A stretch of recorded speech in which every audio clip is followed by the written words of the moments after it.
Chapter 1. The Sign and System, the Golden Dragon of Fate. From this day forth, you shall be known as the human race. A goddess of unparalleled beauty stood amidst the newly born 129,600 members of the human race, suspended in midair. Her eyes sparkled with joy, and an aura of supreme majesty emanated from her very being. We humbly thank the Holy Mother for bestowing life upon us. The 129,600 newly born humans bowed in unison towards the goddess hovering above. Their eyes were filled with reverence and admiration. Nuwa stood aloft, surrounded by an aura of profound mystery. Heavenly Tao above, today the innate deity Nuwa comprehends the path of creation and shapes a new race, called humanity. May the Heavenly Tao witness this. At that moment, as Nuwa proclaimed her reverence to the Heavenly Tao, Xiaoyang, standing not far from the human race, silently observed the unfolding scene before him. His expression was a whirlwind of emotion, shock, excitement, and confusion.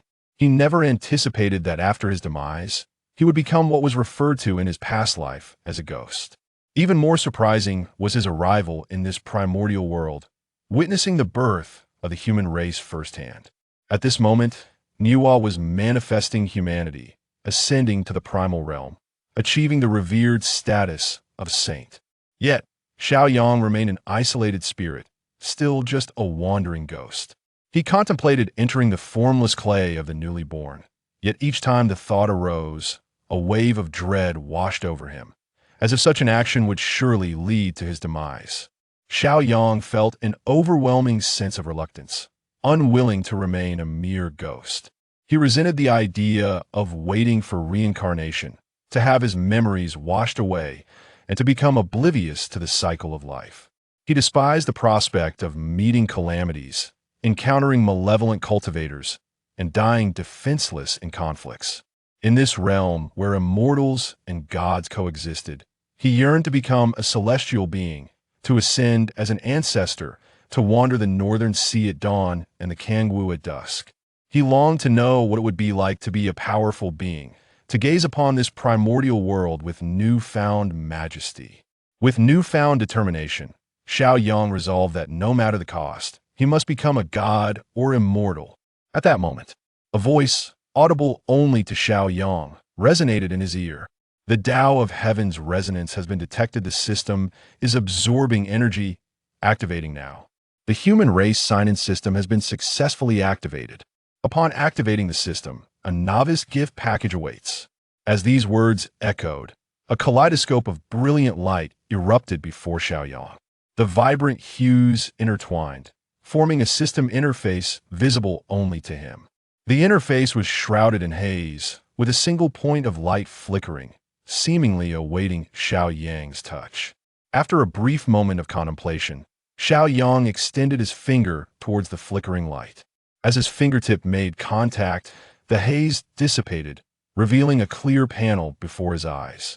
The human race sign-in system, linked to the fate of humanity, allows for sign-ins as the fate of humanity flourishes, granting various rewards.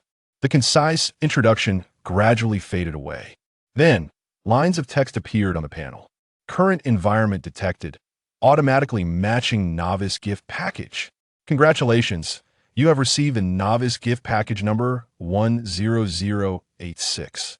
Would you like to open the novice gift package? Without hesitation, Xiaoyang tapped the system panel. Opening novice gift package. Congratulations, you have acquired one initial sign-in opportunity. Automatically signing you in. Congratulations, you have gained the human fate Golden Dragon of Fate. You may now choose to merge with the Golden Dragon of Fate. For more information, please click the system panel. The Golden Dragon of Fate? Xiaoyang's gaze shifted to the system panel. Through the panel, he beheld the newly born 129,600 humans, with a golden dragon soaring above them. However, this golden dragon appeared somewhat ethereal, resembling wisps of golden mist. Simultaneously, information regarding the Golden Dragon of Fate flooded into his mind. After a moment, Xiaoyang slowly opened his eyes, a glimmer of joy shining within. The concept of fate, whether concerning an individual or an entire race, was intrinsically linked. For an individual, abundant fate brings blessings even without action. Opportunities shall come. Conversely, dwindling fate invites misfortune, often leading to perilous circumstances. For larger races, fate holds boundless potential. In ancient times, the innate tribes of dragons, phoenixes, and Sheelants contended for supremacy over the primordial realm, vying for the unification of fate to transcend their limits. And now, the witch and demon clans battle for dominance, seeking to seize fate to achieve the status of saints, becoming eternal sovereigns of the cosmos. In the future, during the calamity of the gods, why did the great saints unleash their true power, leading to the shattering and reformation of the primordial realm? It was all in pursuit of fate. Xiao Yang's thoughts raced as he gazed at the soaring golden dragon of fate, without a hint of hesitation. I shall use the golden dragon of fate and merge with it. The moment Xiao Yang's words fell, a radiant light, invisible to others, emanated from the panel before him. This light descended upon the golden dragon of fate, which danced above the humans. In the blink of an eye, the originally modest golden dragon of fate swelled to an imposing size, reaching 100 zhong in length. Xiao Yang transformed into a golden streak of light and fused into the body of the golden dragon. A resounding dragon's roar echoed, and the dragon's eyes gleamed with brilliance, resembling a true dragon. In the external world, countless powerful beings observing Nuwa's ascension were astonished to witness the manifestation of the golden dragon of fate. Is this the golden dragon of fate of the human race? It is but newly born, yet already 100 zhong long, truly remarkable. Why has the fate of humanity suddenly manifested? And why does it possess such vitality? As they pondered these questions, an even more astonishing event unfolded. The tail of the golden dragon of fate flicked, suddenly diving from the sky. As the dragon approached the humans, a gentle golden light blossomed, enveloping all members of the human race. This golden light was impenetrable, even for the mighty beings present. When the golden light dissipated, a figure appeared before the humans. This figure donned a dark gold dragon robe, with a face as handsome as jade, eyes sparkling like stars, and a golden dragon pattern shimmering on his forehead. Surrounding him was a phantom of a golden dragon, exuding an aura of immense authority. Xiao Yang's emergence instantly captured the attention of all the mighty beings focused on the human race. This is the fate of humanity, isn't it? Why can he take form? My cultivation is limited, and my realm is not high. Yet do not deceive me, can fate truly take form? A Deluo golden immortal who survived the great calamity of Long Han found himself questioning reality. Isn't fate merely instinctual? The powerful beings of the primordial realm were engulfed in doubt, some even casting spells to verify whether they were ensnared in an illusion. Chapter 2. A surge in fate. Sign in again. If fate can take form, then why can't the fate of our demon race? Within the heavenly court, the demon emperor Di Jun and Dong Huang Tai exchanged bewildered glances. Witnessing Xiao Yang take form, both were momentarily at a loss. We are of the same lineage, your human race, as fate, and so does my demon race. Why is it that the fate of humanity is so extraordinary, capable of taking form, while ours cannot? If we were to compare, the humans have only just been born, barely the weakest race in the primordial realm. Yet, the demon race boasts several quasi-saints, with countless Deluo golden immortals and countless more beneath the Tai golden immortal level. Such a powerful race cannot achieve this. So why can a mere human race do so? Is it solely because the human race was created by the Saint Nuwa? On the summit of the eastern Kunlun, Laozi, Yuan Shi, and Tong Tian were equally in disarray. Big brother, second brother, during the teachings at the Zhixiao Palace, did the master mention that fate can take form? Tong Tian asked, his eyes clouded with confusion as he looked to Laozi and Yuan Shi. Both Laozi and Yuan Shi shook their heads. In the three teachings at the Zhixiao Palace, they had never heard Hong Jun Daozu speak of fate taking form. Yet, not mentioning it does not imply its non-existence, does it? It should be perhaps possibly like that. The three fell into a contemplative silence. In the chaos, within the Zhixiao Palace, Hong Jun, who had merged with the heavenly Tao, slowly opened his eyes. A hint of astonishment flickered within them. Even he had not anticipated that the fate of humanity could take form. Even with the creation jade plate as a medium to communicate with the heavenly Tao, he could not discern the reasons behind this phenomenon. Under the heavenly Tao, minor forces can be altered, but great forces cannot be reversed. The emergence of this human fate has disrupted the heavenly secrets. Even I cannot control it. As Hong Jun raised his hand, intending to erase the manifested Xiao Yang from the chaos, a sudden wave of trepidation surged within him, halting his actions. His expression fluctuated as he took a moment to regain his composure, ceasing his gaze upon the primordial realm, merging himself with the heavenly Tao and vanishing from sight. Unbeknownst to Xiao Yang, who had now taken form, he pointed one hand towards the heavens and the other towards the earth, facing the gazes of the humans before him. I am Xiao Yang, manifested from the fate of humanity, destined to be the emperor of humanity. Humanity shall revere me. In the midst of the ethereal realm, Niwa, who had reigned in her formidable saintly aura, gazed at Xiaoyang with a glimmer of intrigue in her eyes. The human race was crafted by her hands, yet she could not discern the specifics of Ziyang's essence, only that he was the embodiment of the human race's fateful golden dragon. Presently, their fates were intertwined, flourishing together or suffering in unison. How fascinating it is that fate can take form. Let me witness the extent of your journey. A hint of a smile graced Niwa's lips, as if recalling something amusing. I, in the name of Saint Niwa, and as the mother of humanity, acknowledge your ascension to the throne of the human emperor. We pay our respects to Emperor Xiaoyang. At her proclamation, the assembly of humanity instinctively felt that Xiaoyang would be their boon, and they joyfully bowed in reverence. It seemed their spirits were thus fulfilled, and warmth enveloped their hearts. Boom! Boom! High above in the heavens, streaks of thunder flashed across the sky, heralding the descent of vast expanses of merit-laden golden clouds. Merit golden clouds. How could there be such an abundance descending? Previously, when Niwa attained sainthood, boundless merit golden clouds fell now. Again, they descend. Could it be that humanity has encountered some extraordinary phenomenon? Unbeknownst to Xiaoyang, the discussions among the powerful went unheard, for with a mere wave of his hand, he gathered all the merit unto himself. Simultaneously, a voice resonated in his mind from the system. You have become the human emperor, gaining the recognition of Niwa and all of humanity, resulting in an elevation of human fortune. You have received the approval of the heavenly Tao, drawing forth merit golden clouds, further enhancing human fortune. As human fortune continues to rise, you have earned an opportunity for a fortune sign-in. A flicker of joy passed through Ziyang's eyes upon hearing the series of system notifications. Open the system panel. Without hesitation, Xiaoyang silently invoked the activation of the system panel. At the moment his words fell, a radiant, multicolored panel materialized before him. Host, Xiaoyang. Identity, embodiment of the human race's fortune golden dragon, human emperor. Fortune level, level 0. Realm, celestial immortal pinnacle. As the embodiment of human fortune, you can harness the power of all humanity. Cultivation techniques.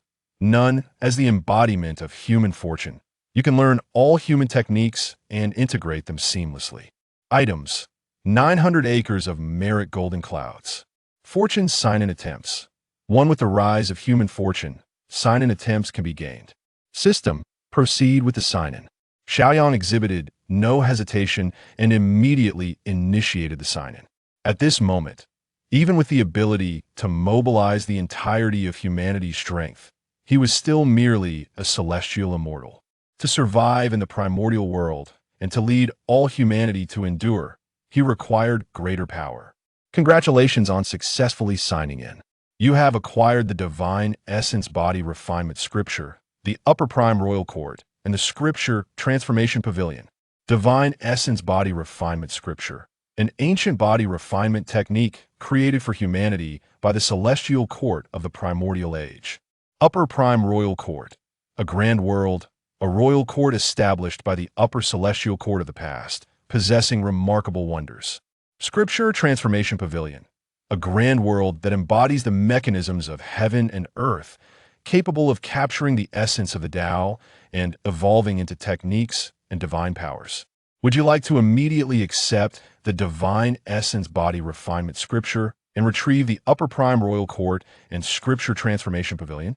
A blue radiance enveloped the system panel before Xiaoyang, casting its glow over the valley where humanity resided. Observing the spectacle, a spark of enlightenment flickered in Ziyang's eyes. As long as the blue light shone upon an area, he could choose to place the upper prime royal court and scripture transformation pavilion anywhere he desired.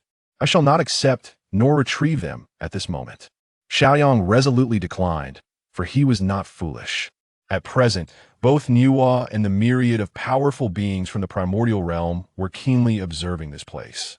If he were to extract the system rewards, how would he explain it then? He feared he would not even know how his demise would come about.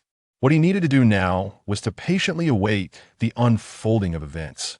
If a novel update is required, please refrain from altering the file name.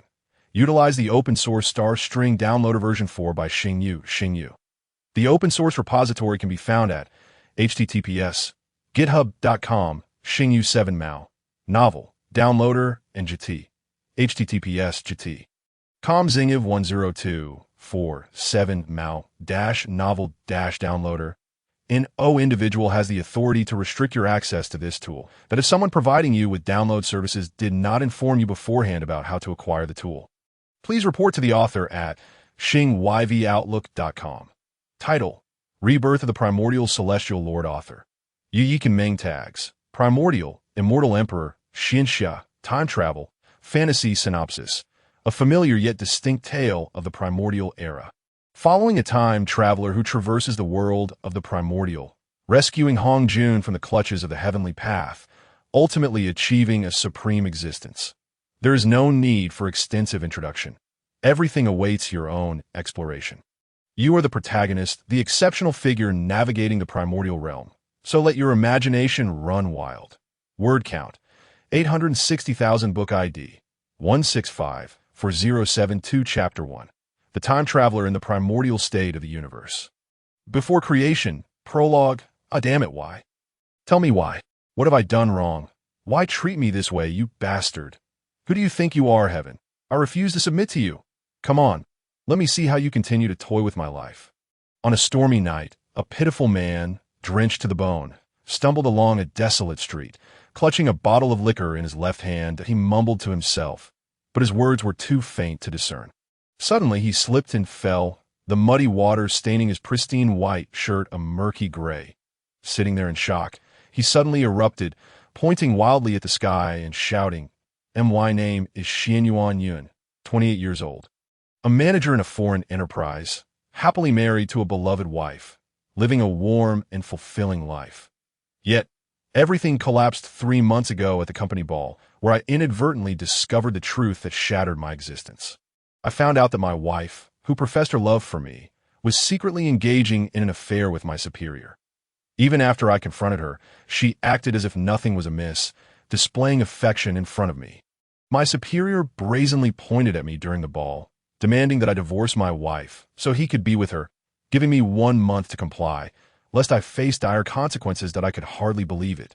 Looking desperately at my wife, but she merely scoffed, disdain dripping from her voice as she said, "You heard what your boss said, right? I hereby formally announce my intention to divorce you." Calmly, I asked, "Can I know why?" Why? You dare ask?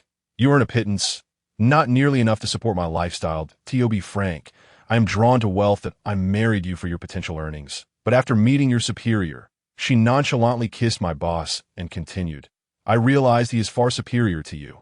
Your annual income barely amounts to his pocket change, understand? So that was it." I numbly replied, downing the liquor in my hand, my peripheral vision catching a knife on the table. In that moment, my heart twisted, and a voice echoed in my mind. "Kill them. You must kill them to avenge your humiliation." Ignoring all else, I seized the knife and lunged at them, stabbing viciously until they collapsed in a pool of blood. I lost count of how many times I struck them, only regaining clarity upon witnessing the horror and disbelief in my wife's eyes that in the chaos of the ball, I sought to escape. Perhaps everyone was too frightened or sympathetic to intervene. From that day forth, I lived as a fugitive. However, fate continued to conspire against me. Today, the last of my money was stolen, and my life was no longer my own. Damn it! Why must my fate be so cruel? I sat in the mud, my voice hoarse from cursing heaven, when suddenly a voice whispered in my ear, "Insult the heavens and face punishment." A bolt of lightning tore through the sky. Striking me down, I barely uttered a word before losing consciousness. Time passed, and gradually, Xin Yuan Yin awoke in a haze. The sun, I never anticipated such a death. Damn heavens, you truly know how to toy with a person. A bitter sensation arose within me. Wait, something felt amiss.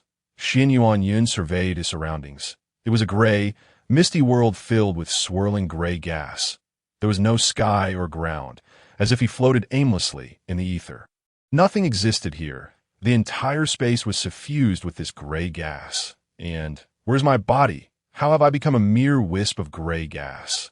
In disbelief, Xin Yuanyin realized he had lost his physical form. Not precisely lost, but transformed into a gaseous existence. Once he calmed his mind, he attempted to move forward, only to shoot out hundreds of meters in an instant, nearly stopping his heart. What on earth is happening? He remained stunned for a moment, finally regaining composure and cautiously attempting to move again, with the same startling result. Could it be the legendary teleportation? Why does merely thinking it causes me to appear there? What sort of absurdity is this? I have lost my body, yet somehow remain alive, endowed with such miraculous abilities. Wait, suddenly a thought sparked in his mind, reminiscent of something he had read. Oddly enough, it was.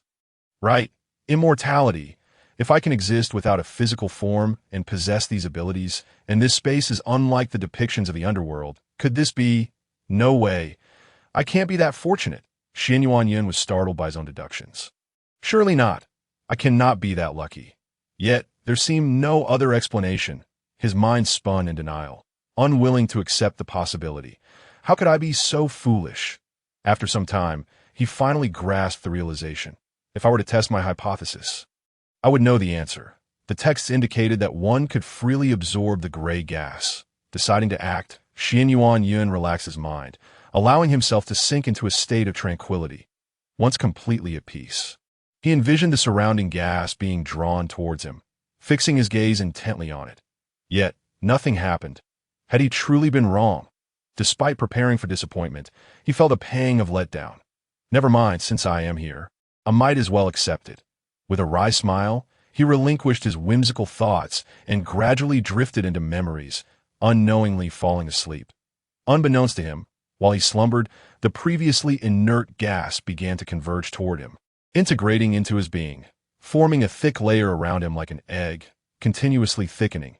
Time passed, and the enveloping layers ceased to expand. Everything around him seemed to freeze. Suddenly, a stream of purple-golden gas rushed from afar with such speed it seemed to transcend the constraints of time and space. Arriving before him in the blink of an eye, the purple gas paused momentarily before merging with the layer that encased him, directly seeking his essence. After entering his being, it vanished, upon absorbing this unique gas. Xin Yuanyin gradually regained consciousness. Could this be the primordial purple energy? It seems my guess was indeed correct. I have transcended to the chaotic space before the heavens and earth came into being. He chuckled, shaking his head. No, to be precise, it was his gaseous essence that quivered slightly. Who would have thought I would be this fortunate? Since I am here, the former Xin Yuanyin is no more. From this moment forward, I shall be known as Zillion Taoist, wandering freely between heaven and earth. With determination, he mapped out his future path. The matters ahead would be dealt with in due time. For now, the pressing concern was how to coalesce into a corporeal form that I cannot continue to exist merely as a gas. I wonder if the chaos Qinglian has birth Pangyu to I in this chaotic space. I face no issue, yet once Pangdom manifests and establishes the primordial land, will I not become the subject of ridicule among the great deities? The individual who has attained enlightenment amidst the chaos astonishingly remains formless. lacking a corporeal body. Perhaps the primordial purple chi that has recently entered my being may prove beneficial in some manner. With that thought, he plunged into the profound insights brought forth by the primordial purple chi. He contemplated the transformations of the great Tao, grasping the techniques he could cultivate independently. Time eluded him as he immersed himself in this endeavor, eventually culminating in a revelation. He decided to name it the Hunyuan Ju. It remains uncertain whether reaching the pinnacle of his practice will enable him to attain the status of a sage. Alas, such thoughts are best set aside. He must hasten his cultivation to achieve form at the earliest opportunity and to seek treasures within this chaos. For it is said that the chaos nurtures countless treasures. Even a mere stone or a blade of grass could be extraordinary within the primordial realm. Yes? Haha. If I can gather more treasures. Even if my cultivation does not surpass that of others, I could still vanquish them with these wondrous artifacts. Zillian, to facilitate the readers, I shall refer to her, as Zillian henceforth, became lost in boundless daydreams, only to pull herself back to reality after a considerable time, exerting great effort to re-enter her training. Just as Zillian once again succumbed to a state of ethereal tranquility, waves of primordial purple chi began to flow from the depths of chaos, periodically merging into her being. It continued until 4 strands of purple chi had integrated, at which point the egg-shaped aura enveloping her body began to expand at an increasingly rapid pace. Meanwhile, billions of miles away, a larger mass of chi existed, where a man, astonished, opened his eyes and glanced in Zillian's direction, smiled faintly, and then closed his eyes once more. His body emanated intertwining shades of purple and gray, while a battle-axe-like weapon floated before him, constantly absorbing the chaotic chi. The vast expanse of chaotic space regained its tranquility, yet beneath this calmness lay the nascence of 2 formidable entities that would be revered by future generations. Starting tomorrow, Xiaomeng will upload 2 chapters daily for everyone's enjoyment, and I hope all readers will lend their support through recommendations and collections that I shall write earnestly. Thank you all. Chapter 2. Transformation. The might of Pangu in the chaotic expanse. 2 colossal masses of chi floated silently, the passage of years unknown, perhaps millions or even tens of millions. The surrounding chaotic chi swiftly merged into these 2 entities. Curiously, rather than expanding further, they began to compress inward. Notably, one mass of chi compressed with remarkable rapidity, while the other, though also compressing, encountered difficulties, pausing intermittently before resuming its contraction. Suddenly, the rapidly compressing mass began to swell once more, but before long, it rapidly retracted, voraciously absorbing the surrounding chaotic chi in the blink of an eye. A vacuum of several thousand miles encompassed it, and the distant currents of chi quickly replenished what had been absorbed. This sequence of transformations, though appearing slow, transpired within mere breaths. When the mass shrank to less than 1/3 of its original size, it paused again, gradually beginning to rotate horizontally. The hue of the mass shifted from gray to azure, and upon completing this transformation, it ceased its rotation. Moments later, the mass slowly opened from top to bottom, a process executed with great delicacy, as the surrounding chaotic chi ceased to merge and merely trembled. The manner in which the mass opened was unique, resembling a lotus bud unfurling its exquisite petals to greet the morning sun. The transition from closure to full bloom took precisely 81 years by current reckoning. Once fully opened, the mass transformed rapidly into a magnificent lotus, a colossal azure bloom with 36 petals, breathtakingly beautiful. Atop the stamen sat a man of imposing stature, who suddenly opened his eyes and declared, "At last, I have emerged. I have been trapped within this chaotic azure lotus for 180 million years. What a trial it has been." The man then rose, surveyed his form with a slight smile, and waved his hand to conjure a gray robe from the chaotic chi. Draping it over himself, he grasped the enormous battle-axe that hovered before him and stepped down from the lotus pedestal. "I am born of chaos and nurtured by the azure lotus. Thus, I shall be named Pangu." It was none other than the illustrious primordial deity, Pangu. Pangu glanced back at the azure lotus, shaking his head. "Though you are my birth, you are not mine to possess." He then pointed at the azure lotus, and in an instant, The 36 petals transformed into 36 pieces of Taoist jade tablets, inscribed with the essence of the Tao, 6,000 in total, later. During the creation of the heavens, half would shatter under the weight of cosmic pressure, to be claimed by Hongjun, who would thus attain enlightenment. These jade tablets flew into Pengu's hands, while 5 leaves of the chaotic azure lotus detached, morphing into 10 primordial treasures. The 5 elements banner, featuring the central yellow flag of Earth, the eastern azure flag of the lotus, the southern flame flag, the western cloud flag, and the northern water controlling flag. The Qian Koan Ding, the 12-petal lotus platform, the map of mountains and rivers, the He-Tu and Luo Shu, the 7-treasure marvelous tree, the heavenly book, the list of deities, the earthly book, the netherworld book, the book of life and death, and the scarlet embroidered ball. Only the lotus stem and pedestal remained, inexplicably untouched by transformation. These 2 artifacts shall serve as a congratulatory gift for my yet unborn brother. Ah! Pengu turned his gaze toward the direction of Zillion's cloud. Frowning slightly, "It seems my brother has encountered some troubles. Very well, I shall lend a hand. How much you comprehend depends on your fate." And no sooner had he spoken than Pengu vanished from his position, reappearing beside Zillion in an instant. "Brother, do not panic. I have come to assist you to—" As he spoke, he extracted 9 drops of his vital essence from his fingertip, merging them into the chi mass, and then produced the Taoist jade butterflies formed from the petals of the chaotic azure lotus, casting them into the chi enveloping Zillion. Initially, Zillion was unaware of Pengu's presence, only realizing it after successfully cultivating and emerging from the chaotic azure lotus. Witnessing him effortlessly dismantling the chaotic lotus and casting its treasures into the depths of chaos caused her great distress. "Oh, not give those to me. Those are invaluable treasures." Alas, this prodigal. Zillion had not anticipated that her newly solidified physical form was exceedingly fragile. A moment's distraction nearly resulted in her meridians becoming chaotic. Oh, how lamentable! Greed is the original sin. Curse be this. Am I to meet my end here? Zillion struggled to suppress her injuries, desperately attempting to control the erratic flow of chi within her meridians. But her efforts proved futile, only exacerbating the turmoil within her body. That moment, she heard Pengu's voice, which to her sounded like divine music. Zillion had no time to ponder why Pengu referred to her as his brother. Preserving her life was paramount. Pengu's vital essence, imbued with immense energy, flowed into Zillion's body, enhancing her constitution and reinforcing her meridians. The 36 Taoist jade butterflies, radiating a cerulean light, enveloped her form, calming the chaotic chi within.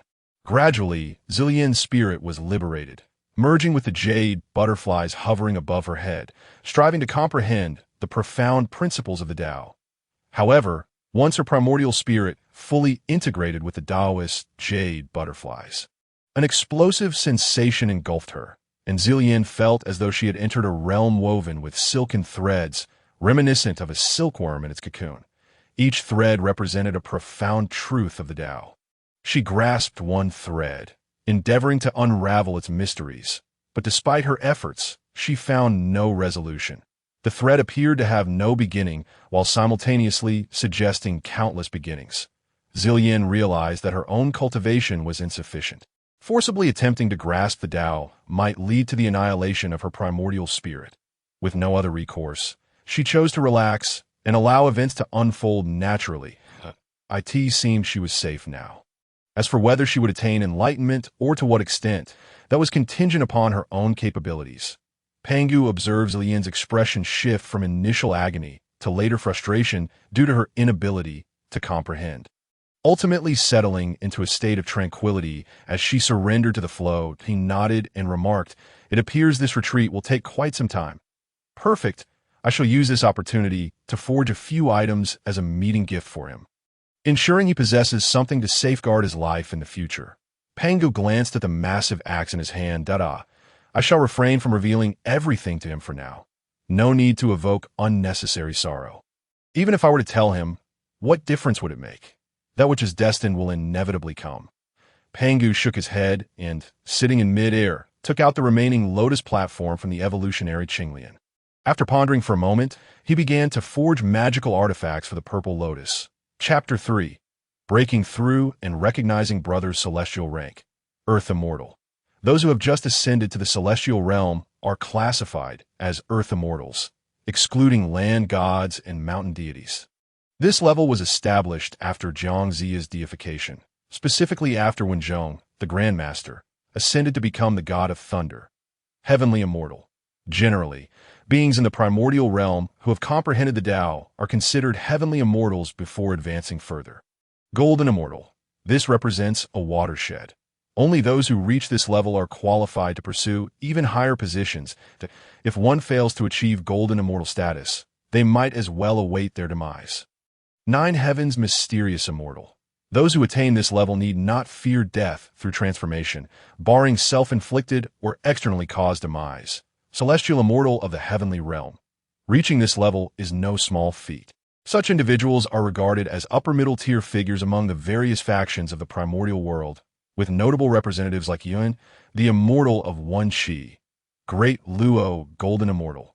While there are many with this level of cultivation in the primordial world, they are still considered formidable beings, represented by figures like the 3 Fairy Maidens and Duobao, Quasi-Saint.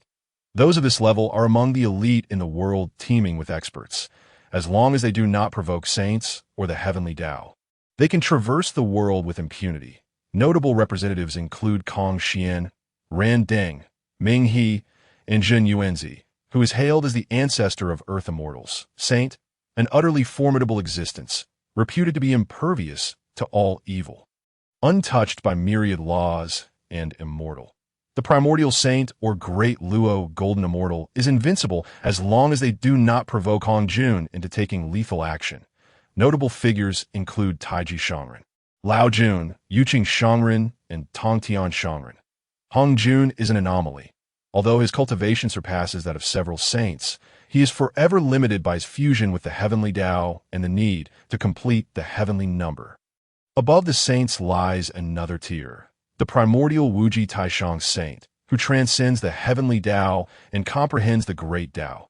Returning to the main subject, the Purple Lotus, utilizing the 36 pieces of creation jade butterfly bestowed by Pangu, which contained 6,000 Tao laws, spent a considerable amount of time finally perfecting the deficiencies of his self-created primordial decision technique. His own cultivation underwent a meteoric rise. The Purple Lotus sat cross-legged within an aura that had transformed from a mere vapor into a substance-like essence, now radiating a purple hue. Chaos is boundless. What is the boundless? What is the Tao? Who am I? The Purple Lotus continuously questioned himself, his facial expressions shifting from joy to sorrow, from anger to grief, ultimately settling into an expressionless state, oblivious to these transformations. Suddenly, it seemed he comprehended something, or perhaps attained enlightenment, his face lighting up with joy. You too? Why do you not reveal yourselves? What are you waiting for? With a thunderous shout, 2 beams of golden light erupted from above his head, landing before him and transforming into 2 figures. The Purple Lotus slowly opened his eyes. Do you two have names? I am the incarnation of your malevolent thoughts. My name is Evil Cloud, replied a man clad in a gray robe, his demeanor replete with wickedness. The Purple Lotus, not wishing to engage with him, turned to the other figure dressed in white robes, whose gentle countenance radiated kindness. Fellow Taoist, I bow to you. The white-robed man said with a smile that I am the embodiment of your benevolent thoughts. Named Good Rain. There is no need for such formalities, the Purple Lotus replied, raising his hand to support him in midair. You two are indeed aspects of myself. Why should we differentiate so starkly? Now that I have severed the 2 corpses, reaching the mid-stage of Quasi-Saint, yet I remain unable to grasp the key to transcending my ego and attaining that holy position. Today, I shall break through and inquire with my brother Pangu about this matter. You two may return for now. Upon finishing his words, the 2 figures transformed into beams of golden light, soaring into his mind, where the Purple Lotus curiously inspected and saw them seated beside his original consciousness. Meditating. Ahem. Previously, I often read about the timeless nature of cultivation. Now, Having experienced it firsthand, I find it to be quite profound. The purple lotus sighed, having unwittingly fallen into reminiscence that why brother, have you awakened? Why do you linger in this confinement? Panga's voice called from outside. It turned out that after granting the creation jade butterfly to the purple lotus, Pangu remained by his side to guard him while also forging two magical items. Upon witnessing the purple lotus successfully sever the two corpses, he assumed he was to emerge, only to discover that the purple lotus had again fallen into contemplation, prompting him to speak that of course. Panga did not hear the purple lotus's soliloquy. Otherwise, it would have posed some trouble for him. Although it would require a cumbersome explanation, that in itself would be a hassle, wouldn't it? Author's note. To put it nicely, you fear trouble. To put it bluntly, you're just lazy. Protagonist. How dare you? Am I not the main character? Or are you? Go to the wall and draw circles if you're so free. Author. Pangu's voice interrupted the purple lotus's reverie, bringing him back to his purpose. Brother, do not rush. I shall break through now. The purple lotus informed Pangu, rising to his feet, that he glanced at the enveloping purple vapor, closed his eyes and bellowed, "Open!" Suddenly, the aura blossomed like a massive lotus flower. However, something seemed amiss. The purple lotus scrutinized the lotus supporting him. It appears Pangu's Chaos Qinglian is of the 36th grade, yet my lotus seems to be of only the 24th grade. And it lacks the grandeur of his. How utterly unfair. The purple lotus grumbled inwardly. My brother has finally chosen to emerge.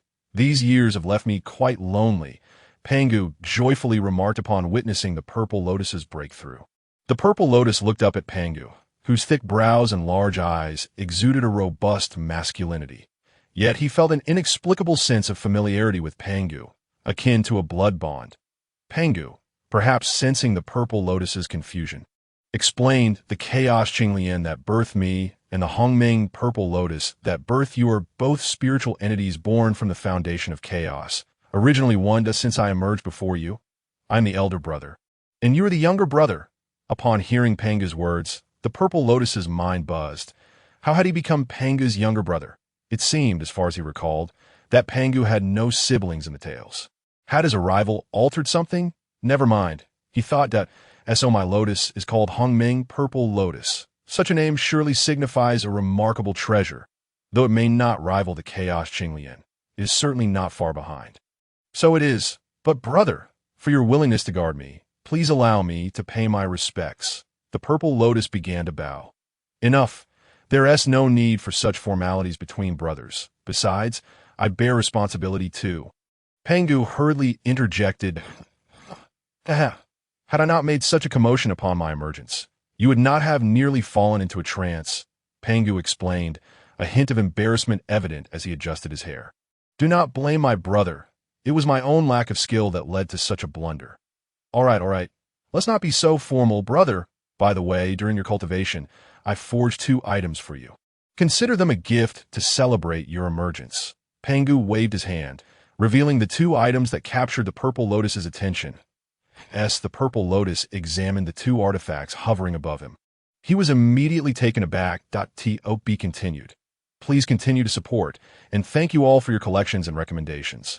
Additionally, 2 chapters will be uploaded at midnight tonight. Chapter 4, Heavenly Treasures, Mysterious and Enigmatic. Last time, we discussed how Pangu forged 2 treasures as a congratulatory gift for the purple lotus upon his successful breakthrough, releasing them to hover before him. The purple lotus gazed intently and was astonished.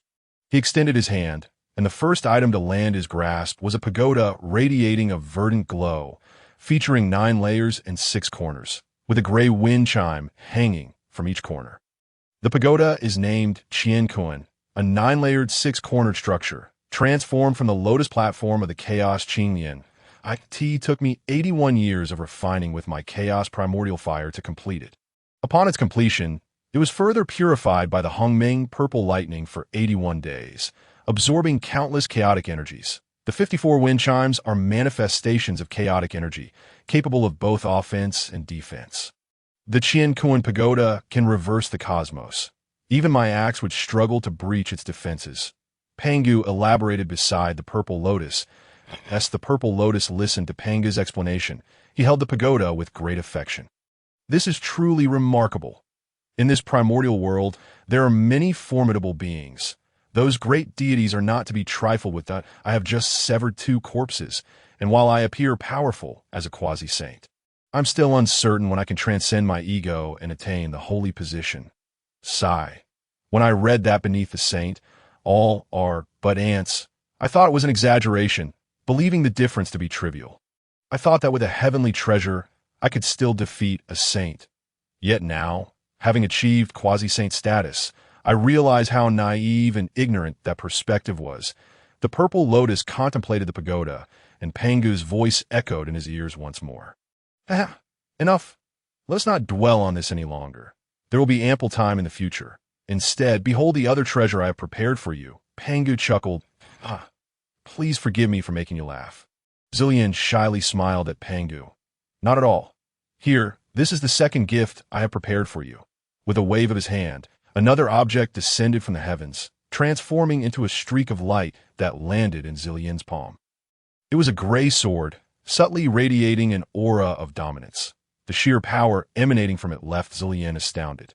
The sword is named Hongmeng, forged from the stem of my chaotic green lotus. It was created alongside the Qian Kuan Tower, the only difference being that when it was formed, it absorbed a strand of primordial purple energy, greatly enhancing its quality. I once clashed it against my axe without inflicting any damage, which attests to its strength. Pangu elaborated on the sword's details. Listening to Panga's explanation, Zillion felt a tumult of emotions within him. What a formidable weapon! It had absorbed primordial purple energy, and what was even more astonishing was that it could withstand a clash with Panga's axe without being damaged. This was simply extraordinary. The Pangu axe was a sacred artifact capable of creating the heavens. At this thought, Zillion's joy was nearly overwhelming. My elder brother is indeed remarkable. When the Pangu axe was used to create the heavens, it transformed into 3 treasures scattered into the hands of others, thereby diminishing its power. Yet my Hongmeng sword would not suffer such a fate. Could it be that the most powerful treasures in the world now rest in my hands? At that moment, Zillion's emotions were beyond description. Brother, thank you for all that you have done for me, Zillion said, raising his head to bow to Pangu, his gratitude too profound for mere words, having condensed into this single sentence. No need for such formalities, brother. Rise quickly, Pangu said, assisting Zillion to stand upright. I end this boundless chaos. It is you and I who have come into being, and as brothers, it is only right that I assist you. Pangu patted Zillion's arm reassuringly. Very well, I shall not decline. However, dear brother, with these 2 items bestowed upon me, what will you use? Aside from your axe, it seems you have nothing else. That creation jade butterfly is merely a creation artifact with no offensive or defensive capabilities. What will happen from here on? Zillion inquired, puzzled. In the future. Pangu's expression stiffened briefly, but he quickly regained his composure. And no matter, 1 axe is sufficient for me. With my body, who could harm me? Pangu chuckled, though it was evident that his smile was strained. What is the matter? Why does he wear such an expression? Could he already know that he will be calculated by the heavenly Tao and perish when creating the heavens? Zillion pondered Pangu's demeanor, feeling a sense of unease. Brother, I have one matter that requires your guidance. Zillion spoke up. Oh, what is it?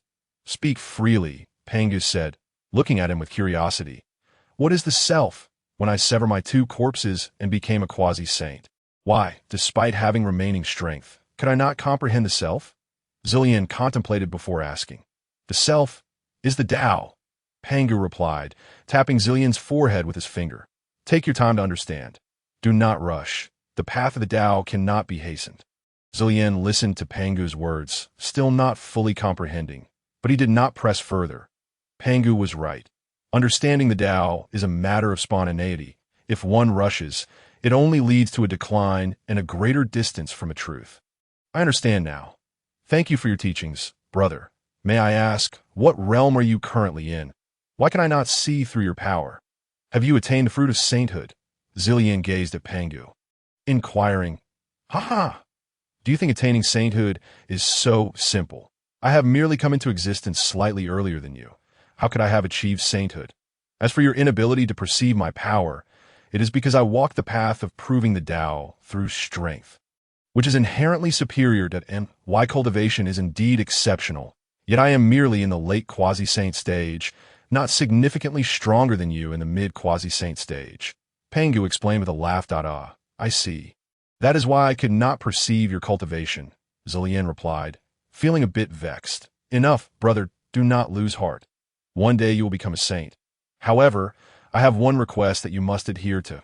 Pengu's expression grew serious. What is this request, brother? I shall certainly remember it. Zillian asked, intrigued. Good. With your word, I am at ease. You must remember that I shall be the first to attain sainthood, and you must not become the second. Do not question me as to why. You need only remember this, and in time, you will understand. Pengu gazed intently at Zillian. Understood. I shall keep your words in mind, brother. Although Zillian did not fully comprehend, he did not inquire further. Upon hearing Zillian's response, Pengu seemed to exhale a sigh of relief. You should quickly refine those 2 items. I shall wander about to see what else I can gather for you. Very well. I shall commence refining the treasures now. Zillian had no objections and promptly began the process, knowing that in future battles for survival, he would rely heavily upon them. Ah, just a jest. Then I shall take my leave for now. Once you have fully refined them, I shall return, Pengu declared before vanishing from Zillian's sight. Zillian then sat cross-legged atop the primordial purple lotus and began the refining of the treasures. Chapter 5. A surge in wealth. Pengu creates the heavens. Previously, it was mentioned that after bestowing the Qian Kuan Tower and Hongmeng sword upon Zillian, Pengu urged him to remain in place to refine and familiarize himself with them, while he set off to scour for treasures and various heavenly materials. In merely a few years, Zillian successfully refined the 2 treasures as his own, for he too possessed quasi-saint cultivation. After several more years of nurturing and familiarizing himself with them, it must be said that these treasures were truly remarkable. Although he had suspected the immense power of these treasures upon first seeing them through Pengu's introduction, he still underestimated their might. During his first experiment with the treasures, he was taken aback himself. As he recalled that these 2 treasures were crafted by his elder brother Pengu, his gratitude for Pengu surged immensely. However, what troubled Zillian was that he had no idea how to repay Pengu. He knew all too well that Pengu did not have much time left and would perish due to the creation of the heavens. Yet Zillian felt utterly powerless. Why do you appear so dejected? Brother, I observe that you have successfully refined the 2 treasures. Why still sigh? Just as Zillian was fretting over his inability to assist Pengu in creating the heavens, a voice echoed in his ear. Before he could react, Pengu appeared beside him. Brother, your cultivation is remarkable. You appeared silently by my side, and my consciousness failed to detect your presence, Zillian said, feeling a bit disheartened at his own oversight. There is no need for such self-reproach. Although we both possess quasi-saint cultivation, I walk the path of proving the Tao through strength, which naturally places me slightly higher. Furthermore, I perceive that you seem to lack some methods to apply your own power, which is why you could not detect my presence. Pengu comforted Zillian. I see. But how can I fully unleash my strength? Continuing like this is not a solution. Zillian expressed his concerns after hearing Pengu's assessment of his abilities. Do not worry. Before I departed, I noticed the shortcomings in your abilities. During my search for treasures, I inadvertently discovered a piece of 9-colored origin jade, and I casually refined a jade slip from it. Through my consciousness, I inputted all my insights regarding the application of magical power and my understanding of artifact forging into it. With that, he flipped his hand, revealing a jade slip shimmering with 9-colored light, which he handed to Zillian. This should prove helpful to you. He then handed Zillian a ring. This item is called the Na-Su ring, signifying the essence of illusion and the void. Though I forged it, it is not inferior to the spiritual treasures derived from my chaotic green lotus. Inside, you'll find the treasures I have accumulated for you over the years, along with a pearl named Chaos. Within it lies a miniature chaos world, containing the chaotic spiritual items I've gathered, all left for you. Pengu meticulously explained to Zillian. Upon hearing Pengu's detailed account, an unsettling feeling arose in Zillian's heart. He hurriedly calculated with his fingers and realized, brother, Zillian comprehended the implication and felt at a loss, as he realized Pangu was preparing to convey his final wishes. Ha! You understand now. It seems your cultivation has indeed improved. Pangu observed Xian's reaction after his calculation, recognizing that he had grasped what was to come. Oh, not worry. The reason I was birthed by the great Tao was to fulfill this purpose. When the time arranged by the great Tao arrives, I must come into being. This is an inevitability, though I cannot foresee what will transpire in your future. It appears the great Tao does not wish for me to know. Pangu spoke with a constant smile. Brother, can you not go? Could we not live together in this chaos? Zillian's heart ached as he implored. Alas, brother, do not let your heart be clouded. Moreover, although this matter is orchestrated by the great Tao, I willingly accept. I nurture a law with my own strength and create a world. I find joy in this. You should be happy for me. Pangu gently patted Zillian's shoulder and spoke.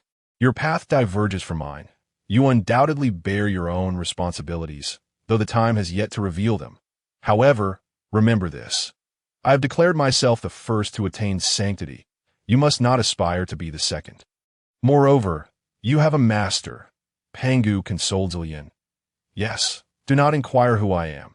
When the time is ripe, you shall naturally know. Now I must enter seclusion. You should depart as well. With that, Pangu ignored Zillian, sitting in the void with his eyes closed, his axe resting upon his legs. Zillian gazed at Pangu, his heart heavy with unspoken feelings. Alas, it appears that what is destined must inevitably come to pass. Brother is right. I should feel joy for him. Each individual carries their own burdens. What? Then is mine? Zillian stood in quiet contemplation for a while, shook his head, and settled into a meditative posture, retrieving a jade tablet to delve into understanding. Though the outcome was fated, he still held a glimmer of hope that his strength might increase, at the very least to aid Pangu. Pangu opened his eyes, and, upon seeing Zillian in meditation, smiled faintly, with a wave of his hand. The chaotic energy surrounding Zillian began to swirl violently, forming what appeared to be a formation that ensnared him within. Unbeknownst to Zillian, who remained in his meditative state, time passed, and suddenly the space trembled. The chaotic energy seemed to react to an unseen fear, flowing tumultuously. Zillian awoke, and upon opening his eyes, he beheld Pangu, who should have been meditating beside him, now appearing far in the distance, towering to an immense height. His hair billowing as he wielded the great axe, floating silently in the void. Zillian instantly comprehended that the moment had arrived. He hastily attempted to rise, wishing to assist his brother in any way possible. Yet, to his dismay, he found himself unable to move. Despite his fervent efforts, he realized this was certainly Pangu's doing. Brother, why have you bound me? Zillian cried out in desperation. You have awakened my dear brother. Indeed, it is I who has restrained you. There is no need to struggle. As long as I remain, you shall not be free. Your awakening is fortuitous. Witness my creation of the heavens, for it may benefit your future cultivation. Do not grieve. Otherwise, I shall not acknowledge you as my brother. Pangu's voice boomed like thunder, resonating with authority. Remember my words. There are beings in the future with whom I share connections, yet they are not solely of my making. Should you encounter them, show no mercy. I will impart a fragment of my divine consciousness into the jade tablet, and I trust it shall serve you well. Brother, you. At this moment, Zillian's eyes glistened with unshed tears. There is no need for sorrow. Observe closely. It will aid you. Pangu interjected, addressing Zillian. Pangu slowly raised his colossal axe, as if it bore the weight of 1,000 pounds. Zillian understood that the die had been cast. He ceased his struggles, settling quietly within the formation. Fear not, brother. I shall observe diligently, for I cannot betray your expectations. Pangu wielded his axe, his voice thundering. Gather, prepare, or I shall cleave the heavens and turn my blade upon you. Do you hear me? 1, 2. Chapter 6. The creation of heaven and earth. Pangu, having completed his instructions, was finally ready to forge the heavens. He closed his eyes, slowly raising the Pangu axe above his head. Standing still for a moment. Suddenly, his eyes burst open, their depths ablaze with 2 fiery orbs of chaotic primordial fire. Drawing a deep breath, he bellowed, "Open!" The Pangu axe struck the sky with great force. as if intent on cleaving through the fabric of destiny itself, carving out his indomitable will and spirit. With a resounding hum, a massive wave of golden energy, akin to the blade of an axe, surged forth, traversing the heavens and earth before vanishing from Zillion's perception in the blink of an eye. Its speed unparalleled as the golden wave passed. A cacophony resembling the shattering of eggshells echoed throughout the chaotic expanse, the chaos fracturing and extending outward from Pangu's form. Zillion's heart raced in alarm, thinking, "It's over. I cannot move. What shall I do?" Yet to his astonishment, the fracture veered away as it approached him. Zillion recalled that Pangu had previously set up a formation beside him, and it seemed that it had saved his life, that in the aftermath of the shattering, the original chaotic energy transformed into black and white essences, the white representing purity and the black representing impurity. Thus, the pure energy ascended to become the heavens, while the impure energy descended to form the earth, embodying the principle of chaos, transitioning into the ultimate duality. The Tai Chi Pangu continued to swing his axe, unleashing waves of immense energy to sever the interconnected remnants. Yet, the distance between heaven and earth began to close, and certain areas reverted to chaos, giving rise to new chaotic energies. In a state of urgency, Pangu hurled the Pangu axe into the air, causing it to tremble violently. Suddenly, it transformed into 3 radiant beams, breaking through the void, a truly auspicious sight. As Zillion peered intently, he recognized the illustrious Tai Chi diagram, the Pangu coil, and the chaotic bell. With a gesture, Pangu summoned the Tai Chi diagram, the Pangu coil, and the chaotic bell into his grasp. Shaking the Pangu coil, a surge of destructive power shot forth towards the areas attempting to reform into chaos. Shattering them into fragments, he then cast forth the Tai Chi diagram, which slowly descended between heaven and earth, stabilizing the cosmos and preventing its collapse. Observing the world stabilizing, Pangu waved his hand, sending the chaotic bell into the sky, where it hovered between the realms. With a spell, the small bell expanded into a towering bronze bell, 100 jong high.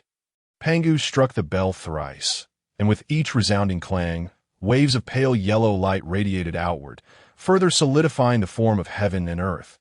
The once tumultuous elements, earth, wind, water, and fire, gradually calmed, dispersing their energies throughout the cosmos.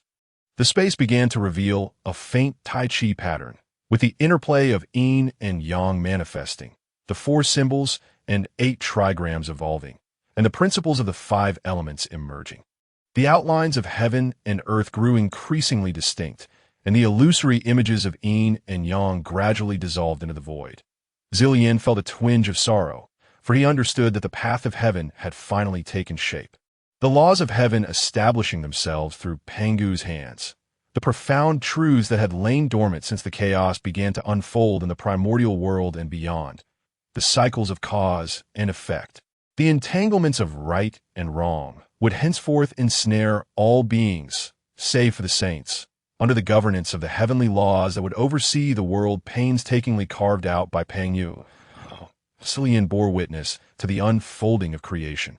He suddenly grasped the concepts that had previously eluded him, while simultaneously realizing the vastness of his ignorance. This truly marked the primordial beginning, before the birth of all things, when a singular chaotic entity existed, known as Wuji. The extremes of duality, representing yin and yang, were yet unseparated to Wuji birth Taiji, and from Taiji emerged yin and yang. Thus, Wuji represents the Tao. The Tao begets the One. The One becomes Taiji. The One gives rise to 2, which are yin and yang. The Tai Chi diagram initially appeared as an empty circle embodying the state of Wuji, when a point of the Tao entered its center. Yin and yang were born. The Tao is the absolute whole, indivisible, without beginning or end, formless and ungraspable. The universe and all its manifestations are reflections of the Tao, complex mirrors of its infinite nature.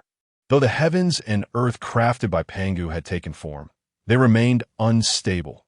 Compared to the powers of great beings, this new realm was indeed a significant departure from chaos, yet it was still in its infancy, rife with stagnation. After a moment of contemplation, Pangu cast aside the three treasured artifacts, the Tai Chi diagram, the Pangu coil, and the chaotic bell, into the cosmos, as the instability of heaven and earth required their suppression. He then expanded his form to become a giant towering 36,000 zhong, supporting the sky with his hands and anchoring the earth with his feet, releasing waves of ethereal energy into the cosmos. Years passed, and Zillion awoke from his meditative state, having advanced to the late stage of quasi-saint due to his observation of Pangu's creation. "Brother, you have finally awakened. Had you not done so, I would have truly faltered. My mission is complete. You must remember my words that I shall dissolve into the myriad beings of the world, and it will be your duty to safeguard the realm." Pangu cast a final glance at Zillion and declared. Zillion, his voice choked with emotion, replied, "Brother, rest assured, I shall never forget your counsel. I will not fail in my responsibilities." A final smile graced Pangu's lips as he released 12 strands of essence and 3 primordial spirits, which would become the formidable 12 ancestors of sorcery and the 3 pure ones, subsequently merging with heaven and earth. His exhalation transformed into gentle breezes and clouds, his voice resonating as thunderous roars. His left eye became the sun, his right eye the moon. His limbs morphed into the 4 cardinal points and the towering mountains of the primordial world. His blood flowed as mighty rivers. His veins formed the pathways of mountains, and his skin became fertile soil. His hair and beard transformed into the stars above, the fine hairs on his skin into vegetation, his teeth and bones into metals and rocks, his flesh and skeleton into precious gems. The sweat that dripped from him became the nourishing dew that sustains all life. Pangu dedicated everything for the birth of a beautiful world, embodying great love. At that moment, a radiant golden light of immense merit descended from the heavens, scattering across the world. A small beam flew into the body of Zillion. He initially intended to use this merit to achieve sanctity. But recalling his elder brother's words, he refrained and instead compressed the merit within his dantian, awaiting the opportune moment to attain enlightenment. Meanwhile, the once tranquil cosmos suddenly stirred again, as a stream of earthy gas rapidly coalesced and transformed into a tower-like structure, which instantaneously pierced through the void and departed. Zillion was still perplexed, wondering what this entity could be. Suddenly, a flash of realization struck him. How could he be so dull? To his dismay, he witnessed this precious item slip away. It turned out to be the legendary Lingbao, the Tower of Heavenly Merit, which was said to grant invincibility to its possessor. Chapter 7. The Primordial World. Stretching over millennia previously, it was narrated how Pangu opened the heavens and, upon his demise, transformed into myriad beings. The primordial world was initially desolate, but at some unknown point, the essence of heaven and earth gradually evolved into various life forms. Among them, the Phoenix clan led the avian beings, while the Qilin clan reigned over terrestrial creatures, and the Dragon clan presided over the scaled beings, dominating both the skies and the earth, perhaps due to the cyclical nature of heavenly decrees. These 3 clans, who should have coexisted harmoniously, found themselves embroiled in ceaseless conflicts over ethereal status and territorial claims. Each confrontation escalated, leading to countless casualties and deepening animosities between the clans. Their reckless battles wrought devastation across the primordial lands. And perhaps as a consequence of heavenly karma, they were fated to withdraw from the future struggles for supremacy and retreat into obscurity. Fengming, Chiyu, how dare you? Why have you slain my kin? If you do not provide an explanation today, I shall unleash the full might of my clan and engage in a life-and-death struggle with you vermin, roared a man clad in azure robes, his fury palpable. Before him stood 2 cold-faced individuals, one in red and the other in black. Longba, how grand you are! The man in red scoffed. Isn't it evident to you, Longba, the truth of the matter? Had your Dragon clan's disciples not pursued my Phoenix kin and Chiyu's Qilin clan, would I and Chiyu have acted without cause against them? Yet, you arrive here demanding accountability without regard for the facts. Are you perhaps the instigator? The man in red was Fengming, the leader of the Phoenix clan, while the man in black beside him was Chiyu, the leader of the Qilin clan. The irate figure in azure was Longba, the Dragon clan leader. Longba, Is Feng Ming speaking the truth? Lomba's demeanor shifted as he contemplated the implications. Do you truly believe we are so easily trifled with? If you do not provide an explanation today, this Buzhou mountain shall become your dragon clan's grave. At that moment, Chiu, who had remained silent, suddenly interjected with cold indifference, shattering the oppressive atmosphere and plunging the surroundings into an icy silence. The disciples of the three clans glared at each other, each ready to pounce at their chosen adversaries. Ah, how delightful! Very well. Then, Lomba responded, his laughter echoing ominously. Dragon Clan disciples, heed my call. Kill! With that, he charged directly at Feng Ming and Chiyu, and an immediate clash ensued. Among them, Lomba possessed cultivation at the late stage of Quasi-Saint, while Feng Ming and Chiyu were at the mid-stage. Their fierce contest generated a tempest that reduced everything within a 10,000-meter radius to dust, including the disciples of the three clans who, despite their fierce rivalry, abandoned their opponents and fled. In a moment, corpses from the three clans rained down from the heavens, while the conflict among the hundreds of thousands of disciples forced beings within hundreds of thousands of miles around Buzhou Mountain to escape in terror. This battle raged for nearly a century, drastically reducing the once formidable forces of each clan from hundreds of thousands to mere thousands. The clan leaders, having suffered grievous injuries, were left with no choice but to cease hostilities, unwittingly retreating into the annals of history after reigning over the primordial realm for millennia. The withdrawal of the three clans ushered in a period of tranquility across the primordial lands for several hundred years. When Pangu perished, his essence gave rise to 12 primordial shamanic beings, each possessing a formidable physical form and immense power without the need for spiritual cultivation. They could manipulate the elements, command the winds, waters, thunder, and lightning, shift mountains and fill seas, and alter the heavens and the earth. The 12 included Jerome, the fiery being with a beastly form and a human face, wielding 2 fire dragons from the south. Gong Gong, a humanoid with a serpent's head and 2 water dragons beneath his feet from the north. Xianming, the rain deity, who is both the god of the sea and wind. Qiangliang, whose tiger-headed human form commanded thunder. And others, each representing elemental forces and forming their own tribes known as the Witch Clans. Governing the earth, Pangu's 3 primordial spirits absorbed some of the essence of the cosmos, transforming into human forms collectively known as the Sanqing.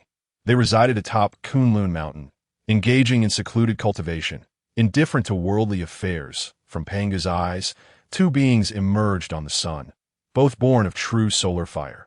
The elder, named Dijuan, wielded the primordial treasures of the He-Tu and Luo Shu, while the younger, named Tai, held the treasure of chaos, the Chaos Bell.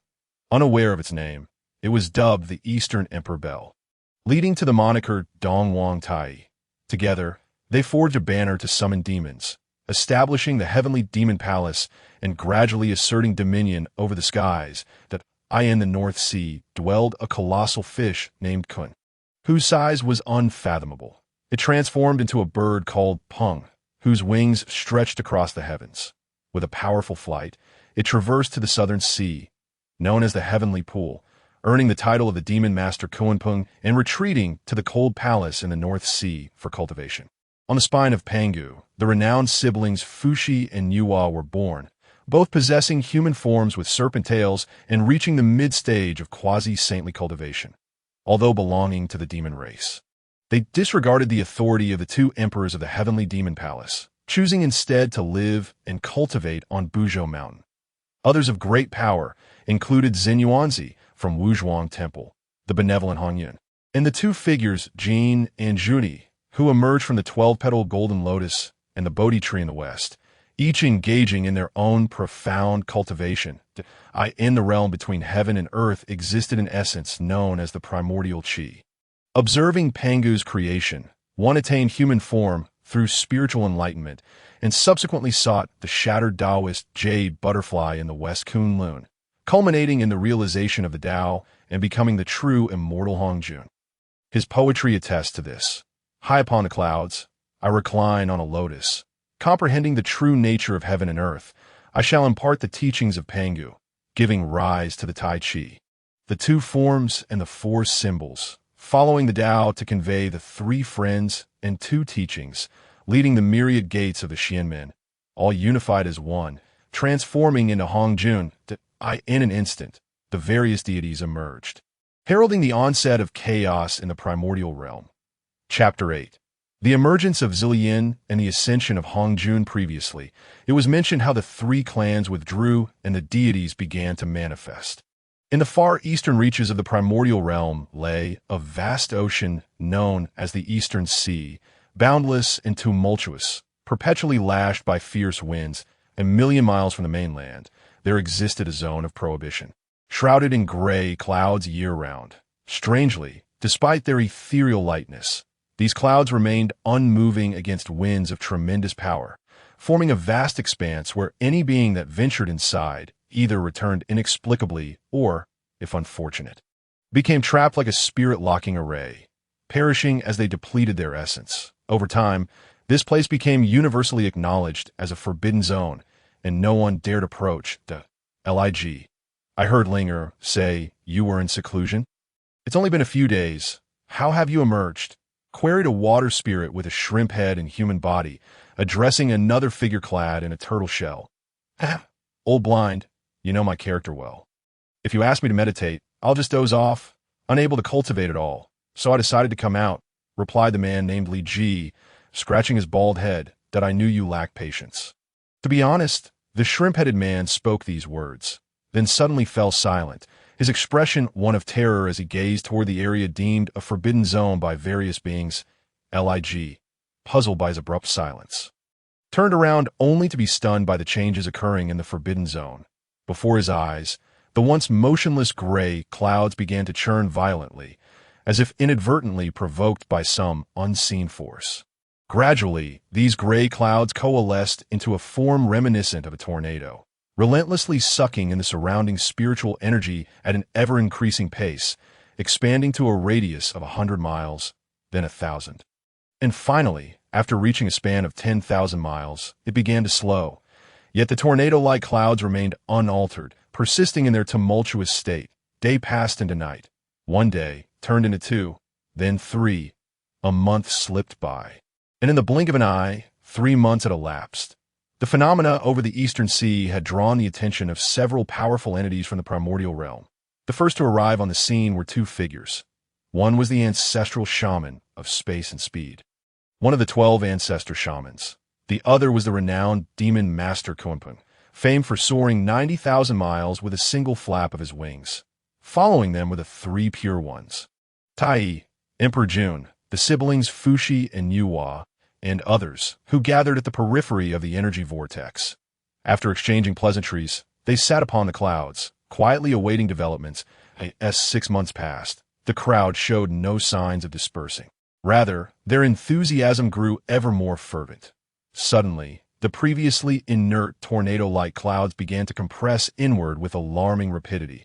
The powerful beings around opened their eyes in unison. "Master, it appears that a treasure is soon to emerge," spoke Zhuan Ti, holding the 7 treasures Miao Tree, addressing Jane. "It remains uncertain what it is. Let us observe further," Jiayin replied, his expression troubled. "Sister, do you see something in the center of that cloud vortex?" Fushi inquired of his sister Niu. In the heart of the tornado-like clouds, a radiant multicolored orb emerged, as the surrounding gray clouds were swiftly consumed by this luminous entity. Gradually, the surroundings began to reveal themselves, disclosing 3 towering mountains arranged in a triangular formation, with the orb suspended at their center. As the multicolored light began to shrink, a figure with closed eyes came into view, adorned with a starry crown. Clad in an 8-treasure celestial robe, and wearing golden boots of purple cloud, he stood upon a purple lotus of 24 petals. With phoenix-like eyes and a chiseled brow, he was indeed a strikingly handsome man. The onlookers, who had initially anticipated a treasure, were taken aback by this spectacle. Isn't this supposed to be a treasure? Why has a person emerged instead? The crowd exchanged bewildered glances, all equally astonished. Heavens, the grand formation set by Brother Pangu is truly formidable, withstanding the might of the primordial creation, and has trapped me for countless years. Finally, I am free. What a delightful feeling. It turned out that this man was the long-missing Zillion Taoist who disappeared after the creation of the world. Humph. A bunch of treasure-hungry fools. Zillion thought to himself as he surveyed the day's crowd, that I extend my gratitude to all fellow Taoists for your tireless vigil on my behalf, that I, Zillion, offer my respects. May I inquire as to your esteemed names? Zillion addressed the crowd with a bow. There is no need for such formalities, fellow Taoist. We initially believed a treasure was emerging and came to investigate, only to find that it was you who had emerged, Nuwa said with a smile, gesturing to her brother Fushi. This is my elder brother, Fushi. I am Fushi, and I offer my respects, Fushi replied warmly. Bowing to Zillion. This is Li Er, my second brother, Yuan Shi, my third brother, Ling Bao, and this is Jiayin, along with his disciple Zhuan Ti. This is the ancestral shaman Di Jiang and the demon master Kunpeng. Li Er introduced the crowd to Zillion, pausing momentarily when he reached the last two individuals, casting a glance at them. The two appeared dismissive of the others, with Dong Huang Tai Yi coldly stating, I am Dong Huang Tai Yi, and this is my brother Di Jun. We preside over the heavenly demon palace. Zillion scanned the assembly, inwardly musing that these were all figures of saintly and quasi-saintly caliber. Nothing particularly extraordinary. I expected something more unique. Fellow Taoist, is this island your dwelling place? Zhuan Ti inquired, pointing to the 3 mountains below, that a hint of greed flickered his gaze. I observe that this place is rare, still guarded by chaotic energy. Might I ask the origin of this island? It is no trouble. These 3 mountains are named Penglai, Fangzhong, and Yingzhou, formed from fragments of chaos during the primordial creation by the great Pangu. Thus, this place is safeguarded by chaotic energy. Indeed, I do plan to establish my dwelling here. May I ask why you inquired? Do you covet this island as well? Zillion countered. Indeed, I have taken a liking to this island. It is well known that cultivating in a place imbued with chaotic energy for a day is equivalent to 10 days elsewhere. However, since it is your domain, I shall relinquish my claim.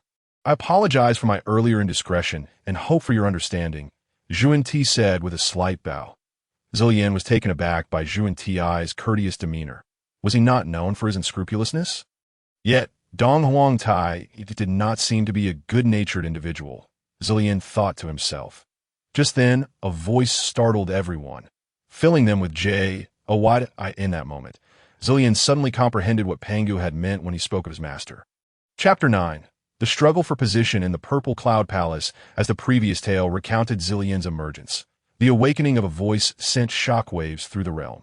Zillion was contemplating why Zhuan Ti differed from the accounts he had read when a detached voice resonated across the heavens and the earth. I have attained enlightenment. Tomorrow, I shall establish the Purple Cloud Palace beyond the 33 heavens to impart the laws of the Great Way. All who are destined may come. Instantly, the primordial land reverberated with a profound and tranquil voice. At that moment, Zillion felt as if a veil had been lifted from his heart. He hastily calculated and realized that Hong Jun had attained enlightenment. The master Pangu referred to was indeed Hong Jun. He also understood why Pangu had not allowed him to be the second to attain sainthood. The second to do so would inevitably align with the heavenly principles and rectify the cosmic order, while Zillion's cultivation would stagnate.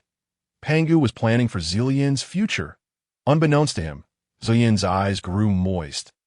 As Zillion looked up, the once most mysterious yellow and black energy of the primordial continent surged forth like waves, benefiting all beings and awakening countless sentient entities. All beings received tremendous advantages, bowing in reverence. Above in the boundless sky, auspicious clouds rolled and auspicious energies surged, presenting a magnificent scene of celestial harmony. The crowd around Zillion exchanged glances. As if having reached a silent agreement, they transformed into streaks of light, racing toward the Purple Cloud Palace beyond the 33 heavens. These fellows, whenever there was good news, dashed faster than rabbits. Nonetheless, Zillion himself hurriedly transformed into a beam of light, heading for the Purple Cloud Palace.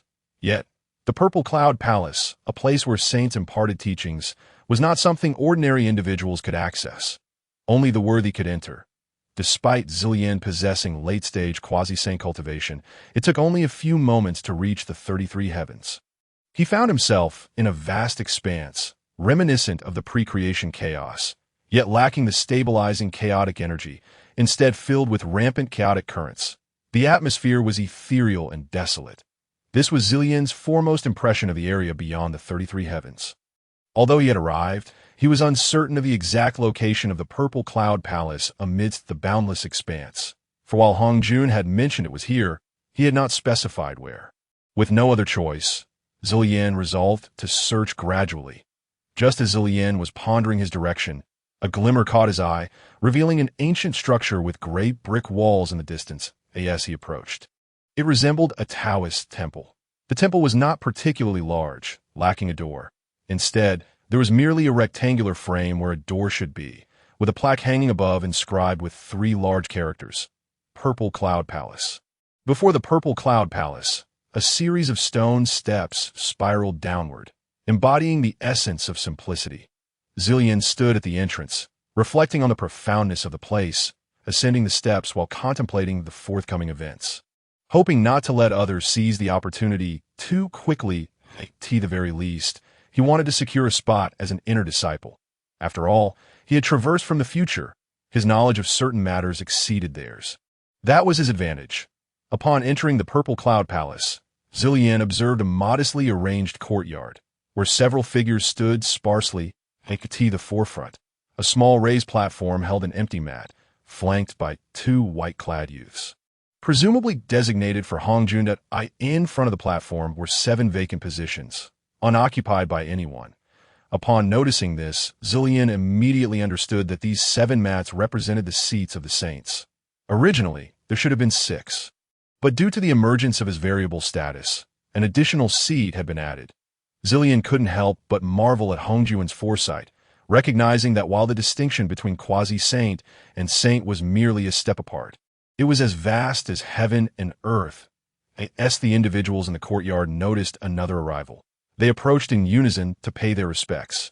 After a round of pleasantries, Zillian became acquainted with these notable figures. Laozi, the Primordial One, needs no introduction, and neither does the Eastern Emperor Tai, who stands alongside Emperor Jun, wielding the Eastern Emperor Bell. Following them is a sharp-faced Taoist in black robes, who is none other than the Kunpin. Niwa and Fushi are also present, and among the remaining few, some can be identified by their appearances, such as the Taoist Hongyun, clad in a crimson robe and holding a blazing red gourd, as well as the figure beside him, who balances a tree atop his head while cradling what resembles a book, undoubtedly the famed Zenyuanzi. Yet conspicuously absent are the 2, Jin and Juani, who should have arrived by now. Their absence raises questions. Haha, I am but a wandering Taoist of the Purple Lotus, and I greet all my fellow friends. The Purple Lotus bows respectfully. Upon seeing the Purple Lotus, Laozi is instantly filled with suspicion and turns to communicate telepathically with the Primordial One and Tongtian, exclaiming, "This Purple Lotus possesses formidable cultivation. He likely has the strength of a quasi-saint." Tongtian and the Primordial One nod in agreement. Friends, there is no need for excessive formalities. This occasion marks the culmination of teacher Hongjun's cultivation, wherein he opens the palace to impart teachings. A significant opportunity for us all to attentively listen. Should any of us attain enlightenment, our journey shall not be in vain, Laozi responds. The Purple Lotus's humility elicits a certain fondness among the 3 pure ones.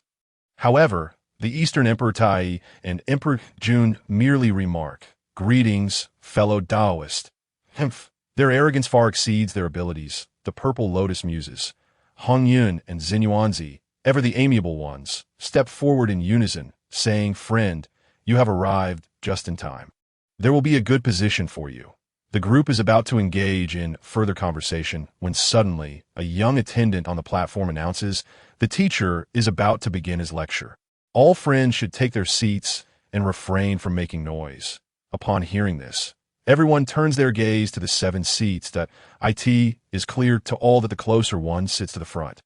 The better the position, and the Purple Lotus knows that the foremost 7 mats represent the 7 sacred thrones. In the Purple Cloud Palace, no one dares to use spells, Thus the competition for seats begins. The three Pure Ones unite, swiftly pushing aside the Eastern Emperor Tai and Emperor Jun, who attempt to seize the front positions, just as the two from the demon tribe stabilize themselves to make another attempt. The foremost three positions are firmly occupied by the three Pure Ones. To their dismay, even the fourth position has been taken, revealing that the demon master Kunpeng has claimed it. Niwa occupies the fifth, Xinyuanzi the sixth, and Hong Yun follows closely in the seventh. The three demons, realizing they have lost all positions, can only glare fiercely at the three Pure Ones before they sit cross-legged on the ground behind Hong Yun. At this moment, the Purple Lotus leisurely approaches Laozi and says, "Haha, friend, I have taken a liking to your position. Might you consider relinquishing it?" The Purple Lotus has already resolved to claim the first position. Thus he does not contend with them, for he seeks to establish his authority. "Ha, friend, you jest. Why do you specifically covet my position?" Li Er responds, nearly incensed by the Purple Lotus's words, yet he manages to maintain a facade of politeness. "Hey, no need for further words. Either yield or do not," the Purple Lotus suddenly replies with a cold demeanor. "Humph. If I refuse, you all are exceedingly rude." Before Li Er can complete his sentence, the Purple Lotus waves his sleeve and sends him tumbling from the mat. Taking his place, this audacious act leaves the assembly in shock. What is this place? It is the Purple Cloud Palace, the sanctum of the saints, and to behave so brazenly here is simply outrageous. One can only describe it as audacious. With a hint of ignorance of the consequences, I humbly request your support. Chapter 10. Junti's shamelessness continuing from the previous tale of Hong Jun attaining sainthood and a mat dispute in the Purple Cloud Palace. The Purple Lotus has unceremoniously displaced Laozi from the primary position, taking his place without concern for others' opinions, quietly awaiting Hong Jun's arrival. Laozi, having been publicly humiliated, seems to hold back, merely shooting a fierce glare at the Purple Lotus without retaliating. The Primordial One, who is seated second, upon witnessing Laozi's fall, rises in anger, brandishing his renowned treasure, the three treasures Rui, ready to retaliate. Meanwhile, Tong Tian, seated third, brandishes his Qingping sword, positioning himself to the left of the Purple Lotus, effectively surrounding him alongside Laozi and the Primordial One, waiting for Laozi's command to strike. However, they agree to temporarily set aside their grievances in this sacred realm, with Laozi begrudgingly stating, "Let us not pursue this matter here. At least for now." After shooting another resentful glance at the Purple Lotus, he turns to observe the lack of mats behind him, his white brows slightly furrowing in contemplation. At that moment, two individuals walk in from outside the hall. Upon closer inspection, the Purple Lotus realizes they are Jean and Juni, who ought to have arrived earlier.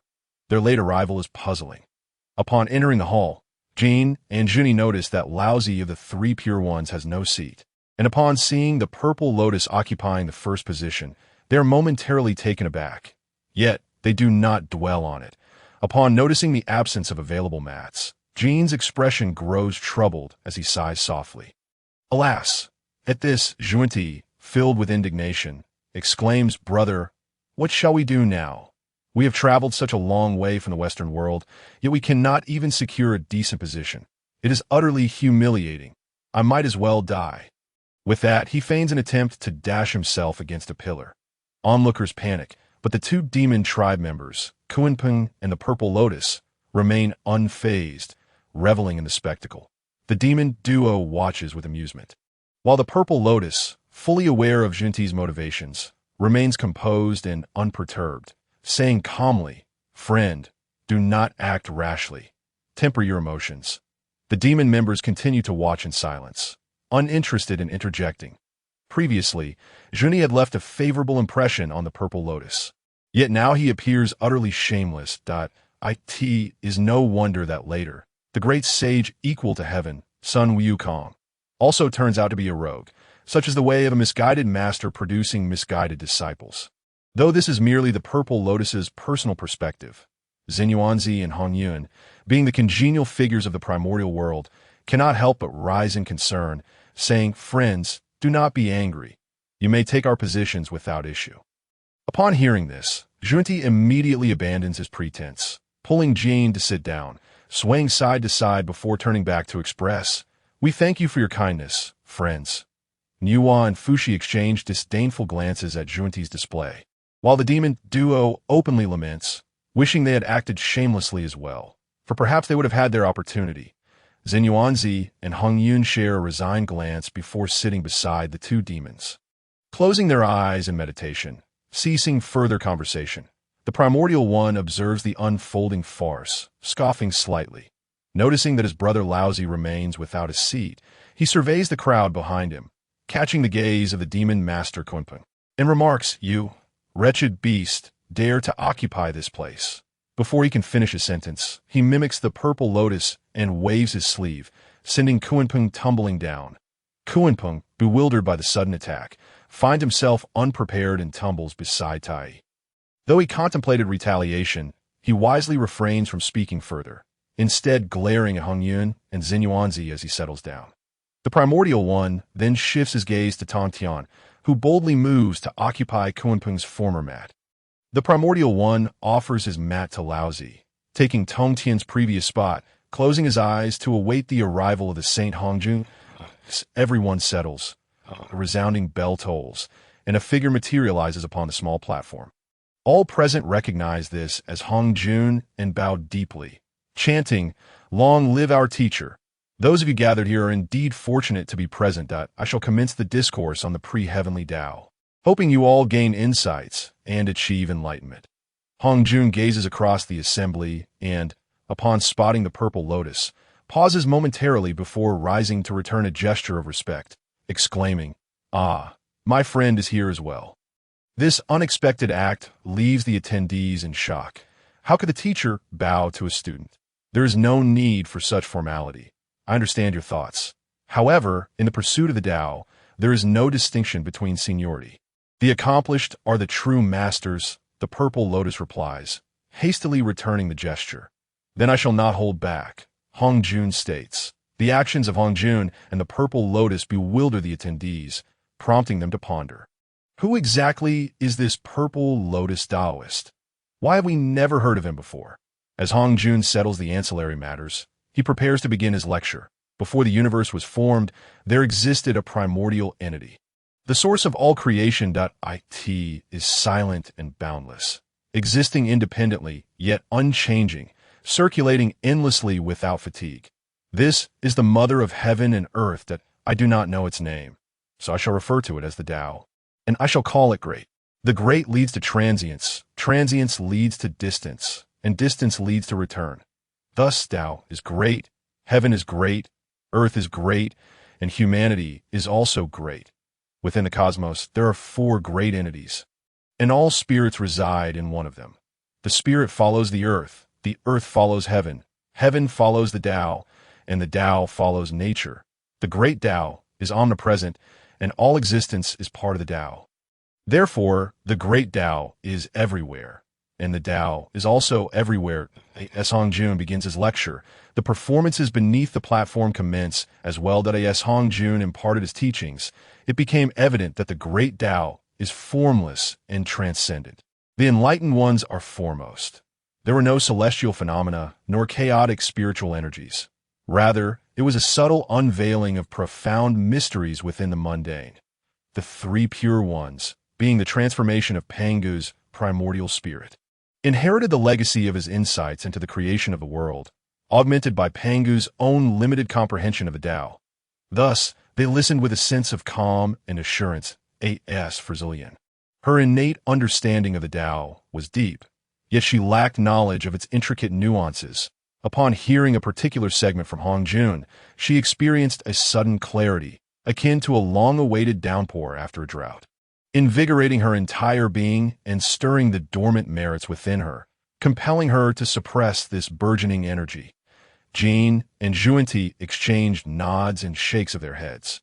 Jean occasionally displayed an expression of great sorrow, while Junti sometimes appeared incensed. In contrast, Nuwa and Fushi, though not profoundly affected, maintained an air of tranquility. The demon clan members, including Hong Yun and Xinyuanzi, continuously shook their heads in dismay. What was the cause of their discontent?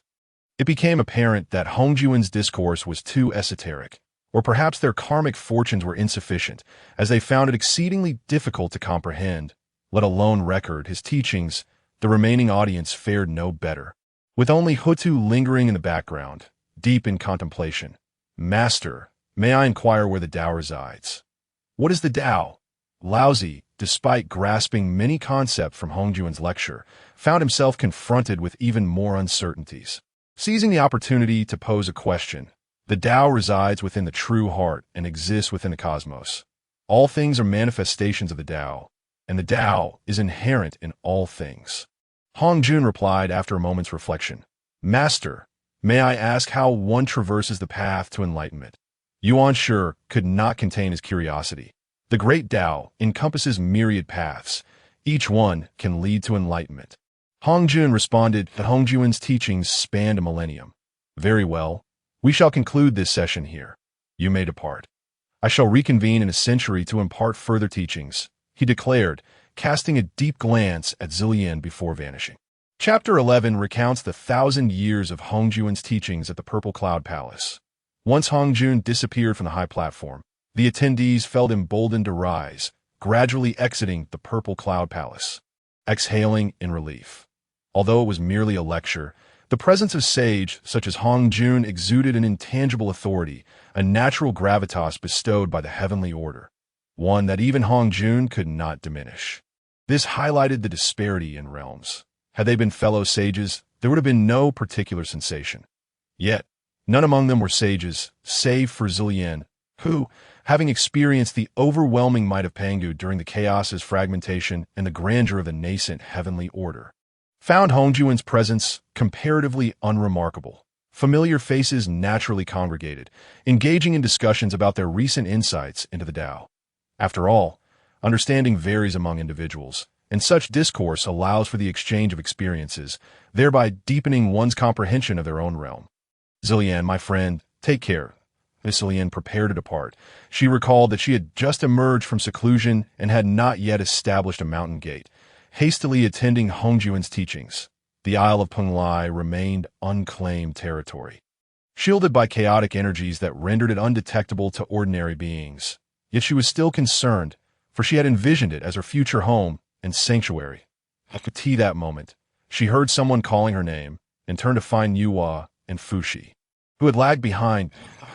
Fushi, what wisdom do you wish to impart? Though anxious, she could not dismiss their courtesy, especially since Yuhua was later revered as the mother of humanity. There is nothing of great importance. I merely wish to know if you have the time to visit our humble abode with my sister, Fushi proposed. Zillian hesitated, feeling somewhat conflicted, as they were the ones inviting her. Dada, is there something troubling you? My friend, speak freely if there is, Fushi urged, noticing her reluctance. That it is nothing significant. However, as you know, I have just emerged from seclusion and rushed here to listen to the Master's teachings. I have yet to establish my own sanctuary, and thus I wish to return soon, Zillian explained after a moment's thought. I see. There is no blame upon you. It is we who have been thoughtless. Please return, and if time permits, I would be honored if you could grace our abode and share in a discussion of our understanding of the Tao. Fushi replied, appearing enlightened. It is settled then. I shall visit your esteemed residence once I am settled. Farewell, Zillian smiled and acknowledged. With that, she raised her hand and tore through the fabric of space, vanishing from the vicinity of the Purple Cloud Palace in the 33 heavens. Brother, why did you insist on inviting him to our abode? Yuhua inquired, puzzled. Sister, I anticipated you would ask that. This individual is extraordinary. Fushi stroked his beard. You mean? Yuhua seemed to grasp something. Indeed, Fushi nodded with a smile. Even the master bowed to him with respect, calling him friend, indicating his remarkable origins. That a glimmer of insight flashed in Fushi's eyes. While his cultivation level mirrors ours, at the late stage of quasi-saint, I sensed that I would not stand a chance against him. Fushi confessed candidly. His words startled Yuhua. She was well aware of her brother's prowess. If he deemed himself inferior, then Zillian must be perilously close to attaining saintly status. Yet, such remarkable cultivation had not previously crossed her ears. It appeared that the world was rife with formidable individuals, far beyond her expectations. Alas, I realize now that I've been overly arrogant. But what is Zillian's true background? Enough pondering. It matters little what his origins are. Let us not provoke him. We should leave. Others have already departed. Niwa concluded. As she contemplated, Fushi interrupted her thoughts. Niwa agreed, recognizing the wisdom in avoiding conflict with the unknown. The two ascended, tearing through the void to return to their sanctuary on Mount Buzhou, intent on contemplating their understanding of the Tao acquired over the millennium. Chapter 12 finds us in the eastern expanse of the Hongwang continent, within the confines of the Wuzhuang Temple. Hongyun, my dear brother, how much have you comprehended? Xin Yuanzi inquired of Hongyun, seated nearby. Alas, the great Tao expounded by our master is indeed profoundly intricate. With my current cultivation, I can grasp only 50 to 60%. True comprehension eludes me. Perhaps only 10 to 20%, Hongyun lamented, shaking his head in frustration. Do not feel disheartened. I too share the same plight. It appears that our cultivation is significantly lacking compared to those who preceded us. We may both be at the quasi-saint level, yet there remains a considerable gap in our understanding and comprehension of the Tao, especially with that Zillian from the Eastern Sea. I find his cultivation entirely inscrutable. Xin Yuanzi remarked, shaking his head. You mentioned that. I almost overlooked it. While at the Purple Cloud Palace, I sensed something unique about him, but did not immediately realize it until you brought it up. Indeed, I too could not fathom his cultivation. And I discovered a remarkable quality about him, Hongyun noted. Xin Yuanzi furrowed his brows, attempting to recollect what Hongyun had mentioned, but after a moment, he shook his head. What was it? I truly did not notice. Your oversight is understandable. I am attuned to such matters as a cloud spirit. Hongyun reassured him that I discern that he possesses a similar pressure as our master, albeit weaker in comparison. What? Xin Yuanzi sprang to his feet in surprise. Quickly realizing his breach of decorum, his face flushed. Are you suggesting he is also a saint? Not quite, but he is likely on the verge of breaking through to sainthood. Otherwise, how could he exude such authority reserved for saints? Hongyun explained. Then this individual must not be trifled with. When a master next hold a lecture at the Purple Cloud Palace, we should engage with him further and observe, Xin Yuanzi suggested, a hint of uncertainty in his tone. Indeed, that seems prudent, Hongyun agreed readily. With their decision made, the two cast aside other concerns, focusing intently on absorbing the teachings of Hongjun and delving into their understanding of the Tao. Chapter 12 continues on the eastern expanse of the Hongwang continent. Within the Three Pure Ones Palace atop Kunlun Mountain. Brother, that Zillian Taoist from the Purple Cloud Palace was exceedingly audacious. He truly humiliated you before so many witnesses. Do you intend to let it pass? Upon the grand dais sat three individuals, the head of the assembly. An elderly man donned in a gray robe, with white eyebrows and a mane of silver hair, sat cross-legged atop a cushion mat, his eyes appearing to flutter between closed and opened his lower left. Upon another mat sat a middle-aged man clad in a blue robe, cradling a jade scepter of exquisite craftsmanship. His right. A young man dressed in black Taoist robes, bearing a sword known as the Sanqing Feng, was present. That was the middle-aged man in blue who spoke. Brother, in my humble opinion, it would be prudent to exercise patience and deliberate on this matter further. The man in black opened his eyes, casting a glance at the middle-aged individual before responding, Tong Tian, what do you mean? The Zillian Taoist of the Eastern Sea has publicly humiliated our elder brother at the Zixiao Palace, which is tantamount to dishonoring the three of us. If we do not avenge this grievance, will we not become the subject of ridicule? The three were none other than the revered figures of the Sanqing, Laozi, Yuanshi, and Tong Tian, with a rebuke directed at Tong Tian coming from Yuanshi Tian. Tong Tian seemed unfazed by Yuanshi's admonition, gazing calmly at him as he replied, the Zillian Taoist eludes my understanding. He is formidable. Furthermore, even our master has shown him respect, indicating his extraordinary nature. Thus, I suggest we proceed with caution, that if you doubt my words, venture to challenge him yourself.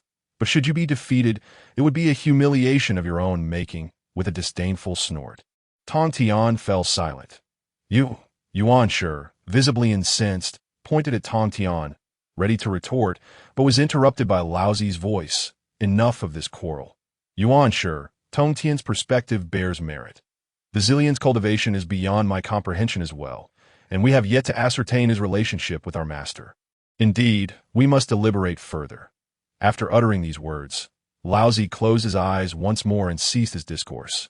Seeing that even Laozi supported Tongtian's view, Yuanshi reluctantly acquiesced, albeit casting a fierce glare at Tongtian. None could have anticipated that this discord among the Sanqing would set in motion events leading to their eventual separation, a testament to the unpredictable nature of the Tao above the Eastern Sea. In what was once a forbidden zone for living beings, a rift suddenly appeared in the firmament over the sacred isle of Penglai. This fissure, measuring roughly 10 feet in length, heralded the arrival of a figure clad in purple robes, the Zillion Taoist, who had hastened back after attending a sermon at the Zhixiao Palace in the 33rd tier of heaven. Upon returning to the isle, Zillion swiftly surveyed the surroundings with his divine sense, inwardly resolving that it was best if no one had discovered his presence. Should anyone seize this opportunity while he was preoccupied with the teachings, he would be compelled to reclaim the isle by force. However, upon scanning the area and finding it desolate and devoid of life, he finally relaxed. Yet soon, a new dilemma arose. If this were to be his future home, how should it be arranged? He could not simply erect modern structures. What formations could be employed for its protection? While the chaotic energies surrounding the isle provided some level of defense against lesser beings, those of higher cultivation, such as the Deluo Jin Xian, could still breach its sanctity. Zillion desired a sanctuary that was not easily accessible to just anyone that he sat in meditation, contemplating these two pressing questions. Time slipped away unnoticed until... Suddenly, Zillion rose from his contemplative state. He raised his hand and cast a spell towards the isle. In an instant, the once still chaotic energies began to swirl and coalesce, transforming into a barrier that gradually shifted from gray to transparent, vanishing beyond the isle's periphery. If anyone had been present outside, they would have been astounded to discover that the previously visible chaotic energies enveloping the isle had suddenly disappeared. What Zillion had invoked was the chaotic formation originally laid down by Pangu to shield him from the threats of creation.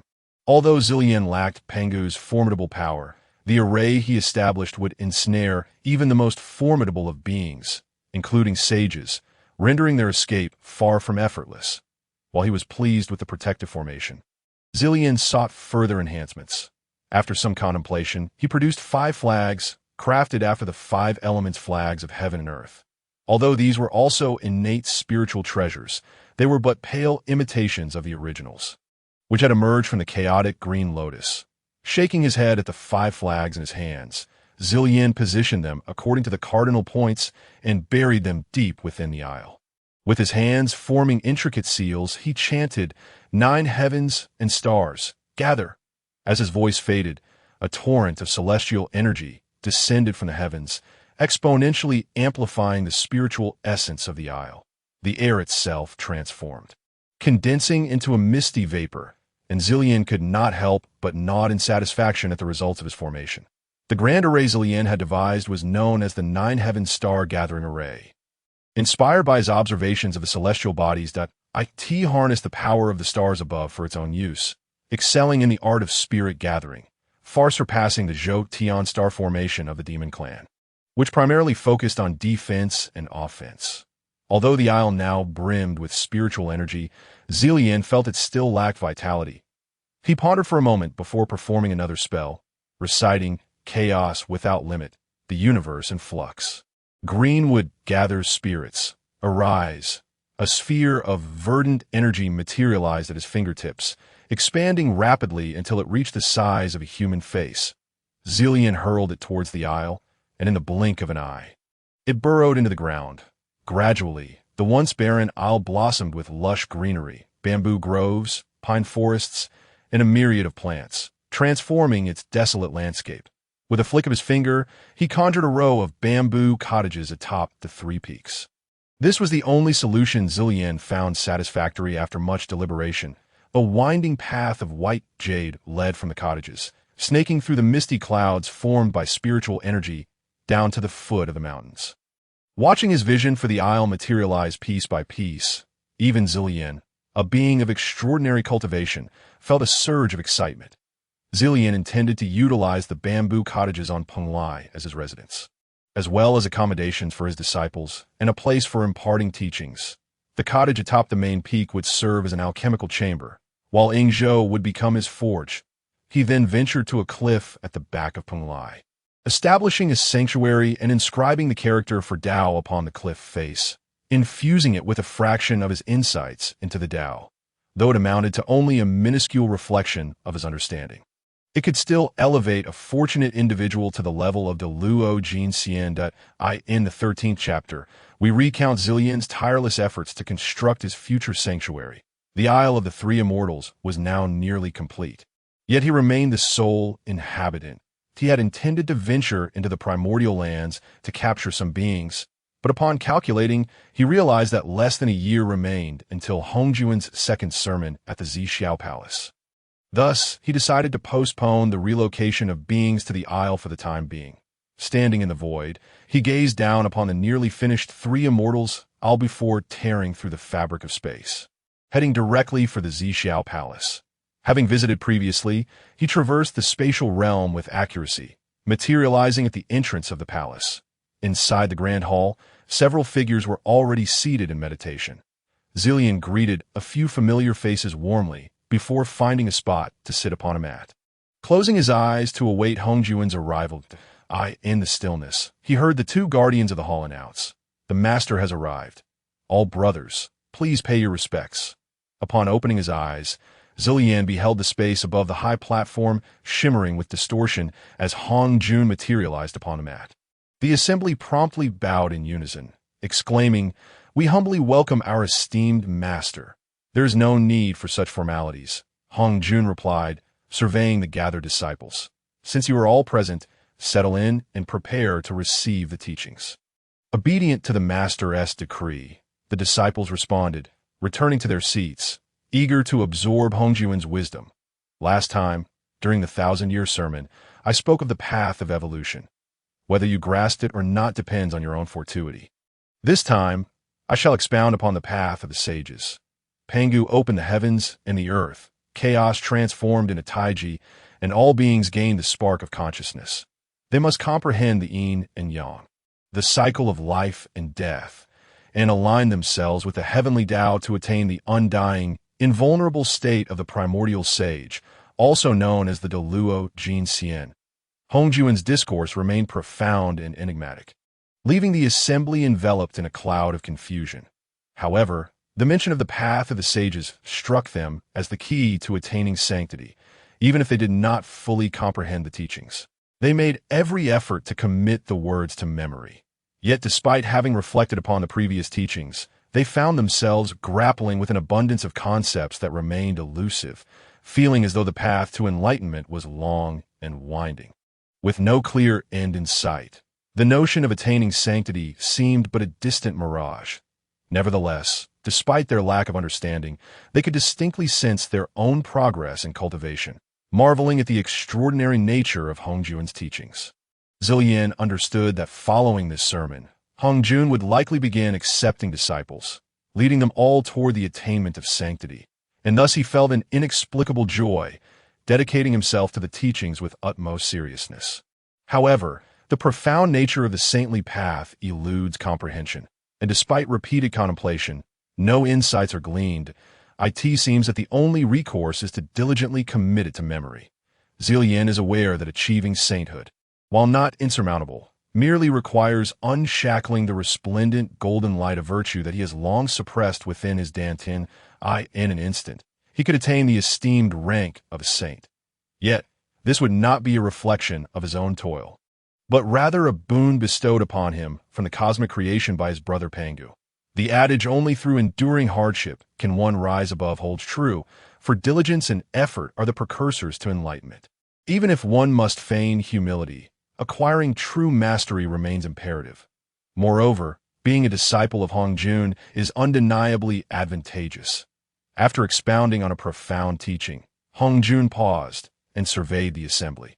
"Do you find any enlightenment among you?" The crowd exchanged glances, uncertainty pervading their hearts. Yet, upon witnessing the bewilderment mirrored in others' eyes, a sense of relief washed over them. I am confused, but it seems others are equally lost, huh? The three pure ones exchanged glances, and Laozi rose to inquire. May I ask, Master, what is the method to attain sainthood? The crowd gasped in astonishment, as none anticipated Laozi would pose such a question. They too harbored a desire to know. But the path to sainthood seemed too distant and elusive, leaving them unable to comprehend the teachings of Hongjun and their relation to achieving sainthood. Hongjun nodded in approval. Very well, since you seek knowledge. I shall impart it to you. The path to sainthood comprises 3 avenues. The first is the highest, achieved through the validation of one's own profound magical powers and cultivation, akin to Pangu who separated heaven and earth. The second is through the utilization of innate treasures, relying on the 3 corpses. By severing the 3 corpses, one can naturally attain enlightenment, as I have done through this very method. The third is the path of merit, the specifics of which you will come to understand in due time. Our discourse has persisted for a century, and it shall conclude here. Hongjun cast a glance over the assembly once more and continued. Among you, 7 are destined to be my disciples and will ultimately become the 7 saints beneath the heavenly Tao. The crowd was astounded. The purpose of attending this sacred gathering was to discern how to attain the ethereal status of a saint like Hongjun. To hear him declare that he would accept 7 disciples, who would inevitably achieve sainthood, was nothing short of shocking, as the crowd gradually quieted. Hongjun spoke again. Zilian, you were born of chaos, a brother to Pangu, yet have not attained sainthood, which is indeed a remarkable anomaly. However, by the mysterious workings of the heavenly Tao and the cycles of karma, it is destined for you to become my disciple. Thus, you shall join my ranks, securing a position as the eldest disciple. Do you harbor any objections? Upon hearing Hongjun's proclamation, the crowd finally grasped Zilian's origins and silently rejoiced that they had not offended him. The 3 pure ones exchanged astonished glances, remaining silent, while Yuanshi let out a silent sigh of relief, thinking, goodness, born of chaos, a brother to Pangu. Thankfully, I did not provoke him, for the consequences would have been dire. Zilian, equally astonished by Hongjun's words, reflected on the vast distinction between the quasi-saint and the true saint. It seemed that Hongjun had already divined his origins. He realized he must tread carefully in future endeavors. For until his cultivation surpassed Hongjun's, it would be wise not to oppose him, lest he face unforeseen demise. Although his mind was awash with myriad thoughts, he replied, Thank you, Master, for your benevolence. I shall not disappoint your expectations. Upon hearing Zilian's response, Hongjun appeared quite pleased. He raised his hand, and a stream of purple energy surged towards Zilian, merging into his spiritual abode. This was the primordial purple energy, a harbinger of sainthood, which Hongjun bestowed upon him. Zilian's heart leapt with joy at Hongjun's words. He already possessed several strands of this energy, and now he had acquired another. Could one ever have too much of a good thing? The onlookers gazed upon Hongjun's gift to Zilian with envy. But the 3 from the demon clan looked at him with not only envy, but also a flicker of jealousy and resentment. Zilian pondered the cause of this animosity. He believed he had not wronged them. Never mind, he thought, I would rather they provoke me. It would provide an excuse to seize the chaos bell from Donghuang Tai. Before my transmigration, I was particularly intrigued by this chaos spiritual treasure, evolved from Pangu's axe. Now that I have arrived in this world, I must seek an opportunity to claim the chaos bell. Zilian mused with a fierce determination, blissfully unaware that at that moment, Donghuang Tai felt an inexplicable chill wash over him and hastily calculated its cause. But to no avail, he could only shake his head in resignation. One could not help but marvel at Zilian's formidable spiritual awareness. Had he been cognizant of this, he would likely curse Donghuang Tai and his brother daily, just jesting. Chapter 14 recounts the astonishment that enveloped the assembly as Hongjun accepted disciples and revealed Zilian's origins. Pleased by Zilian's remarks, Hongjun nodded approvingly and continued. The 3 pure ones are incarnations of Pangu's primordial spirit, having benefited from Pangu's protection. They are thus deserving of becoming my disciples and attaining the saintly rank. Before Hongjun's words could fully settle, the 3 pure ones sprang to their feet. Thank you, Master, for your kindness. Their excitement was palpable. Even Laozi, typically indifferent, bore a flushed countenance, his 3 wisps of white beard trembling, raising concern over the potential for cerebral hemorrhage. Yet, the crowd did not mock their fervor. Instead, they envied them, for this was indeed a saintly rank. With 4 of the 7 positions filled, only 3 remained, leaving everyone curious as to who would be fortunate enough to claim them. All eyes turned to Hong Jun in anticipation. He waved his hand, sending 3 strands of primordial purple energy into the spiritual abodes of the 3 pure ones. And then spoke again, Niwa, you shall encounter great opportunities to achieve saintly fruition and thus enter my ranks as my disciple, placing you 5th among the 3 pure ones. Without further ado, Hong Jun granted Niwa a strand of primordial purple energy. Upon hearing her inclusion among the saints, Niwa's countenance radiated with excitement, though she quickly composed herself. Zillion quietly nodded in admiration of her poise. It was commendable for a woman to possess such composure. Niwa bowed gracefully toward the elevated Hong Jun, expressing her gratitude. Thank you, Master. Do not be so formal.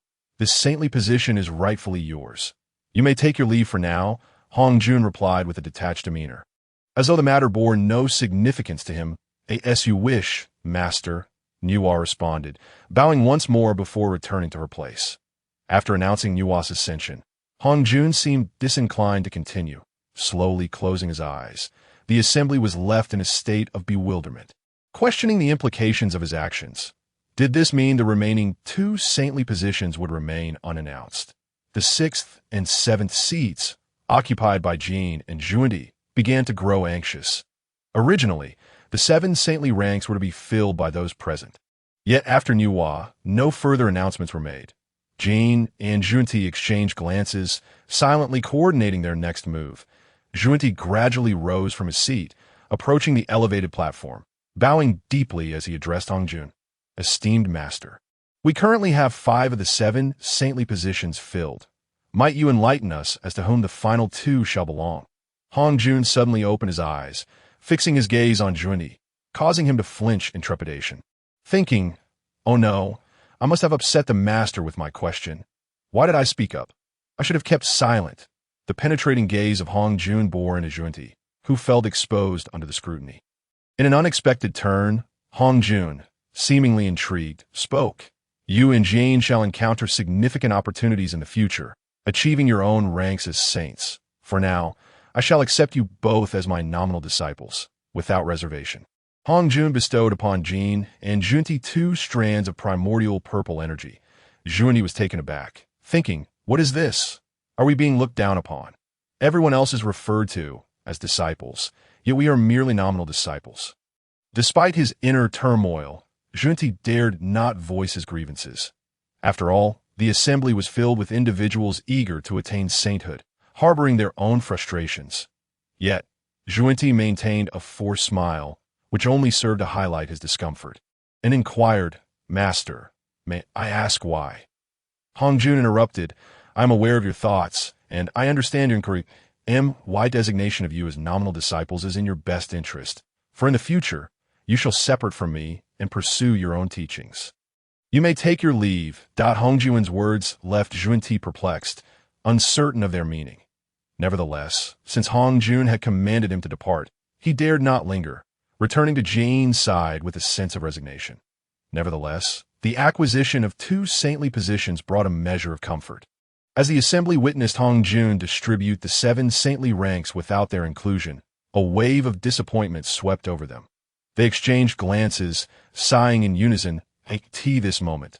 Dong Huang Tai stood up and approached the elevated platform, inquiring, Master, I seek clarification on a matter. May I ask you to elucidate? After bowing respectfully, he continued, might there be a possibility for others, aside from these 7, to attain sainthood? Dong Huang Tai fixed his gaze upon Hong Jun and spoke. After a moment's contemplation, Hong Jun replied, it is said that the myriad paths can lead to sanctification. However, beneath the heavenly Tao, 9 is the utmost number, while 7 is the fixed number. Thus, there should indeed be one more sage. Hong Jun paused, seemingly pondering something, and suddenly continued. Hong Yun stepped forward. Seeing that there was no position for himself among the sages, Hong Yun had been resting with his eyes closed at the foot of the platform. When he heard Hong Jun call his name, he hastily rose and approached the high platform, bowing respectfully. Master, you were once the first cloud at the edge of the heavens, and your nature is virtuous. Yet you have shown little inclination towards cultivation. However, a chance may yet present itself to you. Whether you can seize it is entirely up to you. Now, I bestow upon you a chance at the great Tao. Your potential to attain sagehood relies solely on your own efforts. As Hong Jun spoke, he bestowed upon Hong Yun a strand of purple qi. Hong Yun was taken aback to discover that he too had an opportunity for sanctification, and his heart swelled with joy. Observing Hong Jun's silence, he wisely returned to the side of Zhen Yuanzi and sat down quietly. Then, Hong Jun addressed the assembly again. Do any of you have further inquiries? Speak them all at once. And no sooner had Hong Jun's words faded than a figure emerged from the back. Jillian focused her gaze and recognized it as Ho Tu, one of the 12 ancestral witches of the Wu clan. Ho Tu was indeed striking, with flowing black hair, willow-like brows, phoenix eyes, and cherry lips, a beauty that could ensnare nations. Additionally, legends of later generations spoke of Ho Tu transforming into the six paths to bring fortune to the world, which caused Julienne to harbor a faint admiration for her. Yet, recalling the events of the future, she could not help but sigh inwardly, pondering if there might be a way to assist her, to avert her transformation into the six paths and her subsequent demise. Now that would be a noble deed. Master, I have a question, Ho Tu said as she stepped forward eagerly to bow. My people of the Wu clan do not cultivate the primordial spirit, and thus cannot attain enlightenment. May I ask the Tao ancestor if there is a wise strategy? Although Ho Tu comprehended little of the great Tao that Hong Jun expounded upon, she did not forget the purpose of her visit. That I am already aware of your thoughts, that I in due course. There will be a fateful opportunity. You may withdraw now. Hong Jun turned away from the crowd and strode in the inner hall of the Purple Cloud's palace, leaving the assembly and Ho Tu behind. Seeing that Hong Jun had departed, the others no longer lingered and exchanged farewells, swiftly exiting the grand hall. Jillian also took her leave from Yuhua, Fuxi, and Hong Yun, rising to head straight for the vast wilderness. Chapter 15. Although the Hongwang world remained desolate, even after several millennia of development, various beings gradually came into view. Yet, it was still a realm rife with bloodshed, especially between the Wu clan, governed by the 12 ancestral witches, and the demon tribe led by Dong Huang Tai, Yi, and Di Jun, who were locked in fierce conflict whenever members of the two clans crossed paths. It was a matter of life and death. However, on the vast expanse of Hongwang, the Wu clan held a slight advantage, as they primarily cultivated their physical forms without nurturing their primordial spirits. While battles often devolved into close-quarter combat, resulting in heavy casualties for the demon tribe, in the celestial realm, amidst the thick clouds, a grand palace complex emerged, shimmering with opulence and radiance. From afar, a streak of azure light swiftly pierced the void. Heading straight for the palace gates, as it neared, it suddenly halted, landing just outside the entrance. The newcomer surveyed the quiet gates and appeared somewhat displeased, furrowing his brow as he shouted, "Where are the guarding demon generals?" Daring to disturb the heavenly palace, two brawny men with fierce expressions emerged from behind the colossal gate pillars, intending to scold the intruder.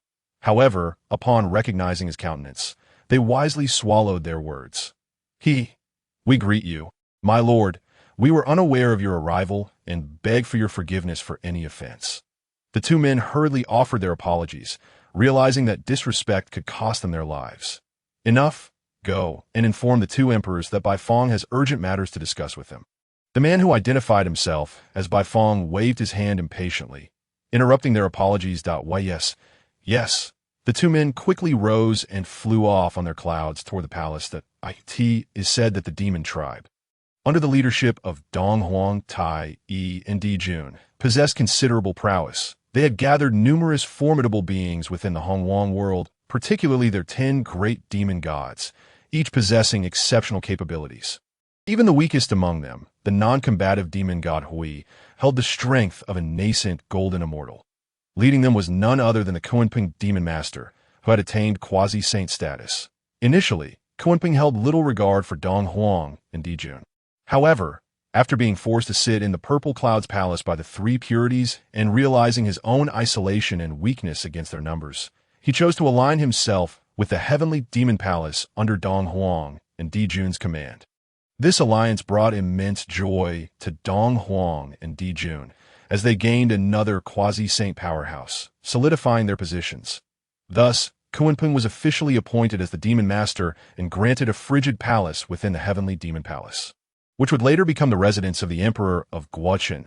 The 10 great demon gods of the demon tribe included Yingzhao, a creature with a human head and horse body, adorned with wings and tiger stripes. Jimeng, a being with a human body and dragon head, often appearing near water, always accompanied by fierce winds and storms. Lu Wu, the deity of Kunlun Mountain, possessing a human face, tiger body, and 9 tails. Kai Ming Beast, another deity of Kunlun Mountain, resembling a giant tiger with 9 heads, each head bearing a human face. Bai Fong, a creature resembling a crane, with a green body, white beak, and red spots, known to bring strange fires wherever it appears. Qiongqi, a bovine-shaped beast with a red body, human face, and horse legs, whose cries resemble a baby's wail. Thunder Beast, a dragon-bodied creature with a human head, its belly large like a drum, capable of creating thunder with its belly. Wang Liang, a being resembling a 3-year-old child with a body of black and red, long ears, red eyes, and flowing black hair. Shun Hui, a creature with a human face and beast body, possessing a single leg and arm, capable of mesmerizing others into slumber with its yawning. Kunpeng, a fish from the North Sea, its name Kun, immense in size, soaring to great heights with wings that resemble clouds. Tao Tai, a being with a head and no body, known for its insatiable appetite, rumored to encompass the entire universe. Returning to the main narrative, the 2 burly men dispatched by Bai Fong returned after a brief interval. My lord, the 2 emperors request your presence. They reported to be. Bai Fong did not indulge in pleasantries and transformed into a streak of light. Hastening into the inner palace, in mere moments, he arrived at the grand hall of the Heavenly Demon Palace, descending gracefully and walking into the chamber, where 8 spiral dragon pillars flanked either side. At the elevated dais before him sat the 2 rulers of the demon tribe, Di Jun and Dong Huang Tai Wai. Bai Fong hastened to the foot of the dais, bowed deeply, and announced, "The great demon, Bai Fong, pays his respects to the 2 emperors." That Di Jun and Dong Huang exchanged glances, and Dong Huang Tai, he spoke first. "There is no need for such formalities, General Bai Fong. What brings you here in such haste? Your Majesties, the demon kin on the Hongwang continent are being slaughtered by the Wu clan, suffering heavy casualties. Our people are now like lost dogs, without a place to rest. I implore you, show compassion for our kin and address this matter swiftly," Bai Fong articulated earnestly, revealing the urgency of his visit.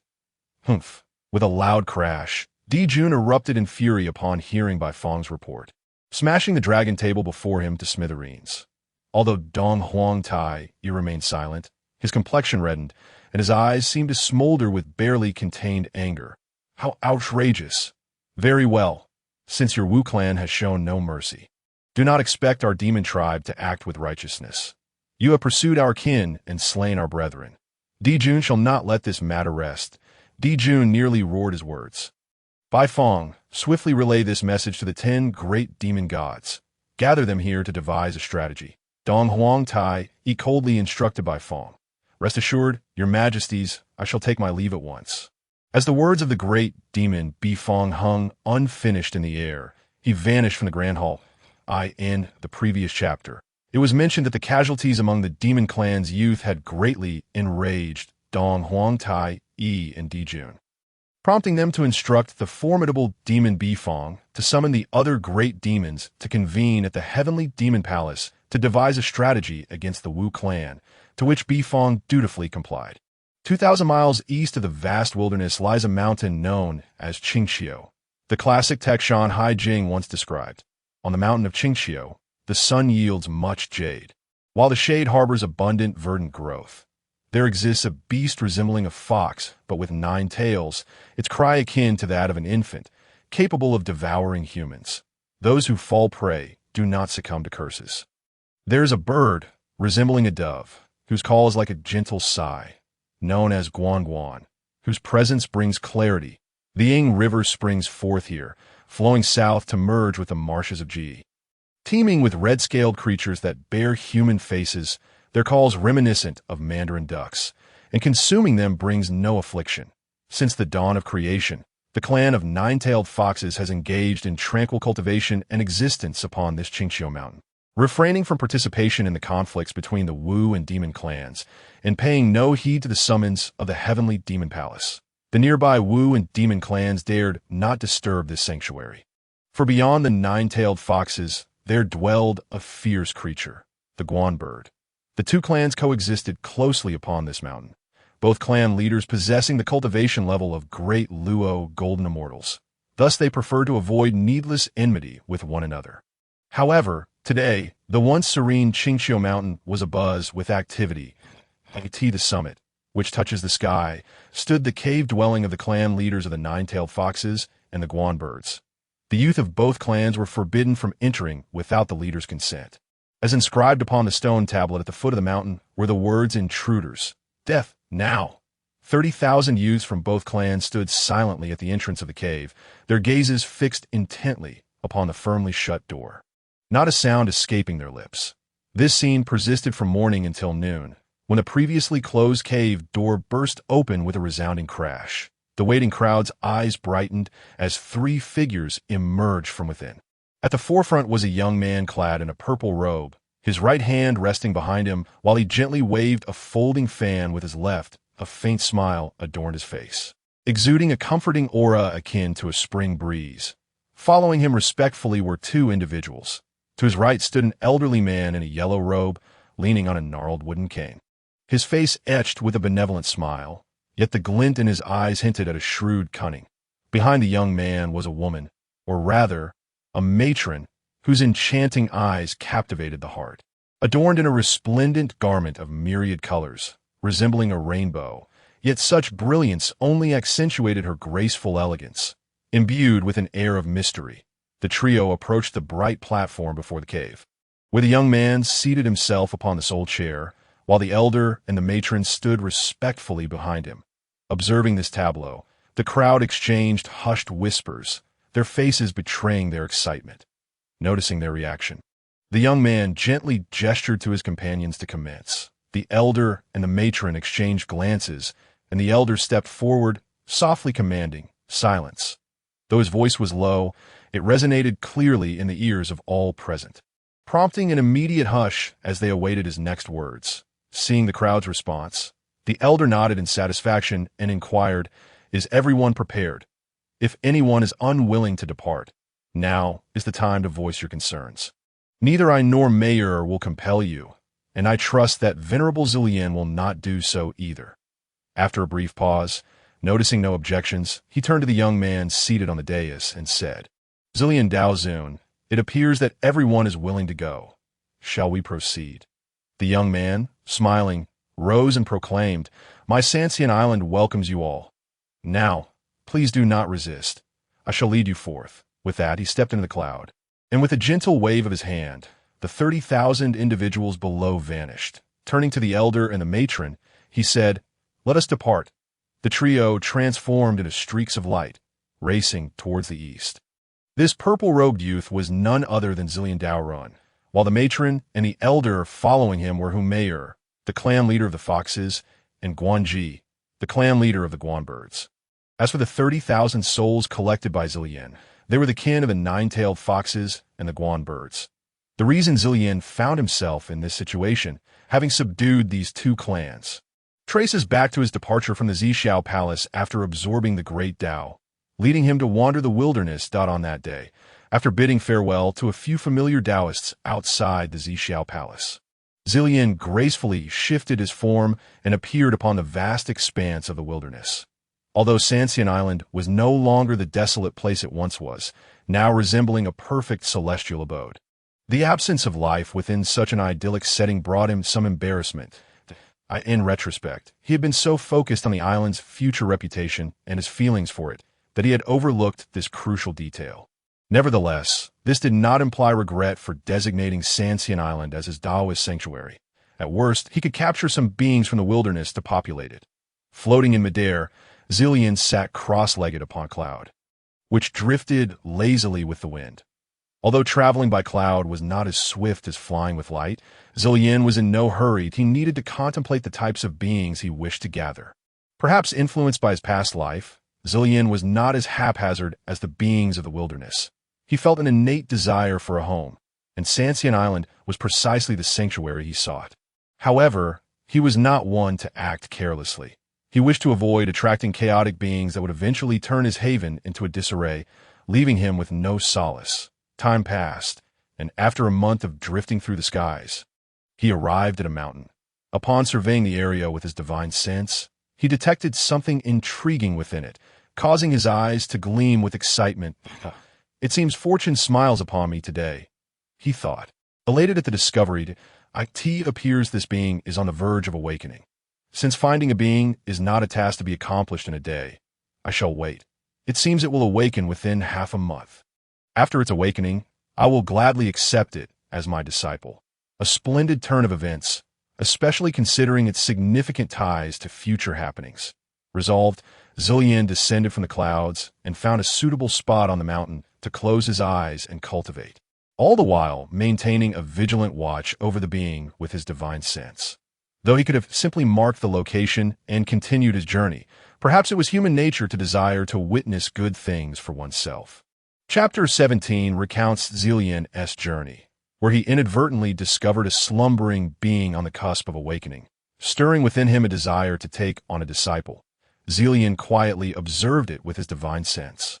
Suspecting that this being was the ancestral dragon of the four seas, Yinglong the Shanhai Jing had once depicted Yinglong, stating, "In the northeastern corner of the vast wilderness lies a mountain known as Xiong Li Tu Chio.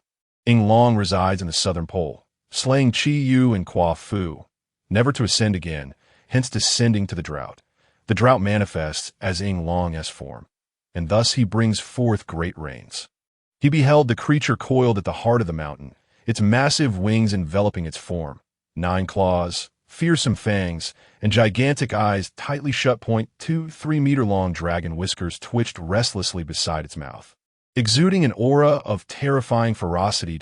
In this place, reminiscent of Xiong Li, Zillion patiently waited for over half a month. One day, under a clear sky, dark clouds had suddenly gathered, thunder rumbling ominously as they congregated above the small hill.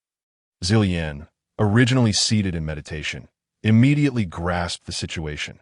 The Yinglong was on the verge of awakening. However, he had not anticipated the creature's formidable nature.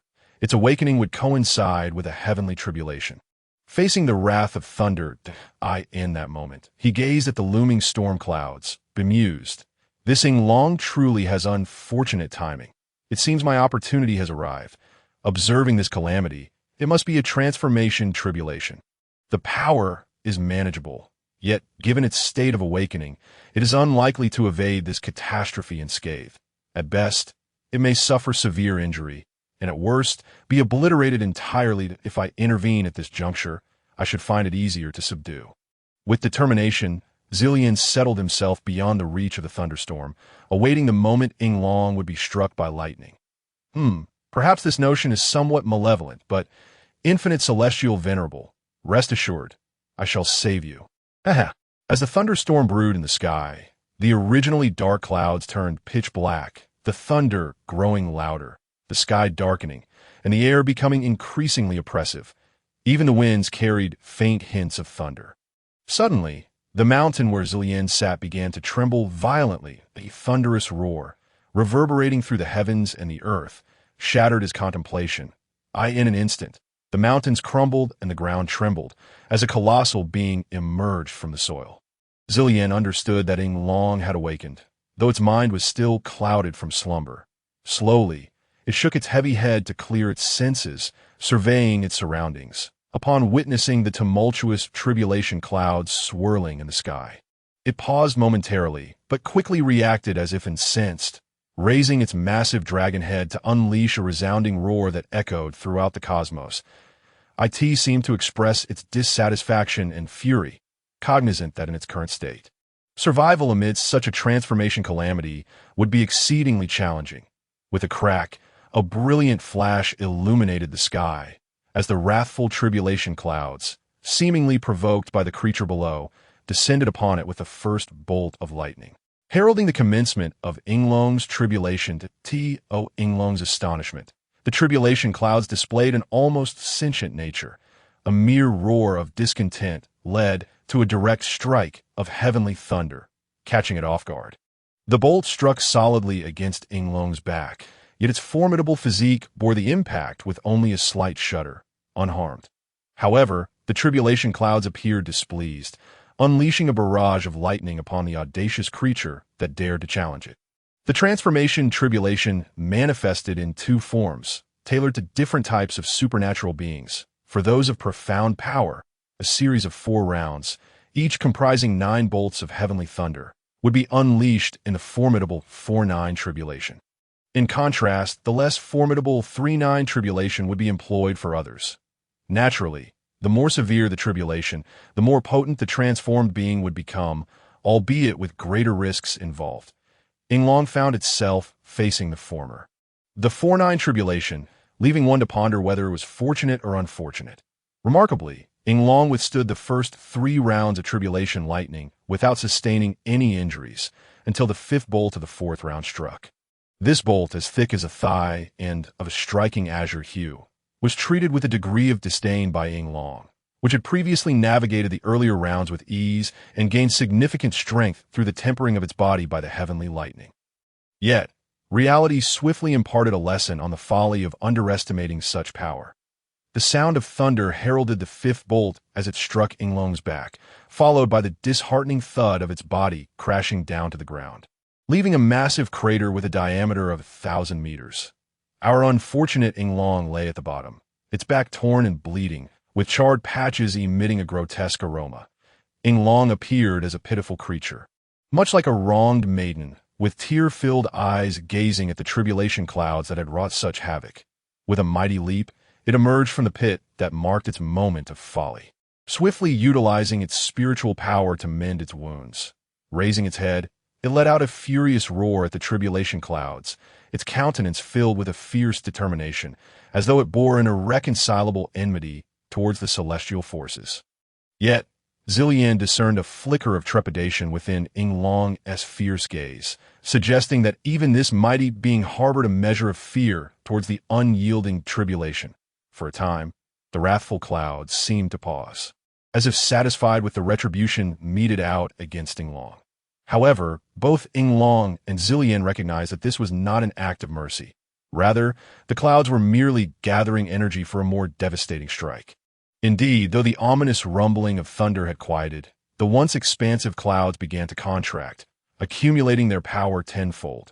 Just as Inglong relaxed its tense demeanor, a fissure suddenly opened in the clouds, unleashing a bolt of azure lightning as thick as a barrel. Hurtling towards the unsuspecting creature below, Inglong, not daring to be complacent, expelled its inner core to meet the impending bolt head-on. Zillian, witnessing this, understood that Inglong was making a final stand. It was critical to note that while this inner core was a potent weapon, it could only be utilized once before needing to be retracted, lest it risk shattering. Furthermore, 3 more bolts of lightning awaited. Sensing the urgency, Zillian knew it was time to make his presence known. He did not wish for Inglong to perish. Inglong propelled its azure inner core to collide with the azure lightning. A deafening roar reverberated through the heavens. In the 18th chapter, it was noted that Inglong unleashed its inner core against the 6th bolt of heavenly thunder, marking its final strike. The collision produced a force so tremendous that it sent ripples through the surrounding space. Inglong, blood streaming from its mouth and eyes wide with fury, seemed on the brink of collapse yet gritted its teeth. Refusing to retreat as it faced the heavenly bolt, the once formidable bolt of lightning, upon clashing with Inglong's inner core, began to dissipate under the relentless assault. Ultimately, just as Inglong was about to exhaust its last reserves of spiritual energy, the 6th bolt was neutralized, though the inner core was forced to hover perilously close to Inglong's body, mere meters away. Finally, the relentless tribulation was weathered, Yet the clouds above began to gather strength anew. Yinglong, now severely weakened from the expenditure of energy and the toll of the tribulation, felt its freshly healed wounds reopen, blood flowing freely once more. Its inner core, once robust, faltered under the strain, compelling Yinglong to retract it into its body for recovery. Lying on the ground, its massive wings trembled, and its anxious gaze remained fixed upon the gathering storm above. Suddenly, Yinglong sensed an approaching presence, its innate sensitivity alerting it to an imminent threat, despite being preoccupied with the tribulation. Curiously, it wondered who would dare approach at such a perilous moment. Zilian, having drawn near during Yinglong's struggle against the sixth bolt, marveled at the creature's acute awareness, even in its weakened state. Emerging from 100 meters above, Zilian revealed himself, stating, "I am Zilian from the Eastern Sea, passing through this region, and I happened upon your tribulation, so I decided to observe." He offered a slight embellishment to the truth that I see that I in that case. "I kindly request you to vacate the area of the tribulation, lest you be caught in its tumult," Yinglong replied, though Zilian detected a hint of skepticism in its gaze. You seem to have exhausted all your spiritual energy from facing the tribulation." "I can lend you a hand," Zilian asserted, locking eyes with Yinglong. Surprised by the offer, Yinglong regarded Zilian for a long moment before responding. "Why would you aid me? State your intentions, for I shall not accept assistance if it comes with ulterior motives." "Very well. In all honesty, I am the foremost disciple of Hongjun, the saint of the purple clouds. While traversing the vast wilderness, I chanced upon your tribulation and wished to take you as my disciple." "Does this reason suffice?" Zilian's sincerity shone through, recognizing that beings of Yinglong's caliber often valued straightforwardness. "Why should I become your disciple?" Yinglong countered defiantly. "Simply because I possess the means to save you, as well as the cultivation of a quasi-saint. Furthermore, I am the disciple of Hongjun, destined to become a future saint. Given the circumstances, it seems you have little choice." Zilian grinned mischievously, gesturing toward the ominously gathering clouds, clearly indicating his intent to leverage the situation. Yinglong hesitated, lowering its massive head in contemplation for a considerable time before finally resolving. "Very well, I accept your offer to become your disciple. However, you must clarify how you intend to rescue me. For one cannot receive aid during a tribulation. Indeed, one cannot receive assistance during a tribulation, but that does not preclude you from utilizing your own resources," Zilian replied. With a teasing tone, I addressed the dragon. "Me?" The dragon, somewhat puzzled, replied, "My spiritual energy has been entirely depleted by the heavenly tribulation earlier. How could I possibly resist?" "You foolish creature," Zilian exclaimed, lightly tapping the dragon's head. "Have you not heard of elixirs?" "Elixirs?" The dragon still seemed somewhat perplexed. "You mean elixirs?" The dragon suddenly grasped the concept and joyfully exclaimed. "What are you shouting about?" "Here," Zilian scolded the dragon with mild annoyance, startled by its sudden outburst. Nevertheless, she produced a purple elixir, roughly the size of a ping-pong ball, which she had concocted from chaotic spiritual fruits while on Sansian Island. This elixir was designed to rapidly restore one's spiritual energy and was particularly effective for breaking through cultivation bottlenecks. Due to its deep purple hue, Zilian, named Yundan the dragon, opened its mouth and swallowed the offered elixir, closing its eyes to assimilate the medicinal potency without inquiring about its effects. Trusting that Zilian would not harm it, the elixir proved remarkably effective.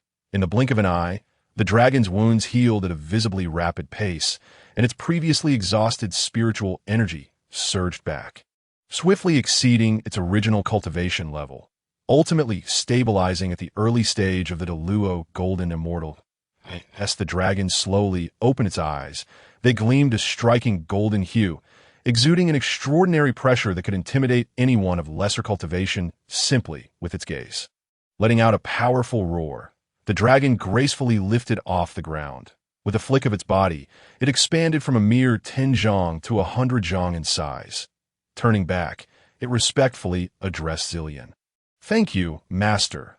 Once I dispel this vile heavenly tribulation, I shall pay my respects." With that, it darted into the tribulation clouds overhead, utilizing its mighty tail to shatter the gathering storm into fragments. Zillion couldn't help but chuckle at the sight. It seemed that among all the beings in this primordial land, this dragon was the only one to confront the tribulation with such fervor.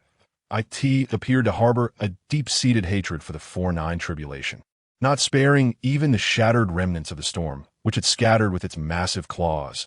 Wiping the sweat from his brow, Zillion mused, "What kind of disciple have I taken on? A complete brute."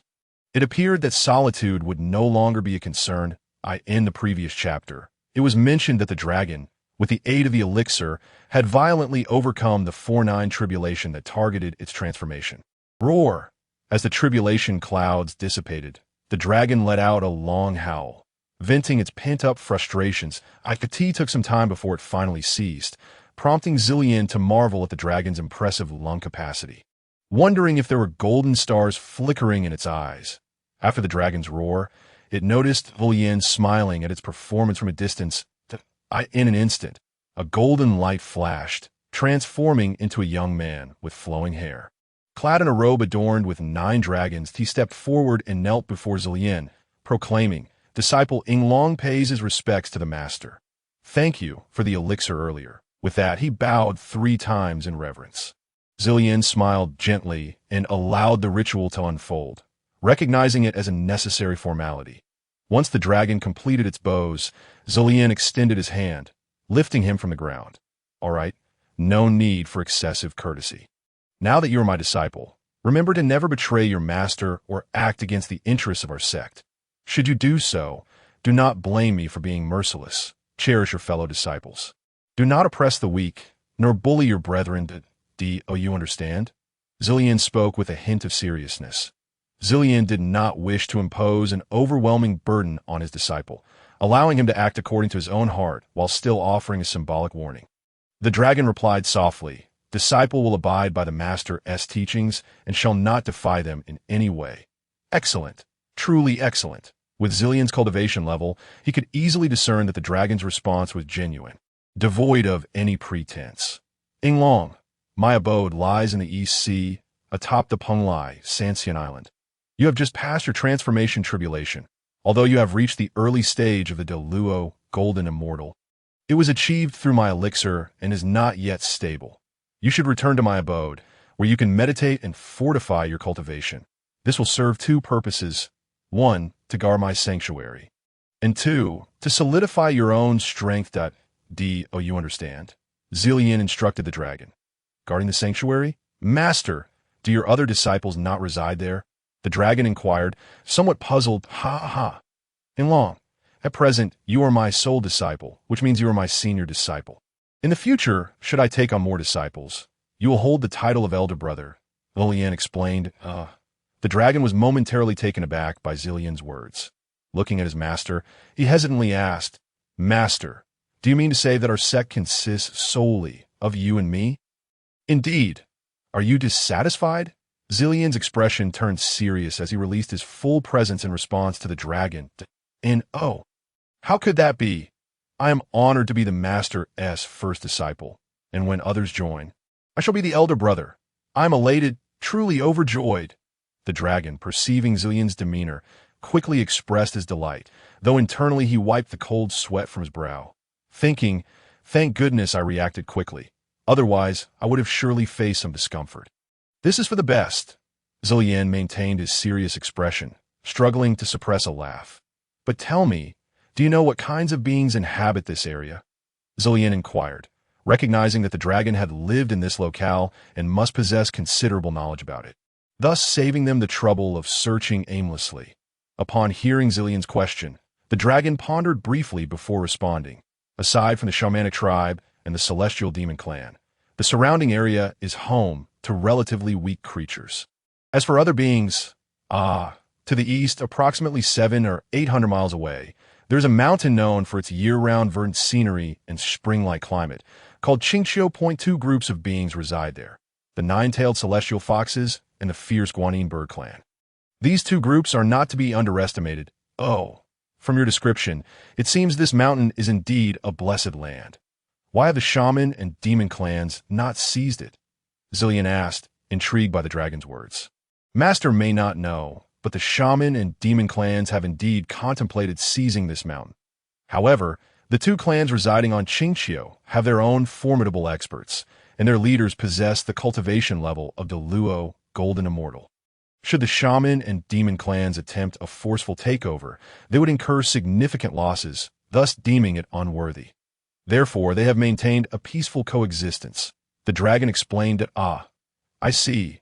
Zillian secretly resolved to consider the Nine-Tailed Fox clan and the Guanyin Bird clan as targets for his journey. After all, the Qingqiu Fox clan reminded him of the infamous Daji, a figure known for calamity and chaos during the later stages of the Fengshan era. How could Zillian possibly overlook such a storied lineage? Yinglong, you should return to the sanctuary.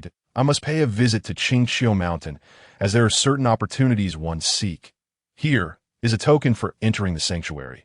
It contains my inscribed mark. When you reach the protective formation outside, follow the mark to safely enter. But remember, do not recklessly invade the formation, where you may lose your life. After determining his course of action, Zillian dispatched the dragon back to the sanctuary, providing him with a token. After all, the guardian formation outside the sanctuary was not something a mere Luo Golden Immortal could breach without consequence. Understood, Master, I take my leave. The dragon was not one to linger. Bowing to Zillian before accepting the token and soaring towards the East Sea. Watching the dragon depart, Zillian then leisurely mounted his cloud and set off for Qingqiu Mountain. He was eager to discover what kind of place this Qingqiu Mountain was, given that it had birthed a peerless enchantress capable of altering the course of an era. The distance of 700 or 800 miles seemed vast, but to Zillian, it was merely a matter of moments, especially since he had slowed his cloud speed. Upon reaching the skies above Qingqiu, Zillian surveyed the renowned mountain, exclaiming in awe, "What a true paradise!" The entire Qingqiu Mountain resembled a reclining dragon, its head facing north and tail south. A location where the six harmonies converge and the four symbols support each other, and oh wonder, it had produced the enchanting Dai. In the void, Zillian called out, "Who leads the mountain?" "I am Zillian from the East Sea, here to pay a visit." As his voice faded, he saw a dozen beams of light rapidly ascend from below. Standing not far from him, at the forefront stood a white-haired elder and a beautiful woman.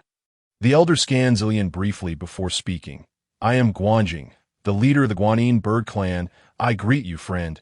May I inquire about your purpose for visiting Qingqiu Mountain?" The elder, with a wary expression, inquired, while the individuals behind him remained subtly on guard, as if they would spring into action at the slightest sign of mischief from Zillian. In the previous chapter, it was mentioned that Zillian had gleaned some information regarding the Qingqiu Mountain from Yinglong and had resolved to bring both clans under the dominion of my Sanxian Island. The more than 10 individuals soaring down from the mountain possessed the cultivation level of Luo Tianshang Xian, with the elder and the woman at the forefront having attained the lofty status of the Luo Jin Xian. Zillian cautiously probed the situation within the mountain using his divine sense and discovered that the two clans collectively numbered around 30,000, most of whom boasted cultivation levels above Jin Xian. With nearly 3,000 at the level of Jiutian Xian Xian and close to 100 skilled at Luo Tianshang Xian, Zillian couldn't help but marvel at the exceptional aptitude of the youths from these clans. It was no wonder that the members of the Wu and Yao clans in the vicinity were reluctant to provoke them and attempt to seize this blessed land of Qingqiu Mountain. Given the prowess of the Nine-Tailed Fox and Guanyao clans, even if the 10 great demon god from the Tianyao Palace were to lead an assault, it would likely result in a Pyrrhic victory.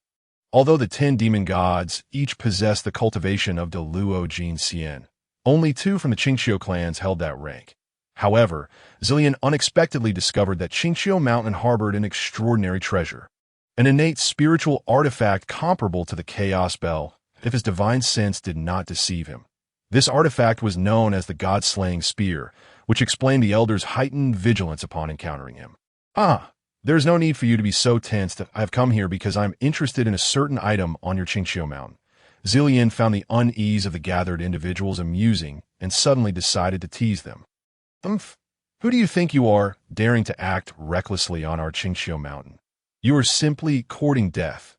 Leave at once, or you shall meet your demise here, becoming part of the fertile soil of this mountain.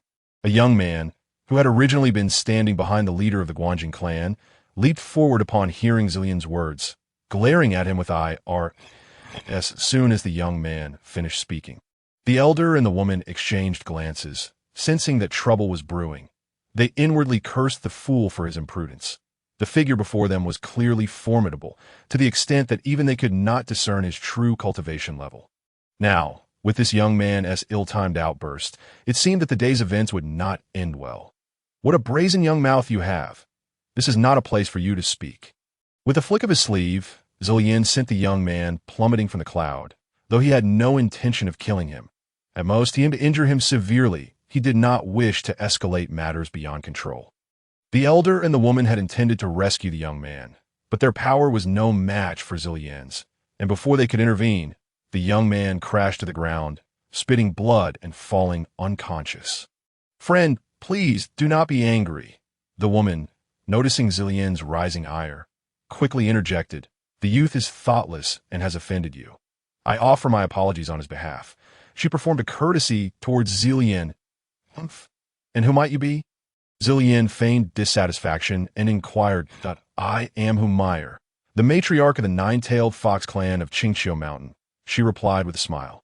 "You mentioned that you have an interest in an item from our mountain. Might I inquire what it is?"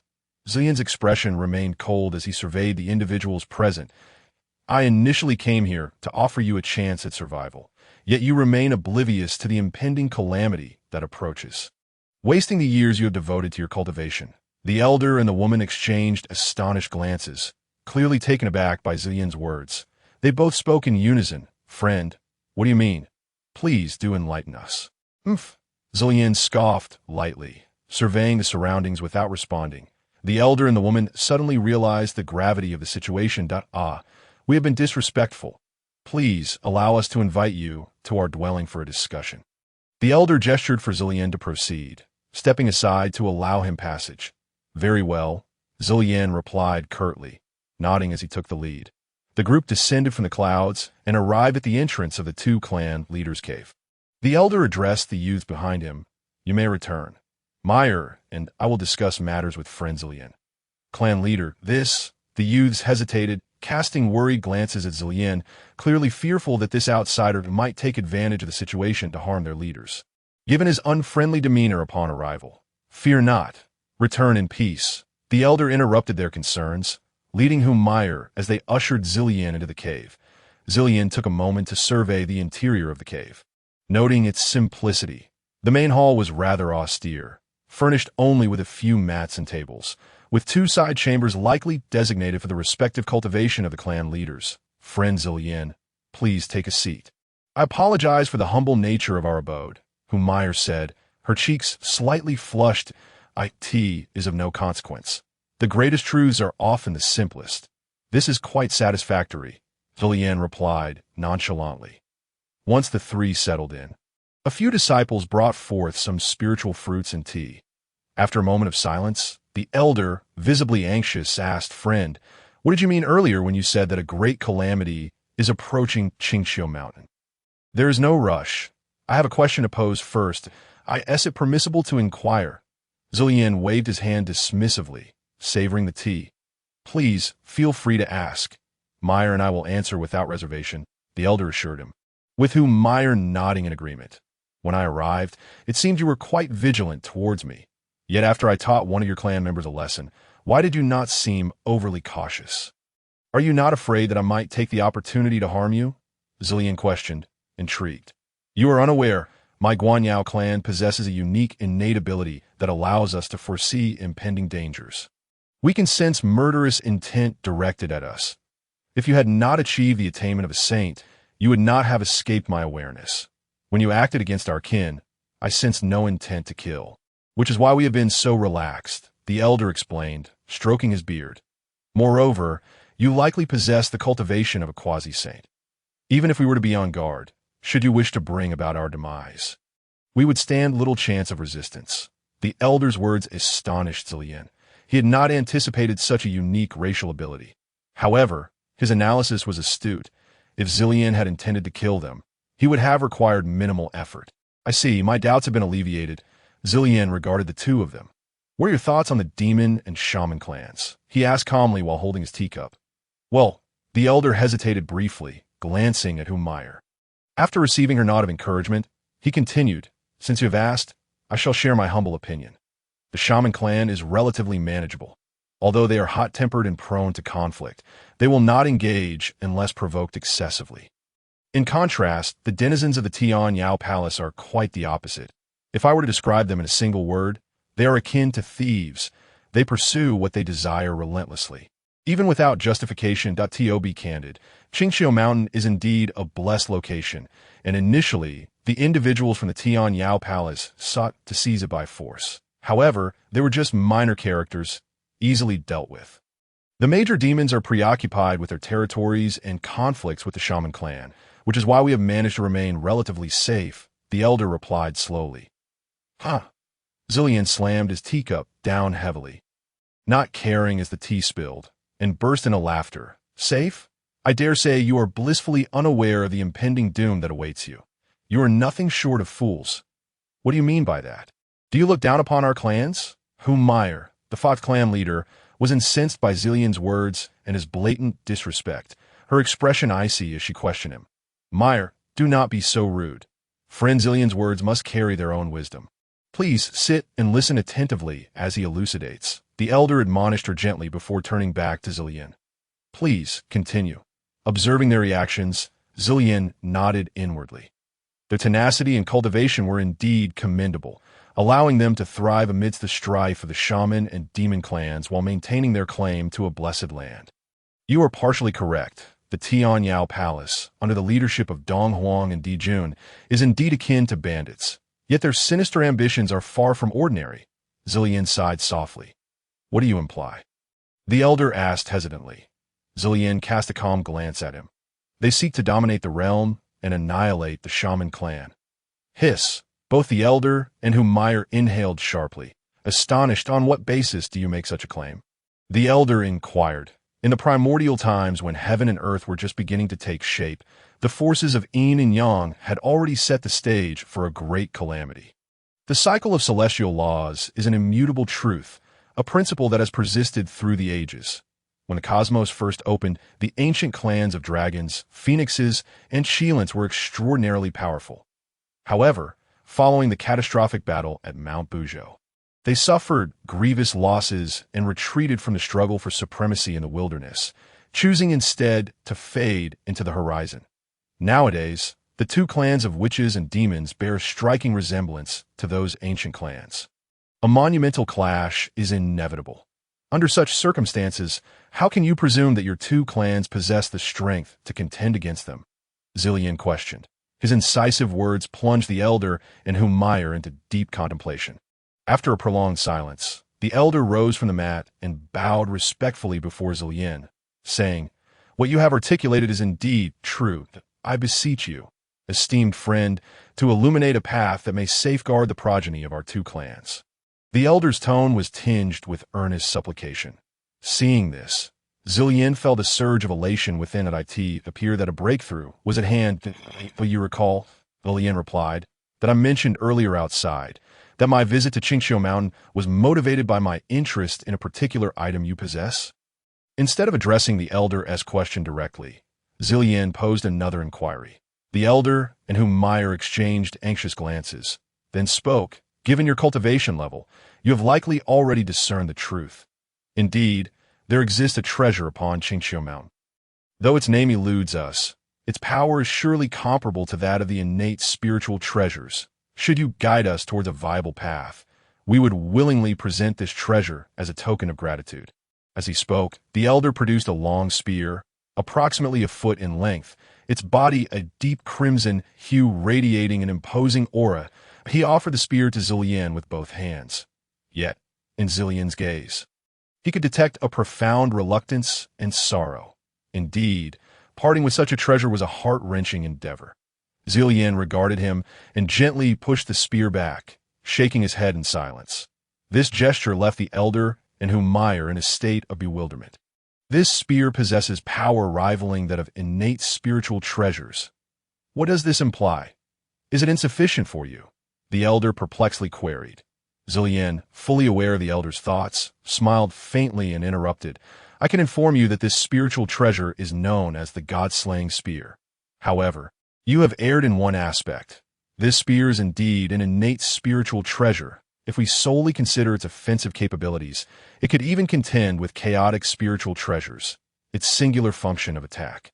However, relegates it to the category of innate spiritual treasures rather than chaotic ones. Given that, is there anything further that troubles you? It seems there are no other treasures on Qingqiu Mountain that surpass this one in value. Maya responded, astonished by Zillian's explanation. You too are mistaken. There exists another item on Qingqiu Mountain far more precious than this innate spiritual treasure, though I wonder if you would be willing to agree. Zillian exclaimed with a hearty laugh.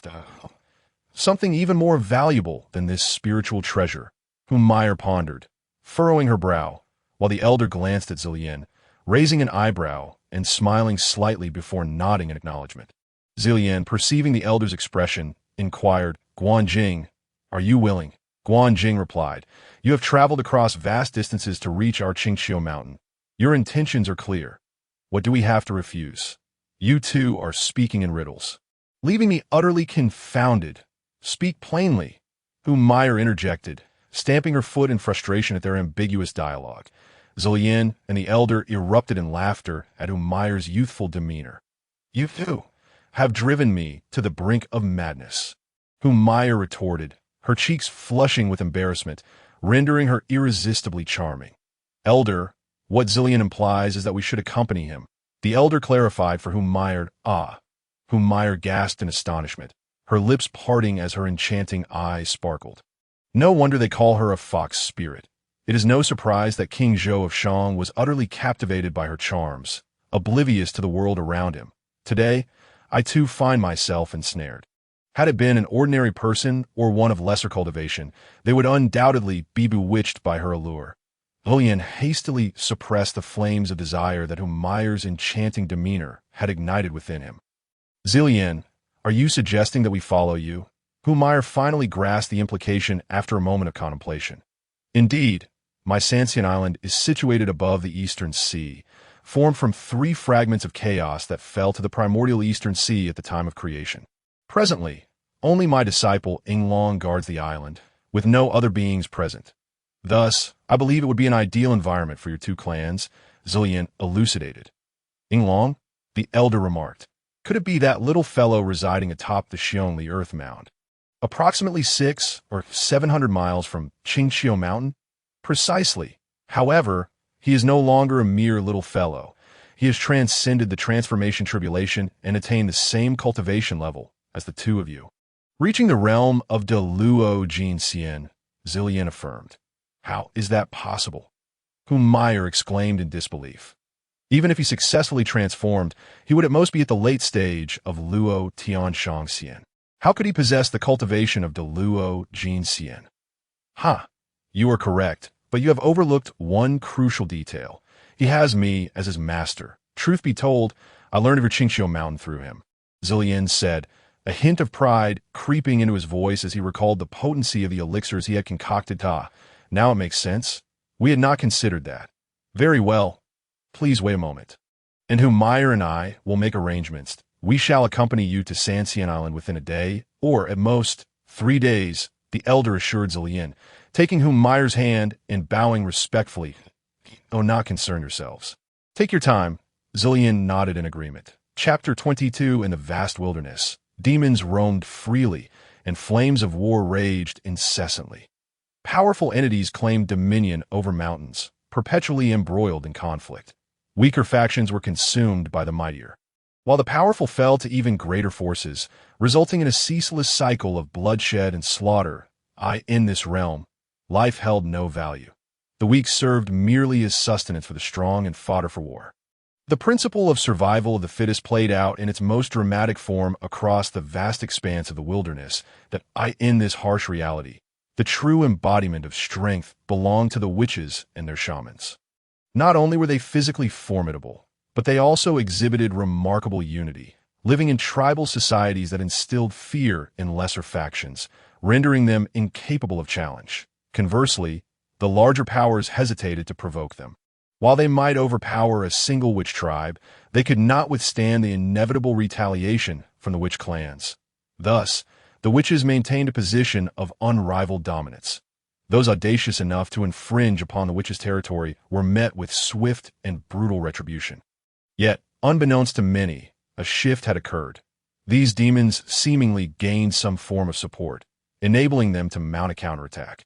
Although most attempts ended in failure, there were instances of victory that inflicted significant losses upon the witches. This undercurrent of resistance was proliferating throughout the wilderness, prompting the higher echelons of the witch clans to receive requests for aid and reports of casualties. Consequently, the leadership was filled with indignation and helplessness, grateful that such losses were confined to minor and remote tribes. Brother, just a few days ago, everything was fine. Why has the leader suddenly heightened security? I Haven T had a moment's rest, standing guard here day after day. Yet nothing has transpired, a shaman wielding a spear remarked to another. Cough. I share your sentiments. However, I overheard the second elder mention that the denizens of the so-called Heavenly Demon Palace have been unusually active, consistently attacking weaker tribes. Many of our Brethren-S tribes have suffered grievous assaults, and some have even been completely annihilated, the other shaman lamented with a shake of his head. Indeed, I have heard the same. The other shamans chimed in agreement. Heavenly Demon Palace? Those feeble beings, have we not nearly eradicated them? They have all hidden away, too frightened to emerge. How can this be happening? The young shaman questioned, perplexed, as he brandished the spear he had seized from a Heavenly Demon Palace member. Furthermore, our tribe's leader is a formidable shaman, a general under Lord Jurong. We are immensely powerful. Those from the Heavenly Demon Palace would hardly dare to disrupt us, he boasted. Is that so? A cold voice suddenly echoed in the young shaman's ear. Who dares to challenge me? Come forth, I shall tear you apart. The young shaman shouted, startled by the sudden voice, collapsing onto the ground before quickly regaining his composure and rising in a fit of rage. What is happening, brother? The surrounding shamans appeared oblivious to the sound that had just echoed, their expressions perplexed by the sudden actions of the young shaman. Someone just spoke to me in my ear. The young shaman exclaimed eagerly. Who is there? Why can't we see anyone? The crowd, perplexed, inquired. But at that moment, the voice resonated once more, and this time, everyone heard it. Suddenly, the previously clear sky darkened, and a colossal creature began to descend slowly from above. As the onlookers focused their gaze, they beheld a beast with the body of a horse and the face of a man, adorned with bat-like wings sprouting from its back, its entire form covered in tiger stripes.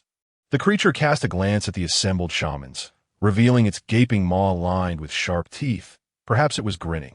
Its gaze finally fixed upon the young shaman, who had so boldly spoken earlier. Well now, what audacity you possess! It has been quite a while since I savored the flesh of your kind. Today, you shall be the fortunate first to gratify my appetite. Remember, it is I, the great demon Ing Zhao, who bestows upon you this honor. The beast spoke languidly. The proclamation by the demon Ing Zhao sent shivers down the spines of the shamans present, their hair standing on end.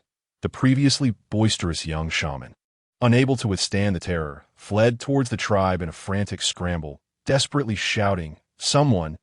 The demon clan has come! Help! Ah! But before he could utter another word, his head was severed from his body, which stumbled forward before collapsing to the ground. In Ing Zhao's hand appeared a lengthy, ornate golden blade, which he swung lightly, remarking, such a young one, yet with a voice so loud, it was evident that this weapon had unleashed a deadly force that had decapitated the fleeing young shaman. The remaining shamans, as if ensnared by a spell, took a moment to regain their senses, yet they did not flee. Instead, witnessing the slaughter of their comrade ignited their innate ferocity, and brandishing their weapons. They charged at Ing Zhao, shouting, Kill! Slay this fiend! The cacophony of curses nearly drowned out Ing Zhao's presence. Surprised that these insignificant creatures dared to raise their weapons against him, Ing Zhao was momentarily taken aback, only to be consumed by rage. Ah! Come and claim your life!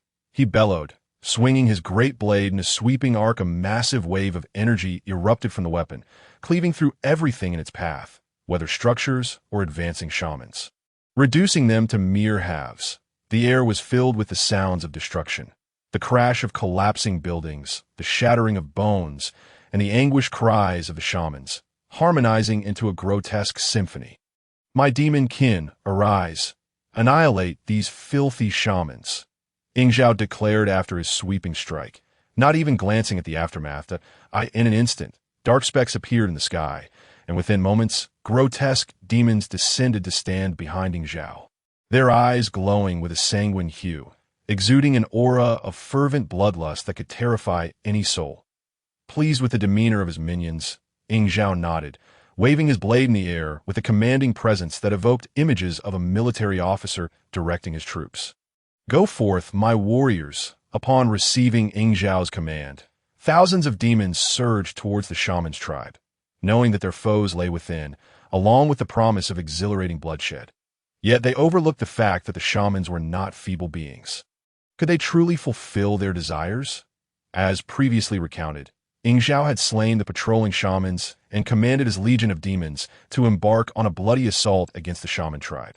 However, would they truly achieve their goal? The demons howled as they charged towards the shaman tribe, but what awaited them was a barrage of cold, heavy wooden spears shot forth from the shaman enclave, darting like lightning towards the foremost demons. The demon kin had not anticipated such a counter, and they were caught off guard, suffering significant casualties as their blood stained the earth. The force of the spears sent some of the smaller demons reeling backward, while those behind them collided in a chaotic heap, effectively stalling their advance. Yet the shamans were not yet satisfied. After the initial volley of spears, a second, third, and fourth wave followed in rapid succession. This time, however, the demons were prepared, resulting in far fewer casualties than before, aside from a few unfortunate souls and those clearly lacking in wits. Nevertheless, the relentless firepower of the shamans kept the demons firmly at bay, leaving them to rely on their own formidable magic and the bodies of their fallen comrades to shield them from the piercing wooden projectiles, all the while voicing their frustrations. Finally, after the 10th volley of spears had been unleashed, the shamans ceased their onslaught. Yet the demons remained hesitant, waiting in silence until they were assured that the shamans had truly halted their fire before allowing their tension to ease. However, a profound sense of humiliation washed over them, particularly Ing Zhao, whose anger was palpable as he trembled with rage. Charge in! Slay every last one of these filthy insects! Ing Zhao roared, struggling to calm himself before directing his fury at the smaller demons below. Upon hearing Ing Zhao's command, the smaller demons once again surged towards the shaman tribe, but it was evident that fear had crept into their hearts. They advanced with far less reckless abandon than during their initial charge. Just as they were on the verge of breaching the shaman's gates, a figure soared from within the tribe. In an instant, the person transformed from a height of roughly 10 feet to a towering giant of 1,000 feet. Their voice booming like thunder across the heavens. Why, fellow shamans, slay! Let those who dare defy our might and slay our kin taste the wrath of our kind. This shaman was none other than the great general under Zhu Rong, the leader of the shaman tribe. Typically, the hierarchy among shamans is divided into shamans, shaman generals, great shamans, and ancestral shamans, with individual prowess not discernible until they enter the fray. Correspondingly, their sizes vary from tens of feet to hundreds, thousands, and beyond, with this great shaman towering at a height of 1,000 feet. As soon as the great shaman's words echoed, the once quiet tribe erupted into a frenzy, with thousands of shamans bursting forth, weapons in hand, ready to engage in battle with the demon kin. Following the proclamation, the great shaman brandished a massive blade, wide as a door, and charged at the imposing figure of Ing Zhao, who, taken aback by the sudden aggression, thought to himself, "What audacity! To attack without a word, demanding my life. Is this a death wish?" As the formidable blade descended upon him, Ing Zhao, reacting swiftly, evaded the strike and sidestepped with a flourish, but the force of the blow unleashed a shockwave that sent the demons below reeling, resulting in chaos and devastation among their ranks. Many demons were reduced to mere fragments, and Ing Zhao's ire began to boil. The great shaman, equally surprised by Ing Zhao's evasion, exclaimed, "Why did you not counter?" To which Ing Zhao, barely containing his exasperation, thought, "Do you take me for a fool? Why would I meet your blade with my head? The English envoy remained silent, stepping forward and, with a swift motion, aimed a lethal strike at the waist of the Grand Shaman. This blow, fierce and rapid, seemed destined to cleave him in two, resulting in certain death. Yet the Grand Shaman, a seasoned warrior under Zhu Rong, demonstrated remarkable composure. Although he was momentarily caught off guard, he did not falter. He positioned his sword defensively beside him, utilizing the back of the blade to absorb the impact of a strike, creating just enough distance to evade a fatal blow. Without pausing, both combatants withdrew momentarily and re-engaged in a fierce aerial battle. Their blades flashing like lightning, the air thick with the scent of blood and the sounds of clashing steel. Nearby, members of the witch and demon clans, caught in the fray, suffered collateral damage, as the saying goes. When countless individuals gather, chaos ensues. These formidable beings were embroiled in a life-or-death struggle, and the battlefield was a whirlwind of sand and stones, filled with anguished cries. It was not uncommon for one or two warriors from either clan to fall mortally wounded, and even those gravely injured would soon succumb to their wounds, rendered helpless by the swirling energies of battle. This conflict raged on for an entire day and night. Ultimately, the Grand Shaman of the Witch Clan, despite his prowess, fell short against the formidable Ing Zhao. Under normal circumstances, the Grand Shaman would have been able to retreat unharmed. However, the battlefield did not permit such an escape. This slight disparity in strength led to his unfortunate demise, as Ing Zhao delivered a decisive blow, severing his head from his body. After vanquishing the Grand Shaman, Ing Zhao did not linger. He plunged into the fray, seeking out the remaining witches engaged in combat with the Demonkin. The Witch Clan, already outnumbered, found themselves at a disadvantage after prolonged fighting. With the death of their Grand Shaman, the demon forces, unrelenting, breached their defenses, causing a complete collapse of their front lines. Witnessing their comrades fall one by one, panic ensued, and the remaining witches fled in disarray in a matter of moments. Only a few remained trapped on the battlefield, soon to be overwhelmed and slain by the demon horde, which, under Ing Zhao's leadership, pursued the remnants of the Witch Clan over vast distances. They did not cease their relentless chase until the surviving witches found refuge in another tribe, resulting in a truly devastating battle.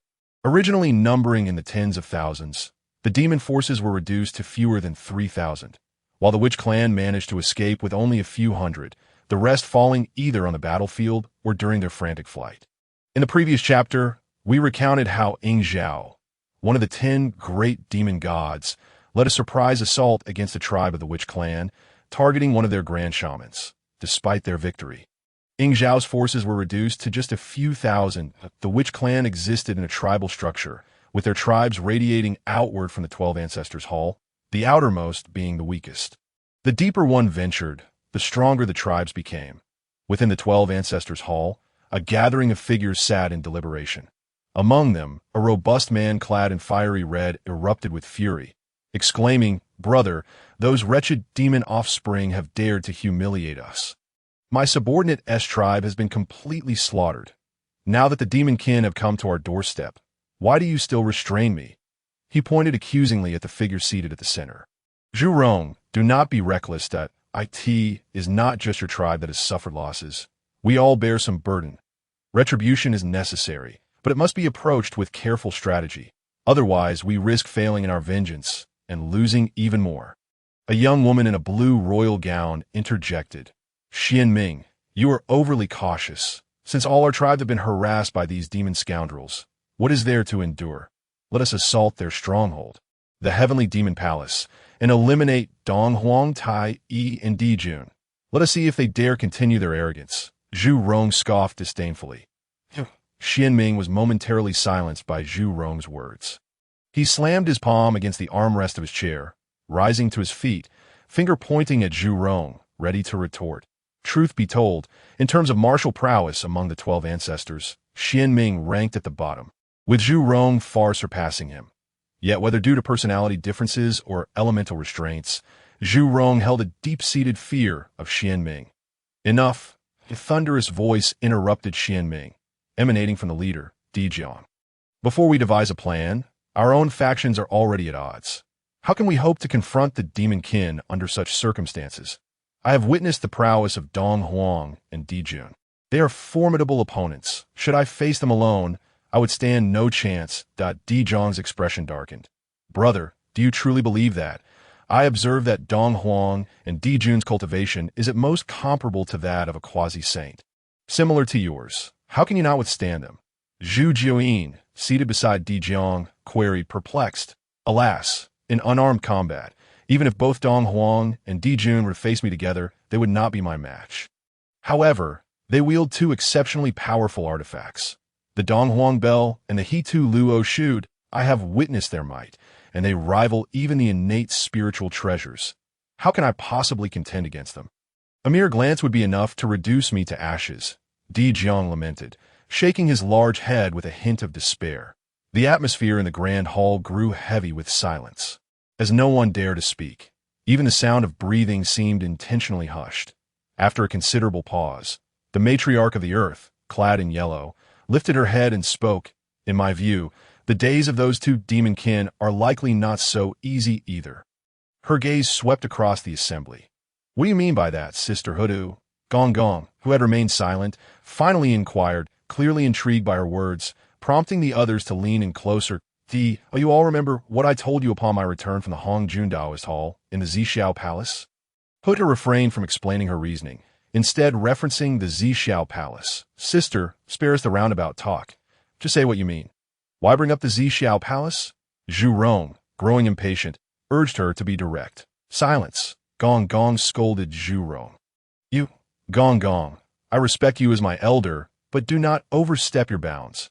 I am not afraid of you, Zhu Rong retorted, her pride stung by Gong Gong's rebuke. Are you seeking a fight? I shall teach you a lesson today. To curb your reckless temperament before it leads our witch clan to irreparable consequences. Gong Gong's frustration bubbled over, having tolerated Zhu Rong's fiery temper for far too long.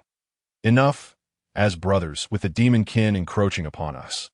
We should not squabble amongst ourselves and give them cause to mock us. The golden-hued ancestor of Earth, Ru, interjected, having overheard their argument while speaking softly to Di Jiang. All right, brothers, let us not quarrel. Hear me out. When we were in the Zixiao Palace, the demon sorcerer Kuanpeng lost a sacred position to the three pure ones. This great grievance will not be forgotten by the demon kin, and the three pure ones are no fools. Having offended such a powerful adversary, they must have their own schemes. Thus, I propose that the demon kin's recent assault on our tribe is likely intentional, a warning to intimidate us. After all, engaging us in battle now would be detrimental for the demon kin, as they would be caught between us and the three pure ones' machinations.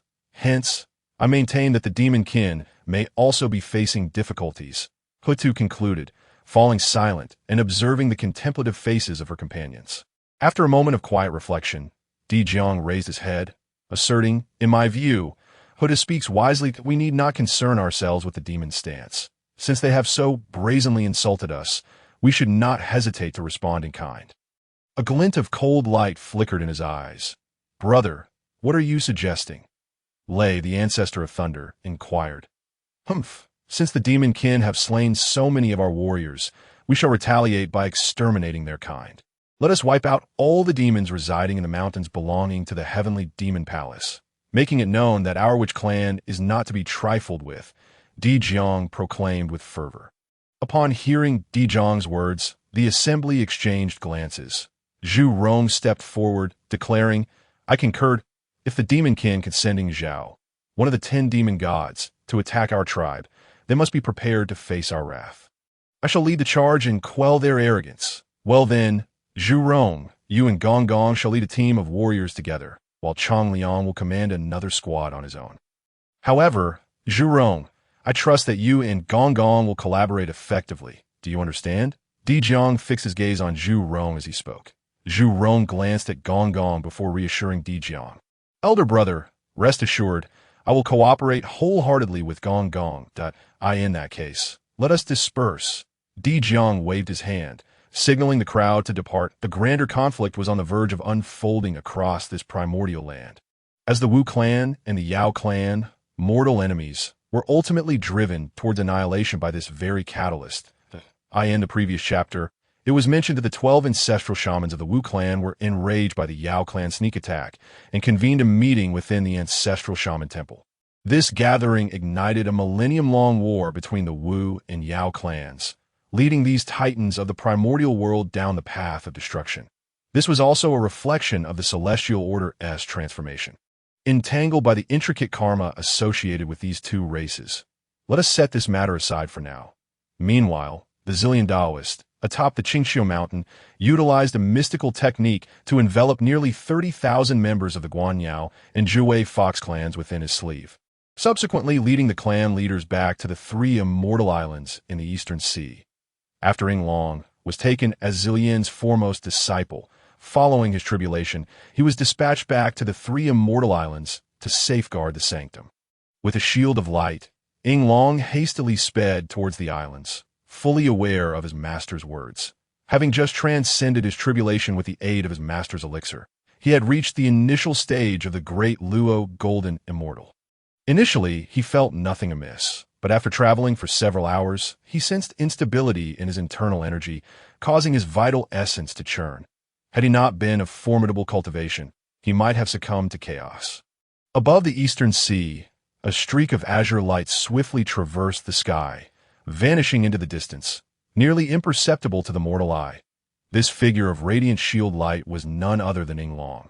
Upon entering the Eastern Sea, he finally managed to quell his turbulent energy with the boundless power of water in the air, gradually stabilizing his cultivation. As the saying goes, dragons descend from the clouds. Tigers emerge from the wind.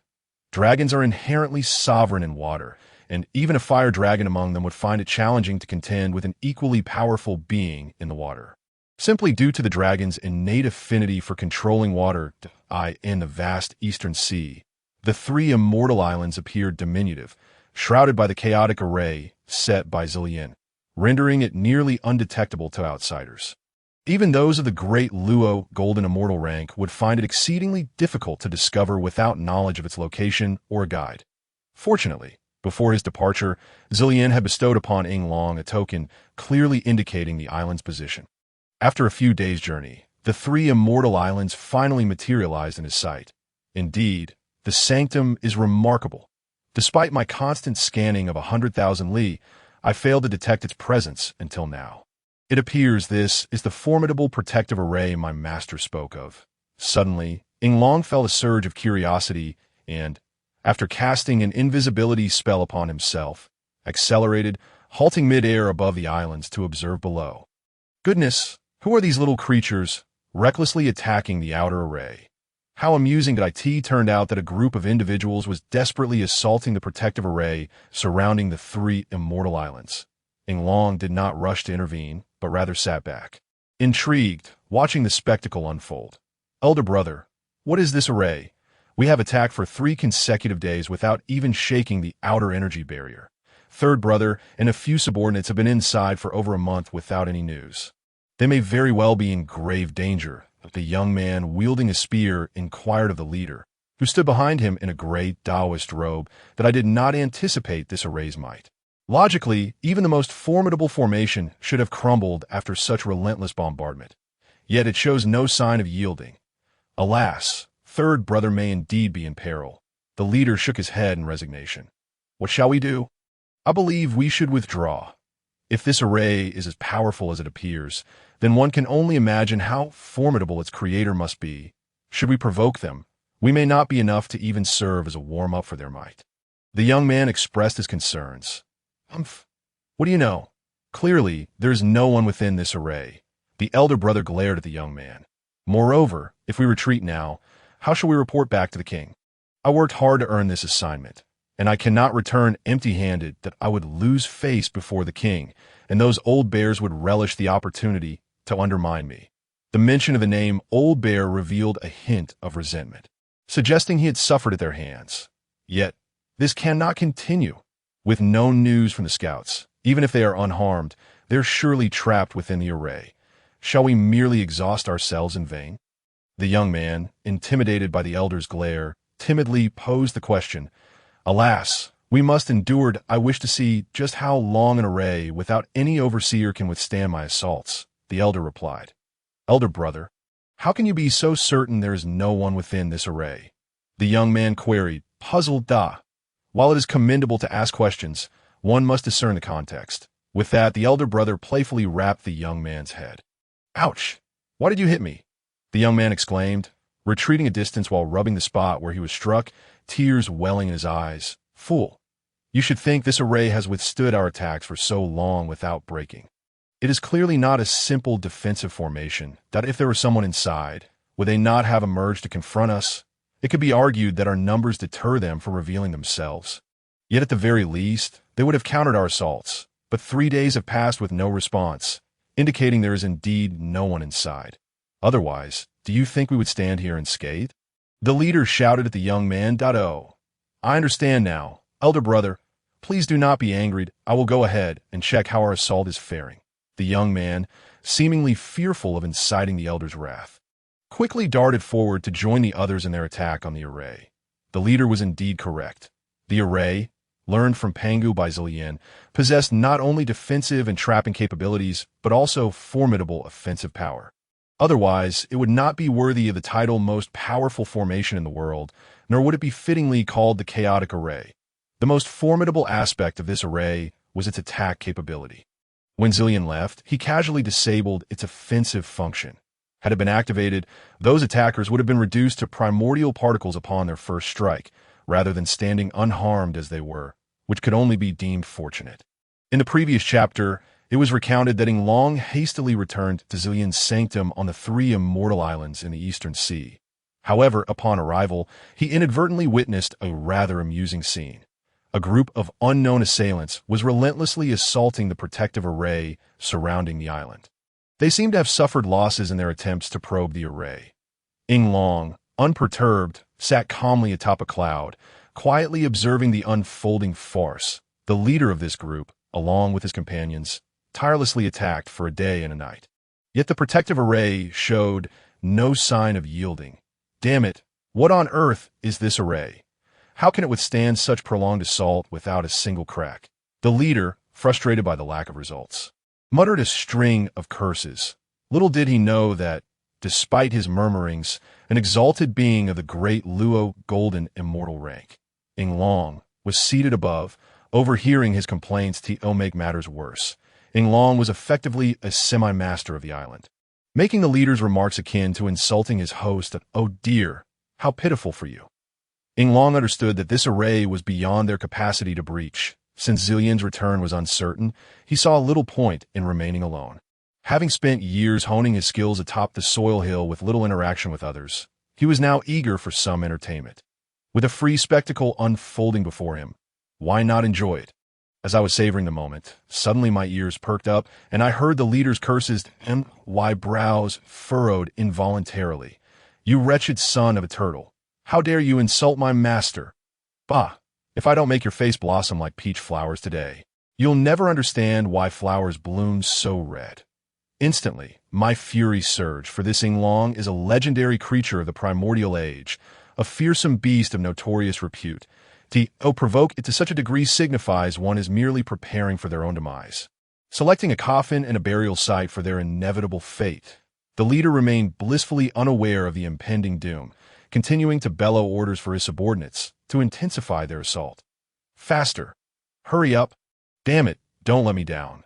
Seize this place quickly, so we can return and, just as he spat out his words, a figure suddenly materialized before him, gripping his neck and forcing his words back down his throat, nearly choking him.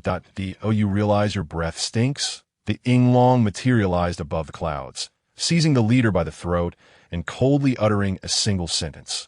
The leader was startled by the appearance of the Long, but in an instant, a chill ran down his spine as he sensed the icy aura of murderous intent radiating from it. Yes, it was a vast, naked malice, an ominous presence he had once witnessed emanating from their king. Though at that time, it had not been directed at him, but rather at his opponent. That opponent had been so terrified by this aura that he had lost control of his bodily functions, and the leader had mocked him for being a coward. However, now, facing this terrifying aura himself, he understood just how indescribably frightening it was. The overwhelming malice threatened to suffocate him, making his body tremble violently like grass in a tempest. The murderous intent exuding from the Yinglong also drew the attention of those attacking the formation ahead. Upon realizing that their leader was being subdued by a stranger, they immediately abandoned their assault and rushed over, shouting, "Hey, who are you? Release our leader, or else." The young man's voice trembled as he pointed his weapon at the Yinglong, but before he could finish his threat, the icy gaze from the Yinglong silenced him. "Oh, what if I refuse?" The Yinglong smirked, revealing a somewhat wicked smile. The young man, feeling the overwhelming aura emanating from the Yinglong, was momentarily stunned. However, upon glancing at his comrades, all of whom were above the golden immortal realm, his trembling heart began to settle slightly. If you don't let him go, I'll make you wish you hadn't been born." Though his voice still quivered, the fierceness of his words remained intact. "Interesting, then I shall grant your wish." The Yinglong maintained his smile, speaking leisurely, but with the instant his words fell, he vanished from sight, taking their leader with him. The sudden disappearance of the Yinglong left the crowd in shock, only to be followed by a chilling scream that drew their attention. The Yinglong reappeared before the young man. His left hand plunged into the young man's chest. When he withdrew it, a bloody heart, still pulsating with life, rested in his palm. The Yinglong casually tossed the heart into his mouth and swallowed it. "Delicious. It has been a long time since I savored fresh blood. You are fortunate to be the first, though it could use a little more seasoning." His icy words sent shivers through those present, who then noticed that he was also holding their leader with his other hand. With a muffled thud, the young man seized the moment when the Yinglong's attention diverted, his primordial spirit bursting forth like a shooting star, racing towards the heavens. Trying to escape? Not so easily. The Yinglong seemed to have anticipated this, extending his hand towards the fleeing primordial spirit. The young man, who had initially soared far away, suddenly felt as if a rope had tethered him, yanked back with relentless force. Rendering his efforts futile, the Yinglong recaptured the fleeing spirit, holding it in his grasp, a faint smile gracing his lips, though to the young man, it appeared as a deathly grin that "I told you, I will fulfill your wish." The Yinglong spoke slowly, and with a gentle squeeze of his hand, the young man's primordial spirit shattered, truly leaving him soulless. This series of actions, though seemingly slow, transpired in the blink of an eye. As the onlookers finally reacted, they scattered in fear, as if they had conspired to flee in all directions. "Ha! This is amusing. I shall indulge you in your game." The Yinglong wasted no time, casting a binding spell on their leader, tossing him into a space of his own creation, and transforming into a streak of light as he pursued the fleeing individuals, embarking on what he deemed a game of slaughter. Chapter 27. Previously, the Yinglong had captured the leader and transformed into a glimmer, chasing after the dispersed individuals, engaging in a game akin to a hawk hunting for chicks that, of course, those who were caught would meet a grisly fate. Their souls scattered. The Yinglong paid no heed to the weaker ones, focusing instead on a target who possessed mid-level golden immortal prowess. This individual, cunning as he was, had been the first to react when the Yinglong obliterated the young man's primordial spirit. Recognizing that the Yinglong's power was beyond what they could contend with, he had seen that the Yinglong was no merciful being, and thus, upon realizing the danger, he had turned tail and fled. Propelling himself far away with all his might, as he soared, he contemplated, where did this monstrous being come from? How did we not notice him among us? Alas, I cannot return to my previous location. The king would undoubtedly not spare me. I must find refuge elsewhere in the primal lands. Thankfully, I am clever. Had I been like those fools, I would surely be doomed. Yet he had no inkling that just as he reveled in his cleverness, a voice shattered his fleeting joy. "Hey, you are quite swift, my friend." The Yinglong's voice rang out just as he appeared before the fleeing individual, completely blocking his escape route. The sudden appearance of the Yinglong startled him, his face reflecting sheer terror and helplessness, mingled with a hint of confusion. He could not fathom how the Yinglong had caught up to him so swiftly.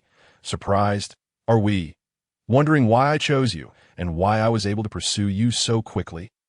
The Yinglong seemed to have no intention of striking just yet, standing before him with arms crossed, a playful smile on his lips. The golden immortal trembled in the void, as if struck by a barrage of bullets.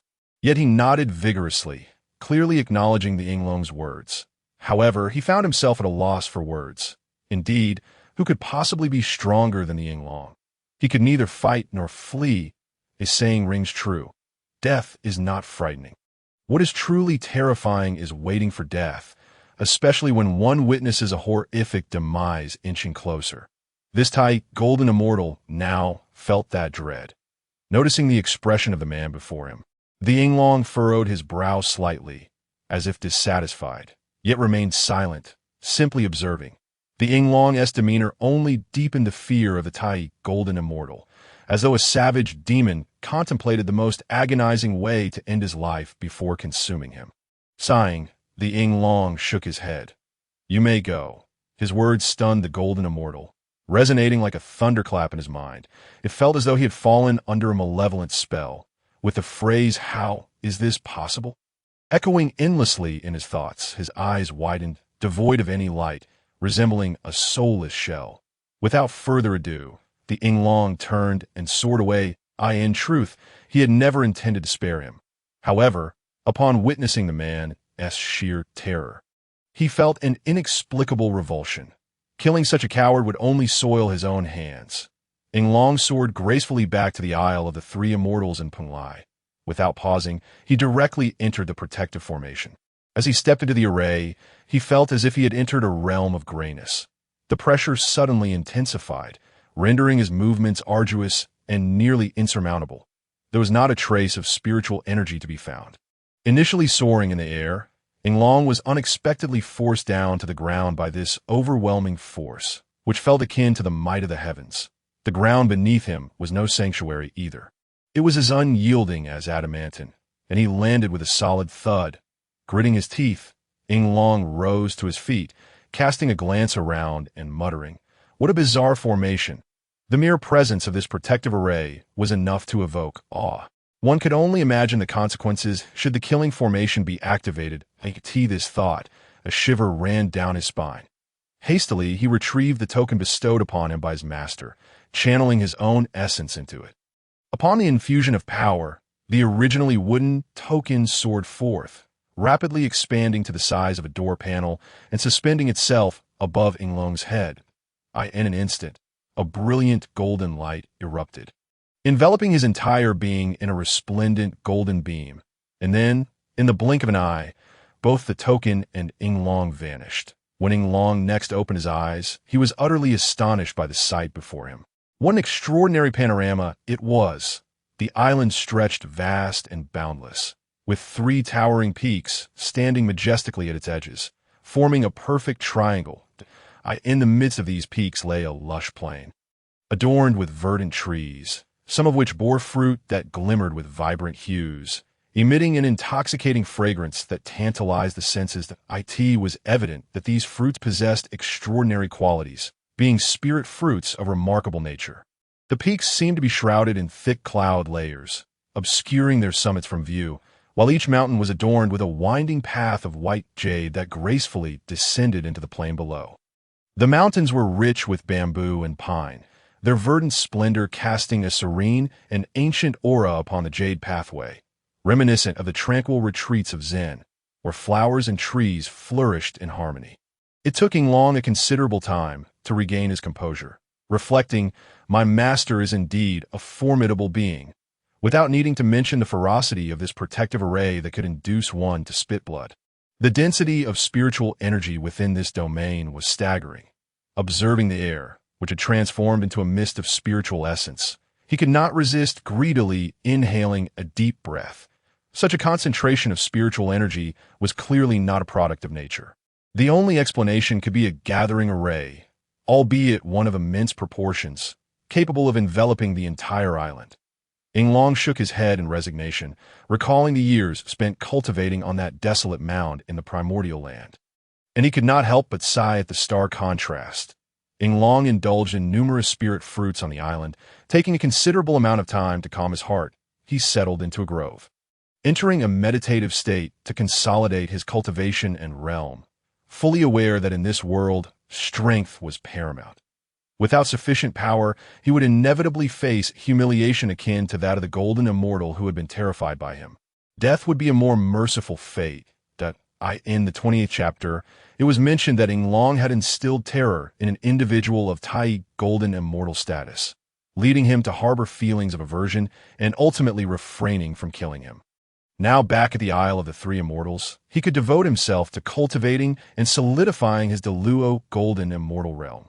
Meanwhile, in the distance, three streaks of light raced swiftly toward the isle. Their speed astonishing, creating ripples in the surrounding space. The trio of lights appeared in three distinct colors. The foremost was purple, followed by two others in shades of azure and pink. Bewildered, Long realized that these were three powerful beings traveling at an incredible pace. But the presence of pink light was quite absurd. Upon reaching the isle, the three streaks of light abruptly halted and revealed their forms. Zillian, the leader of the Nine-Tailed Fox clan, Humei, and the leader of the Guanyao clan. Guanjing, Zillian remained silent, lightly brushing off the dust from her garments. Although her cultivation had reached a level where external dirt could not settle upon her, this instinctive gesture remained unintentional. She wished not to convey an air of superiority or transcendence over life and death. Glancing back at her companions, she offered a gentle smile, to which Humei and Guanjing promptly bowed slightly. With a flick of her hand, Zillian revealed the invisible chaos barrier. This formation is a result of my master Pangu, known as the Chaos Great Formation, capable of both offense and defense, as well as trapping individuals. Even Deluo golden immortals could perish within its confines, provided there are guardians to maintain it. This array is undoubtedly the most formidable since the dawn of creation. Zillian casually described the origins and functions of the protective array, though her words were delivered with a sense of calm.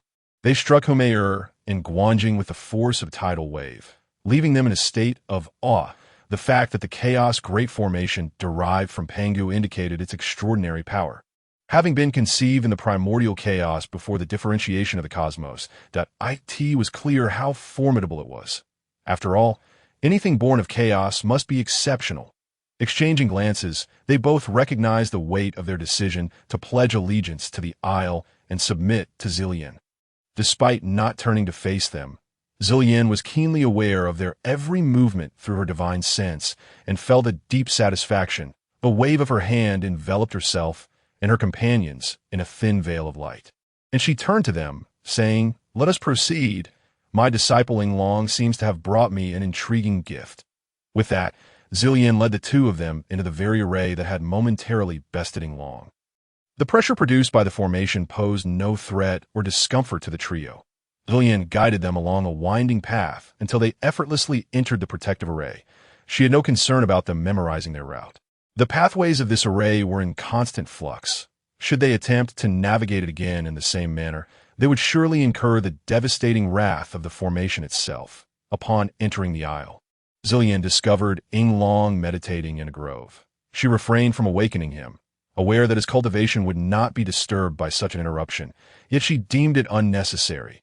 Instead, she soared with her companions to the plains at the foot of the Three Peaks, gesturing to release nearly 30,000 members of the two clans from her robes. Instantly, a throng of individuals appeared, their presence darkening the landscape. Before they could survey their surroundings, they were met with the sight of their respective leaders and the esteemed Zillian.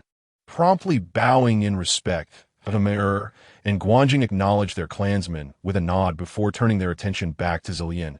She, however, dismissed formalities, stating, "This is my sacred ground, the Isle of the Three Immortals. You may choose your own places to cultivate, but do not venture above the clouds at the mountain's midsections without my permission. The island is protected by my great array. Should you wish to leave, seek the consent of your clan leader. For any transgressions will bear consequences.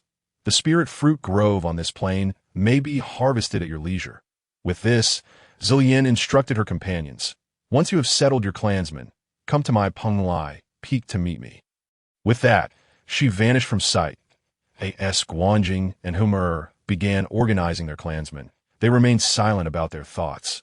Zillian reappeared beside Long. Scrutinizing him closely, it was evident that he had successfully solidified his cultivation and was diligently practicing. Pleased, she nodded and smiled faintly, interrupting his meditation. Long, after a short while in his seated state, successfully consolidated his cultivation and began striving for a higher realm. Feeling secretly elated, he had previously believed he would not escape the transformative heavenly tribulation. Had it not been for Zillian's timely intervention, he might have perished beneath the celestial thunder.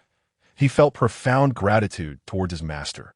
Moreover, even if he had evaded the heavenly tribulation, he was still merely at the late stage of the Luo Tan immortal realm, unaware of how long it would take to ascend to the Deluo golden immortal level. Unexpectedly, a single pill from his master had resolved this dilemma. Yinglong understood deeply that in the primordial world, a moment's carelessness could lead to death and obliteration. Thus he was determined not to disappoint his master. Therefore, after solidifying his realm, he pressed onward toward higher achievements. Yinglong was unaware of how much time had passed in his cultivation when suddenly his master's voice echoed in his mind, interrupting his focus. Upon opening his eyes, he beheld Zillian standing before him. He quickly rose, bowed deeply, and exclaimed, "Yinglong greets his master. I was unaware of your return and did not come to welcome you. I beg for your forgiveness." Yinglong opened his mouth to plead for forgiveness. He feared that Zillian would punish him for his disrespect and expel him from the mountain, a fate he vehemently wished to avoid. Zillian was momentarily taken aback by Yinglong's actions, but soon comprehended the situation, inwardly mocking himself. "Zillian, since you have come into this world, you must immerse yourself in it. How could you forget that the relationship between master and disciple is exceedingly serious here? With the master holding absolute authority? Of course, regarding the later evaluators, well, such individuals always exist." With a wave of her sleeve, Zillian helped Yinglong to his feet, saying, "There is no need for such formality between us. Our bond as master and disciple does not require an abundance of rules." Zillian scrutinized Yinglong and remarked, "It appears you have not allowed your modest achievements in cultivation to lead you to arrogance." Zillian was genuinely pleased. Where else could one find such a disciple? Polite, capable, and a figure of notable historical significance.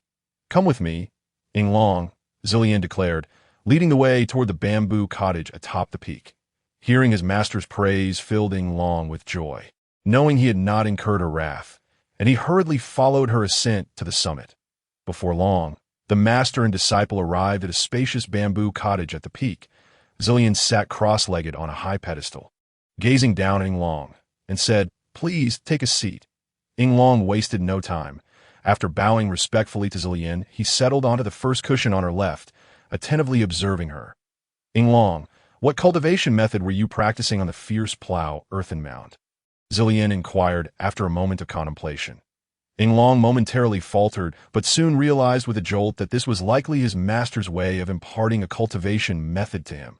His heart surged with excitement, and a faint blush crept onto his cheeks as he hesitantly replied, "Master, you may not know, but since my spiritual awareness has awakened, I have instinctively absorbed the essence of the sun and moon, as well as the spiritual energy of the earth and sky. Times, I also consume spiritual herbs and fruits, yet I have not followed any formal method. Truth be told, if I were to comprehend one, I could, but I often find myself sleeping, rather lazy, and thus have not pursued a method of my own." Zillian was momentarily stunned by Yinglong's words, but soon an overwhelming joy surged within her. "How extraordinary! I am exceedingly fortunate. This fellow has cultivated merely by relying on instinct, and yet has achieved such prowess. If I were to provide him with a cultivation method, his progress would surely be as swift as a rocket. I have truly stumbled upon a treasure," Zillian couldn't help but exclaim inwardly. However, despite her elation, Zillian maintained an impassive expression, remaining as unyielding as a mountain. "Yinglong," she began, "since you previously lacked a suitable cultivation method, now that you have entered my tutelage, I shall impart my method to you. Shortly, I will elucidate the principles of the Tao. You must listen attentively as for how much you comprehend. That is entirely up to your own fortune. I will not impose any expectations upon you." "Thank you, Master," Yinglong responded eagerly, rising to bow once more, this time without assistance, as it was a proper gesture of respect. "Please rise. Quickly go outside and await the arrival of two individuals. They are the clan leaders of the nine-tailed fox and the guanine bird, who will also become my disciples, your fellow siblings. You must greet them warmly, Zilian instructed with evident excitement. Understood. I shall obey your teachings. Yinglong replied respectfully. Retreating from the cottage, he soared down the mountainside, pausing midway to await the two yet-to-be-seen siblings in the previous chapter. We noted how Zilian brought the two clans from Qingqiu Mountain to Penglai, Sansien Island. Observing Yinglong's calm and diligent cultivation, without any signs of stagnation or arrogance, she felt quite satisfied and decided to impart a cultivation method to Yinglong, Humir, and Guanjing. Yinglong followed Zilian's directive and halted at the mountainside. Peering through the clouds, he noticed that the two siblings his master spoke of had yet to arrive. Thus, he settled onto a large stone, closed his eyes, and patiently awaited their arrival at the foot of the mountain. In the plains, Humir and Guanjing were busily directing their clansmen in establishing their own abodes for cultivation and living. The locations they chose revealed their hesitance, as none of their dwellings were constructed atop the three peaks. Instead, they were all nestled within the dense woods closer to the plains, with some even opting for flatter grounds, utilizing elemental spells to create a space for themselves to cultivate in their eyes. The mere opportunity to reside in such a splendid place was a tremendous blessing, rendering the quality of their accommodations less significant. Moreover, the exceptional environment for cultivation, abundant with spiritual fruits, was unparalleled in satisfaction. Previously, they had exhausted every effort to construct sturdy, secure, and comfortable dwellings on Qingqiu Mountain due to the threats posed by the witch and demon clans. Now, having arrived here, safety was no longer a concern. What more could they desire? All right, you may go, Humir commanded her two subordinates, greedily inhaling the rich spiritual energy, her eyes sparkling, as two rosy hues blossomed on her fair cheeks. Already a charming figure, she became even more captivating. Humir surveyed her clan, noticing that most had successfully established their abodes and were contentedly cultivating, which brought her great satisfaction. A smile graced her lips. Forming a beautiful arc turning to Guanjing, she observed him still rambling on, which caused her brow to furrow slightly. She gently shook her head, appearing quite exasperated. Humir approached Guanjing, watching him continue to lecture his subordinates without any intention of stopping. Unable to contain herself, she interjected. I say, brother, can't you lighten up a bit? Back on Qingqiu Mountain, that was acceptable, but now look at this. Humir tugged at his sleeve, pointing outside the island for him to see. Guanjing, having just been interrupted while instructing his subordinates, was momentarily dazed. Hearing Humir's words, he foolishly asked, What? Giggling. How foolish you are. Brother, have you forgotten? This is no longer Qingqiu Mountain. The outside of the island is protected by formations set by the esteemed ones. Who would dare disrupt things here? You should relax. Allow your subordinates to train more. It will benefit them, or you really need to oversee everything personally. Isn't that tiring? Humir exclaimed, amused by her brother's obliviousness. This is a habit I developed on Qingqiu Mountain, and it's hard to change quickly. Sister, please do not mock me. Now that I have finished my arrangements, let us hurry to meet the esteemed one. We must not lose our decorum and risk displeasing them, Guanjing replied, unperturbed by Humir's teasing, taking her hand as they headed toward Penglai Peak. The two moved swiftly, soon arriving at the mountainside, where they spotted a figure seated atop a giant stone. Exchanging glances, they understood that this individual was likely sent by their master to guide them, and they approached respectfully. Guanjing, Humir, pays respects to you. Fellow cultivator, we apologize for making you wait. It is truly our fault. Please forgive us, they said, bowing toward Yinglong. Yinglong opened his eyes, casting a casual glance at the two, then smiled gently. There is no need for such formalities, dear siblings. I am your elder brother, Yinglong, having entered my path slightly earlier than you. With that, Yinglong gracefully descended from the stone and adjusted his somewhat wrinkled robes. Guanjing and Humir exchanged puzzled looks, momentarily taken aback. When did they become disciples? However, they quickly realized, could it be? Both felt a surge of joy within them. Observing their bewilderment, Yinglong found it curious. What is the matter? They seemed quite surprised. Did Master not inform them they have an elder brother? He pondered, bemused. Unbeknownst to Yinglong, Zilian intended to accept them as disciples, but had yet to formally do so, leading to this amusing misunderstanding. Enough of the delays. Quickly, dear siblings, Let us go meet master. If we tarry, he may grow displeased, Ing Long urged, leading the way up the mountain, while Guanjing and Humier were still puzzled as to why Ing Long referred to them as younger siblings. They chose not to question further, anticipating that all would be revealed upon meeting. As they walked, Ing Long remarked, "Dear siblings, according to Master, you are both formidable beings, having cultivated to the realm of the great Luo Golden Immortal.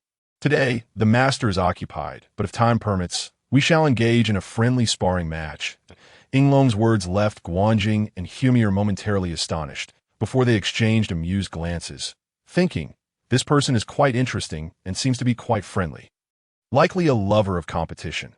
The two promptly replied, "Oh, not at all. We are merely fortunate to have attained the esteemed position of Great Luo Golden Immortal. It is indeed a privilege to engage in mutual cultivation and validation, and we would not dare to decline." Upon hearing their acceptance, Ing Long was filled with joy. For many years, he had lived in solitude, devoid of friends or family, and had refrained from provoking disputes for fear of inviting calamity upon himself. Now, with a master as well as junior brothers and sisters, he felt an indescribable happiness. As the three conversed, they arrived at the bamboo cottage of Zilian. Ing Long stepped forward and spoke. "Disciple Ing Long, accompanied by my junior brothers and sisters, pays respect to the master." He then bowed deeply towards the closed door. "You three may enter," came the tranquil voice of Zilian from within. As the door swung open, Ing Long was the first to step inside, followed closely by Guanjing and Humeyer. They approached the small dais where Zilian sat, bowed deeply, and addressed her as master and respected one. "Rise, all of you. Let us dispense with these formalities in the future. They serve little purpose," Zilian remarked, glancing at Guanjing and Humeyer. "Have your respective clans been arranged satisfactorily?" she inquired with a smile. "Thank you, respected one, everything has been arranged properly," Guanjing replied respectfully. "Very well," Zilian nodded thoughtfully. "You two, to have cultivated to the level of Great Luo Golden Immortal on the vast land of Hongwang, and to lead your clans without suffering humiliation is no small feat. This speaks volumes of your wisdom and determination that I am one who cherishes talent and wish to take you under my wing. Are you willing?" Zilian stated directly, though they had suspected something during their earlier conversation with Ing Long. Hearing it articulated by Zilian herself took them by surprise that Humeyer, still somewhat bewildered, suddenly felt someone tugging at her clothing. Turning to look, she saw it was Guanjing, which brought her clarity. Blushing slightly, she knelt alongside Guanjing and addressed Zilian. "Disciple Guanjing, and who may e'er greet master. Ha ha. Splendid. Excellent," Zilian exclaimed, rising and clapping her hands in laughter, clearly delighted. "Ing Long is my first disciple, making him your eldest brother. From today forth, you shall be known as the second. Second? How amusing. And Humeyer will be the third. You must support one another, refrain from acts of treachery, and never harbor enmity or exclusion towards each other. Do you understand?" Zilian inquired. The three quickly knelt again. "We understand. Master, we will honor your wishes and not dare to defy them." "Good. You may rise," Zilian said, resuming her seat on the mat with a satisfied nod. "In the coming days, familiarize yourselves with Sanxian Island. I shall be retreating for a while to stabilize my cultivation and refine some magical treasures and elixirs. Should anyone visit, do not neglect the proper etiquette. Understand this. These are the methods of the Grand Formation and the first 3 chapters of my Hanyuan Ju. You must memorize them and contemplate them deeply." With that, Zilian waved her hand, sending 3 beams of golden light into the bodies of the 3 disciples. "You may leave now, unless summoned by me. Do not disturb my retreat. You are permitted to establish your own abodes on the mountainside. Go." After dismissing Ing Long and the others, Zilian waved her sleeve to close the door once more. She then swiftly formed various seals with her hands, and in the blink of an eye, 3,600 seals were established. Zilian was preparing to set up various prohibitions within the cottage for her personal refinement of artifacts. In the previous chapter, it was mentioned that after accepting Guanjing and Humeyer as her disciples, Zilian imparted the first 3 chapters of Hanyuan Ju to her 3 disciples and sent them away. Alone in her cottage, she quickly laid down 3,600 prohibitions, intending to refine artifacts for herself.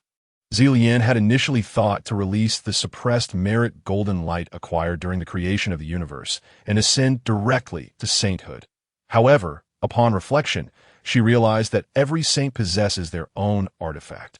Be it Lao Jun's Vajra chisel, Tong Tian's Qing Ping sword, or the primordial three treasures Rui as the eldest brother, how could she be without her own sacred artifact for ascension?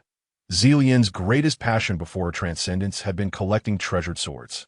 To the point of obsession, she recalled a time when she traveled to a certain place and discovered a magnificent sword, but its price was exorbitant and her funds were insufficient.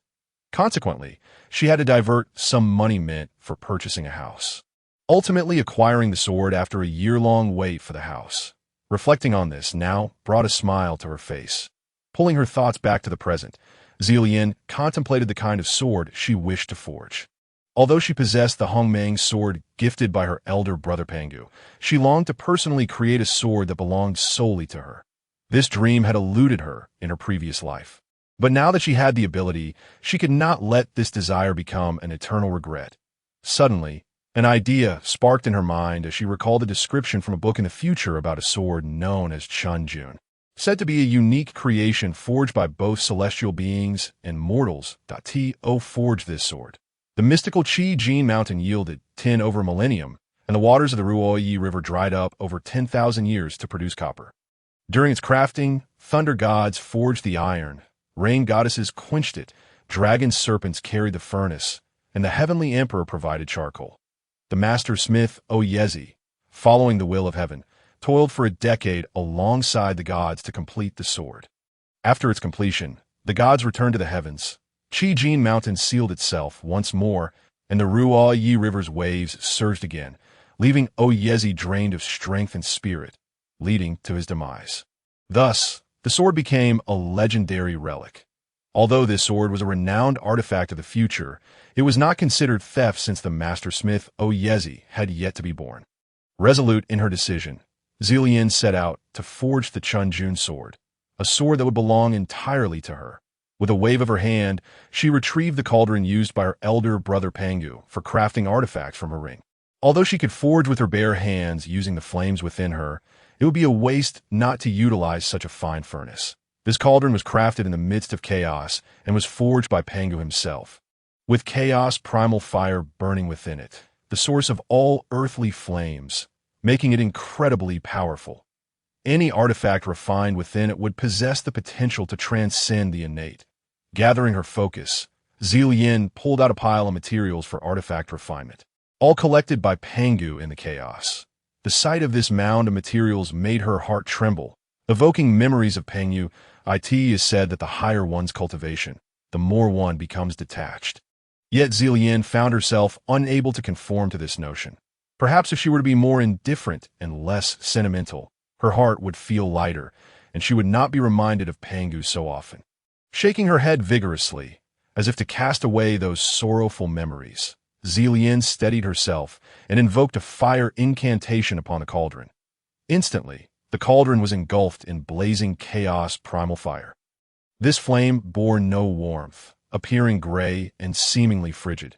Yet she knew that if unleashed, it could cleave through space itself, reducing anything to its primordial chaotic state. Logically, such a formidable chaos primal fire should not be used for artifact refinement. As no material could withstand its scorching, all would revert to chaotic essence. However, it must be remembered that this cauldron was also forged in chaos, crafted entirely from materials collected in the chaos, rendering it impervious to the chaos primal fire. Moreover, the cauldron bore thousands of formations inscribed upon it to suppress the intensity of the chaos primal fire, making it ideal for refinement. Zillian tossed the copper from Shoshan, collected during her travels in Hongwang, into the cauldron.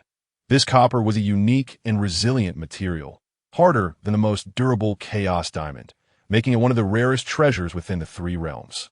It was the essence of Shoshan, hidden within its core, having endured countless eons in her previous life. Zillian had learned of it from a book and had procured it early for future artifact refinement. She never expected to use it today, replacing the copper that would have been extracted from the Ruoyi River. though she could have used other materials to forge the Chun-Jun sword. Potentially achieving even better quality, she felt that doing so would strip the sword of its essence in her heart. Subsequently, Zillian continued to add a series of materials into the cauldron. Once they melted, she carefully retrieved a small white jade vial, opened its seal, and poured its contents into the cauldron. The substance resembled fine grains of sand, each grain about the size of a soybean, shimmering with a silvery luster. This was the renowned star essence, painstakingly extracted from 10,000 tons of star sand, with only 100 grains obtained. Even ordinary star sand, when added during artifact refinement, significantly enhances the artifact's spirit, hardness, and overall quality. The star essence, derived from such a vast quantity of star sand, was exceptionally precious. As soon as the star essence entered the cauldron, it instantly concentrated the previously scattered molten materials into a water-like sphere, approximately the size of a basin. Zillian tirelessly cast spells to intensify the chaotic primordial fire, purging the impurities from the liquid mass. Gradually, strands of black gas were drawn out from the water sphere, which were then restored into chaotic energy by the primordial fire, thereby augmenting its power. It was only when the water sphere had shrunk to half its original size, becoming crystal clear and shimmering with a kaleidoscope of colors, that Zillian finally ceased his efforts, exhaling a long breath. Phew! I never imagined that refining tools would be such a laborious endeavor. It has utterly exhausted me. Though he uttered these words, Zillian understood that his exhaustion stemmed from his lack of prior experience. Refining pills was not akin to this task. Moreover, he was crafting a sacred artifact for himself, a transcendent sword of immense significance in his heart, naturally rendering him anxious and restless. While he comprehended the refining knowledge inscribed in the jade slip from his elder brother Pangu quite thoroughly, that knowledge was merely theoretical. There was always a distinct disparity between theory and practice, and it was this multitude of factors that contributed to Zillian's fatigue. Zillian performed several hand seals to stabilize the flames within the furnace, then quietly settled on a mat to recuperate, adjusting his mental state to its optimal condition. Gradually extending his hands, he took a deep, measured breath. Following this, his hands moved swiftly, executing one seal after another. A series of pale cyan, intricate symbols emerged in the air, gradually merging into the water sphere within the cauldron. His fingers danced rapidly, and in just a few breaths he had cast a total of 810 seals. The water sphere within the furnace began to transform, elongating gradually until it finally assumed the shape of a sword. With the completion of Zillian's final hand seal, the flow of water stabilized, rapidly solidifying into a genuine sword. Unhurriedly, he condensed a few drops of his essence blood, gently flicking out 9 droplets before pausing. He summoned the incantation. The massive lid of the furnace opened with a resounding clang, and the sword within soared forth like a phoenix reborn, dancing gracefully in the air around the room. Zillian observed quietly, his heart brimming with excitement despite having anticipated this moment. This was a creation of his own hands, an unparalleled weapon of the ages. After a considerable time had passed, he calmed himself and, with a gentle gesture, summoned the still-flying sword into his grasp. It originated from Zillian himself and was infused with his essence blood. It felt as though it was an extension of his own being, effortlessly maneuverable. Zillian tenderly caressed the sword, akin to a lover's embrace. The pure June sword measured 2 inches wide and 3 feet long. Its cold gleam piercing the eyes of onlookers at it was evident at a glance that this sword could sever even the finest hairs without drawing blood, a weapon of unparalleled sharpness. The entire blade was a lustrous silver, and upon closer inspection, one could discern glimmering blue dots, remnants of 100 particles of stellar essence that had melded together. The intricately designed hilt shimmered with a profound radiance, reminiscent of celestial bodies in motion.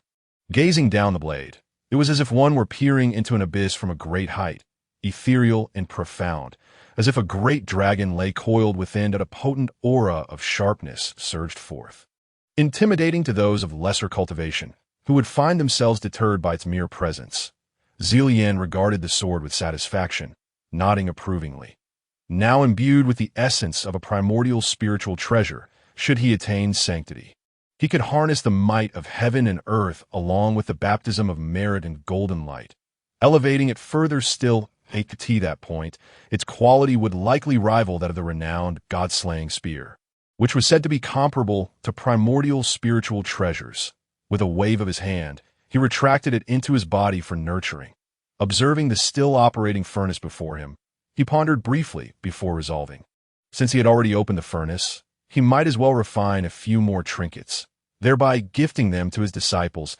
It would be unfortunate to lack suitable treasures for them later on. With the convergence of Hong Jun and the division of treasures in the distant future, there was still a millennium or so to go. Perhaps he would even take on additional disciples, that if he were to meet them without any gifts. Would that not be a source of ridicule? The more Zillian contemplated, the more he felt his decision was indeed wise. Chapter 31. Distributing treasures to the 3 disciples as previously mentioned, Zillian had expended great effort to finally forge the pure June sword he held dear. Although he was fatigued, a profound sweetness filled his heart. Seizing this opportunity, Zillian intended to craft several more treasures, ensuring he would have worthy gifts for his future disciples. Otherwise, it would be quite embarrassing. Phew! At last, the work is complete. It seems that the art of tool refinement is indeed vast and profound. Had I not personally validated it, the theoretical knowledge inscribed in the jade slip would remain mere empty rhetoric. Zillian mused, examining a silken object in his hand with a sense of awe. This object was inspired by the legendary Lingzhu, the Mingtian Ling from the 3 pools of the sea, and crafted from silk produced by a millennium-old ice silkworm and woven with the essence of primordial water. After undergoing a grueling 49 days of refinement in the cauldron with the chaotic primordial fire, it was aptly named the Divine Restraint Veil, comparable in potency to primordial spiritual treasures. This was a gift Zillian had prepared for Humayr. Initially intending to forge a different treasure for her, he reconsidered, thinking it might be inappropriate for a young woman to wield weapons. Thus, he fashioned this exquisite item instead, with a flick of his wrist. Zillian stowed away the cauldron, rising from the mat. After stretching his limbs, he released the previously set restrictions. He wondered what Ing Long and the others were up to if he were to bestow these treasures upon them. What expressions would they wear? Zillian mused to himself, feeling a sense of anticipation. Ever since he had tamed the Fox clan and the Guanber clan and taken on Ing Long and the others as disciples, the initial strangeness of this world had gradually faded, replaced by a burgeoning sense of belonging. Indeed, now he had the 3 Immortal Island, a home of his own, although Ing Long and the others were his disciples. They were akin to family. The misfortunes of his past life could no longer plague him, and what more could he desire? Standing outside his bamboo hut, Zillian gazed down at the tumultuous sea of clouds swirling halfway up the mountain, momentarily lost in thought as myriad emotions flooded his mind. After a long while, he exhaled a deep breath, pulling his thoughts back to the present. With a slight smirk, he murmured, "Since heaven has granted me such a splendid opportunity, why not cherish it fully?" In the vast wilderness where countless experts roamed, this was indeed a place where he could truly express himself. Borrowing a line from the poet Tan Sidong, "I wield my sword and laugh at the heavens." Untroubled by the fates of the Tu Kunlun, he resolved to cast aside all past grievances. With his current cultivation, traversing this land with ease and defiance was hardly a challenge. Having come to this realization, Zillian felt a sudden lightness, as if a heavy burden had been lifted from his shoulders. The once awkward flow of his true essence now surged smoothly, a clear indication that he had shed his mental shackles and elevated his realm. He raised his hand and calculated, gradually clarifying the previously obscure patterns of heavenly destiny and cosmic flow. So that is how it is. It seems my arrival is indeed the greatest anomaly, as Hong Jun foretold.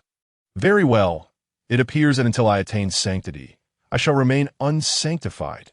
Zillian furrowed his brow slightly, but soon found solace. Be cautious. Master brother.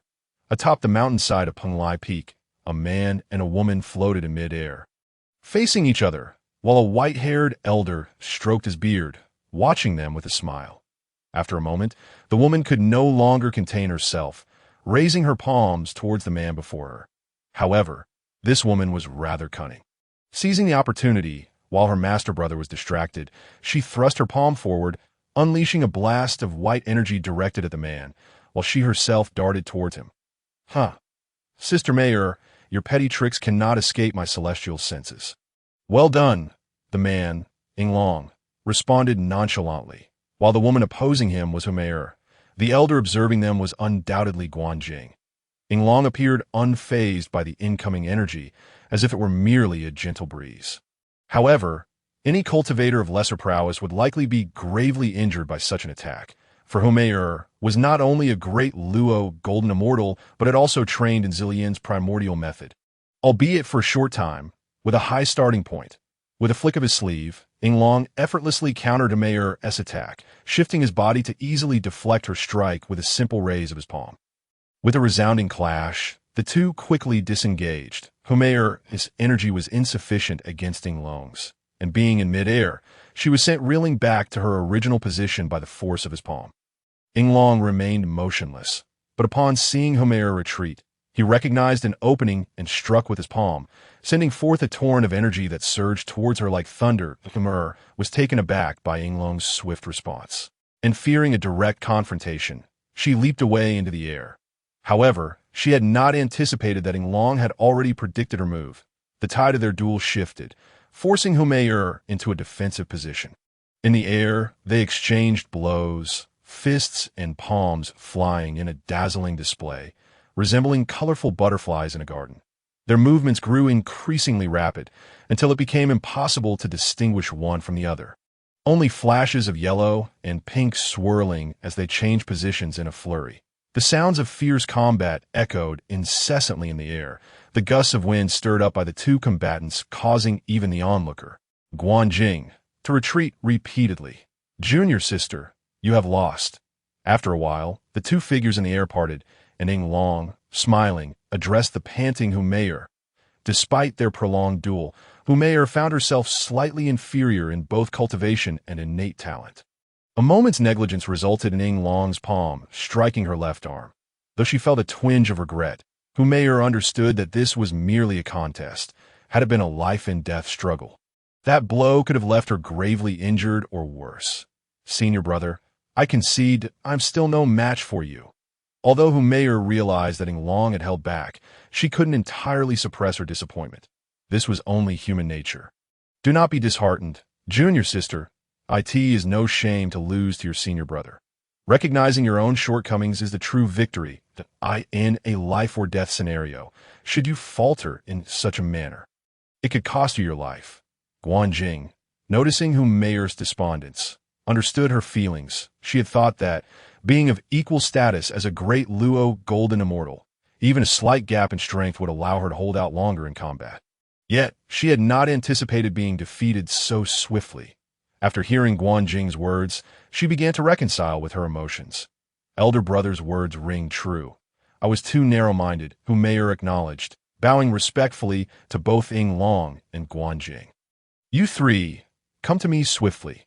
Just as Yinglong and Guanjing were about to respond, the voice of Zilian resonated in their ears. The three were momentarily stunned, realizing that their master had emerged from seclusion and was summoning them. They hastened to the bamboo house atop the peak without delay. Upon arriving outside the bamboo house and finding the door ajar, they intended to report in, but they heard Zilian's voice from within. You three come in. Prompted by her words, they hurried inside. They found Zilian seated on a high platform, observing them. Disciple pays respects to master. The three bowed in unison. Rise, Zilian said with a smile. At her words, the three felt an unusual shift in her tone, lacking the previous calmness, and her aura seemed to have transformed, becoming more tangible. Previously, they dared not even breathe in her presence due to the immense pressure she exuded. Now, she appeared as an ordinary person. Unbeknownst to them, after Zilian had let go of her psychological burdens, she had reached a state of returning to simplicity, embodying the saying, to see the mountain as a mountain, and the water as water. I observed your duel, just now, and was quite pleased. It is no small feat to grasp my Hunyuan decision to such an extent within this brief period. You must diligently cultivate. Otherwise, in the face of great calamity, you may find yourself without the means to preserve your life and turn to a Oh, you understand. Zilian admonished. Yes, master, we understand. Although the three were unsure of what the great calamity entailed. They remembered Zilian's words firmly, knowing she would never lead them astray. During my seclusion, I crafted several treasures. Lacking suitable artifacts for protection, you may find yourself at a disadvantage in combat. While personal cultivation is crucial, possessing a formidable artifact can tip the scales in a battle of equals. With a wave of her hand, a magical artifact appeared in her grasp. Hu Mayor. This artifact is called the Confining God Gauze. It can both attack and defend, containing the essence of profound een that specifically harms the soul. It surpasses innate treasures and potency. So wield it wisely. As she spoke, the Confining God Gauze flew gracefully before Humayr. Upon hearing Zilian's words and seeing the powerful artifact, Humayr was overjoyed, having been concerned about lacking a suitable protective treasure. Thank you, Master. I will utilize it well and ensure it does not bring shame to our Sancian island or to you. Humayr stepped forward, casting a glance at Inglong, her heart secretly murmuring, "Humph. I always lose to my senior brother in our contests, but now that Master has gifted me this powerful artifact, I can finally catch my breath." Observing Humayr's exuberance, Zilian refrained from commenting further, but couldn't help but chuckle internally at the girl's naivety. You should consider this. If I can bestow an artifact upon you, how could I neglect your senior brother? Both possessed innate treasures, yet Humayr's desire for vindication seemed destined for disappointment. Chapter 32. Zishao clarifies doubts previously. We discussed Zilian's emergence from her artifact refinement retreat, summoning her three disciples to the bamboo house to bestow treasures upon them. Humayr's reaction upon receiving her artifact nearly caused Zilian to burst into laughter. After giving the Confining God Gauze to Humayr, she produced another artifact from thin air, a sword radiating a golden light. Upon closer inspection, one could discern a 9-clawed golden dragon subtly gliding along the sword's 3-foot blade, at times appearing clear and at others shrouded in mystery. Gazing for too long would make one feel as if the dragon were right before their eyes, lifelike and vivid. Holding the sword in one hand, Zilian elegantly performed a flourish and addressed Inglong. Inglong, you possess a natural inclination for combat. Today, I bestow upon you this dragon's roaming sword. It suits your temperament well. This sword measures 3 feet and 3 inches, forged from the iron of Nanyu Mountain's depths and tempered with primordial gold from the chaos. It is inscribed with 810 magical formations, rendering it exceptionally sharp and sturdy, rivaling your junior sister's Confining God Gauze. I hope you wield it effectively. As she spoke, Zilian handed the sword to Inglong, who received it with great reverence, handling it as if it might shatter at the slightest touch. Fear not, Zilian reassured him.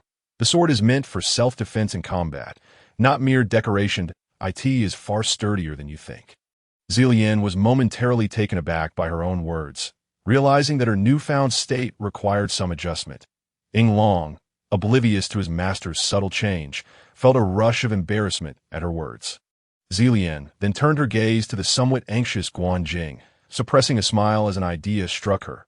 Guanjing, she called out. Disciple is here.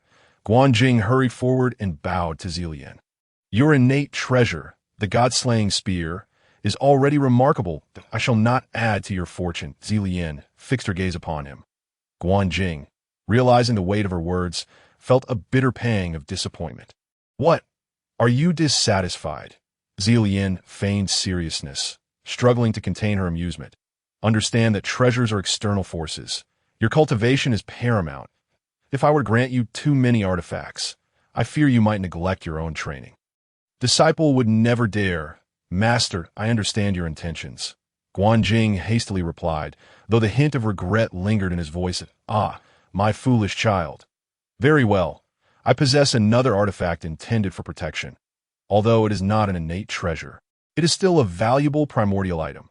While your god-slaying spear excels in offense, it lacks defensive capabilities. This artifact will aid you in combat. With that, Zilian produced a copper mirror-like object and presented it to Guanjing. Thank you, Master, Guanjing exclaimed, eagerly accepting the treasure, elation evident on his face. This artifact is modeled after the ancient treasure, the Kunlun mirror. while its functions may not be as comprehensive as the genuine article. It retains about 50 to 60% of its power. Guanjing cradled the mirror protectively, understanding that this was the perfect fit for him. With the god-slaying spear in hand, he now possessed an artifact to safeguard him during battles. He had been contemplating crafting a protective treasure for himself after grasping some knowledge of artifact refinement, aiming for a peak postnatal item, believing he would have an 80% chance of success. Little did he expect his master to prepare such a primordial treasure for him, far surpassing anything he could create himself. For the readers who may be confused, one might think that the difference between a peak postnatal artifact and a lowly innate one is negligible. However, the old saying goes, better to be a chicken's head than a phoenix's tail. This is a grave misunderstanding. Though the distinction between innate and postnatal may seem slight, in terms of defense, even 10 peak postnatal protective treasures would be no match for a single lowly innate artifact. Of course, there are exceptions, such as the extraordinary Tiandi Xuanzang Linglong Tower, which boasts defensive capabilities akin to the chaotic spiritual treasure, the Eastern Emperor Bell. Yet, such treasures are exceedingly rare in the world. As Zilian observed Guanjing's demeanor, she could only shake her head in resignation, silently acknowledging that the allure of this innate treasure was such that, aside from sages, even those of quasi-saintly cultivation would find it difficult to resist. After distributing several precious artifacts to her 3 disciples, Zilian retrieved an assortment of other treasures, including soul-piercing nails, flying daggers, and various concealed weapons and entrapping artifacts, which she then generously shared with them. After bestowing 2 protective treasures upon Yinglong and Humir, she sent them on their way, informing them that she would be entering seclusion for a time and would not entertain any visitors, regardless of who they might be. Furthermore, she instructed Guanjing and Humir to select some guards and attendants from their respective clans, for although she personally did not care for such matters, it would be quite laughable for the grand expanse of Sanxian Island to lack even the most basic of protectors and servants. Outside the gates of the Purple Cloud Palace in the 33rd layer of heaven, a young Taoist in white leaned against a pillar, soundly asleep. Occasionally, he would mumble in his slumber, drooling onto the front of his robe, blissfully unaware of his disheveled appearance. Suddenly, a tremor in space manifested as a rift, approximately a zhang in length, appearing out of thin air. Who could it be? The young Taoist was roused from his deep sleep by the spatial disturbance. Rubbing the sleep from his still drowsy eyes and muttering to himself at that moment, a young woman stepped through the rift, prompting the Taoist to spring to attention and bow, exclaiming, "Who might it be?" "Why, it is Sister Enhua." With a playful grin, he addressed her, though the young Taoists in the Purple Cloud Palace are nominally peers of Zilian and Yuan Shi, we dare not behave impudently in their presence, nor even dare to breathe. They seldom cast a glance our way, but Enhua is an exception. Her innate kindness towards us junior disciples allows us to speak freely. Enhua regarded the young lad before her, noticing his disheveled attire and the damp patch on his chest. Frowning, she reached out and lightly tapped his head, saying, "You little rascal, how can you slack off while on watch? If Master were to find out, he would surely punish you." Sister, you are too kind. I know you wouldn't tell Master. Besides, I only napped for a moment. There's no harm in that. You know how lonely it is in the 33rd layer of heaven. Hardly anyone ever comes by that. I simply can't bear to cultivate when I'm feeling so dreary. What else is there to do but sleep? The Taoist responded nonchalantly. Dear readers, take note of this little fellow. He is destined to be the protagonist in the next volume. Suddenly serious, he inquired, "May I ask what brings you here, sister? Please inform Master that Enhua comes seeking his guidance." She instructed him. "Understood. Please wait a moment, sister. I shall relay your message at once." The young Taoist turned and dashed towards the grand hall within. "Wait," Enhua called out, stopping him just as he was about to soar away on a cloud. "Look at your attire. If you enter like this to meet Master, you will surely face his wrath." As she spoke, and tidied up his clothing before releasing him. In my haste, I nearly forgot. "Thank you, sister. Otherwise, I would indeed have faced punishment," he chuckled, patting his chest before rushing off to deliver the message. And while watched his retreating figure, shaking her head in amusement, her gaze filled with affection, reminiscent of an elder sister observing her mischievous younger brother. standing quietly outside the purple cloud palace. Enwa awaited his return. Before long, the young Taoist emerged, riding a cloud, though his expression appeared somewhat strained, hinting at a sense of dejection. Upon reaching her, he bowed and said, "Sister, Master has conveyed that he understands your intentions and advises you to return and wait peacefully. All will be revealed in due time."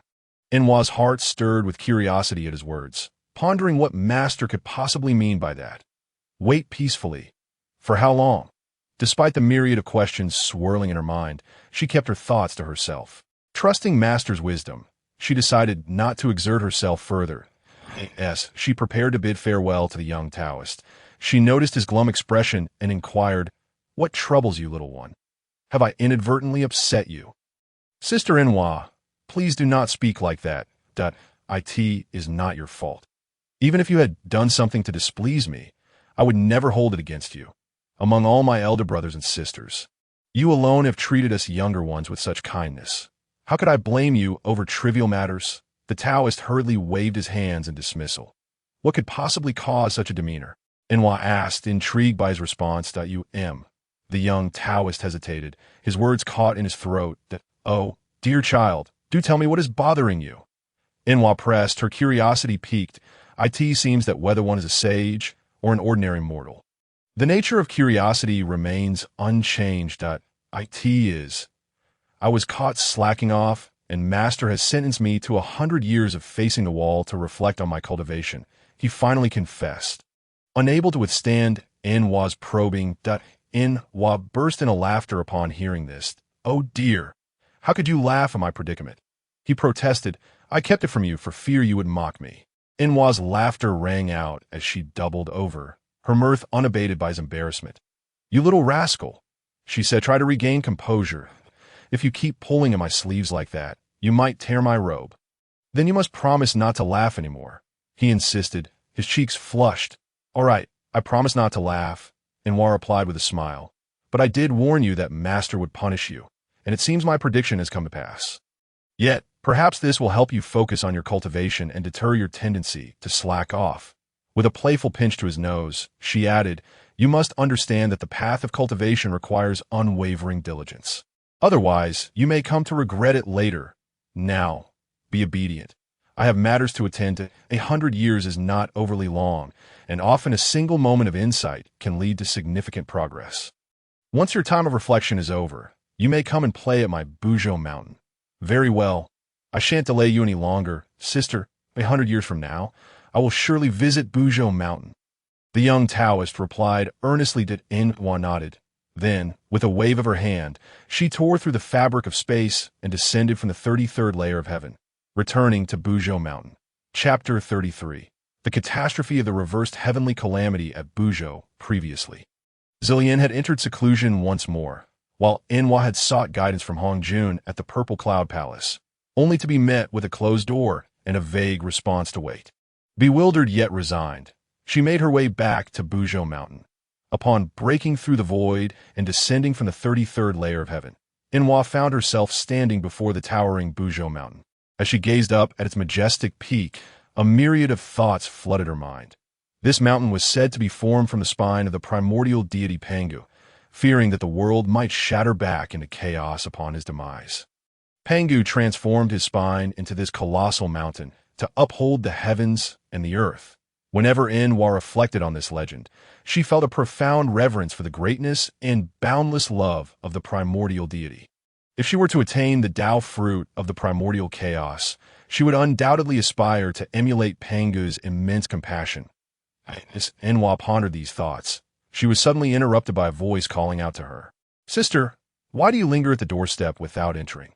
Turning to locate the source of the voice, she saw a middle-aged man standing behind her, smiling warmly. "It is my brother," she exclaimed. "I was merely lost in thought, gazing at Buzhou mountain. Come, let us return." The man was none other than her brother, Fushi. "Why do you find Buzhou mountain so captivating? We have lived here for eons, and every blade of grass and tree is familiar to us." Fushi remarked. Puzzled, he often observed his sister gazing dreamily at the towering mountain, curious about her thoughts. But whenever he inquired, Enwa would simply smile and remain silent. True to form, Nhwa did not answer Fushi's question, instead asking, "Where have you been wandering, brother? You appear rather weary." Noticing her lack of response, Fushi refrained from pressing further. Accustomed to her reticence, I have been cultivating here at Buzhou Mountain, and the monotony has begun to wear on me. I decided to explore the vast wilderness for a change. You know, at our level of cultivation, relentless practice alone is not sufficient. It is often more beneficial to experience the world. One might stumble upon valuable insights along the way. As they walked, Fushi continued, "Did you not enter seclusion to contemplate the principles of the Tao and await the opportunity for sanctification? Why do you seem as though you have just returned from outside?" Fushi suddenly recalled that when he departed, Nhwa was still in seclusion. How could she have emerged to inquire at the mountain gate? Upon hearing Fushi's question, Nhwa responded with a wry smile, confessing that it was precisely because she could not grasp the opportunity to attain sainthood that she thought to seek guidance from their teacher. Little did she expect that not only would she fail to see the teacher, but she would only receive the vague counsel that everything will be revealed in due time, which left her even more perplexed. Nhwa candidly shared her thoughts with Fushi. "Sister, do not overthink it. If you have not discerned the opportunity, it simply means it is not yet the right time. Our teacher's words that everything will be revealed are sufficient. The path of Tao cannot be forced, lest we descend to the lower realms and drift ever further away." Fushi reassured his sister, "I understand. Since the teacher has spoken, it must be so," Nhwa acknowledged. Refraining from dwelling further on the matter, the siblings then discussed various aspects of their cultivation when a young girl entered from outside, approaching Nhwa and greeting her respectfully, saying, "I have come to see the teacher," before bowing to Fushi and saying, "I have come to see the Lord." Nhwa glanced at her and asked, "What is it?" The girl replied, "I am here to inform you that the 2 emperors of the demon clan, from the heavenly demon palace, have arrived and wish to see the teacher and the Lord." Nhwa instructed the girl, "Lead them to the main hall." "Yes," the girl replied with a bow, then exited to guide Dongwang and Dijuan. After the girl left, Nhwa turned to Fushi, her expression tinged with confusion, and asked, "Brother, do you know why the 2 from the heavenly demon palace have come here so suddenly?" Listening to Nhwa's inquiry, Fushi too was at a loss, shaking his head and saying, "I am uncertain of their intentions, but it may be related to the witch clan that it is unwise for us to speculate. We shall discover the truth upon meeting them." Nhwa nodded in understanding, saying, "Indeed, we should go meet them. They are, after all, the emperors of the demon clan, and as they are also students under our teacher in the Zhixiao Palace, we cannot keep them waiting. Let me freshen up before we go." With that, Nhwa rose to prepare, and Fushi followed suit, returning to his own dwelling. In the main hall, Dongwang and Dijuan sat quietly, sipping tea. Dongwang remarked to Dijuan, "Brother, our visit to request Fushi and his sister to come out of the mountain may require considerable effort." "Indeed," Dijuan replied, setting down his teacup and nodding thoughtfully. "Fushi may be manageable, but Nhwa is not so easily dealt with. When the witch clan slaughtered our demon kin across the vast wilderness, I sought to invite them out.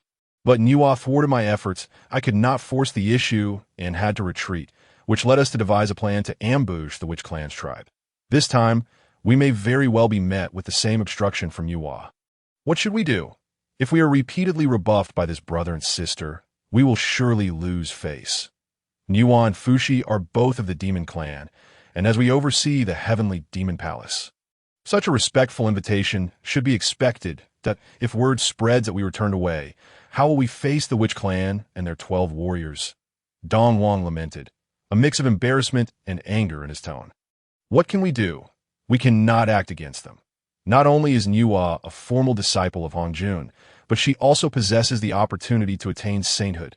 The prospect of future saints is beyond our current reach." Dijuan sighed. "And what of it? If they refuse to assist us, let it be known that Dongwang Tai, will not hold back," Dongwang declared fiercely, his eyes blazing with intensity.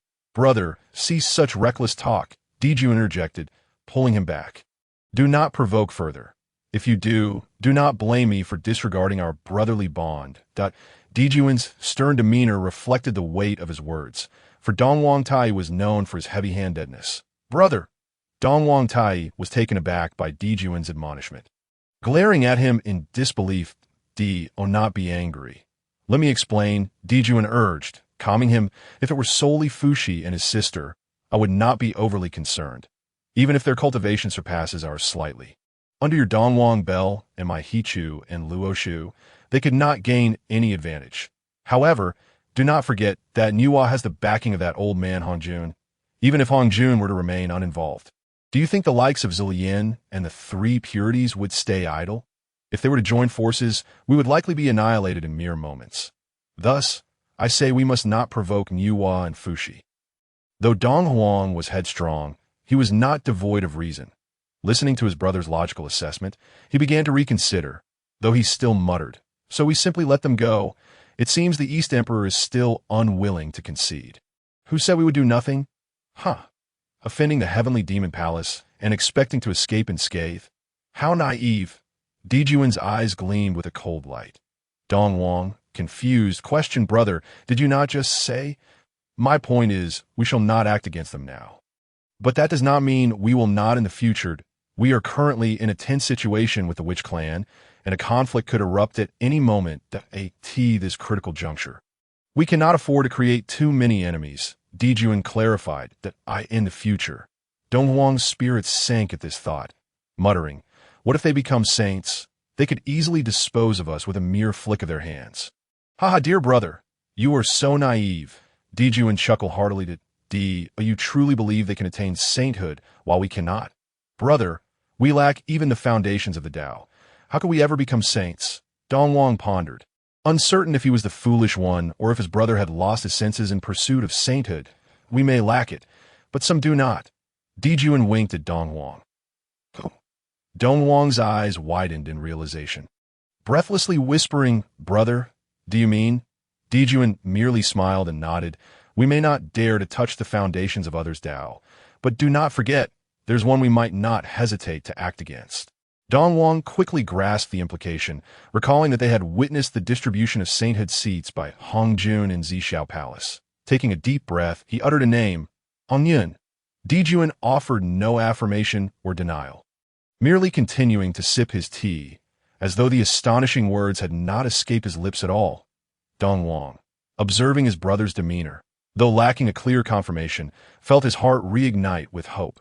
The despair of being unable to attain sainthood faded, replaced by a burgeoning optimism that in that moment, everything appeared beautiful. The anger towards Fushi and Nuwa was completely forgotten. Indeed, in the grand scheme of attaining sainthood, everything else seemed trivial, rendering the minor embarrassment of their previous encounter inconsequential. As Dong Wang became lost in dreams of future glory, a sudden announcement shattered his reverie.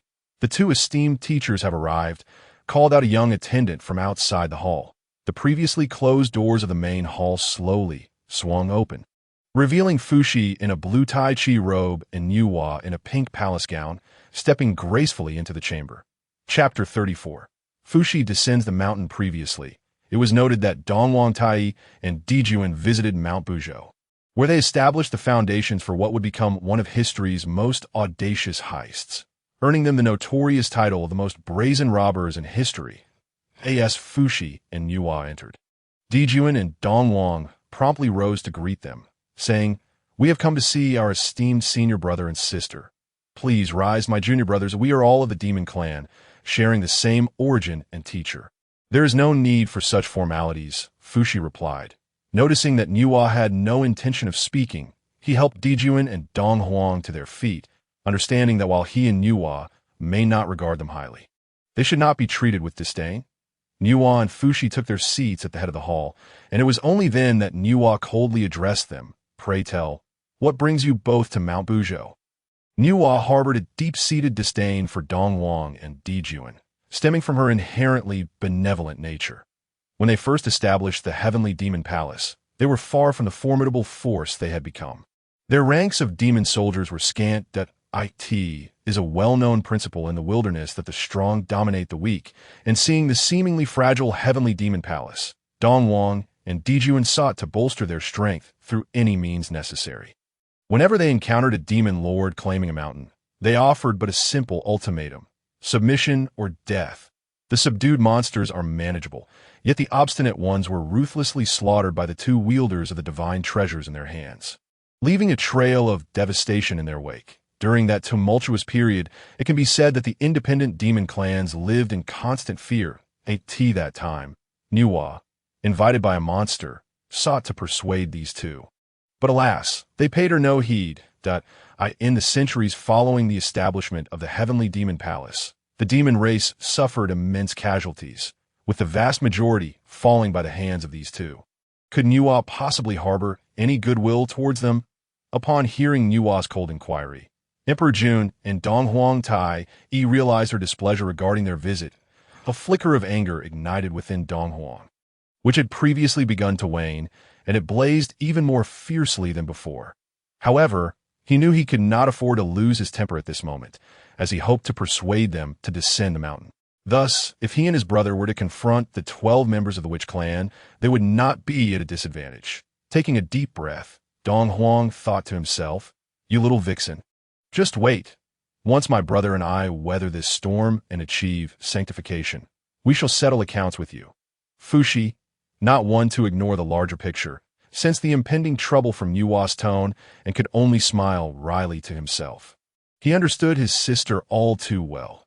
Even if he interrupted her now, Nuwa would likely not offer them any favorable treatment. Having already offended her, he decided to let her be.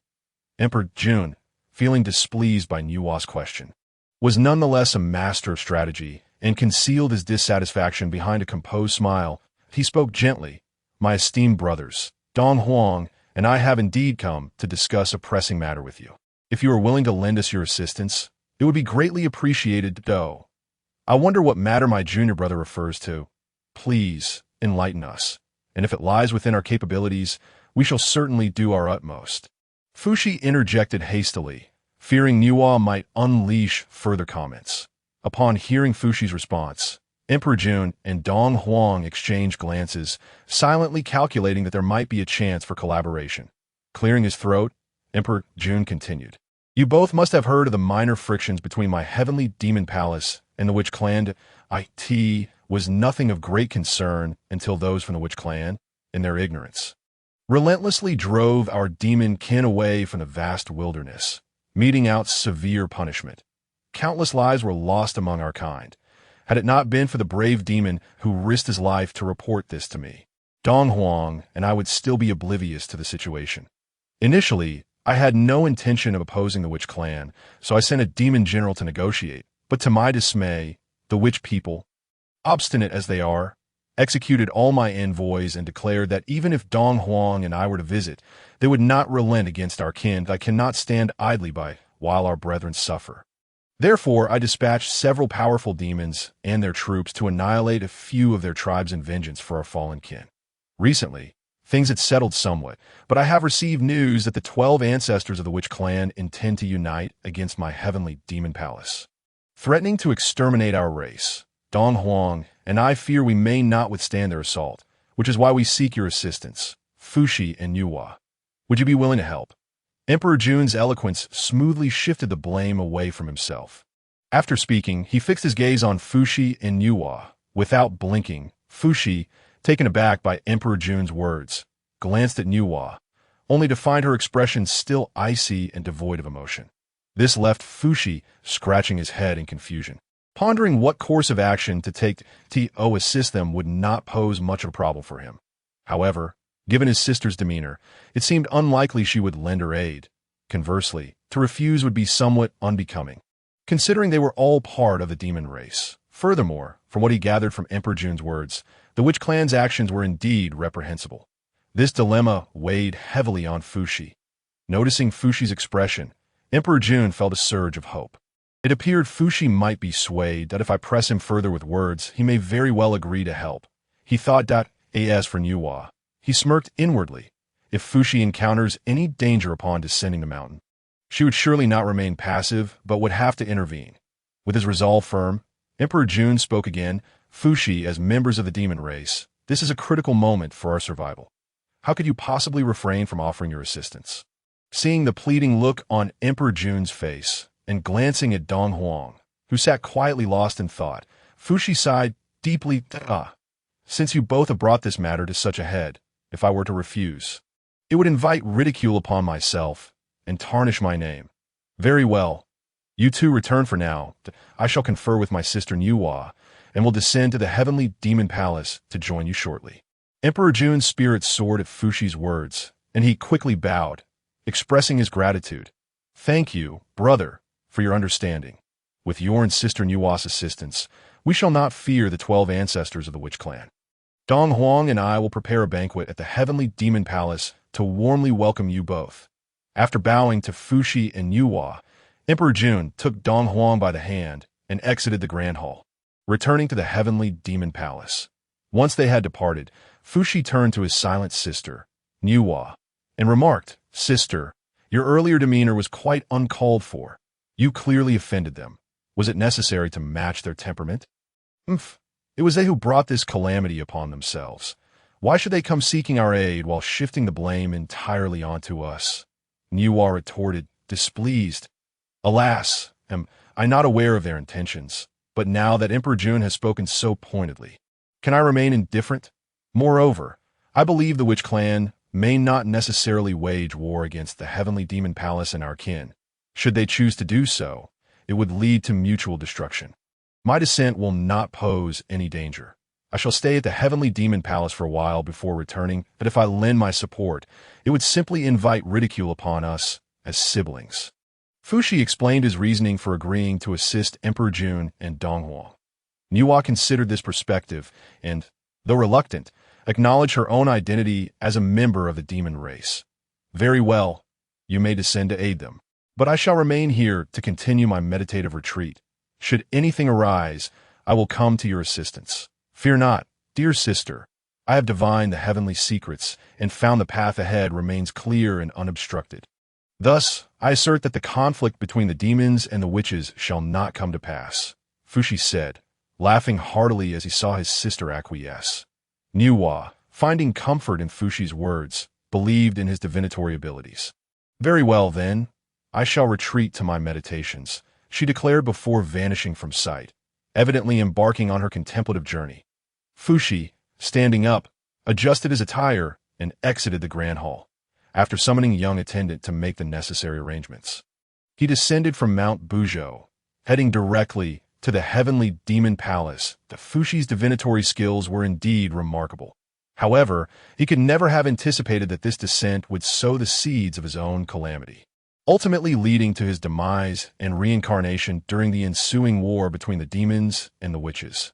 Yet, as the old saying goes, a blessing in disguise, for had he not reincarnated, the Fire Cloud Cave would have lost a revered ancestor, and one of the 3 sovereigns and 5 emperors would have been absent from history in the far east of the vast wilderness, 280,000 miles away. There lies a mountain named Kunlun. Here, the 3 pure ones established their abode and built the 3 pure palace. Today, the palace buzzed with excitement, for Laozi, the leader of the 3 pure ones, had returned from his travels and brought back a disciple named Xuandu. Both Yuanshi, Tinzuan, and Tong Tian came to congratulate Laozi on taking a new apprentice. This child possesses great fortune and virtue.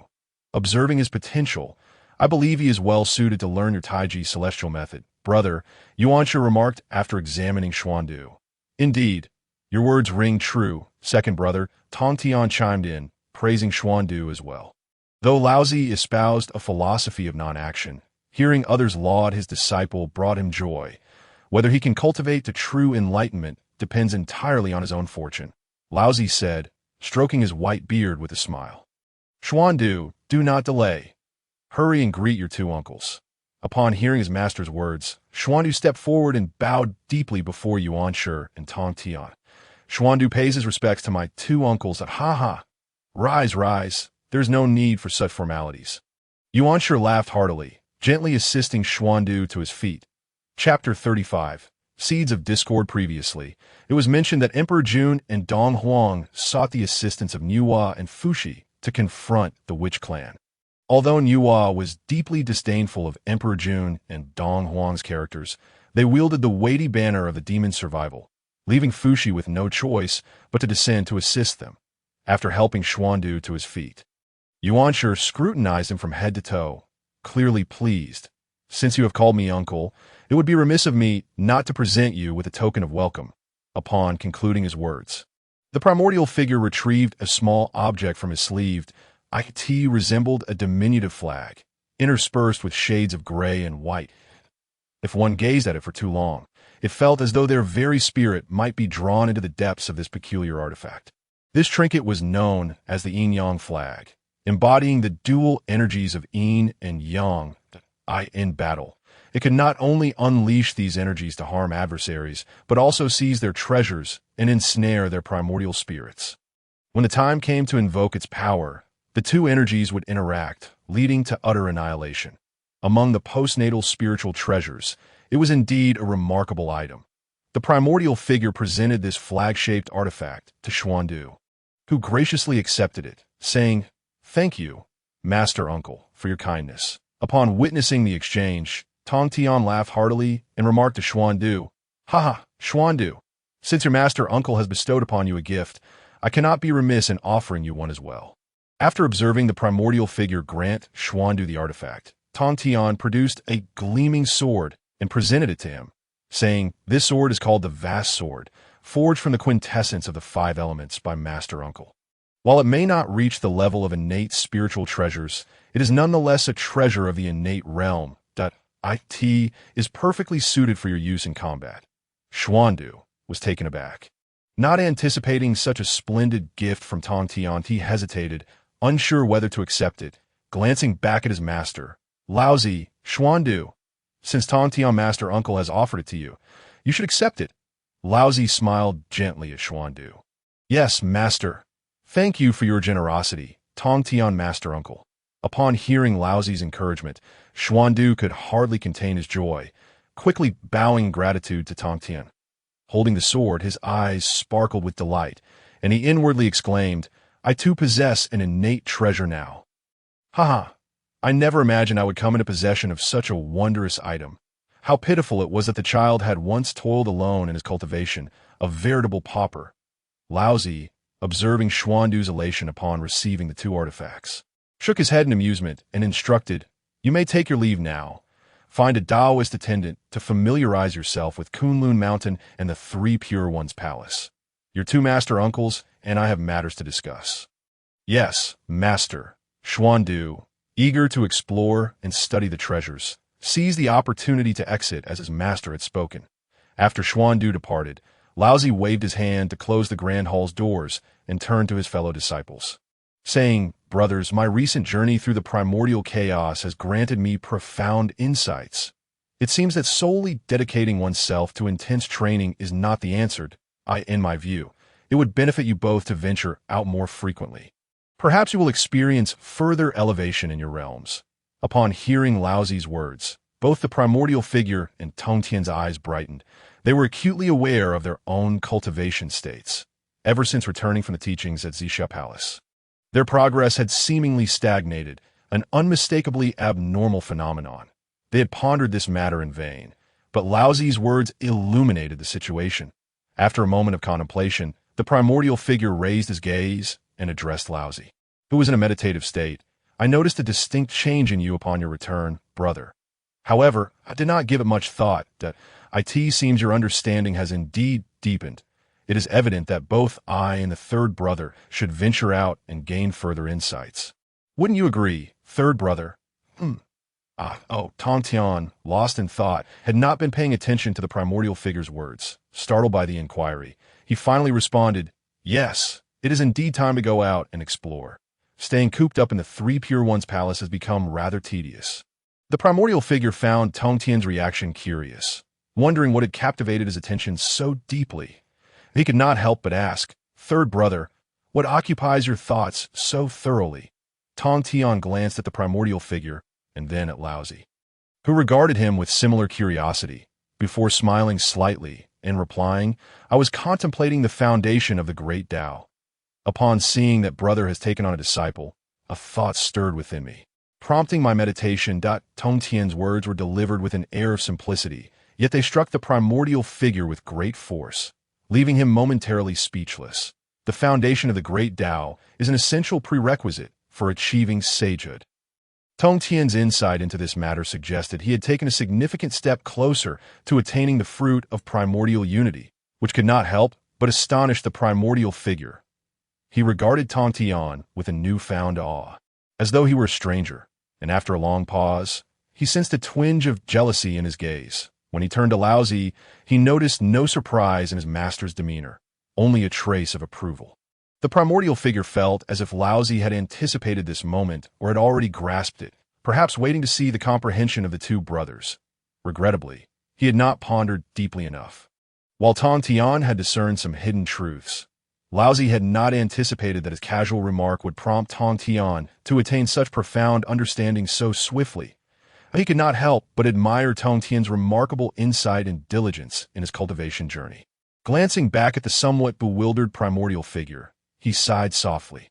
The primordial figure's understanding was not inferior to Tong Tian's. However, his pride rendered him resistant to the counsel of others in the pursuit of the Tao. Relying solely on one's own arduous efforts could easily lead one astray.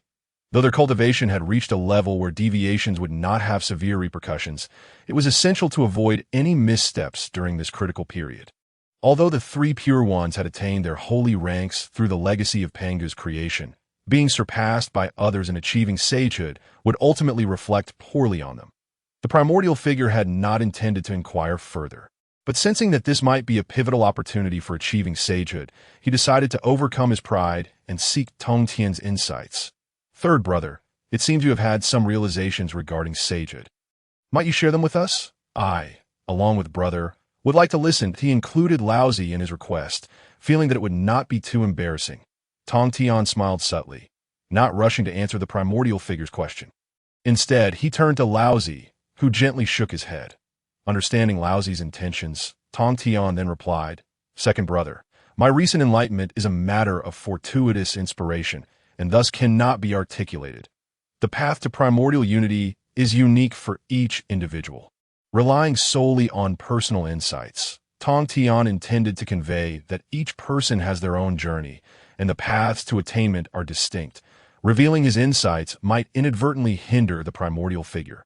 However, the primordial figure interpreted it differently. Feeling that having lowered his pride to ask, he was now being unjustly dismissed. Are we still brothers? He thought, feeling somewhat slighted. Although the primordial figure was displeased, he refrained from expressing his anger, merely letting out a cold huff before falling silent. Tong Tian, unfazed, understood his elder brother's character. He was already astonished that the primordial figure had asked him a question. Having not received the desired answer, it was natural for him to feel disheartened.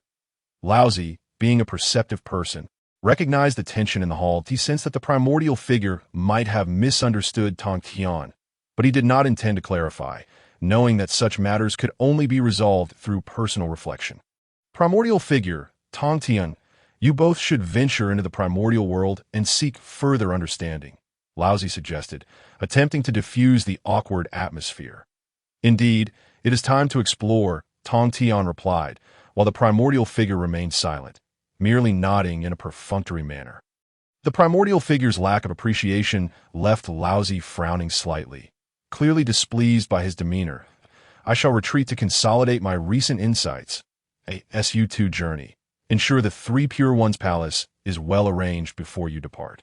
After Laozi vanished, the primordial figure also rose and made his way out of the grand hall, evidently intending to return to his quarters. Second brother, second, Tong Tian called out, wanting to invite the primordial figure to travel together. But after several attempts, he received no response. The primordial figure did not even glance back. Tong Tian stood there, perplexed, wondering what had transpired. What happened? Were we not just fine moments ago? Despite his confusion, Tong Tian returned to his dwelling to organize several matters. It is evident that Tong Tian is a rather straightforward individual. Otherwise, during the subsequent battle of the gods, with such formidable disciples and an abundance of magical artifacts at his disposal, how could he have been outmaneuvered by the alliance of Yuanshi and Laozi, resulting in the demise of many of his followers? Indeed, over half of the 365 deities listed on the Fengshen Bang were disciples of Tong Tian. Let's extend our support to Xiaoming. Please do favor with more bookmarks and recommendations. In the 36th chapter, Zhongnan accepts disciples. It was mentioned that Laozi's casual remarks upon returning to the Sanqing Palace inadvertently provided Tong Tian with an insight into a fundamental principle of the Tao. Though seemingly insignificant, this turned out to be a fortuitous occurrence. Unexpectedly, this minor incident led to a breach among the Sanqing, ultimately resulting in a rather tumultuous parting.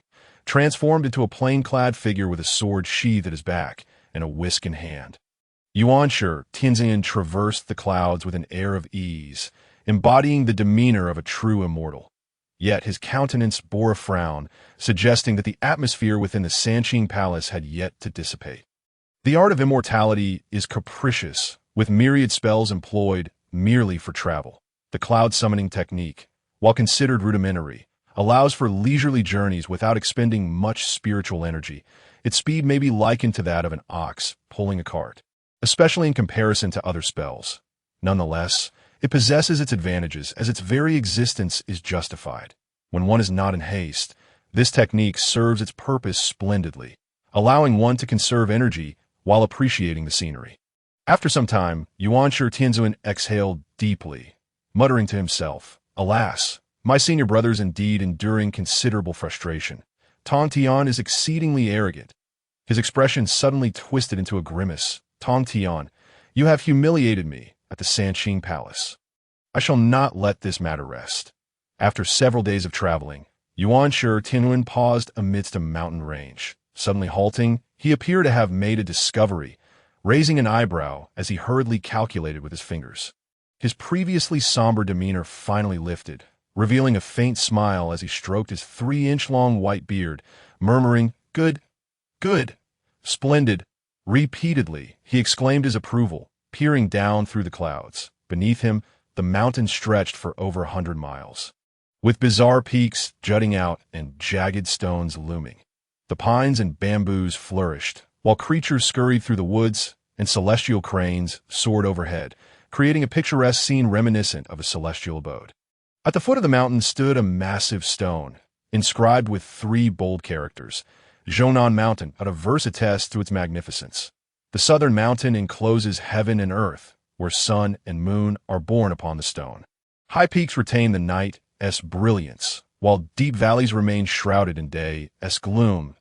In the mountain, people are just, though the path is perilous, the heart remains calm. The long wind drives the pines and cypresses.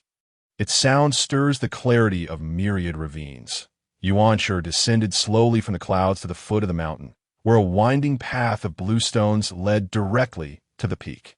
As he followed this path, he had scarcely reached the halfway point when 2 young disciples came rushing down the mountain. They approached Yuanshi and inquired, "What brings you here, esteemed Taoist? Do you have any teachings to impart?" Yuanshi gently waved his whisk and smiled, replying, "The time has come. It is fitting for me to take you as my disciples." With that, he fell silent, no longer speaking. The 2 guardians of the mountain were momentarily taken aback, wondering if this Taoist was perhaps unwell. However, perceiving Yuanshi as a figure of great significance and unable to discern his depth of cultivation, they dared not offend him. Exchanging glances, one of the disciples swiftly flew back to report. Atop the mountain, there resided a cave dwelling, adorned with a gilded plaque that bore 3 grand characters: Yuju Cave, which shimmered faintly with the aura of a treasure. However, the opulence of this dwelling seemed excessive. As the treasure appeared merely decorative, the young disciple did not pause but flew directly into the hall of the cave, where he came to a stop and bowed deeply, saying, "Master, there is a Taoist at the foot of the mountain." My junior and I attempted to question him, and he stated, "The time has come. It is fitting for me to take you as my disciples." After that, he fell silent. Neither my brother nor I could penetrate his cultivation, so we dared not press further and have come to report. Within the grand hall sat 2 figures, facing each other across a chessboard, where the black and white pieces were clearly arranged, indicating a lengthy game. Point 1 was clad in a blue and white robe, appearing middle-aged, with a large gourd slung across his back, intently studying the board while holding a white piece, his brow furrowed. The other, an elderly man dressed in white, leaned on a gnarled staff, notably thick as a wrist, with an unusually large forehead. These 2 were no ordinary individuals. The middle-aged man, known as Yun Changzi, was a master of Yuzhu Cave on Zhongnan Mountain. Legend has it that amidst the chaos of creation, a piece of white jade fell to the earth during Pangu's opening of the heavens, landing in Zhongnan Mountain. Over the years, nourished by the essence of heaven and earth and the sun and moon, it gradually released white mist, ultimately gaining sentience and transforming into human form. Cloaked in white mist at the moment of his transformation, he named himself Yun Changzi and established his cave to teach disciples and cultivate in seclusion, occasionally wandering the vast wilderness to forge friendships, living a life of great joy. The elderly man was a peach tree that had transformed during the Primordial era into the figure known as the Nanji Old Man, affectionately referred to by friends as the Nanji Immortal, possessing formidable powers. Upon hearing his disciples' words, Yun Changzi was taken aback, inadvertently crushing the exquisite chess piece made of jade. He quickly raised his head, his face flushed with excitement, and asked the young disciple, "Where is he?" Seeing his master so agitated, the disciple did not hesitate to respond, "Still at the mountainside. My junior is currently blocking him there." The disciple was puzzled, as his master was typically composed and had never displayed such fervor. Who could this Taoist be? After hearing the disciple's response, Yun Changzi turned to the equally stirred Nanji Old Man and exclaimed, "He has come! At last he has arrived." Nanji Old Man nodded in agreement. "Indeed, we have awaited a full decade for this moment. Let us go and personally welcome him." The two ascended and flew out of the cave, heading towards the mountainside, where they soon spotted the disciple confronting a Taoist figure who stood as if an ordinary person yet emanated an ethereal quality, appearing both present and elusive. Just this manifestation of Tao was enough for Yun Changzi and Nanji Old Man to confirm that this was indeed the person they had been waiting for. Without delay, Yun Changzi and Nanji Old Man descended to within a few meters of the Taoist, hastening to approach him and bowing respectfully. Disciple Yun Changzi, Nanji Old Man, pays his respects to the master at this moment. Yuanshi was already aware of their arrival, yet remained with his eyes closed in meditation. Only when the two bowed before him did he open his eyes, gazing at Yun Changzi and Nanji Old Man with a slight smile, saying, "I am Yuanshi Tianzuan of the Sanqing Palace on Kunlun Mountain. Do you wish to join my sect?" Both Yun Changzi and Nanji Old Man nodded eagerly, responding, "We do, master. We are willing to ha. Excellent. Excellent. You may rise." Yuanshi proclaimed, "From this day forth, Yun Changzi shall be my first disciple, and Nanji Old Man my second. Do you understand?"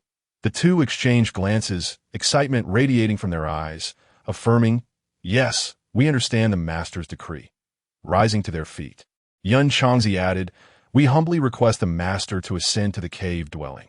Yuanshi nodded and led the way up the mountain, followed closely by Yun Changzi and Nanji Old Man, leaving behind a young disciple who stood dumbfounded.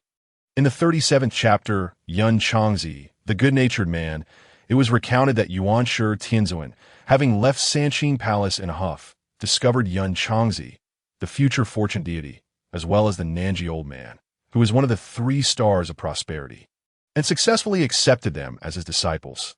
The 3 arrived at the peak of Yuzhu Cave, where Yuanshi seated himself at the head of the Tao platform, while Yun Changzi and Nanji Old Man stood respectfully below, attentively awaiting their master's teachings.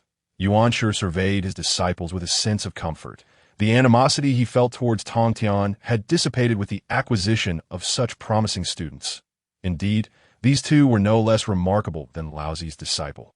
Xuandu, with a steadying breath, Yuanshi addressed the two. "What prompts such eagerness in your desire to take me as your master?" He found their enthusiasm curious, having anticipated a more arduous process in accepting disciples. Yet here they were, seemingly aware of his arrival. Nanji Old Man glanced at Yun Changzi, who nodded in understanding and stepped forward. "Allow me to enlighten you, master. When my fellow disciple, Nanji Old Man, visited me, we engaged in friendly competition when we encountered a plain-clad Taoist of considerable prowess, who claimed to be from Mount Buzhou, Fushi's lineage. Neither of us could match him, and we sought to become his disciples, but he..." Yun Zongzi paused momentarily, casting a furtive glance at the expression of Yuanshi. Upon hearing that it was Fushi, Yuanshir's interest was piqued, and he addressed Yun Zongzi, saying, Fushi, being a peer of mine in the Zishao Palace, can indeed be considered my junior. What did he say, seeing no signs of displeasure on Yuanshir's face? Yun Zongzi exhaled in relief and replied. He stated, though the two of you share a connection with me, alas, there exists no master-disciple bond. You both have other teachers. He indicated that the immortal elder and I should wait here. For when the time is right, someone would come to accept us as disciples. Since that moment, the immortal elder from the South Pole and I have been patiently awaiting your arrival, Master. Initially, we had almost given up hope. Yet we were fortunate enough to await your presence. A.S. Yun Zongzi concluded. A flicker of excitement danced across his features. Listening to Yun Zongzi, Yuanshir Tianzuan could not help but silently marvel. What a remarkable Fushi! I had long heard from my senior brother about Fushi's formidable abilities in divination, yet I never anticipated he could reach such heights. This individual is certainly not to be underestimated. It is no wonder that even Tong Tian, who wields the extermination sword array, fell into his hands. Ah, now I understand. It must have been arduous for you two to endure a decade of waiting based solely on a nebulous pronouncement. Such perseverance brings joy to your master. Yuanshir nodded with a smile. Your praise is greatly appreciated. Master, my junior, and I have persistently cultivated through our own explorations. Today, being fortunate enough to become your disciple. We shall undoubtedly strive not to disappoint you or bring shame upon our lineage, Yun Zongzi replied. However, he noticed a slight tremor in his body and a flush upon his face. Alas, poor child, finally finding a sense of belonging after so long. Ah, very well.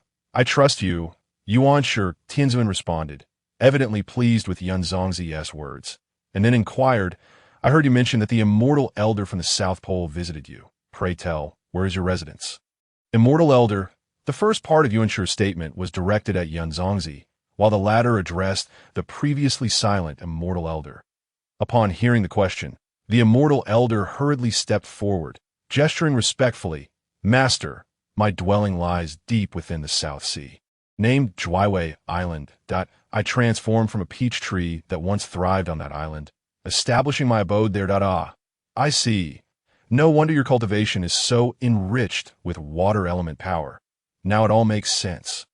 Upon first seeing the immortal elder, Yuanshir had discerned his true form as a peach tree, yet he was puzzled as to why the water element power he possessed rivaled his own with element power.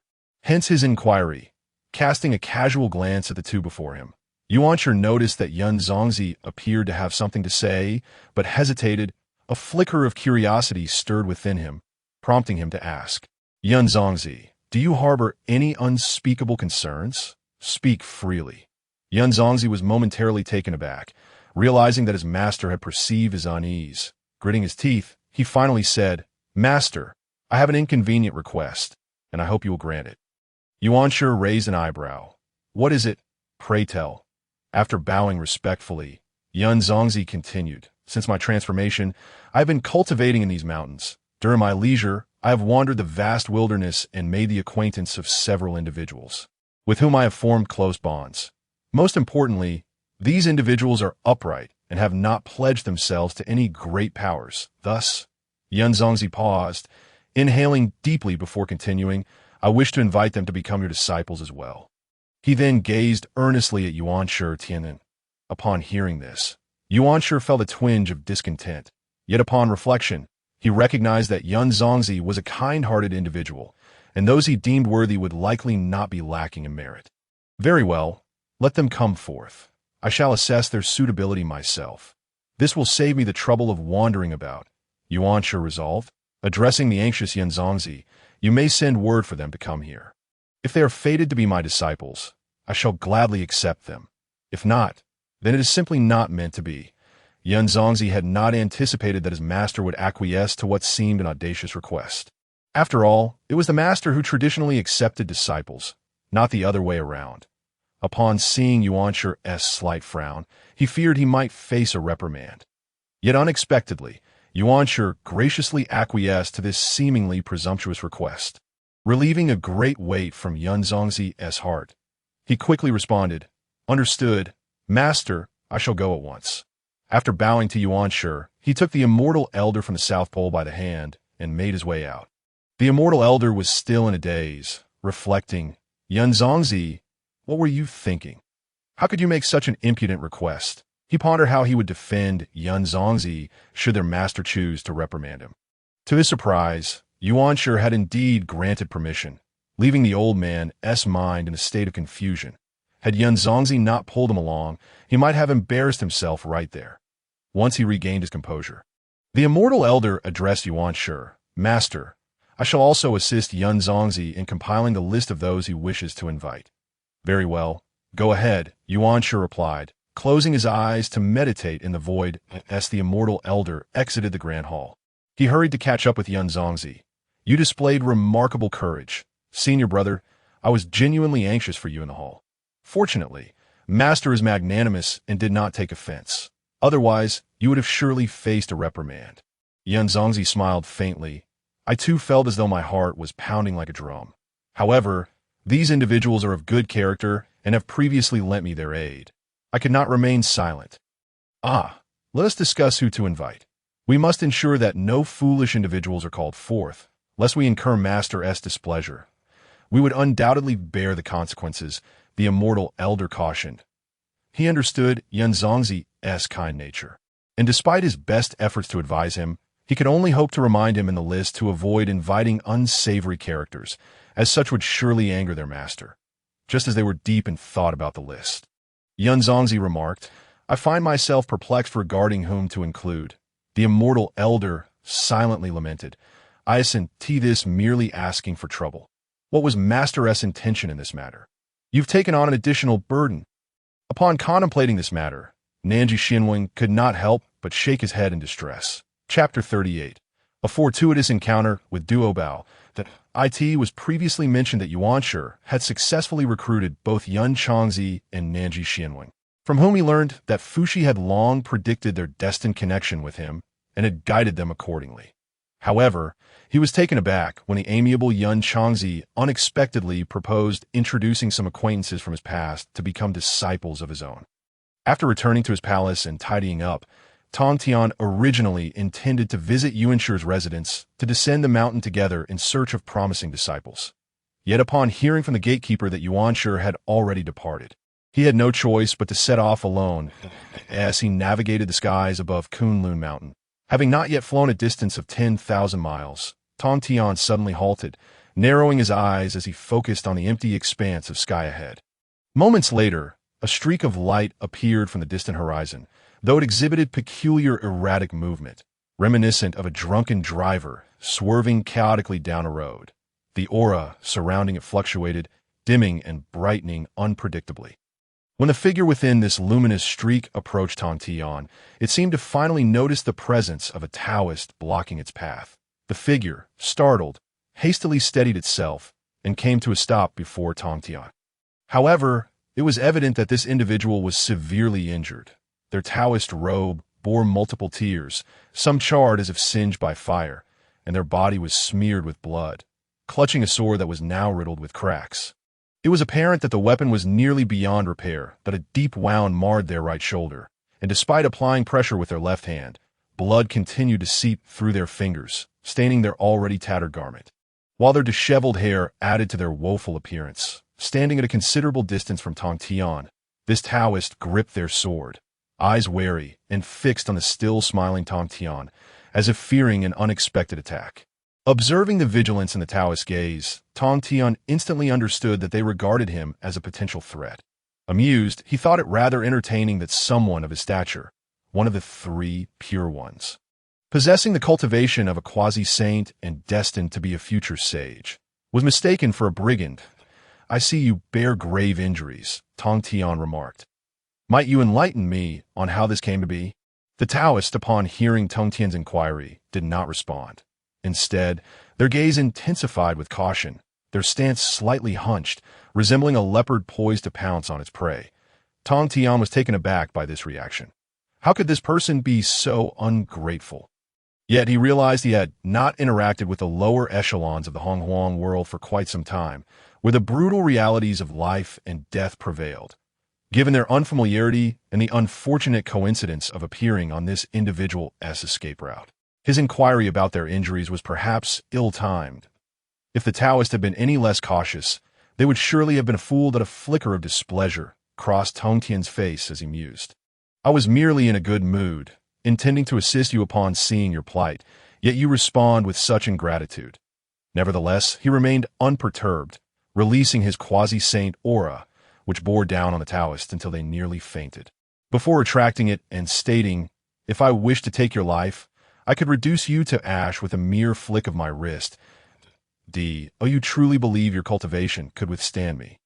Feeling the sudden chill in Tong Tian's demeanor, the Taoist's heart raced, and they silently lamented, "Alas, it seems I cannot escape this calamity. Who is this formidable being?" As they awaited their impending doom, the overwhelming pressure abruptly vanished, as if it had never existed. Had it not been for their still aching body, they might have believed the recent terror was merely a figment of their imagination. Upon hearing Tong Tian's words, the Taoist realized that this figure blocking their path was not affiliated with those who pursued them, and spoke up.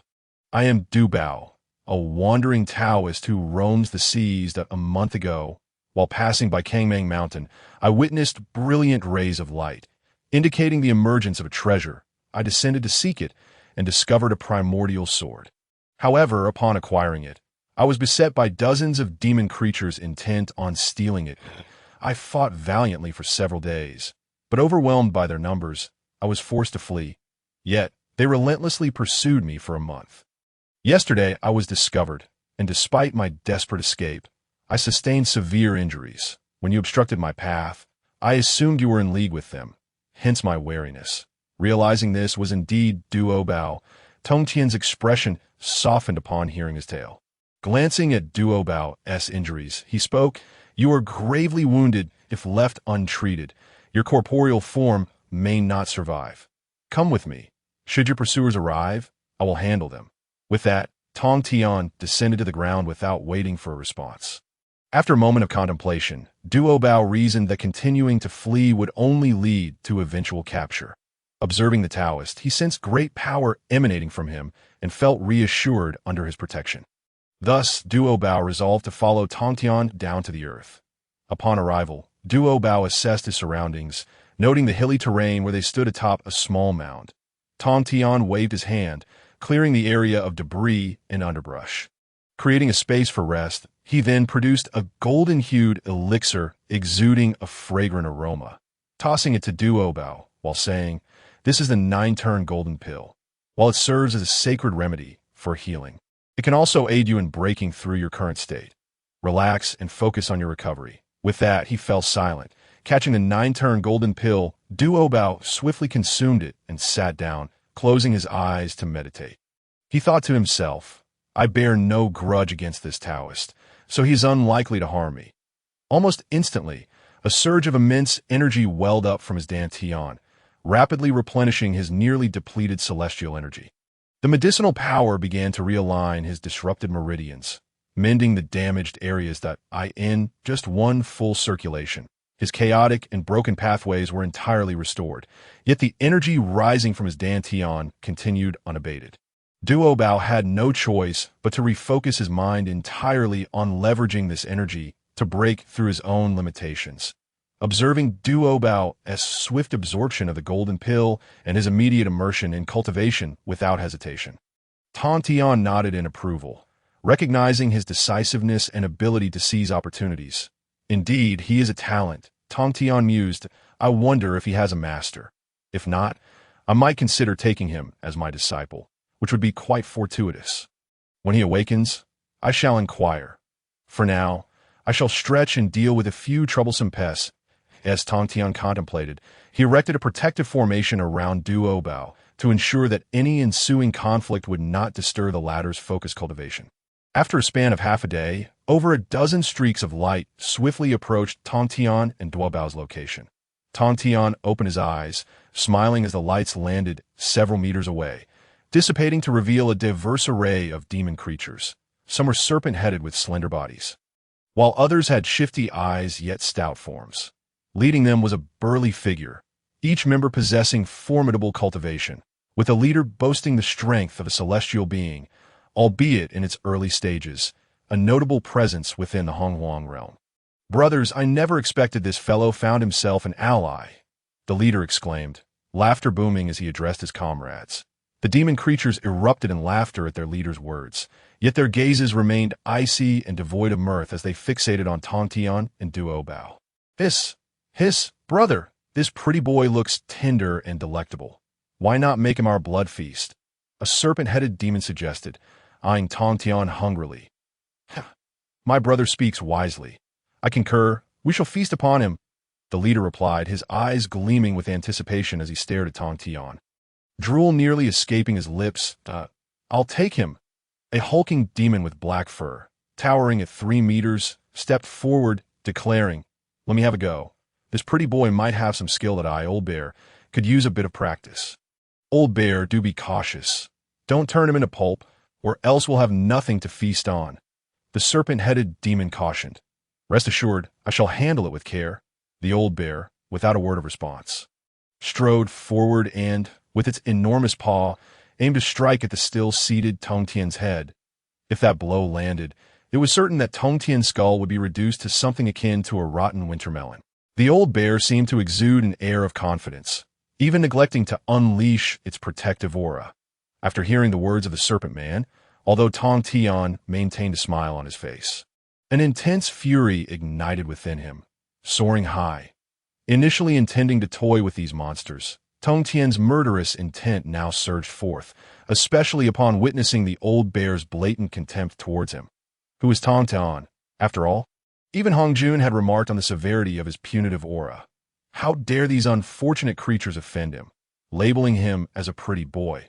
Although he was rather fair-skinned, they even dared to consider him as prey. How laughable. Let us observe a moment of silence for them. In the previous chapter, it was mentioned that Tong Tian had rescued the beleaguered Daobao Daoists from pursuers not far from Kunlun Mountain on a whim. Tong Tian decided to assist Daobao, but little did he anticipate that a few reckless demons pursuing Daobao would label him as a pretty boy and even consider him as their next meal. This ignited Tong Tian's wrath, leading to dire consequences. The bear monster's massive paw, akin to a fan, was about to strike Tong Tian's head. Yet Tong Tian remained unfazed, a cold snort escaping his lips. In an instant, a semicircular azure barrier ascended from above his head, effortlessly intercepting the bear monster's paw. With a resounding slap, the bear was rebuffed by what appeared to be a flimsy light shield, its massive form shattering mid-air, blood and entrails splattering upon the gathered demons. This sudden turn of events left the previously confident demons frozen in shock. "You pretty boy, come and face your death." The leader, witnessing the inexplicable demise of his comrade, howled in fury, rallying the other demons to charge at Tong Tian. Tong Tian stood up leisurely, a cold smile gracing his lips. "You ignorant fools." As he spoke, he flicked his fingers, sending forth a thumb-sized azure orb hurtling towards the oncoming demons.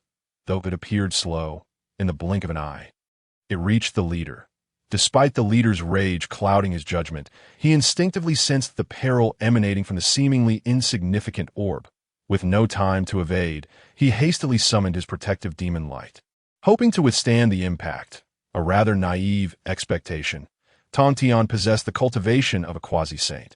His orbs were far from trivial. The moment the orb made contact with the leader's protective light, it seamlessly merged, piercing through the leader's body and emerging from his back, subsequently passing through the bodies of the other demons before finally dissipating in the air after a brief flutter. The demons were eternally frozen in place, no longer able to advance even a single step before collapsing to the ground, their eyes filled with disbelief. I could see that moment. A gentle breeze swept through, scattering the demon corpses into ashes, their souls dissipating, truly. Their souls were scattered, their bones ground to dust. A group of demons, having gained some cultivation, vanished from this primordial land forever due to their ignorance of the circumstances. Such was the disparity in cultivation levels. A sharp intake of breath echoed behind Tong Tian.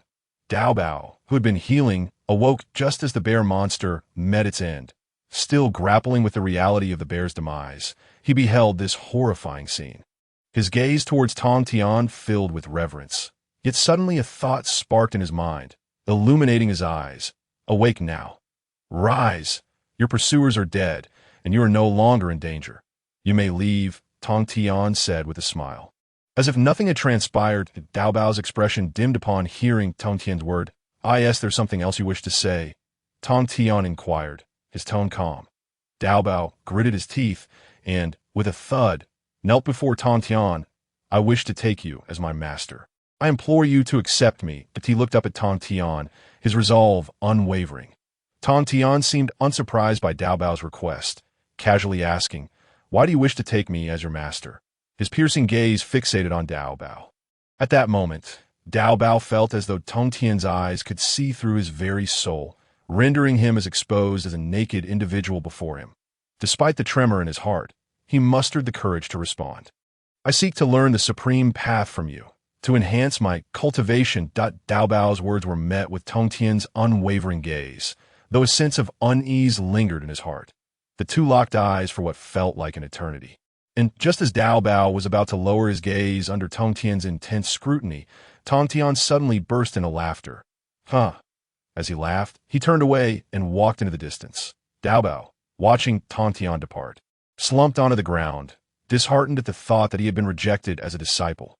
After taking a few steps, Tong Tian halted, not looking back as he tossed a parting remark into the air. Come with me. Dao Bao, bewildered by Tong Tian's abruptness, took a moment to comprehend that this was an acceptance of his request. He hurriedly bowed deeply towards Tong Tian.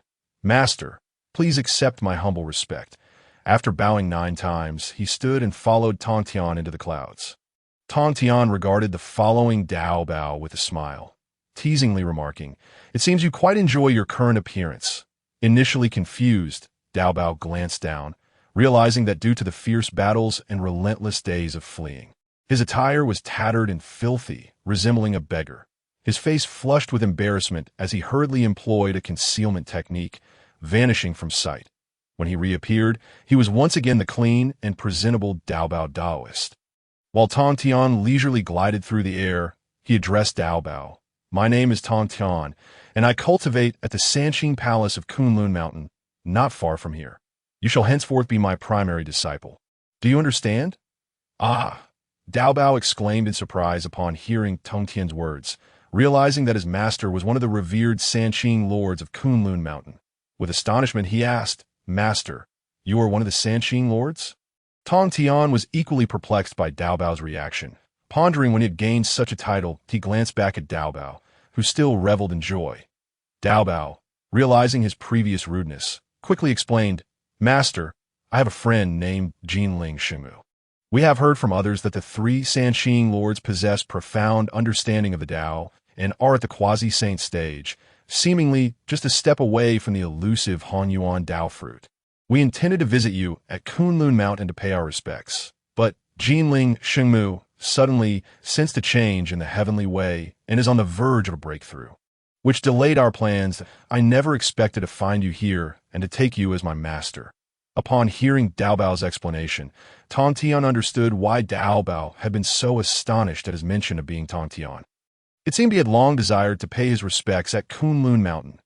Tong Tian found the dynamic between Dao Bao and Jinling Shengmu amusing, as they referred to him and his 2 senior brothers as the Sanqing lords. He shook his head, bemused. After flying for some time, Tong Tian suddenly halted, leaving Dao Bao puzzled as to why they had stopped. He then turned to Dao Bao and inquired, Dao Bao, where's your friend Jinling Shengmu? Dao Bao, momentarily stunned, soon felt a surge of excitement. Master, do you? He realized Tong Tian must have a reason for asking about Jinling's whereabouts.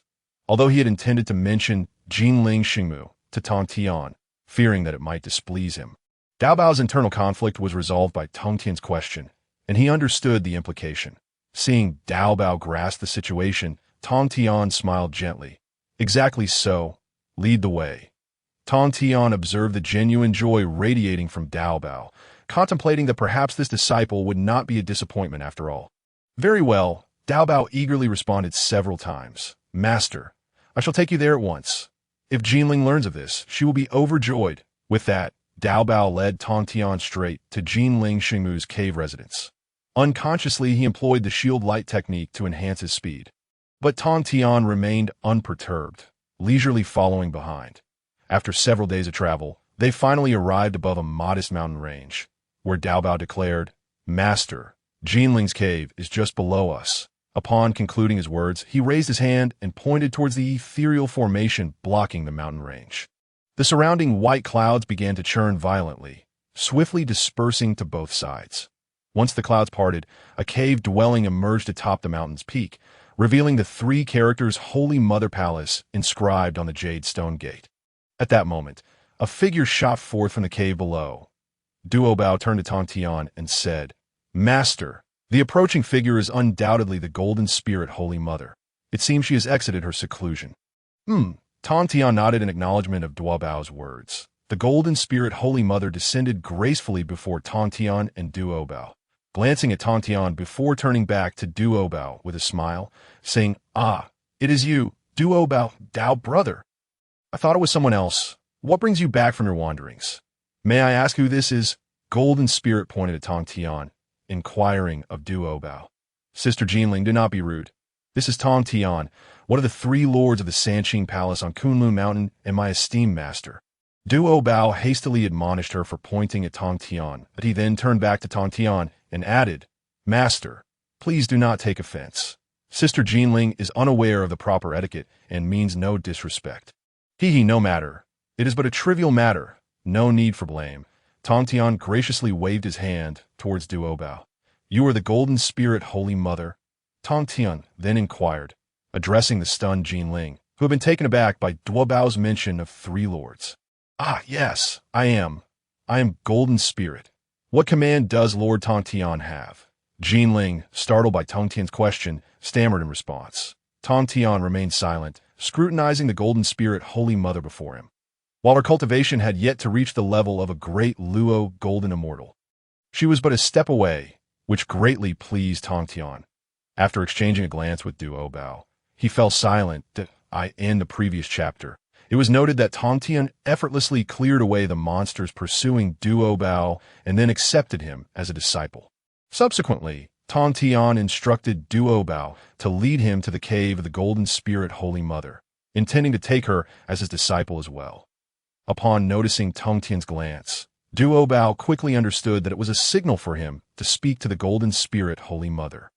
After gathering his thoughts, Duo Bao addressed the still somewhat apprehensive Jinling, saying, "Sister, Master has heard of your exceptional talents and remarkable perseverance, and he wishes to take you as his disciple. May I ask if you—" Upon seeing the ecstatic expression on Jinling's face, Duo Bao hesitated to finish his sentence. I am willing. Jinling Holy Mother eagerly nodded in affirmation. "Then what are you waiting for? Hurry and pay your respects to Master." Seeing Jinling still standing there in a daze, Duo Bao quickly prompted her. The Golden Spirit Holy Mother, overwhelmed by this unexpected windfall, was initially at a loss until Duo Bao's reminder jolted her back to reality. "Disciple, Jinling Holy Mother pays respects to Master and Senior Brother." She bowed deeply before Tong Tian, performing the customary 9 prostrations to honor her teacher, then turned to Duo Bao and said, "Rise. There is no need for such formality in the future," Tong Tian replied, nodding at the Golden Spirit Holy Mother. "Thank you, Master." Jinling stood up, stepping aside to allow Tong Tian and Duo Bao passage, saying, "Master, Senior Brother, please come into the cave for tea." The Golden Spirit Holy Mother respectfully bowed to both. Tong Tian nodded slightly and was about to step into the cave when suddenly he furrowed his brow and turned to gaze towards the east. Tong Tian appeared to recall something, and his expression changed dramatically. Meanwhile, in the Yuzhu cave of the central South Mountain, the original Heavenly Venerable was delivering a lecture to Yun Zongzi and the Southern Pole Immortal when he too suddenly changed countenance, leaving the puzzled Yun Zongzi behind as he swiftly exited the cave and soared into the sky, focusing his gaze eastward. Someone has attained the Tao, but who could it be? The original Heavenly Venerable pondered aloud. East. Zillion. There's only one in the East. It must be him, indeed, truly a sage who attained enlightenment amidst chaos. He mused, his expression a tumultuous blend of unwillingness, anger, jealousy, and melancholy, creating a grotesque visage. Even Yun Zongzi and the Southern Pole Immortal, who had followed closely behind, were startled by his demeanor. Being perceptive, they understood that such a reaction from their revered master indicated a grave matter. They quietly stood behind the original Heavenly Venerable, saying nothing. After some time, the original Heavenly Venerable finally turned around, his expression serious as he addressed Yun Zongzi and the Southern Pole Immortal. Yun Zongzi, you shall remain here to await their arrival and then lead them to Kunlun Mountain with me. Southern Pole Immortal, you shall accompany me.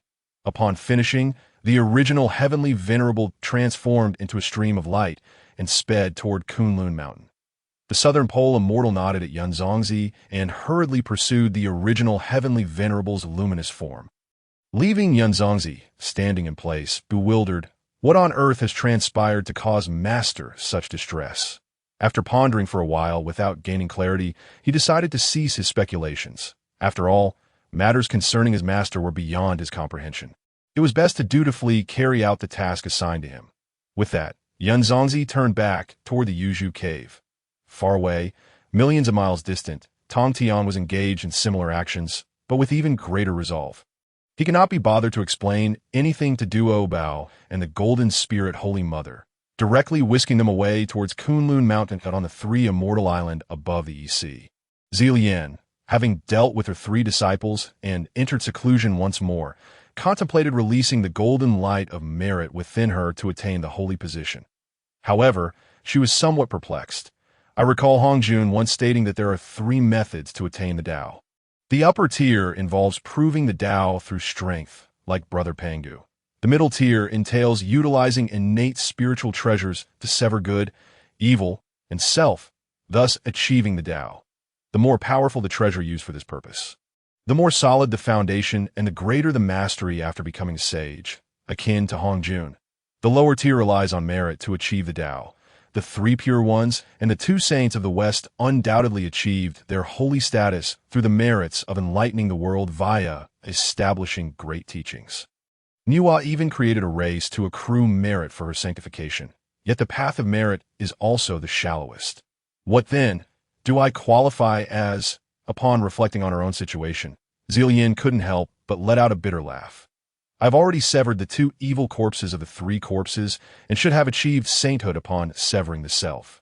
Yet here I am, relying on the merit of opening the heavens to attain the holy position. What sort of method for achieving sainthood could this be? After much contemplation, Zilian found herself at a loss to categorize her method of achieving sanctity. Alas. Forget it. Since I am unclear, I shall not waste any more energy. Brother Pengu warned me against being the second to achieve sainthood, and I now understand why. Chaos is the great Tao. The 50 strands of Hongmeng Qi nurture the heavenly Tao. However, one of those strands has slipped away, leaving only 49. This missing strand represents a glimmer of life, a thread of hope. Yet, the heavenly Tao, which should encompass 50 strands, is now incomplete. The second sage born beneath this incomplete heavenly Tao is Hongjun, who must embody the heavenly Tao to restore that missing strand. Henceforth, the heavenly Tao belongs to Hongjun, but Hongjun does not belong to the heavenly Tao.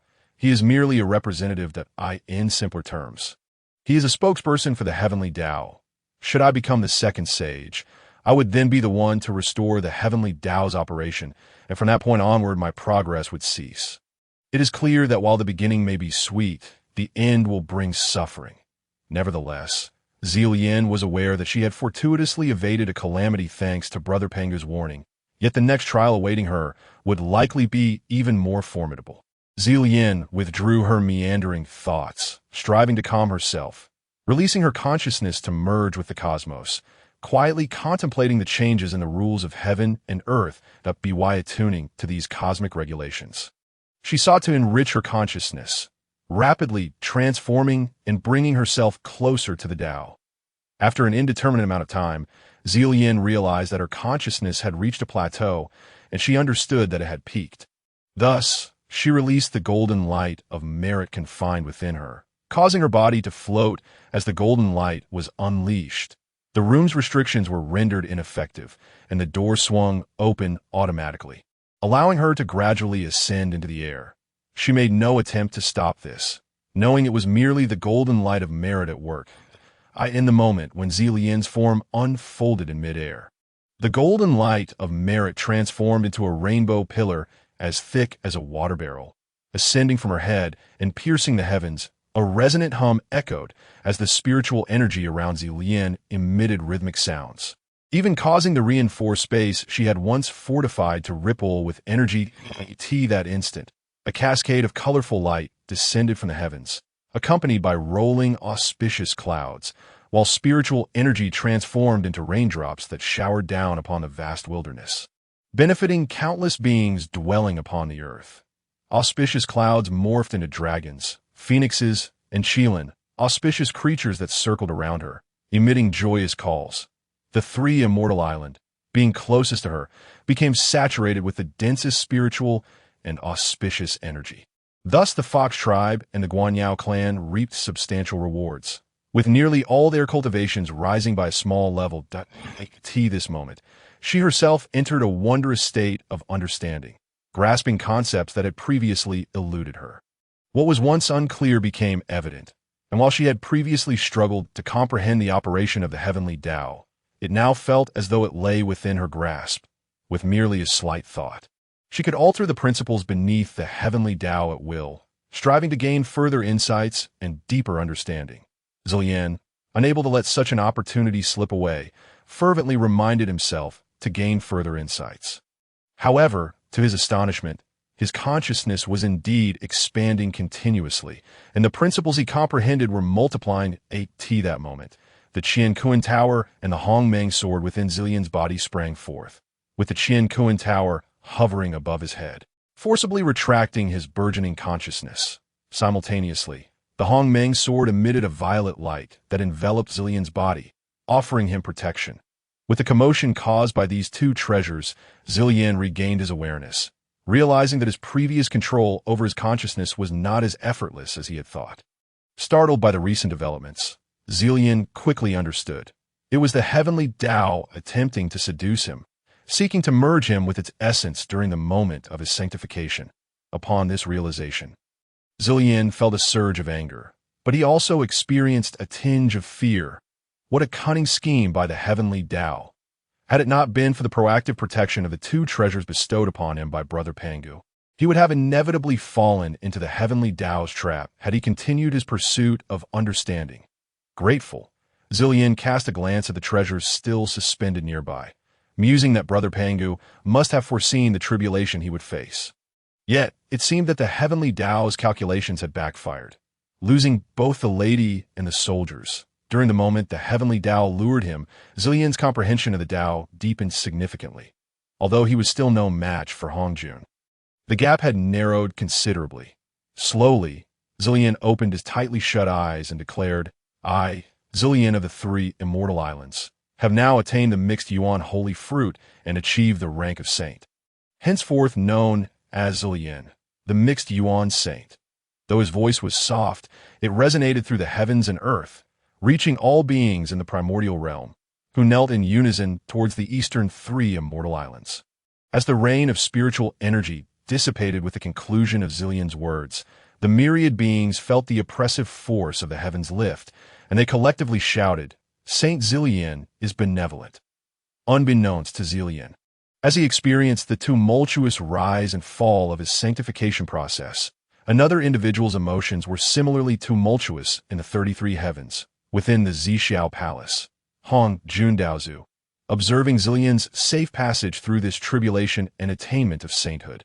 He sighed quietly, feeling a deep sense of comfort, yet also a hint of melancholy. In truth, he had been aware of this calamity prior to Zilian's ascension and had wished to provide a warning.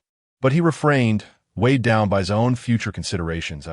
In his view, if Zilian succeeded, there would be nothing more to say, and he could only merge with the heavenly Tao himself. Conversely, should Zilian fail, he would merely be left to fill the void in celestial order, escaping this tribulation.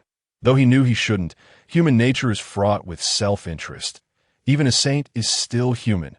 He too harbored desires. Who wouldn't wish for their cultivation to advance further?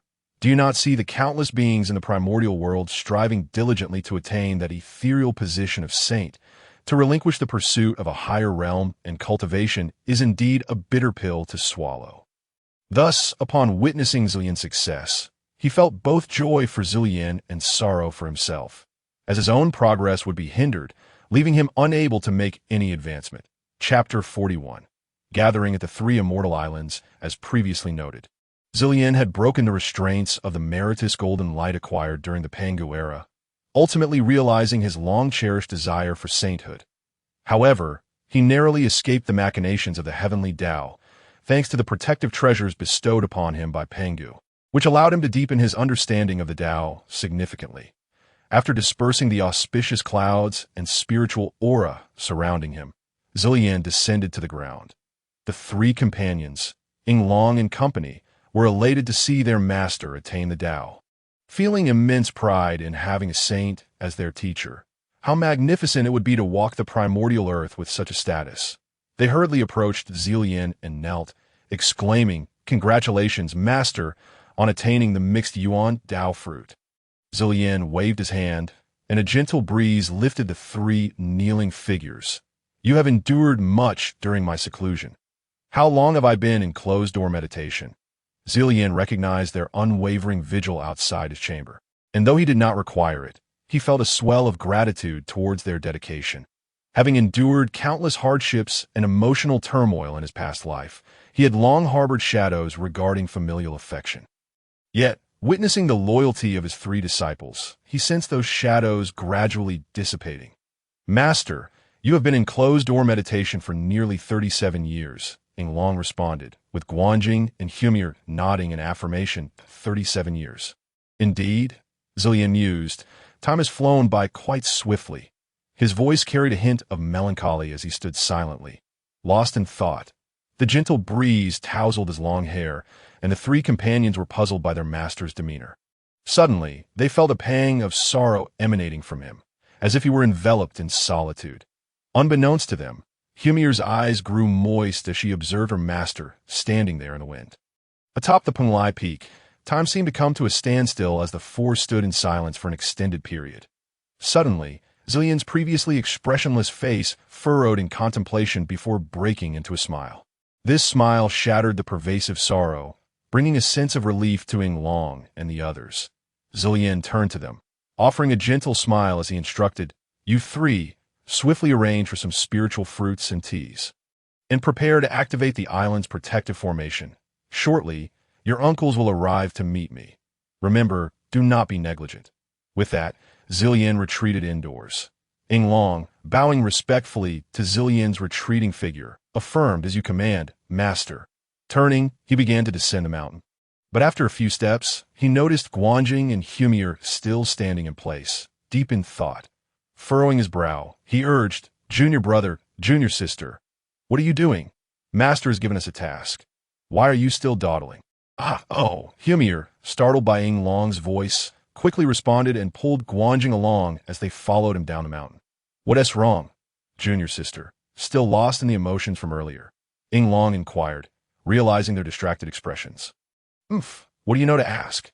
Humir retorted, rolling her eyes at Yinglong before quickening her pace, secretly lamenting, "Damn it, my brother must have seen me cry. How embarrassing." The thought of this made her cheeks flush with warmth, and she covertly glanced back at Yinglong, who was watching her with a bemused expression, causing her to quickly avert her gaze, her lovely face turning an even deeper shade of red. Following behind, Yinglong couldn't help but be captivated by Humir's charming demeanor and flushed cheeks. A stirring sensation awakened within him, and in that moment, she appeared extraordinarily beautiful and enchanting. How wonderful it would be to gaze upon her every day. Startled by his own thoughts, Yinglong pondered, "What is happening to me? Humir has always been by my side. Why am I feeling this way today? It's truly strange. Am I perhaps losing my mind?" He averted his gaze from Humir, deep in thought, questioning whether he had indeed lost his sanity. "Alas, how amusing. You are clearly infatuated with Humir. You think you are going mad. That I truly feel for you." Once Guanjing recovered from the recent tumult of emotions, he became acutely aware of the changes in the two individuals beside him. He observed every subtle movement of whom may err with keen clarity. Given his slightly older age and greater experience, he quickly deduced that the two had developed mutual affections for one another. Guanjing couldn't help but feel a sense of joy for Humayr. After spending time together over the past few days, he had discerned that the senior brother was indeed a good person, albeit somewhat oblivious, preoccupied with his cultivation to the exclusion of all else. If Humayr could forge a bond with the senior brother, it would certainly put Guanjing's mind at ease as her elder brother. The three of them descended the mountain and summoned a few maidservants, instructing them to select some spiritual fruits and prepare. Humayr chose to stay behind, guiding the maidservants in arranging the grand hall of the bamboo house atop the mountain. The trio understood that their master, having attained the status of sage, would be receiving congratulations from several uncles who also held sacred positions. They were determined that no one should underestimate the significance of Sanxian Island. Meanwhile, Yinglong and Guanjing made their way directly to the island's center, temporarily deactivating the island's defensive formation. They then sat in meditation on a massive rock just outside the island, patiently awaiting the arrival of their unacquainted uncles in the Three Pure Ones palace atop Kunlun Mountain. Laozi sat at the head, with Yuan Shi to his left and Tong Tian to his right. The three remained silent in contemplation, while Xiandu, Nanjixian Wang, Duo Bao, and Jinling Sheng Mu stood below, exchanging glances filled with unspoken communication, hesitant to break the silence in the presence of their revered master. After a lengthy pause, Laozi finally spoke. "The time has come, my esteemed junior brothers. Please prepare some gifts so that we may go to congratulate our senior brother. Perhaps we might glean some insights regarding the attainment of sagehood." When Laozi uttered the word senior brother, his tone was notably heavy, indicating his lingering dissatisfaction with Zilian's forceful usurpation of his position at the Zhixiao Palace. "Senior brother, what are we doing? Have you forgotten how we lost face in front of everyone at the Zhixiao Palace on that day?" Yuan Shi retorted, his expression darkening at the thought of Laozi visiting Sanxian Island to offer congratulations. Not be reckless, junior brother. Although Zilian has his grievances with us, he is still nominally our senior brother. Moreover, he has now attained the mixed element Dao fruit. How can we not pay our respects? What will Jin and Yua think of us? Not to mention, our master may very well be present as well. Laozi admonished, raising an eyebrow at Yuan Shi's words. Though reluctant, Yuan Shi recognized the gravity of the situation and ultimately refrained from further debate, sulking in silence. Noticing Yuan Shi's cessation of protest, Tong Tian addressed Laozi. "Senior brother, there is no need for further preparations. I have already gathered the gifts in advance, and we can set out immediately." However, Tong Tian's voice trailed off as he cast a significant glance at Xiandu and the others, the meaning implicit. Laozi grasped Tong Tian's implication and pondered briefly before saying, "Let us take them along. It would be beneficial for these young ones to broaden their horizons."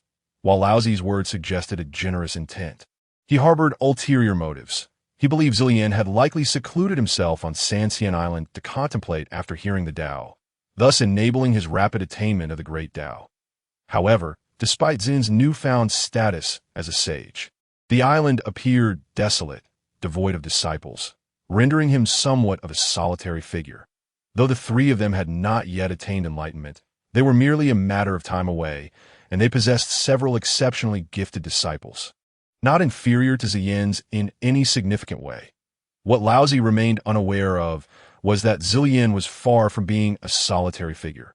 All three of his disciples held the cultivation of great Luo Jingxian, each possessing a piece of innate treasure. From any perspective, they surpassed Xiandu and Duo Bao. Alas, the poor elder would soon face a significant blow to his confidence once the decision to offer congratulations was made. They wasted no time, each accompanied by their disciples as they tore through the fabric of space, directly materializing at the periphery of Sanxian Island. Having visited once before, their arrival was remarkably precise. Yinglong and Guanjing sensed the fluctuations in space and immediately understood that someone was arriving. They descended from the massive rock and awaited quietly. Before long, Laozi and the others emerged from the rift in space.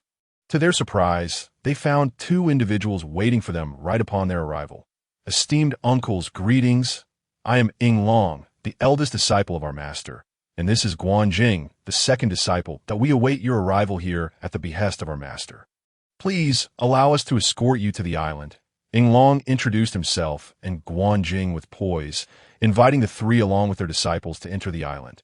Yuanshi furrowed his brow, questioning, "Does your master know of our coming?" With a slight smile, Yinglong replied, "In response to the esteemed uncle's inquiry, our master instructed my junior brother and me to await your arrival 2 days prior." He then respectfully bowed to Yuanshi. The three masters exchanged astonished glances, their thoughts clear. It seemed Zillion's divination skills were indeed formidable after attaining sagehood. Laozi also noted that both of Zillion's disciples possessed the cultivation of great Luo Jingxian. With Yinglong notably reaching the latter stages, the poor elder was left in a state of dismay, realizing that Zillion's talents extended even to his disciples. What a crushing blow to his earlier assumptions, as he had anticipated showcasing the strengths of his own disciples, only to be outshone before even meeting the principal figure. As previously stated, after Zillion attained enlightenment, Laozi, Yuanshi, and Tongtian journeyed to Sanxian Island to pay their respects, each accompanied by their disciples, eager to redeem their earlier embarrassment. However, upon meeting Yinglong and Guanjing, their confidence was once again severely undermined. "Esteemed uncles, please." Yinglong respectfully gestured for Laozi and his group to enter the island, leading the way ahead of them. The three masters exchanged glances but asked no further questions, following Yinglong leisurely up Penglai Peak, with Xiandu and the other disciples trailing closely behind. Along the way, they marveled at the breathtaking scenery and rich spiritual energy of Sanxian Island, which seemed even more potent than that of Kunlun Mountain. Laozi and his companions acknowledged this, though they were too disheartened by Zillion's prowess to express any further astonishment. It was no small feat to cultivate such dense spiritual energy across an expansive island like Sanxian. Zillion had expended considerable resources and 3 innate treasures to establish this powerful and far-reaching gathering array. Guanjing remained steadfast in his position, as he still awaited the arrival of several uncles. Yet, standing behind the others afforded him an unobstructed view of the scene. He observed Xiandu and the others greedily inhaling the abundant spiritual energy as if they were famished individuals encountering a sumptuous feast, eliciting a quiet chuckle from Guanjing, who felt a swell of pride. After all, Sanxian Island was his home. As Guanjing basked in his secret delight, the previously tranquil space suddenly quivered once more, this time with even greater intensity than before. Recognizing the signs, Guanjing straightened his posture in anticipation of the newly arriving figures. With a sharp sound, akin to silk being torn, 2 rifts in space opened, from which emerged 2 groups of individuals. One group consisted of the siblings Fushi and Yuhua from Buzhou Mountain, while the other comprised Jin and Juni. After exchanging brief formalities, they turned their attention towards Guanjing. "Esteemed uncles, please enter. I am here at the behest of our master to warmly welcome you all." Guanjing bowed respectfully to the 4. Yuhua said nothing, merely gesturing for Guanjing to rise and lead the way. Jin and Junti exchanged glances, silently astonished by Zillion's remarkable prowess, reflected in the high cultivation of his disciples.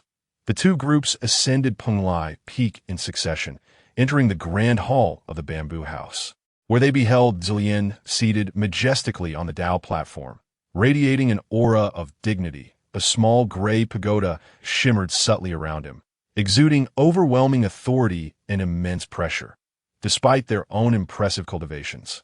The assembly understood the vast chasm separating the quasi-saint from the saint, a difference as stark as that between heaven and earth. They approached with measured steps, bowing deeply. "Congratulations, esteemed senior brother, on attaining the supreme Tao and achieving the mixed element Tao fruit, ensuring your existence beyond calamity, untouched by worldly matters, and ever at peace." Though the attendees were all prideful figures, particularly the 3 pure ones, they nonetheless bowed before Zillion's unparalleled majesty, albeit with reluctance. "Dear junior brothers and sisters, there is no need for such formality. Please, take your seats. Though I have attained the Tao, I have merely taken a step ahead of you all," Zillion replied, though he was acutely aware that each individual harbored their own thoughts. The deference shown to him was largely a reflection of his newfound status and strength, and their visit today was not without purpose.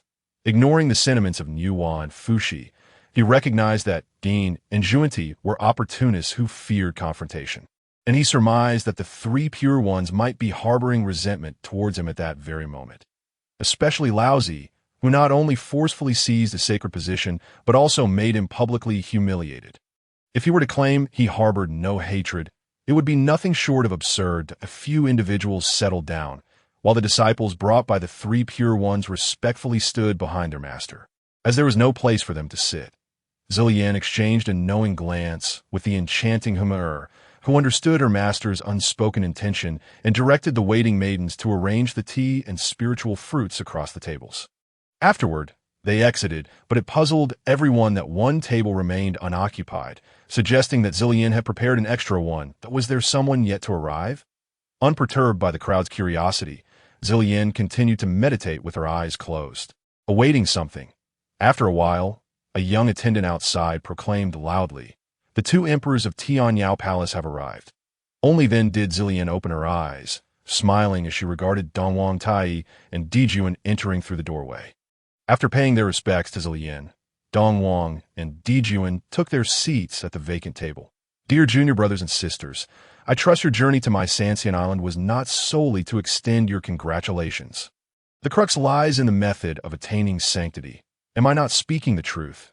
Zillian was well aware of their purpose for visiting and boldly addressed it. After surveying the assembly, she continued, "Even so, I shall not withhold my insights on achieving sanctity from you all, in hopes that my junior brothers and sisters may deeply contemplate and swiftly comprehend the vastness of the primordial path to attain the fruit of the Tao." Zillian retracted the aura of sanctity she had been emanating, allowing the attendees to feel a weight lifted from their hearts, which instantly brought them comfort. Such benevolence. "Thank you, elder brother," upon hearing Zillian's straightforward response. The crowd could hardly contain their excitement. This compliment stemmed from the heart, and even Laozi momentarily set aside their past grievances, as the sanctified presence radiating from Zillian made clear the disparity between himself and the newly ascended sage. It became evident to him that Zillian, having just attained the fruit of the Tao, already possessed such profound cultivation. Given that Hong Jun had achieved the primordial Tao long before, his cultivation must have reached celestial heights.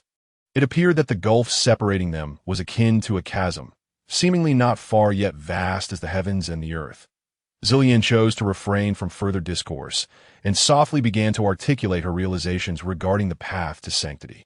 The audience listened, entranced, for what felt like an eternity until they gradually regained their senses, only to find that Zillian had already ceased speaking. Observing that everyone had returned to consciousness, Zillian remarked, "I have shared my insights on achieving the Tao with you all. You may now return to your respective mountain gates and ponder them at your leisure." After uttering these words, she turned to leave but seemed to remember something and looked back at Dijuan and Dongwang, saying, "I understand your intentions for coming this time, that I shall not impede you, but I advise both of you to exercise caution, as the web of causality is intricate and could lead to dire consequences." Without waiting for their reactions, Zillian vanished into her rear hall. Once Zillian had departed, the others did not linger either. After presenting their gifts to Ying Long and Humei, they swiftly exited Sanxian Island and returned to their respective abodes. However, as Enhua was leaving, she cast a curious glance at Dongwang and Dijuan, indicating that Zillian's words had sparked her intrigue. The gaze from Enhua caused Dongwang and Dijuan to break into a cold sweat. Their intentions were not noble. They had hoped to conspire with Fushi against Hong Yun, and if Enhua were to discover this, their plans would likely unravel. Moreover, it could alert Hong Yun and Jinyu, making it far more challenging to find an opportunity later. Upon returning to her rear hall, Zillian found Hong Jun seated upon a meditation mat, a presence she had not anticipated. Zillian was taken aback, realizing that Hong Jun's cultivation was far beyond her expectations. She had not even sensed his arrival. It appeared her previous estimations of his prowess were significantly flawed. Approaching Hong Jun, she bowed and said, "I was unaware of your arrival. Master, please forgive me." Despite having achieved sanctity, she maintained her deep respect for him. "Do not be concerned. Now that you have attained sanctity, such formalities are unnecessary. I have come to discuss an important matter with you. Hong Jun replied after scrutinizing Zillian closely. Please instruct me, Master. Zillian, though puzzled, showed no intention of declining the task. Hong Jun smiled gently and said, Please sit. I will explain everything to you in detail. But he gestured toward another meditation mat beside him for Zillian to take a seat. Once she was settled, he continued. You should have grasped the essence of your sanctity. Oh, you understand? Zillian, seemingly enlightened, replied, I have come to understand that without achieving sanctity, one cannot truly attain it. She gazed at Hong Jun, awaiting his response. Indeed, Hong Jun nodded in approval. As you have realized, your sanctification is merely the beginning. Therefore, their paths towards sanctity require your guidance. Zillian furrowed her brow, puzzled by Hong Jun's words. What does this mean? I do not comprehend. Please clarify. Master, I have previously mentioned that you are an anomaly. Born from chaos, predating the heavenly path, intricately linked to it. Even if you were to surpass the heavenly path in the future, you would still be bound by this connection. Although I am your teacher, it is merely the arrangement of the heavenly path, an immutable fate. However, a great calamity approaches, and if they do not achieve sanctity soon, they may be unable to protect the integrity of the heavenly path. Hence, I say you must guide them on their path to sanctity. Hong Jun continued, seemingly unperturbed by whether Zillian understood. You need only focus on guiding one individual, and the others will naturally comprehend the path to sanctity. I believe you already know who this individual is, he added, fixing his gaze upon Zillian. Yet Zillian was momentarily taken aback by Hong Jun's assertion that even if she were to achieve greatness, she could not escape her ties to the heavenly path. What was the meaning of this? Would she forever be bound to it? Lost in her thoughts, Zillian failed to notice that Hong Jun had concluded his explanation and continued to gaze at him, still immersed in her contemplation. Chapter 43. A visit to Enhua. Previously, it was mentioned that Zillian imparted her insights on achieving sanctity to the three pure ones and Enhua before dismissing them and returning to her rear hall. To her astonishment, Hong Jun had silently appeared in her presence, and his words plunged the already sanctified Zillian into deep reflection. Time passed, and after nearly half a day of contemplation, a sudden thought flashed through Zillian's mind. Hong Jun still lingered nearby. Startled by this realization, she sat up, only to find Hong Jun smiling at her.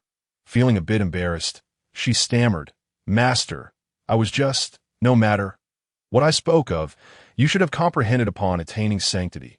You are about to face certain events, and that individual requires your guidance to achieve sanctity. Hong Jun interrupted. Zillian wished to inquire further, but was cut off by Hong Jun's gesture, who continued, I already know. However, how am I to guide her? Zillian voiced her confusion. That depends on you. I will not intervene. Just remember, you cannot be overt about it. This is also a reflection of your connection to the heavenly path, Hong Jun replied, nodding at Zillian before vanishing into the void. Zillian sat cross-legged on the meditation mat, deeply pondering the task bestowed upon her by Hong Jun or the heavenly path. Yet, she felt a lingering confusion. What connection did Enhua's creation of humanity have with her? Why must she guide her? Zillian wrestled with these thoughts, but remained unable to grasp the meaning. She understood that Hong Jun was insinuating an unbreakable bond with the heavenly path, but the connections held by Laozi, Yuanshi, and Tongtian to the heavenly path were far more significant than hers, as they were manifestations of Pangu's essence. Zillian approached Hong Jun's words with caution, as he had forced her to delay her own ascension, cleverly maneuvering her to evade the heavenly mandate of replenishing the heavenly order, thus placing the burden upon him, an irreversible shift. If Hong Jun bore no resentment, Zillian remained skeptical. What if he sought to ensnare her in some manner? Sighing, she resolved to set aside her uncertainties for the moment. Taking a step forward, she reminded herself that she had at least attained the sacred position. Surely, Hong Jun would not dare to overtly scheme against her. Adjusting her attire, Zillian stood and swiftly arrived at the location where Ying Long and the others were practicing. Come here, the three of you. I have something to discuss. Zillian interrupted their discourse as they were engaged in mutual exploration of their cultivation insights. Greetings, Master. The trio turned in surprise upon hearing Zillian's call. quickly rising to pay their respects as they recognized her presence. I have pressing matters to attend to and will be away for a time. You three must ensure the sanctity of the Tao and diligently cultivate. Upon my return, I shall impart the great Tao to you. Lilian gazed at her 3 disciples before her and spoke. Rest assured, Master, my 2 senior brothers and I will certainly safeguard the dojo, and we shall not allow any ruffians to disturb its tranquility. Perhaps it was the refinement of her skills, or perhaps the weight of the clan leader's responsibilities had been lifted from her shoulders. But Humir gradually regained her playful disposition. Waving her little fists at Zillian, she said while scrunching her adorable little nose. Zillian couldn't help but chuckle at Humir's antics. Logically, the manner in which Humir spoke to Zillian would be deemed disrespectful by others. However, Zillian felt no such sentiment. That it seemed that the essence of his modern soul imbued him with a sense of familiarity regarding Humir's transformation. Unconsciously, Zillian reached out and gently flicked Humir's forehead, exclaiming, "Oh, is Humir truly that formidable? Do not shed tears at the mere sight of conflict." Humph. Master underestimates me. I shall not cry. Humir's face flushed at Zillian's words, recalling the time she had cried in front of him long. Nevertheless, she resolutely denied it. Haha. Very well. Our Humir is the best, but I shall be inspecting your progress upon my return, Zillian remarked, winking at Humir. Master, do not worry. We shall not be idle. The usually composed Guanjing assured Zillian. Good. With your word, I am at ease. Though your elder brother possesses great skill, he is far less adept at handling matters than you, Zillian said, casting a glance at Yinglong, who sheepishly scratched his head. As for your junior sister, Humir, I have no concerns, as long as she does not meddle with others. That is already commendable, Zillian told Guanjing. Master, how could that be? I do not meddle with others. It is they who bully me. Humir protested, tugging at Zillian's hand and shaking it from side to side. You little fox, do not think I am unaware just because I am not nearby. Every time we spar, your elder brother has certainly suffered at your hands, Zillian remarked to Humir, who was clinging to his arm. All right, I must take my leave now. Remember my words. As soon as Zillian finished speaking, he vanished from sight. When Zillian reappeared, he found himself at the foot of Bujo Mountain. A mountain guard, upon seeing Zillian suddenly materialize before him, recognized him as a figure of exceptional cultivation. Dressed in Taoist robes, he approached respectfully, saying, May I inquire what brings you here, esteemed immortal? Zillian glanced at the bowing attendant and replied nonchalantly, Please inform Yuhua that Zillian from Sanxian Island has come to discuss an important matter. Yes, esteemed immortal, please wait a moment. I shall fetch my master, the attendant said before swiftly ascending the clouds toward the interior. Zillian stood at the foot of Bujo Mountain, gazing up at its towering, cloud-kissed peak. Memories of Pangu flooded his mind, and he felt a pang of emotion. Alas, brother Pangu, if only you knew that I have attained sainthood, you would surely be overjoyed. However, the 2 of us shall never meet again, and the divine mountain formed from your spine shall inevitably be shattered by that ruffian Gongong. I am aware of this. Yet I cannot prevent it. Otherwise, the heavens would surely punish me. Zillian silently mused when suddenly a spark of inspiration struck him. An audacious idea blossomed in his mind, and the more he contemplated it, the more feasible it appeared. As he swiftly calculated what would be required, he resolved firmly that even if this decision defied the heavenly order, he would see it through. Greetings, elder brother, Yuhua said, surprised to hear that Zillian had come to visit, considering it had only been a few days since their last encounter. Yet, it seemed the timing was fortuitous. Yes, she hurried down the mountain to meet him.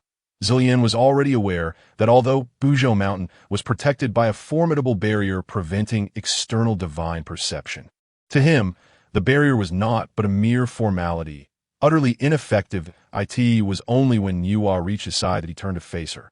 Elder brother, please, let us converse within the cave, Yuhua said, gesturing for him to enter the barrier. Zillian understood that this was not a suitable place for discussion, and with a slight nod, he entered with a calm demeanor. Within the barrier, which could have been lethal to others, posed no threat to Zillian. Wherever he went, the array would cease its operations. Yuhua observed this and comprehended the vast disparity in their strengths. Soon, the 2 were seated within the grand hall of Bujo Mountain. At Yuhua's insistence, Zillian occupied the higher seat while she took the lower. Elder brother, you mentioned earlier that you had important matters to discuss. What might they be? Nuwa inquired, unable to contain her curiosity as Zillian remained silent for some time. Seeing Nuwa's impatience, Zillian finally spoke. Sister, you could not contain yourself any longer. I thought you were a person of equanimity. Zillian teased her. His jest caused a faint blush to rise on Nuwa's cheeks. As she mused, what has come over my elder brother? Just days ago, he was so stern. How has he transformed so completely? If not for the boundless aura of sanctity radiating from him, I might have thought he was an impostor. However, she refrained from voicing her thoughts. You flatter me, elder brother. As a mere woman, I am often forthright. If I have been impolite, I beg you to forgive me, Nuwa said, bowing respectfully to Zillian. There is no need for such formalities. Sister, there is nothing wrong with being frank, Zillian replied, waving his hand dismissively. I have come here today regarding your path to sainthood, but is this true? Nuwa exclaimed, unable to suppress her excitement, her face flushing crimson as the realization struck her. Sister, please do not become overly agitated. Your path to sainthood differs from others. May I reside here on Bujo Mountain for a few days? Zillian suggested, choosing not to elaborate on her path to sainthood, but rather to seek temporary refuge. Nuwa, intrigued by Zillian's request, swiftly agreed. If elder brother does not mind my humble abode, please make yourself at home. Zillian remained silent, observing the anxious expression on Nuwa's face, which amused him. It is quite entertaining to see the mother of humanity blush with urgency, yet remain hesitant to speak. Zillian thought mischievously.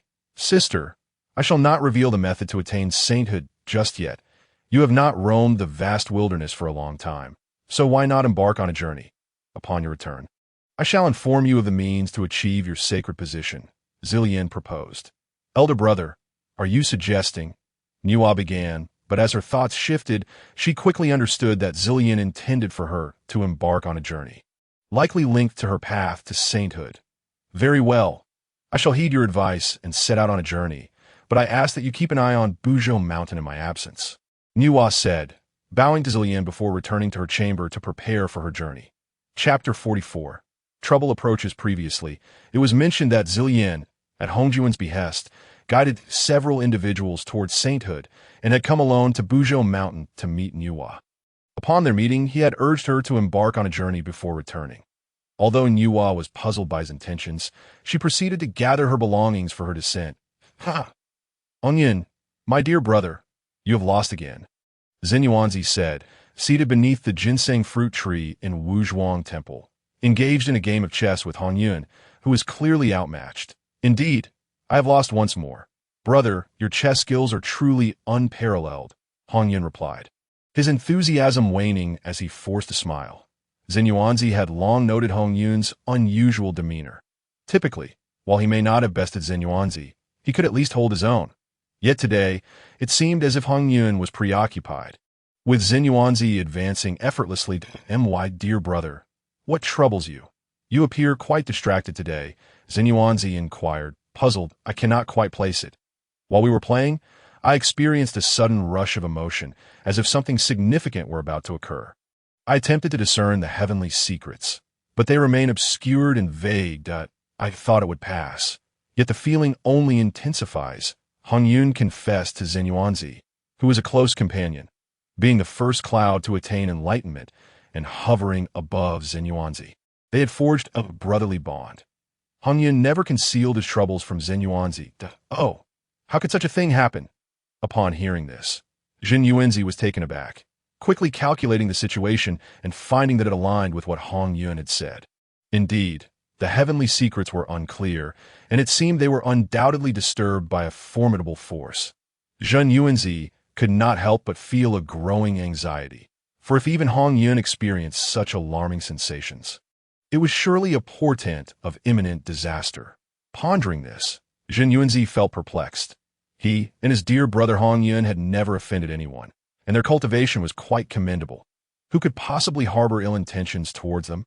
As he contemplated this, Zenyuanzi summoned his two disciples, Qing Feng and Mingyu, who had always been at his side. He understood that, Given their level of cultivation, common foes would not dare to disrupt the tranquility of Wuzhuang Temple. Any adversaries bold enough to approach would possess absolute confidence. Thus, vigilance was imperative that my disciples are present. Please give your orders. Master, Qing Feng and Mingyu replied respectfully upon being called.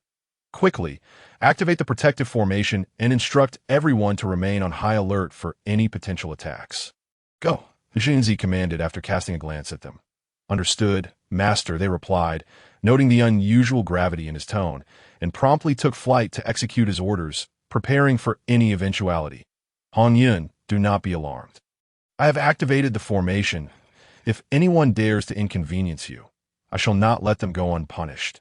Given our cultivation and the treasures we possess, it is unlikely that any ordinary foe would gain the upper hand against us. Zhen Yuanzi reassured Hong Yun, who still wore a furrowed brow. Let us hope so.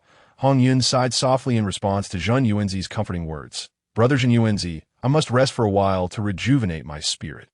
Should anyone truly come to cause chaos, I shall confront them fiercely. With that, Hong Yun disregarded Zhen Yuanzi and settled under the ginseng fruit tree to meditate peacefully. Days turned into months, and despite their frequent discussions and calculations regarding the heavenly secrets, the situation remained shrouded in ambiguity. Hong Yun's sense of impending danger intensified, resulting in a state of unrest throughout Wuzhuang Temple, where no one found solace. Thus, half a year swiftly passed. One day, while meditating, Hong Yun awoke, his previously troubled expression now calm. Just as Zhen Yuanzi was about to inquire, Hong Yun spoke first. Brother Zhen Yuanzi, that disconcerting feeling has finally dissipated. With these words, Hong Yun exhaled in relief. And Zhen Yuanzi did likewise, grateful that their anxious vigilance had finally come to an end. Just as he was about to summon his disciples to dismantle the formation, a voice plunged their hearts into icy despair once more, their emotions oscillating dangerously close to the brink of bloodshed. Ha! Taoist Zhen Yuan, the Emperor Jun of the Heavenly Demon Palace, and Dong Huang Tai, ye have come to visit. I apologize for the intrusion and hope for your understanding. Emperor Jun's voice boomed outside Wuzhuang Temple, reverberating through the surrounding trees and stones, as if he wished for all to know of his arrival. Zhen Yuanzi felt a sense of bewilderment. These two had always been strangers to him. Though there was no enmity between them, their presence today seemed a mere coincidence. Turning to Hong Yun, he sought to discuss whether they should receive their guests, only to find Hong Yun's previously joyful expression replaced by a cloud of worry. Aha! Brother Zhen Yuan, I just calculated again and discovered that the unsettling feeling I experienced is indeed manifesting in the presence of the two from the Heavenly Demon Palace, and it bodes ill. Today, it seems, cannot end peacefully, Hong Yun relayed to the turned Zhen Yuanzi. However, he withheld the full truth. He had foreseen a dire situation for himself, one that might even endanger Zhen Yuanzi. Thus, he resolved that even if he could not escape his fate, he would not allow Zhen Yuanzi's safety to be compromised. How could this be? Zhen Yuanzi exclaimed, startled by Hong Yun's words. They held no grievances against Emperor Jun and Dong Huang Tai. Why would they seek to trouble him? Master, outside. Outside. Qing Feng rushed in, breathless, exclaiming in haste. Qing Feng, why are you in such a state of disarray? What is happening outside? Zhen Yuanzi inquired, displeased by his disciple's frantic demeanor. Seeing his master's displeasure, Qing Feng quickly took a deep breath to calm himself, then replied, reporting to you, Master, a number of monsters have arrived outside, led by 3 individuals, one holding a book with a jade tablet floating above it, another bearing a small bronze bell, and the third, a dark-clad Taoist, carries nothing in hand. The smaller demons in the air each wield a flag, seemingly preparing a formation. Go, instruct everyone to remain vigilant and not to let their guard down, Zhen Yuanzi commanded. Upon receiving his master's orders, Qing Feng bowed and swiftly exited to relay the instructions. Brother Zhen Yuan, open the protective formation. I shall confront the visitors from the Heavenly Demon Palace. I am eager to discern the true intentions of Emperor Jun and Dong Huang. Hong Yun declared, typically mild-mannered but now infused with a fierce determination. Zhen Yuanzi felt a chill at Hong Yun's angered countenance. Hong Yun, do not act recklessly.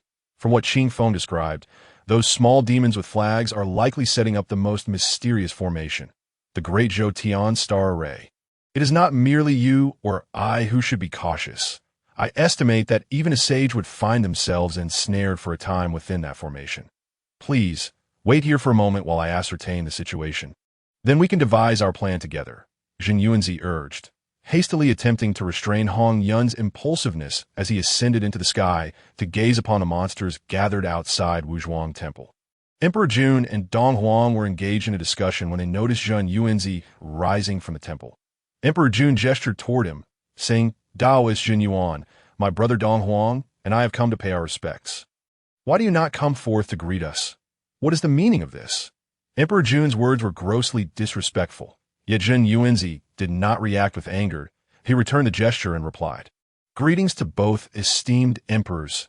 It is not that Jin Yuanzi has lost his manners, but rather that Wuzhuang Temple finds itself in a somewhat inconvenient situation today, and thus cannot welcome you as befitting. I implore you to return, and I shall surely pay my respects to you both another day." Logically, Jin Yuanzi's words were without fault. Had it been anyone else, they would have taken their leave. However, Emperor Jun and Dong Huang had ulterior motives. One might say they were here to rob. Would they simply depart without a word? That would render all their elaborate plans futile. Emperor Jun awaited Jin Yuanzi's response. His previously smiling demeanor turned cold, his gaze steely. "Jin Yuanzi, we regard you as a senior brother, intending to visit you in good faith, yet what is the meaning of your refusal to meet us? Not only have you barred our entry, but you have also activated the protective formation that DOU intend to guard against us." Pointing at the protective formation surrounding Wuzhuang Temple, Emperor Jun confronted Jin Yuanzi. Upon hearing this, Jin Yuanzi furrowed his brow, surprised that Emperor Jun would exploit such a matter. As he contemplated a suitable response, Hong Yun, who had been waiting below, ascended and declared, "Brother Jin Yuan, what need is there for further words? Clearly, these two harbor ill intentions, for why else would they establish a star formation at your doorstep? This is a blatant provocation. Allow me to confront them, while you maintain the formation to prevent any sneak attacks from the Heavenly Demon Palace." Before Hong Yun could finish speaking, he darted forward, heading straight for Emperor Jun, and Dong Huang. It appeared that this typically affable individual had truly ignited in righteous fury. Jin Yuanzi realized that the unfolding events were unavoidable. They would have to determine their fates through confrontation. Reluctantly, he returned to the temple to oversee the protective formation, hoping to assist Hong Yun in his time of peril, but he had never considered that Hong Yun might triumph over Emperor Jun and Dong Huang. For such an outcome seemed impossible. Even with his defensive treasures, the Earth Book and the ginseng fruit tree, he could not confidently assert that they were a match for Emperor Jun and Dong Huang, especially with the formidable demon master Kuan Peng nearby. Chapter 45. Hong Yun in distress. Previously, we spoke of Hong Yun sensing a great calamity approaching, yet wishing to shield Jin Yuanzi from this burden. He had concealed certain truths. Unbeknownst to him, this great calamity manifested through the arrival of Emperor Jun and Dong Huang Tai from the Heavenly Demon Palace, who sought to instigate trouble. "Aha, young Hong Yun, you have finally decided to emerge. Indeed, we have come seeking trouble, but not with Jin Yuanzi. Rather, it is you we wish to confront." Emperor Jun soared into the air, acknowledging their intentions while engaging Hong Yun in battle. The two began to grapple in the skies above. "What are you waiting for, Tai Yi?" After a prolonged struggle, Dijun clearly found himself at a disadvantage against Hong Yun. Seizing a fleeting opening, he unleashed two powerful strikes that forced Hong Yun to retreat. Turning towards the hesitating Dong Huang Tai below, he called out, and without delay, he resumed combat with the advancing Hong Yun. Originally, Dong Huang Tai was reluctant to engage in a 2-on-1 situation, but the significance of the matter could not be ignored. This was not a time for heroics. Upon hearing Dijun's summons, he gritted his teeth and soared into the air, addressing Hong Yun with a curt apologies before summoning the Eastern Emperor Bell in his hands and charging towards Hong Yun's back. Though he disapproved of his brother's tactics, he showed no mercy in his attack. Should he connect, Hong Yun would surely suffer grave injuries, if not death. What a despicable scoundrel! Although Hong Yun was embroiled in combat with Dijun, he remained acutely aware of Tai's looming bell. Evading was futile, and with no choice, he braced himself against Dijuan's palm, using its force to evade the lethal strike from behind. Nevertheless, Dijuan's blow caused him to spit blood mid-air. Hong Yun quickly joined the formation. "We must stand together," called out Xinyuanzi, who had intended to assist Hong Yun upon seeing the skirmish, yet was obstructed by the silent demon master Kunpeng. Lacking superior artifacts, Kunpeng was no match for Xinyuanzi. He understood this well and did not confront him directly, instead maneuvering the stellar array to bombard the defensive formation of Wuzhuang Temple. After just one round of assault, the array trembled on the brink of collapse. Forcing Xinyuanzi to retreat and personally manage the defenses against the stellar array. Hearing Xinyuanzi's call, Hong Yun regained his senses that he realized that engaging either of his opponents alone would be futile, but united, they would undoubtedly overwhelm him. Just a few exchanges, and he would face annihilation. As he prepared to retreat, Dijuan and Tai denied him the opportunity. Tai swiftly severed his escape route, while Dijuan ensnared him. Hong Yun sensed that escape was no longer an option, and a surge of determination filled him, accompanied by a hint of self-reproach. It seemed fate conspired against him. Had he heeded his brother's counsel to remain within the temple, perhaps the situation could have turned. Alas, blinded by the looming catastrophe. However, if they sought his life, they would have to pay a price. With newfound ferocity, Hong Yun unleashed a barrage of attacks that forced both Dijuan and Tai into a defensive stance. Struggling to muster even a fraction of their power, with a tempestuous onslaught, Hong Yun drove the two back, disregarding his own injuries.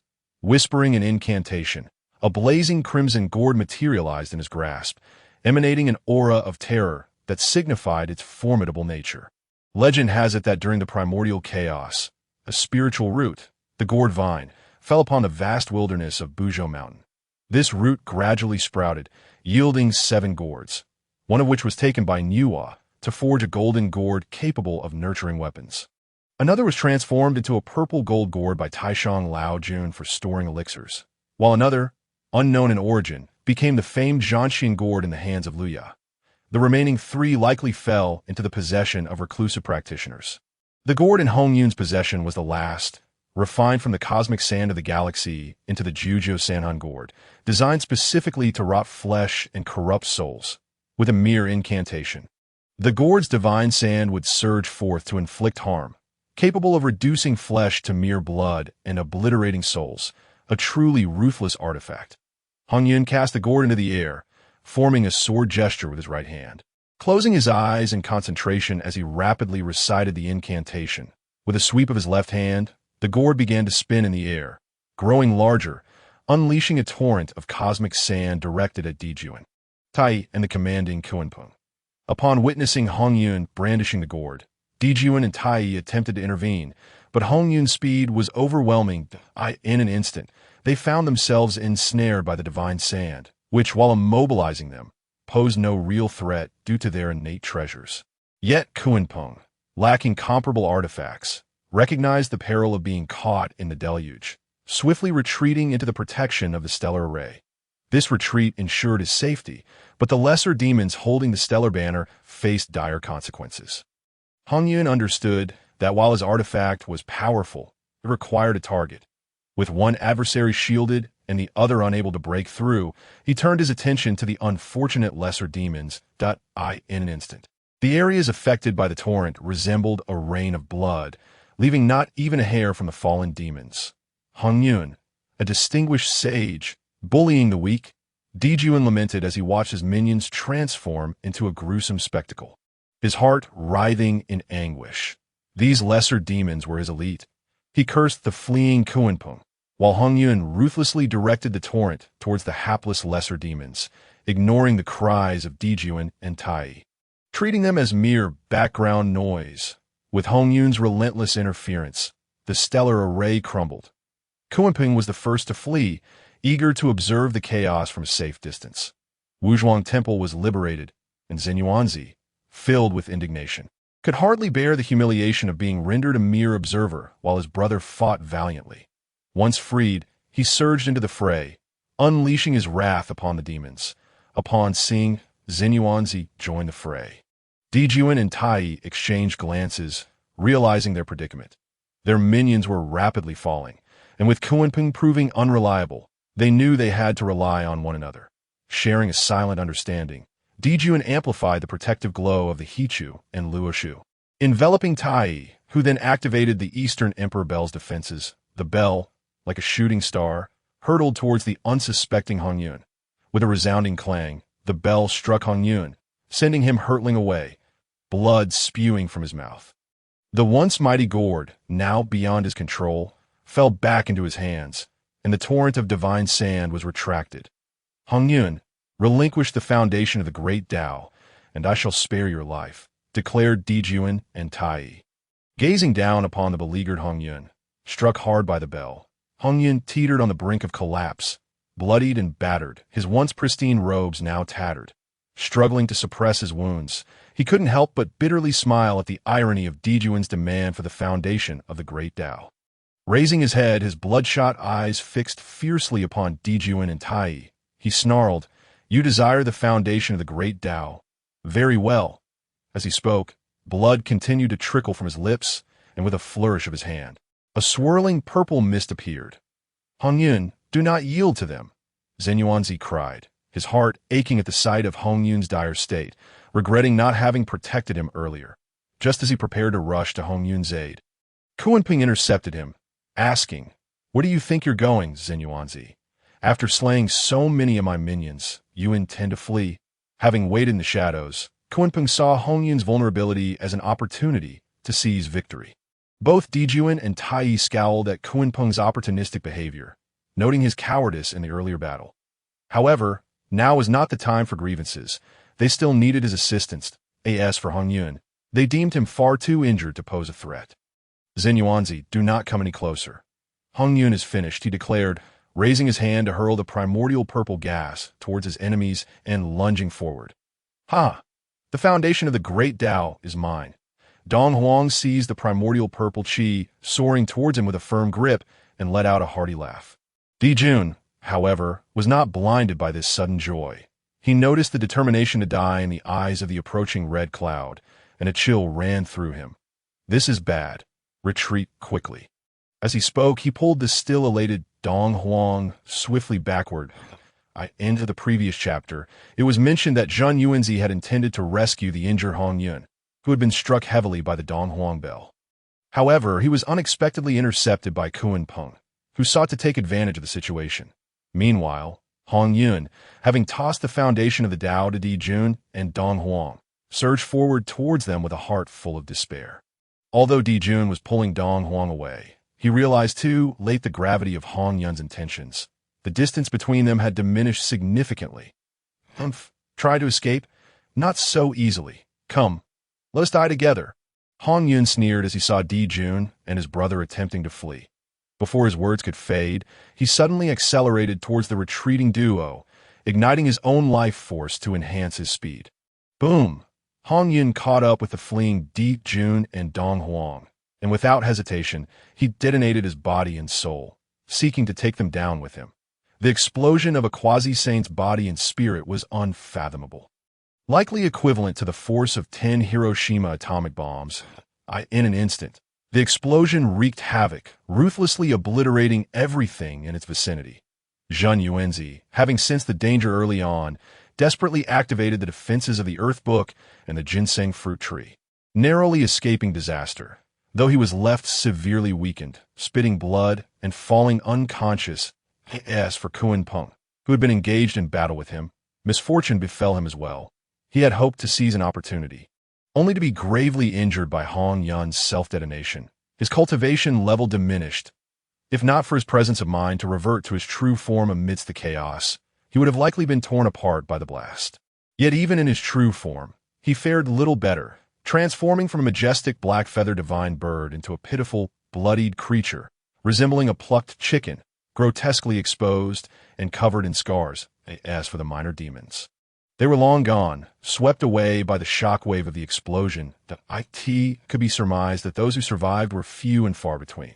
The skirmish had drawn them far from Zhen Yuanzi's Wuzhuang temple, thus sparing it from significant damage. However, the disciples controlling the grand formation within were not so fortunate, as they were struck down, vomiting blood from the overwhelming force of the explosion. The protective formation capable of withstanding the starry sky formation was utterly obliterated, leveling the surrounding mountains to the ground, leaving no trace of vegetation and even uprooting layers of soil. The sound of Hong Yun's self-detonation reverberated throughout the vast wilderness, startling both those in secluded cultivation and those engaged in treasure refining. This was merely the aftermath of a quasi-saint's explosion. One could scarcely fathom the devastation a saint's self-detonation would bring. Likely apocalyptic in nature, as the smoke from the explosion gradually dissipated, two figures in a crimson gourd emerged at the epicenter, Dijun and Dong Huang. Alongside the gourd belonging to Hong Yun, whose spirit had been extinguished. Surprisingly, both Dijun and Dong Huang had survived the blast, truly living up to the old adage, good men do not live long.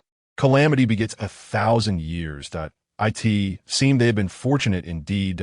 In truth, their survival was due to the protective blessings of the innate spiritual treasures, the He Tu and Luo Shu, as well as the chaotic spiritual treasure, the Chaos Bell. Under the dual protection of these artifacts, it was unlikely they could be killed in such a manner. However, the two remained suspended in the air, motionless for quite some time. Eventually, Dijun slowly opened his eyes, shaking his head to clear the dizziness caused by the explosion. Suddenly recalling something, he glanced around in panic, relieved to find only the empty expanse and the nearby Dong Huang, along with the floating gourd. What a madman, Dijun muttered, nudging the still unconscious Dong Huang. Dong Huang, wake up! Dong Huang, groggy, was roused by Dijun's call, abruptly darting away before realizing his surroundings. His face flushed, he returned, sheepishly handing the primordial purple chi still clutched in his hand to Dijun. Brother, is that madman dead? Dong Huang asked, surveying the area, finding no trace of Hong Yun, but spotting the gourd left behind. His eyes gleamed. He had witnessed the power of this treasure firsthand. Brother, Dong Huang called back to Dijun. Pointing at the gourd, Dijun glanced at the gourd and then at Dong Huang, nodding in agreement. Overjoyed, Dong Huang flew to the gourd, reaching out to grasp it. Just then, a beam of golden light shot down from the heavens, forcefully pushing Dong Huang away as it snatched the gourd. Enraged, Dong Huang shouted, "How dare you try to take the spoils after all the effort my brother and I have expended to subdue Hong Yun?" He quickly summoned the Dong Huang bell to trap the golden light, drawing it closer. "If you wish to seize the gourd, then I shall take your treasure as well," he declared into the void. Once the golden light dissipated, it revealed a gnarled branch-like object that cradled the gourd. The hidden figure remained silent in response to Dong Huang's words, desperately trying to escape the confinement of the Dong Huang bell. Thus a stalemate ensued in the air, neither side able to overpower the other. Dijun, recognizing the situation, released the He Tu and Luo Shu, enveloping the standoff of treasures, hoping to aid in overcoming the concealed adversary. The branch, realizing it could not compete against Dijun's intervention, exerted greater force to break free. A soft sigh echoed in the air as a golden 12-petaled lotus suddenly appeared, perfectly countering Dijun's He Tu and Luo Shu. In an instant, the four treasures clashed, each displaying their might, neither able to gain the upper hand yet unwilling to relent. Amidst this impasse, the space trembled again, and a 9-tiered pagoda emerged at the center of the four treasures. Spinning rapidly, each level emitted radiant light, overwhelming the treasures and sending them crashing to the ground. In the blink of an eye, the light surged, seizing the gourd and attempting to escape. Naturally, the other treasures could not allow this to happen and soared upward, intercepting the pagoda. A cold snort echoed in the ears of the treasure bearers, causing all four to spit blood, their control over the artifacts faltering. Seizing the opportunity, the pagoda whisked away the gourd. Tearing through space as it vanished, Dijun and Dong Huang exchanged a glance, shuddering simultaneously as the figure of the purple lotus saint flashed through their minds. Only he could inflict injury upon them with merely a cold snort, and so effortlessly breach space to claim the treasures. Both men shook their heads, understanding that offending a saint was beyond their capacity. The owners of the other two treasures seemed to grasp this truth as well, nodding towards Dijun and Dong Huang before vanishing into the void. As Dijun and Dong Huang stored away their treasures and descended to the ground, they were nearly overcome with laughter at the comical sight of Kuan-Pa.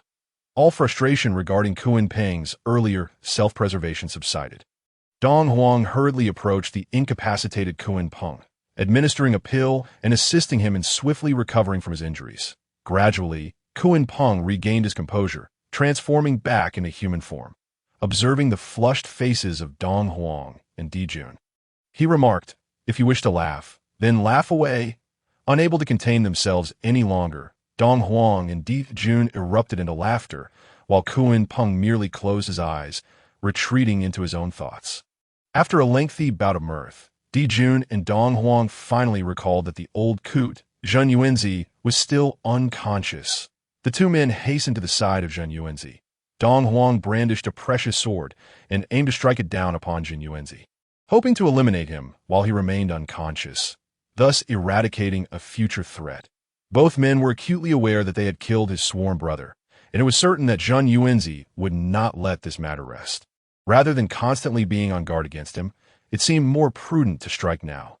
However, the sword of Dong Huang halted merely half an inch from Zhen Yuanzi, not due to a sudden change of heart, but rather because an ethereal azure barrier had materialized around Zhen Yuanzi, thwarting the blade's advance. Dong Huang felt an immense recoil from the sword, forcing him back several steps, nearly causing him to lose his grip on the weapon, which trembled violently in response to the backlash. What could possibly be happening? It was understood that protective treasures manifest only when their owner is under dire threat, yet he had not exerted any power in that moment. The intention to kill, relying solely on physical might, should not have elicited such a response from the treasure. As Dong Huang and Dijun pondered this peculiar occurrence, a voice resonated in their ears. It was Zilian. Enough. Zhen Yuanzi is not someone you can kill at this moment. It is wise to show mercy. Zilian's words illuminated Dong Huang and Dijun, revealing that the protective barrier around Zhen Yuanzi had been conjured by her interference. Though they were begrudgingly denied the chance to eliminate Zhen Yuanzi, they understood that defiance against Zilian would be unthinkable. With resentful glances at the still unconscious Zhen Yuanzi, the two tidied up the remnants of the array left by the fallen lesser demons before they hoisted the incapacitated Kuan Peng and returned to the heavenly demon palace. As for the lesser demons still clinging to life below, they were left to their fates. Although the battle at Wuzhuang Temple ended swiftly, the losses sustained by the heavenly demon palace were more significant than anticipated. Nevertheless, neither Dijun nor Dong Huang cared. When weighed against the foundation of the great Tao, such losses were trivial. In stark contrast, the once benevolent Hong Yun and Zhen Yuanzi found themselves facing a fatality and severe injury, respectively. Yet, as the saying goes, one must not be fooled by the current revelry, for the bill will eventually come due. Chapter 47. Niua's journey. Previously, it was recounted how Hong Yun, unable to withstand the combined assault of Dijun and Dong Huang, attempted to take them down with him through self-detonation, forgetting that these two were shielded by innate treasures. Not only did he fail to kill them, but he nearly endangered his friend Zhen Yuanzi's safety as well. Had Zilian not intervened, Zhen Yuanzi would have perished. In recent times, the demon in which clans had been preoccupied with their own affairs, resulting in a notable absence of major conflicts, and the vast expanse of the wilderness was relatively tranquil. Though incidents of murder and treasure theft still occurred, they paled in comparison to the enormity of the wilderness.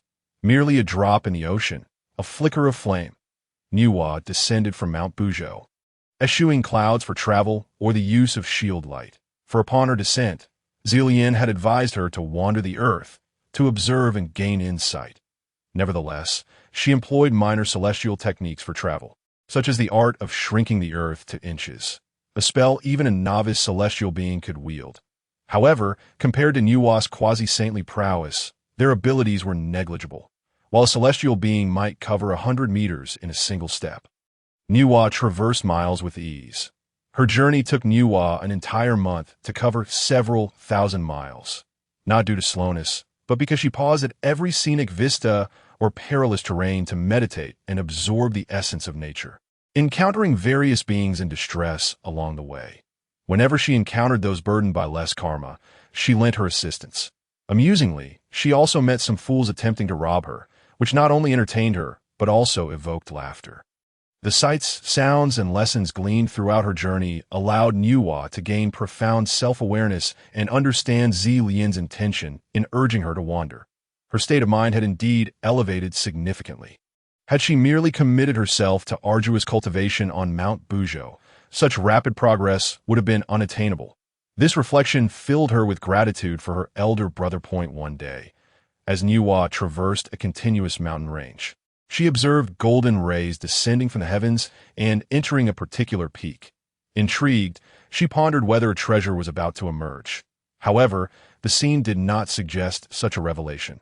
Being the sister of Fushi, Nuwa had learned considerable divination skills from him. While she could not claim to surpass her teacher, she certainly outperformed others who had yet to attain sainthood. Upon calculating, she realized that a couple of demons dwelled within that mountain, and today marked the birth of their child. Her interest piqued, for the descent of golden light at a child's birth signified an extraordinary fate. This child would undoubtedly rise above the ordinary. Following the golden rays, she rounded a mountain crest and discovered a modest cave halfway up the slope. Outside stood a burly man clad in a fur robe, pacing anxiously, his gaze frequently darting towards the cave's interior. It was apparent that this man was the husband, and his wife was inside in labor, perhaps too preoccupied with concern for her safety to notice Nuwa's approach. Clearing her throat, Nuwa gently announced her presence.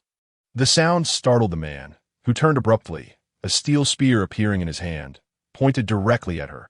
Upon realizing he was confronting a seemingly frail woman, he relaxed slightly, perhaps thinking such a delicate figure posed no threat. After scrutinizing her, and confirming he did not recognize her, he spoke. "What brings you to my dwelling, esteemed fellow?"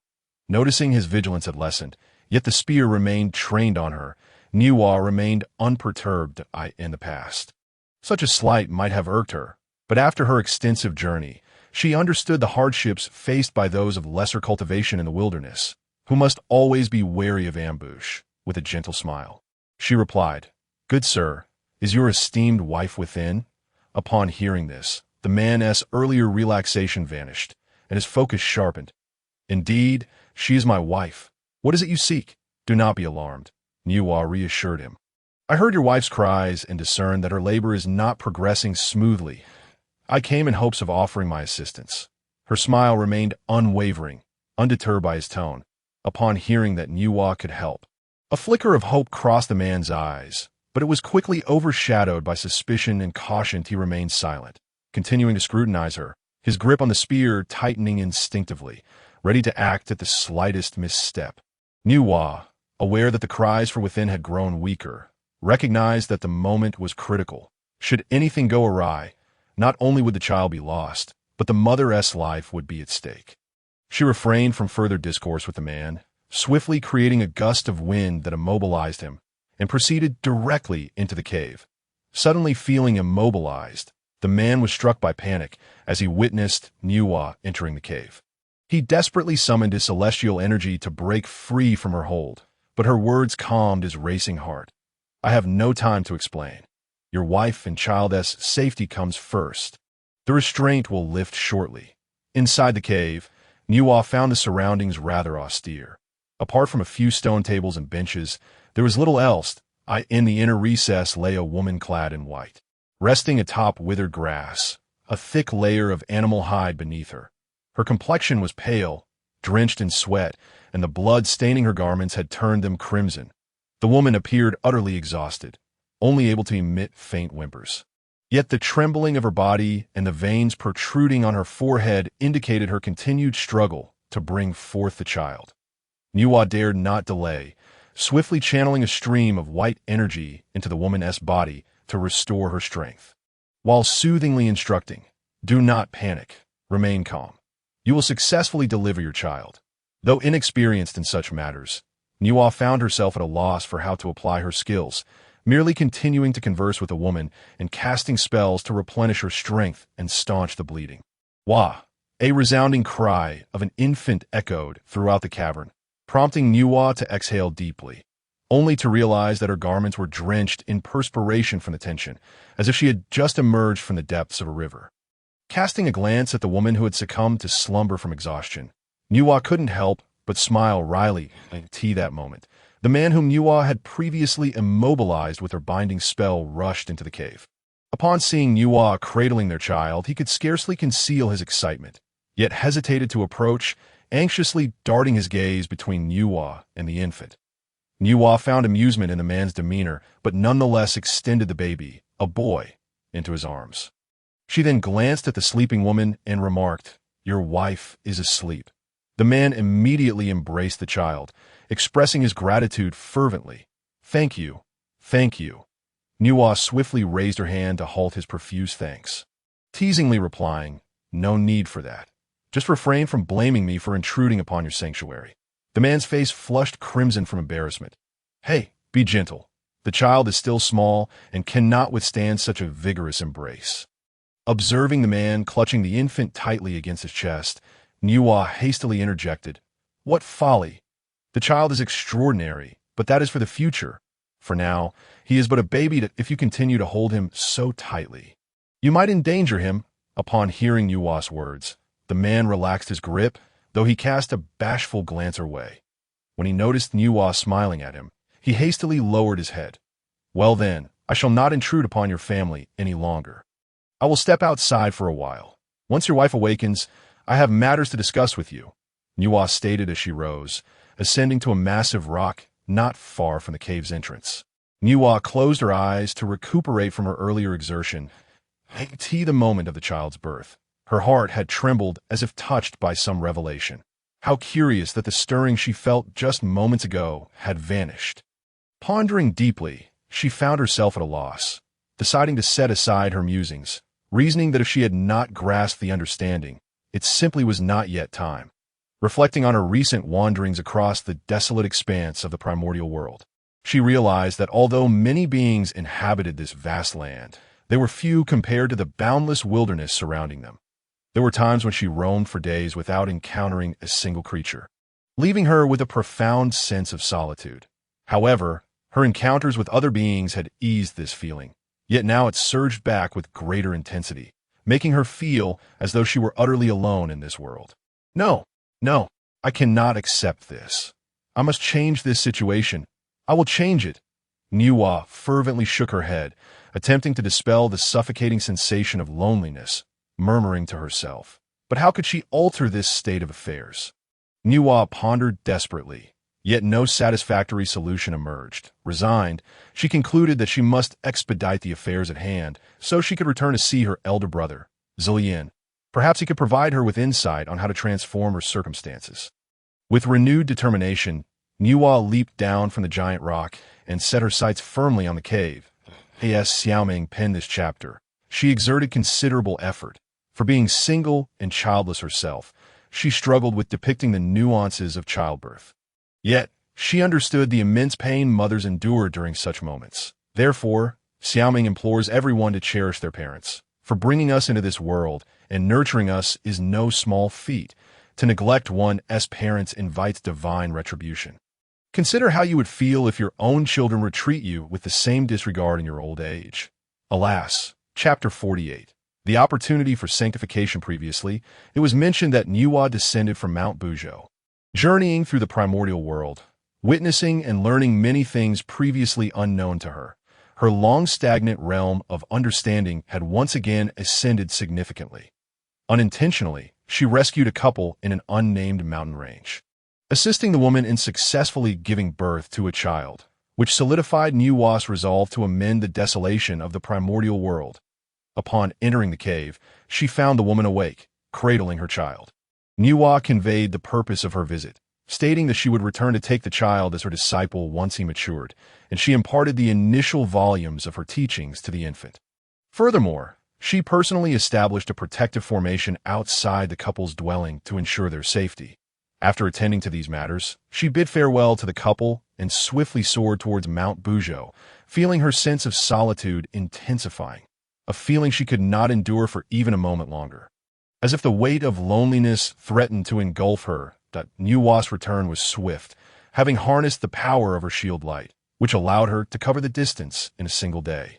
A stark contrast to her earlier journey on foot. Upon reaching the Grand Hall, she found no sign of Zillian, leaving her puzzled. Hastily, she extended her divine sense to survey all of Mount Bujo, discovering Zillian meditating by a modest lake on the back mountain. Relieved, she murmured to herself, "My elder brother certainly knows how to indulge in leisure." With that, she proceeded towards the back mountain. Arriving behind Zillian, she stood respectfully for a moment, only to notice that he remained oblivious to her presence, immersed in his meditation. Just as Nuwa was about to speak, Zillian broke the silence. "I observe your path has progressed significantly during your sojourn in the primordial realm." His back still turned to her. "Indeed, elder brother," Nuwa replied, "this journey has granted me profound insights, for which I am truly grateful to you for your guidance." She bowed sincerely in appreciation. "There is no need for such formality. Since I have promised to guide you towards your path of sanctification, it is my duty to do so," Zillian replied, rising and turning to face her with a smile and a nod before he began to walk away. "Elder brother, wait!" Nuwa called out hastily. "Although I have made significant progress, I still lack the means to attain sanctification. I, Nuwa, am foolish and humbly seek your guidance." Zillian did not turn back, but left her with a parting remark. "The path to your sanctification lies within your own heart. The opportunity for sanctification can be found in this humble lake. Meditate here and seek your understanding." Nuwa stood in stunned silence, glancing at the lake, which was so small that one could see the opposite shore with ease. She pondered, "What does my elder brother mean? How can such a minuscule lake hold the key to my sanctification? I have been here daily and noticed nothing unusual." Shaking her head in confusion, she complied with his advice and returned to the lakeside, gazing quietly at the tranquil waters, lost in thought, observing her contemplative state from atop a nearby hill. Zillian murmured to himself, "Sister, whether you grasp this truth rests upon this ordinary leaf." He examined a vibrant green leaf he had just plucked. Thus, the two remained, one by the lake and the other on the hill. Ensnared in their thoughts, days passed, and eventually, Nuwa could no longer endure the silence. Furrowing her brows, she lamented to the still lake. "Elder brother said my path to sanctification lies in my heart. But what does that truly mean? How does this lake provide me with an opportunity for sanctification?" At that moment, a green leaf fluttered gently down, landing perfectly upon Nuwa's reflection in the lake, causing ripples to dance across the surface and momentarily disrupt her image. Startled, Nuwa's mind sparked with clarity. She suddenly understood the source of her inexplicable loneliness. It dawned upon her that the primordial realm was devoid of vitality, meaning there were far too few beings inhabiting it. If only there were more life brought forth into this world, the atmosphere would be much livelier, and she would no longer feel such desolation. With this revelation, memories of the couple she had encountered resurfaced. As she recalled the child born of their union, Nuwa's eyes brightened, and she murmured to herself, "If only more beings could be born into this primordial realm, it would be filled with life." However, a frown creased her brow as she thought, "But how can I encourage more couples to form across this vast expanse?" Lost in contemplation, Nuwa suddenly envisioned Zillian's figure, and her cheeks flushed with warmth. "Oh dear, why am I thinking of my elder brother? This is quite embarrassing." After a considerable interval, Nuwa finally emerged from her shyness, instinctively casting a furtive glance around her, upon realizing that no one was observing her. She exhaled softly, gently patting her chest with her hand. Bored, Nuwa gazed at her reflection in the lake, extending her hand to lightly touch the tranquil surface, which sent ripples cascading outward, distorting and stretching her image. With a subtle shake of her head, she absent-mindedly began to dig into the earth by the pond, mixing the soil with water as she shaped it. Inspired by her own reflection, that a wave of joy washed over her as she molded a small figure resembling herself, complete with features and limbs. After finishing, she breathed life into the clay figure, which astonishingly animated upon being placed on the ground. Delighted, Nuwa proceeded to create many more, referring to these small beings as humans.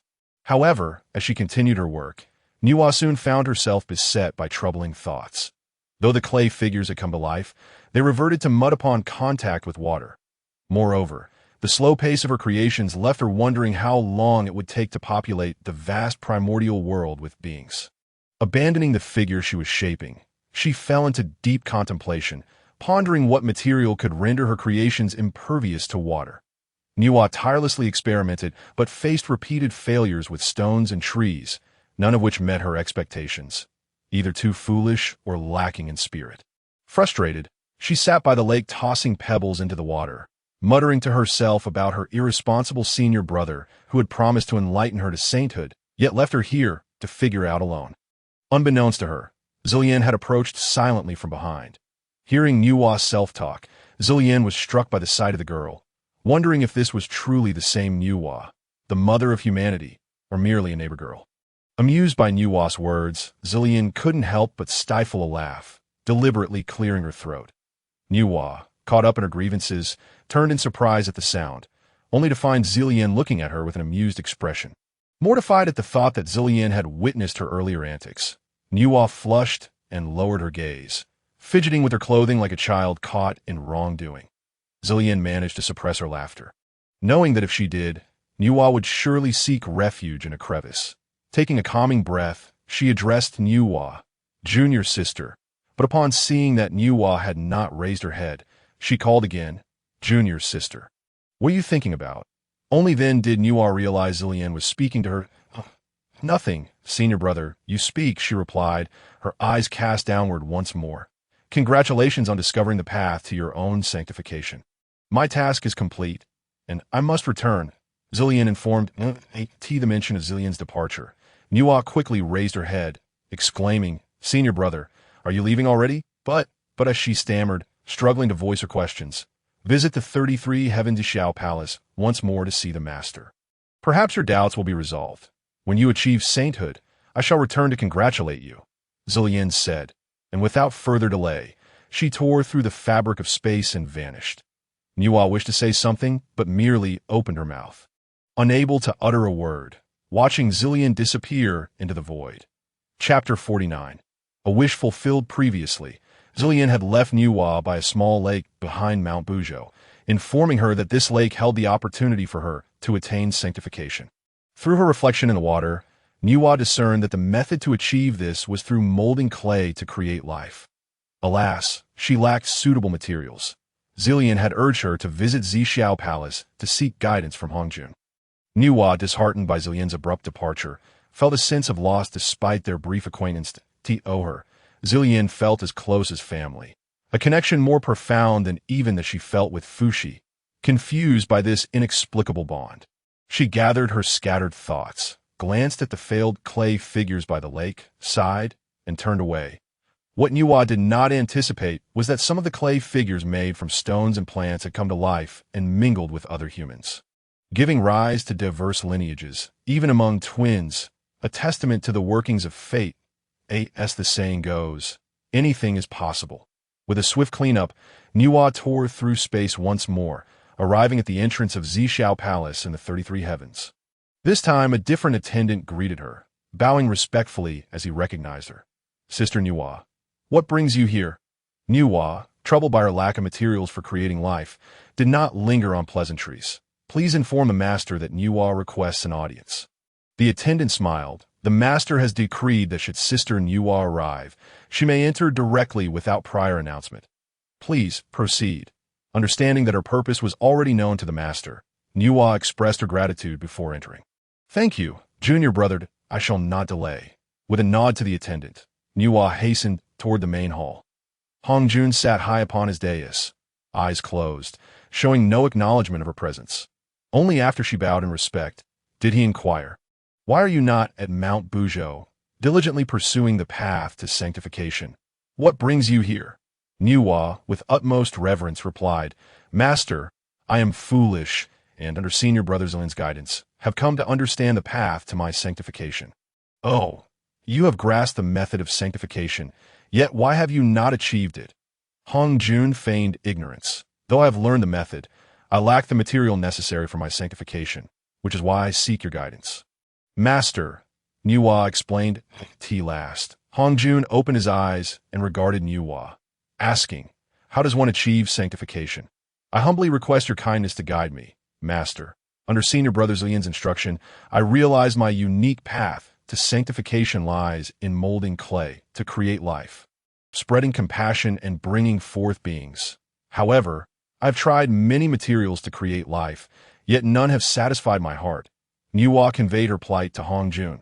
Listening intently, Hong Jun remained silent, gazing into the vast void beyond the hall. Nuwa dared not interrupt until, after a long pause, he spoke. Before Pangu opened the heavens and the earth, there existed a substance within chaos known as the Nine Heavens Breath soil. Its origin is unknown.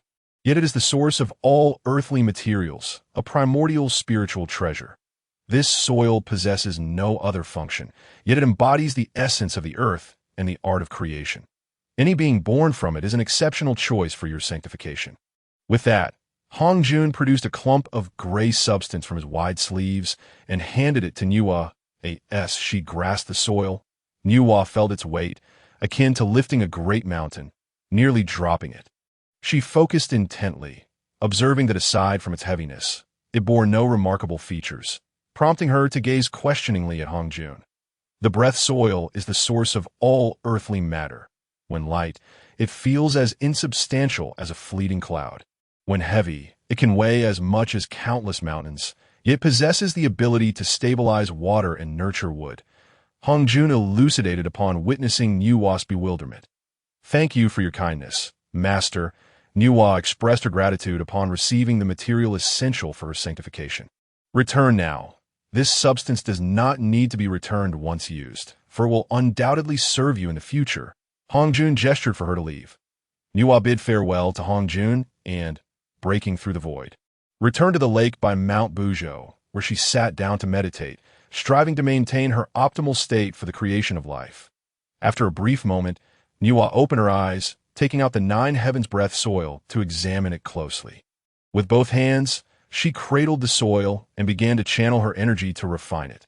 Though it was a primordial treasure, the refining process was not difficult, and Nuwa felt a deep connection to it. In just half a day's time, she successfully melded her essence with the soil. Taking a deep breath, she pinched a small amount of the refined soil between her fingers and meticulously molded it while gazing at her reflection in the water.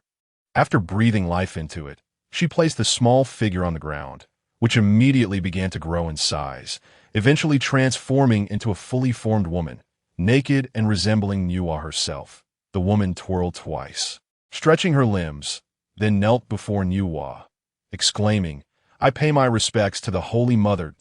Nuwa was filled with immense joy as she pointed a finger at the woman, transforming the clay into a beautiful garment that concealed her form. After scrutinizing the figure closely, she discerned that this woman possessed a commendable level of cultivation. Though not quite among the immortal ranks, she was certainly not far from it. Intrigued, Nuwa continued to mold clay figures, losing track of time as she toiled away for what felt like an eternity. It was only when she sensed a significant depletion of her energy, her hands numb and her head spinning, that she finally paused, observing the few thousand beings before her. She sighed, lamenting, "This cannot persist. When shall I alter the desolate state of the primordial chaos?" Exhausted, Nuwa seated herself on the ground and chanced upon the first girl she had crafted. Idly squatting and playing with a twig in the dirt, an idea sparked in her mind, and she casually snapped a vine from nearby, transforming a handful of clay into a mound of earth the size of half an acre. She dipped the vine into the clay and scattered it across the ground. Her astonishment, the specks of clay that fell from the vine morphed into human figures, reminiscent of the one she had shaped, albeit with distinct appearances and devoid of any cultivation, though their physiques were remarkably robust. Seeing this, Nuwa disregarded her fatigue, fervently waving the vine until the entire Mount Buzhou was populated with these beings. When she finally ceased her work, the newly formed humans knelt before her in unison, exclaiming, "We pay our respects to the Holy Mother." The first girl, crafted by Nuwa, addressed her, "We beseech the Holy Mother to bestow upon us names." After a moment of contemplation, Nuwa declared, "From this day forth, you shall be known as the human race." She then turned to the leading girl and said, "I grant you the name Huang Tian to oversee the entirety of humanity."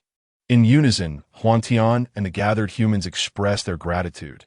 "Thank you, Holy Mother, for your benevolence." Nuwa continued, "You shall reside here on Mount Buzhou for the time being, and I will impart to you the methods of cultivation. Once you possess the ability to protect yourselves, you may descend the mountain. As soon as her words fell, a tremor coursed through the heavens, and the earth.ny, along with the humans, gazed skyward. Her expression charged with excitement. In that fleeting moment, a magnificent beam of golden light descended from the heavens, dividing into three parts. One large and two small point, one of the smaller beams, entered Huang Tian's body, enveloping her in a radiant glow as her cultivation soared to the level of a golden immortal. The other small beam enveloped the vine Enhua held, turning the once ordinary green vine into a resplendent golden hue, elevating it to the status of a divine treasure due to its role in assisting Enhua in creating humanity, a testament to the fairness of the heavenly laws. The larger beam of light enveloped Enhua, intertwining with the primordial purple energy within her body, merging into one. Gradually, Enhua began to ascend from the ground, exuding an aura of boundless sanctity, causing Huang Tian and the humans to kneel in reverence. The atmosphere shifted dramatically. Celestial beasts of auspicious nature, such as dragons, phoenixes, and cheilants, appeared in a halo above Enhua's head. Although her ascension to sainthood was monumental, it did not quite rival the grandeur of Hongjun or Zillian. The primordial earth witnessed a deluge of celestial power, yet no spiritual energy descended as rain to nourish the creatures of the world. All beings prostrated themselves toward Mount Buzhou, chanting praises for the Holy Mother's kindness. After a prolonged moment, the auspicious clouds and energies receded, and Enhua descended to the ground, effortlessly lifting the kneeling humans to their feet. She summoned a disciple from Mount Buzhou to fetch some cultivation techniques for Huang Tian, instructing her to ensure that everyone diligently practiced. Enhua then retreated to her palace to consolidate the profound insights she had gained upon achieving sainthood. Meanwhile, apart from the joy of Enhua's ascension and the elation of the myriad beings, a few individuals wore expressions of dismay, silently sitting in contemplation. In the Three Pure Ones' palace, Laozi remained silent with his eyes closed, revealing neither joy nor sorrow. Tong Tian furrowed his brow slightly, also remaining taciturn, while Yuanshi glanced between Tong Tian and Laozi, his face a shade of iron. In the far west of the primordial realm, beside the 8 treasures merit pool, Jin and Junti lamented in unison. Junti turned to his senior brother, exclaiming, "Who would have thought that a mere woman would surpass us and attain the sacred position first, overshadowing us?" Upon hearing this, Jane's expression deepened in distress, akin to savoring a bitter melon, while Juni's countenance was filled with indignation.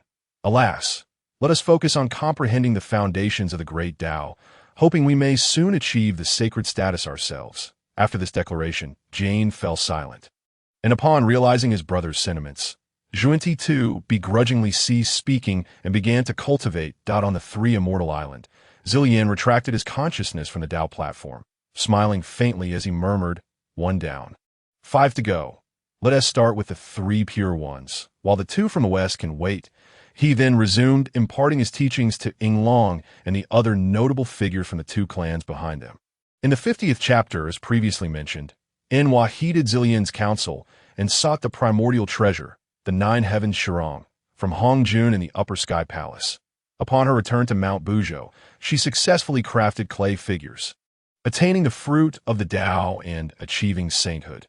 She named the first female figure Huang Tian, assigning her the task of overseeing humanity, and taught them the cultivation methods necessary for self-preservation.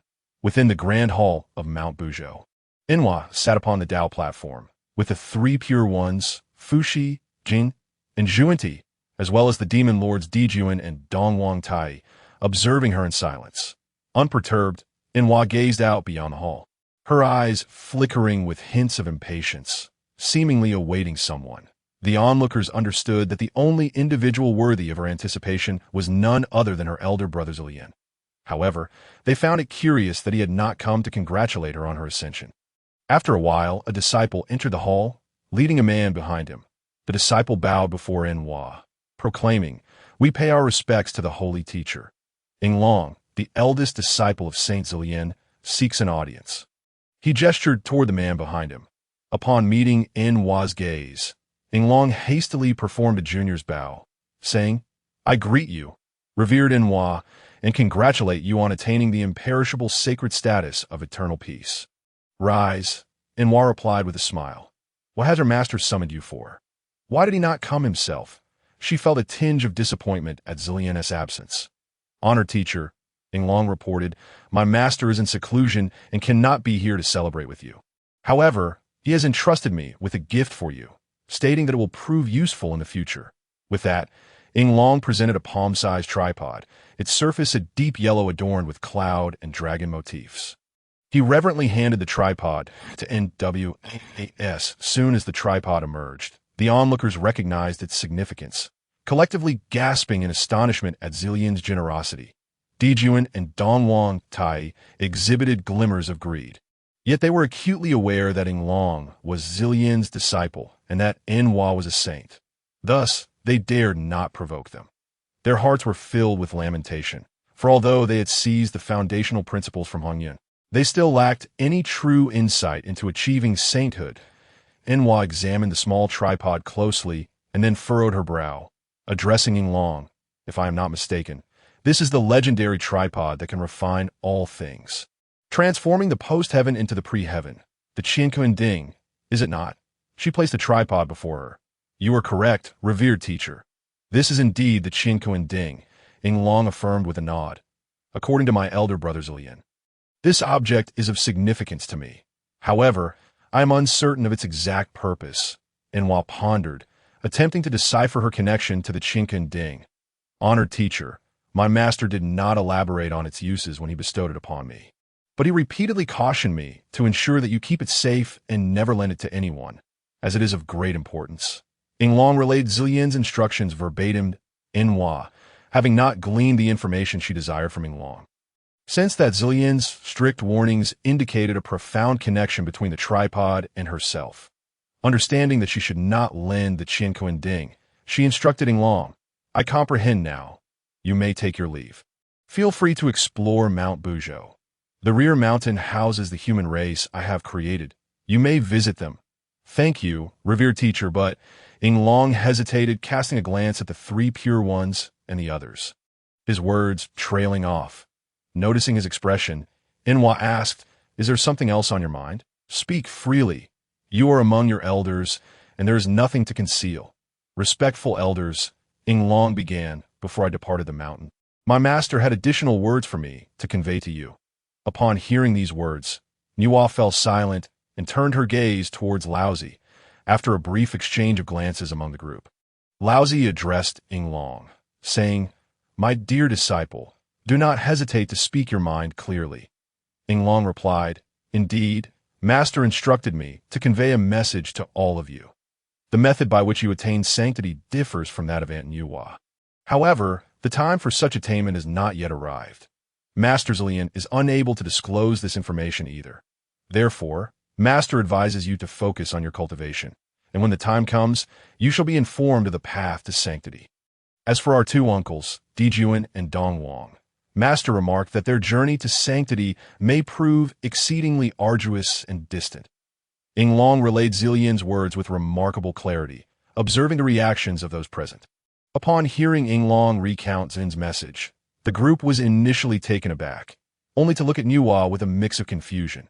Nuwa smiled gently and spoke, indeed, my attainment of the sacred position is largely due to the guidance of my elder brother Zilian, which has facilitated my progress. Since Brother Zilian has sent you with this message, it indicates that the time for my fellow brothers and sisters to attain sanctity has yet to arrive. Although the others remained puzzled, they chose not to press further, accepting that whether it was Zilian's enlightenment or Hongjuan's, what mattered was the eventual attainment of sanctity. Inglong excused himself and departed, while the three pure ones, having enjoyed some wine and spiritual fruits, also rose to take their leave. However, Dijuan and Dongwang lingered, their hearts filled with trepidation and disbelief regarding Zilian's words, oblivious to the others' departure until Nuwa called out to them. Do you still have matters to discuss, Dijuan and Dongwang? Nuwa's tone was frosty, her demeanor having soured since learning of their encirclement of Wuzhuang Temple, which led to the demise of Hongyun and the plundering of the foundation of the Tao. Oh, I conferred with Dongwang, And now that Sister Nuwa has attained sanctity, we wish to invite you to preside over the heavenly demon palace. The intentions of Dijuan and Dongwang remained unclear regarding their invitation for Nuwa to oversee the heavenly demon palace. I shall not interfere in the mundane affairs of the world now that I have achieved sanctity. Unless the survival of the demon clan is at stake, do not disturb me. I will establish the Wahuang Palace beyond the 33 heavens, where I shall cultivate in solitude, and this place shall henceforth be closed. Nuwa declared to Dijuan and Dongwang, then turned to Fushi, inquiring, Brother, will you accompany me to the Wahuang Palace for cultivation, or shall you remain in the heavenly demon palace? Nuwa intended to persuade Fushi to depart with her, wishing to keep him away from the matters of the heavenly demon palace. Yet, Fushi seemed captivated by Dijuan and Donghuang, responding, I think I shall stay in the heavenly demon palace. I would surely feel stifled beyond the 33 heavens. He tugged at his beard as he spoke.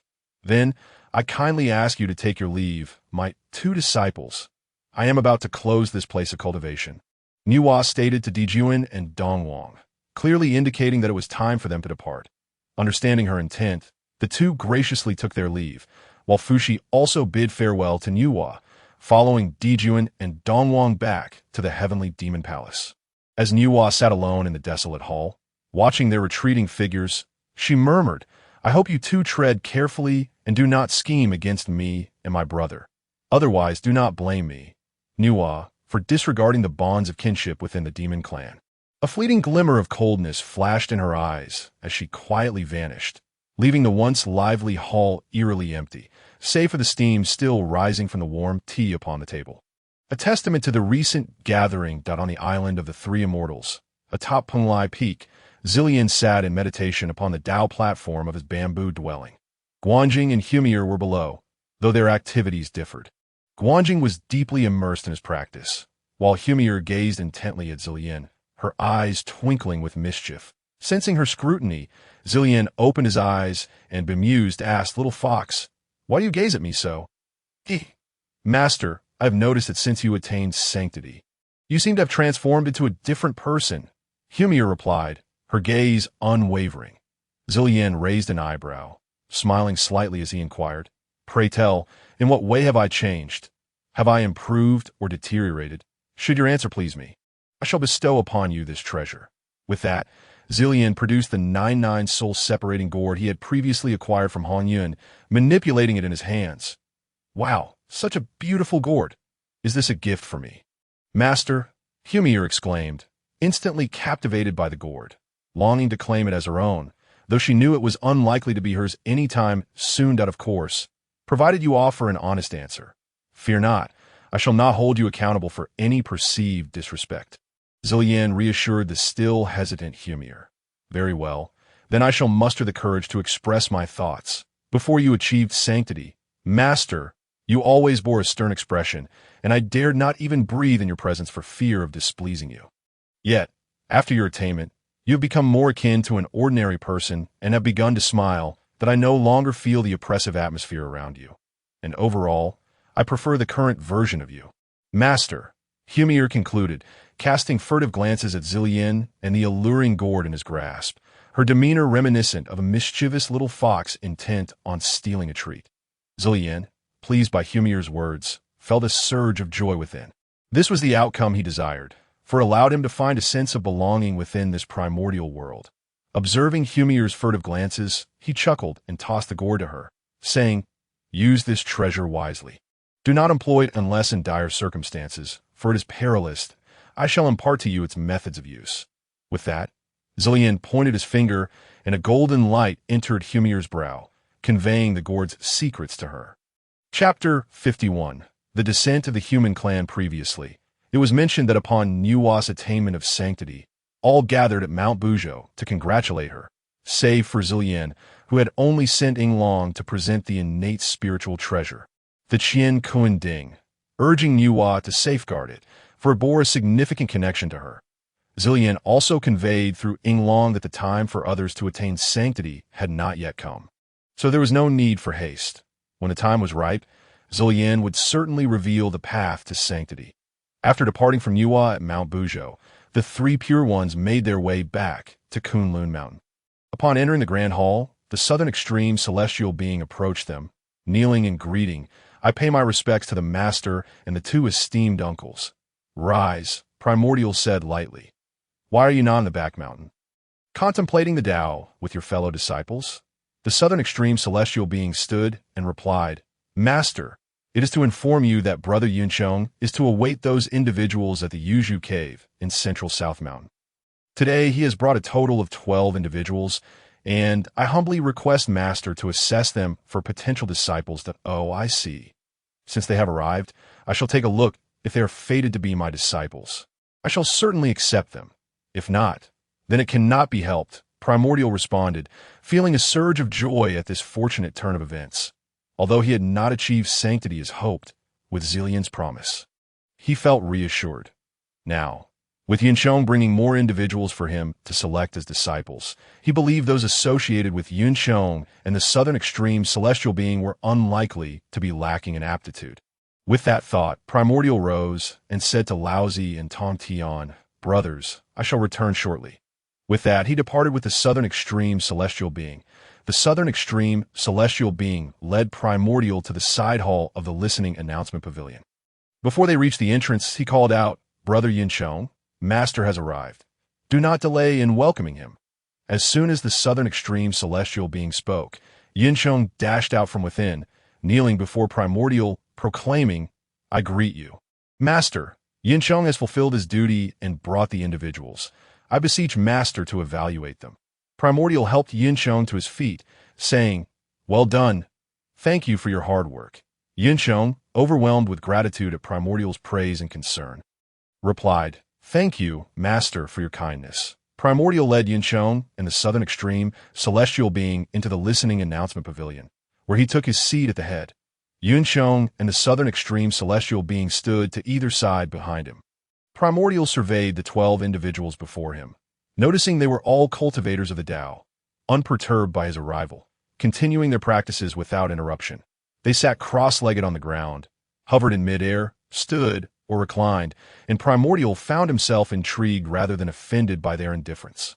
After a considerable amount of time, the 12 individuals simultaneously awakened from their meditations and approached Primordial in unison, bowing and saying, We pay our respects to the Celestial Lord.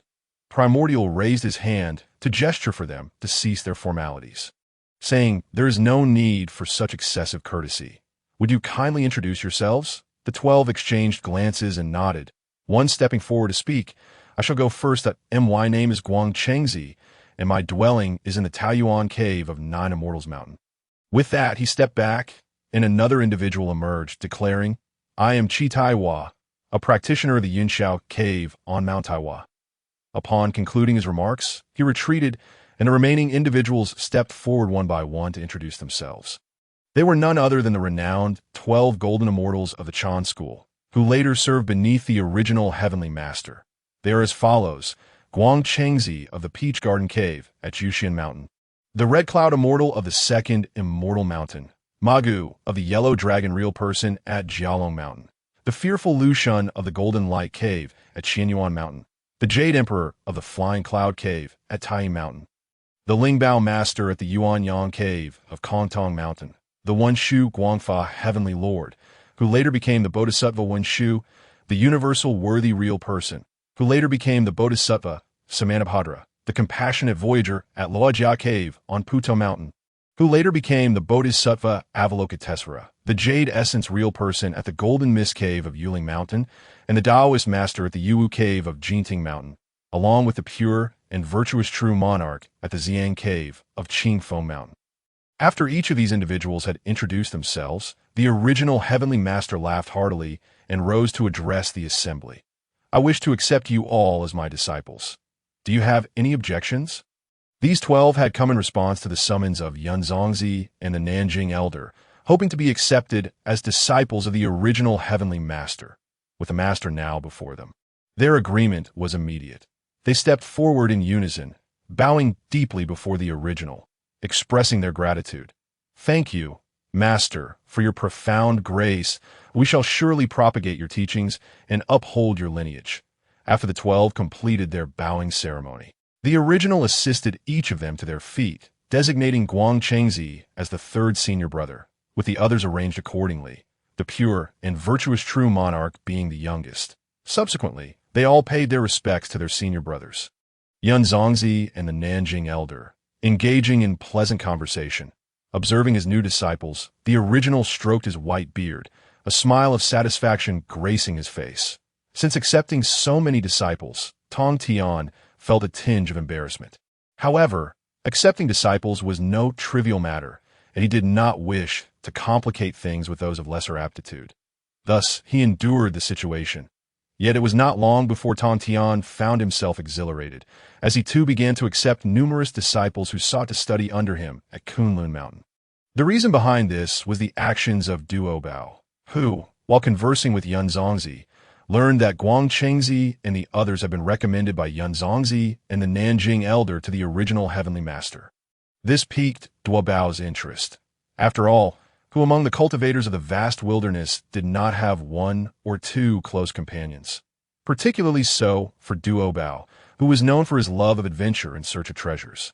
Even lacking his own abode, yet he had made some noteworthy friends. Duo Bao discreetly shared his thoughts with the Holy Mother of Golden Spirit. After some discussion, they decided to send messages to their former acquaintances, leaving it to fate whether they would be accepted as Tong Tian's disciples. When these individuals received the news from Duo Bao and the Holy Mother of Golden Spirit and arrived at Kunlun Mountain to seek discipleship, they did so without great expectations, merely hoping for a stroke of luck. Navigating the vast wilderness alone was an arduous task, akin to crossing a river by feeling the stones that a moment's inattention could lead to the ruin of their centuries of cultivation. What they did not anticipate was that Tong Tian, initially troubled by the limited number of disciples under Duo Bao and the Holy Mother of Golden Spirit, was now overjoyed at the arrival of so many seeking to become his disciples, welcoming each one without hesitation. Naturally, those who were notified by Duo Bao and the Holy Mother of Golden Spirit possessed commendable cultivation and aptitude. In a short span, Tong Tian's disciples, who would later be recognized during the Fengshan War by the Nanjing elder and Guang Chengzi, gathered together.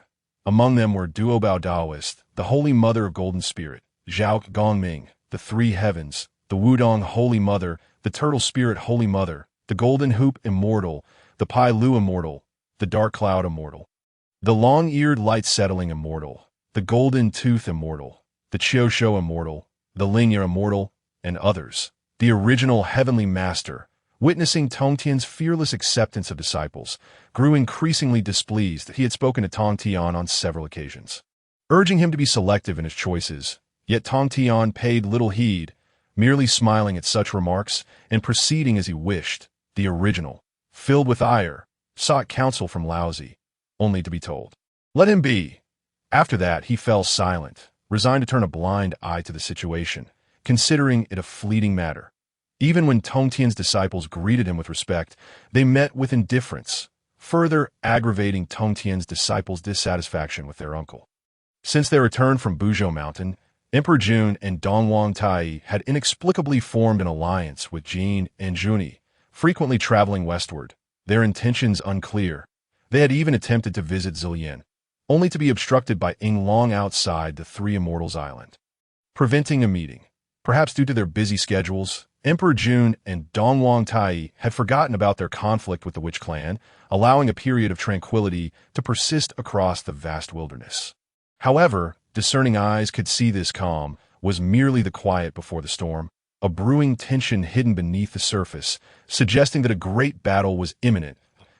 In modern society, time equates to money, while in the era of the wilderness, time was akin to refuse that, in the blink of an eye, years could pass, and a mere closing of the eyes could erase a century. Since Nuwa's creation of humanity at Buzhou Mountain, 200 years had elapsed. The human population had grown from a mere 100,000 to 5 or 6 million. The initial batch created by Nuwa, infused with her essence, had all attained the status of heavenly immortals. While Huang Tian had progressed to the realm of Tai Golden Immortal Point one day. While Huang Tian was engaged in cultivation, he suddenly received a message from the hidden Nuwa in the 33 heavens, stating that it was time for humanity to descend the mountain. Huang Tian promptly gathered the leaders he had chosen to assist in governance, recounting Nuwa's message and instructing them to rally the people to select a location on the vast wilderness as a refuge for humanity. After organizing these matters, Huang Tian, accompanied by a dozen individuals of heavenly immortal cultivation, descended the mountain. After nearly half a year of flight covering millions of kilometers, they identified a low mountain range spanning thousands of miles as humanity's first settlement. They took another year to relocate the 5 to 6 million humans from Buzhou Mountain to this new site. This swift relocation was possible due to the cultivational prowess of the human populace. Thus, humanity officially stepped onto this land rife with conflict, revealing their capabilities to the myriad beings of the wilderness. Chapter 52. The arrival of humanity. Previously, it was noted that the original Heavenly Master accepted the 12 Golden Immortals as disciples, while Tantian, unperturbed, welcomed numerous followers beneath his banner. Meanwhile, the humans on Buzhou Mountain received a message from Nuwa in the Huahuang Palace, informing them that it was time to descend in response to Nuwa's command. Huang Tian led the humans to select a mountain range as their first home in the Huahuang Palace of the 33 Heavens. Nuwa and Zillian sat opposite each other. Nuwa, furrowing her brow, inquired, "Senior brother, why do you insist on sending humanity down from Buzhou Mountain? Given their current strength, they possess little means of self-preservation in this tumultuous wilderness." Zillian glanced at Nuwa, a slight smile gracing his lips as he replied, "Sister Nuwa, do not be hasty. My actions are driven by purpose. Though I cannot disclose my intentions at present, in due time, everything shall become clear. Should my plans falter, you may lay the blame upon me." Though concerned for humanity's welfare, Nuwa chose to trust her senior brother's judgment. She could not quite fathom why she felt compelled to believe in Zillian's words. Yet every encounter with him evoked a sense of kinship, a feeling she seemed to have experienced before but could not recall at the moment. With her senior brother's assurance, Nuwa felt reassured. After all, her attainment of the saintly position was largely due to his guidance.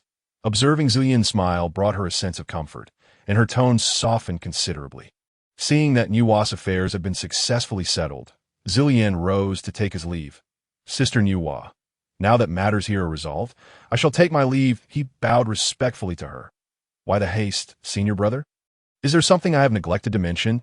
Nuwa asked, her voice tinged with a hint of melancholy as she observed Zillian preparing to depart. "Huh." Zillian was momentarily taken aback by Nuwa's tone, then laughed heartily. "Sister, do not worry. My departure is due to pressing matters that require my presence at Kunlun Mountain. Were there no other engagements, I would gladly linger here for a while longer."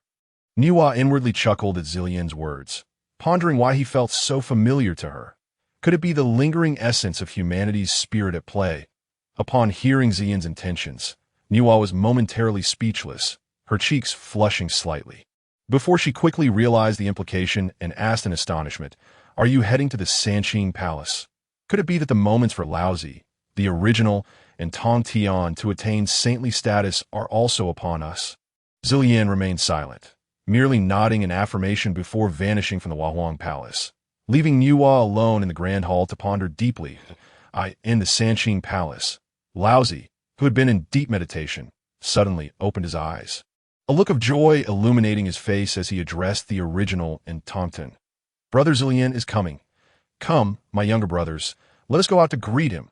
Having spoken, he rose and walked outside, with Yuanshi and Tong Tian promptly following suit. The trio had barely stepped outside and come to a halt when they beheld an expanse of auspicious clouds in the sky and celestial music wafting through the air. Descending upon the clouds was none other than Zillian. As she landed, the three of them respectfully greeted her, saying, "Greetings, senior brother. There is no need for such excessive courtesy, my junior brothers. Let us converse in detail inside," Zillian replied, proceeding into the grand hall as if it were her own backyard. The three from the three purities, caught up in their excitement, followed her into the hall, momentarily setting aside any grievances regarding her impudence. Zillian took her seat at the head of the table, and the three, including Laozi, had no choice but to occupy the seats below her. Laozi, clasping his hands, inquired, "Might I ask what brings you here?" "Senior brother?" This question was somewhat rhetorical, for it was clear that Zillion had come to discuss matters concerning their ascension to sainthood. Yet, Laozi, with an air of modesty, felt compelled to ask. Zillion remained silent. Her gaze fixed on Laozi until a faint blush crept onto his face. Finally, she smiled slightly and said, I have come to discuss your impending ascension to sainthood. Senior brother, could it be that the time for our ascension has arrived? Yuanshi could no longer contain his excitement and interjected. Zillion did not chastise him. Indeed, she understood his eagerness. After all, who would not feel exhilarated at the prospect of finally transforming their arduous cultivation into the fruition of becoming a phoenix? The attainment of sainthood was more precious to them than life itself. Indeed, your moment has come, but the path to sainthood must be comprehended by you individually. I can only offer some slight guidance. Zillion affirmed Yuanshi's words before continuing, We understand. But what of this path to sainthood? Laozi cast a dissatisfied glance at Yuanshi before turning back to inquire. Laozi, your path to sainthood lies within the human realm. You may go and explore Activate for Yuanshi and Tongtian. They shall ascend when you do, Lillian interjected, realizing Laozi's intent. The human realm? Are you referring to the humanity created by Sister Nuwa during her ascension? Laozi questioned in astonishment. Indeed, that is precisely it. Zillion confirmed, Oh, thank you for your guidance, senior brother. Laozi refrained from further inquiries, aware that additional questions would likely yield no further clarity from Zillion. He expressed his gratitude instead. It is of no concern. Now that this matter is settled, I must return to the island of the three immortals, Zillion stated, and without giving the three any chance to respond, she vanished from the cushion. As Zillion departed, the three breathed a collective sigh of relief, settling onto their cushions. Laozi squinted slightly, murmuring to himself, the human realm. What a fascinating realm indeed. It seems the humans will not remain idle. The primordial lands are bound to witness fresh upheavals. With that, Laozi too vanished from the cushion. Yuanshi Tianzuan wished to voice something further, but upon seeing Laozi's disappearance and feeling the rift with Tongtian, he chose to remain silent, closing his eyes to meditate, leaving this episode unmentioned. Meanwhile, in the human realm, a shrine was erected at the peak of a mountain, housing a statue of a woman, resplendent and benevolent. With a gentle smile, one hand raised, it cradled a grayish earthen block, while a small clay figure danced joyfully atop the other hand. Flanking the statue were pillars adorned with couplets, the upper line reading, Creating beings, transmitting boundless teachings, and the lower line stating, Proving the Tao, enjoying boundless unity. Before the statue stood a stele inscribed with the words, In reverence to the Holy Mother Nuwa, Saint of Primordial Unity. This was a dedicated tribute by humanity to commemorate their creator, the Holy Mother Nuwa. Typically, only the Celestial Guardian remained here, as entry was forbidden to others. Only on the annual day of humanity's birth was access granted to pay homage to Nuwa's statue. Today, the only elder among the humans, the Venerable Huangtian, who had been personally appointed by Nuwa, sat cross-legged before her statue, as usual. Suddenly, hurried footsteps echoed from outside the shrine, the cacophony indicating a considerable number of visitors. Upon reaching the shrine's entrance, one voice called out, We humbly request the presence of the great elder. Huangtian frowned slightly and waved his sleeve to open the shrine doors, finding several elders outside. With the second elder being the one who had spoken, Huangtian inquired, What brings you all here? Today a white-robed elder riding a green bull has arrived in our clan, claiming to seek worthy disciples. Several of us intended to expel him, yet we found ourselves no match for him. Hence we have come to consult you. The second elder replied, still bowing respectfully that, such a matter exists. Did this elder provide his name? Huangtian pondered, intrigued. Since the humans had descended from Buzhou Mountain, the surrounding beings, whether demon or shaman, had treated them with deference. It was unprecedented for someone to cause a disturbance here. The second elder thought for a moment before responding. The individual seems to call himself Laozi of Kunlun Mountain, though I paid little attention to it. Huangtian was taken aback, standing up to reiterate, Laozi of Kunlun Mountain. The second elder was startled by Huangtian's sudden intensity. He had never seen her so animated since her creation by Nuwa. Indeed, It is Laozi of Kunlun Mountain, he replied hurriedly. After confirming the identity of the visitor, Huangtian exhaled deeply and returned to his seat on the cushion.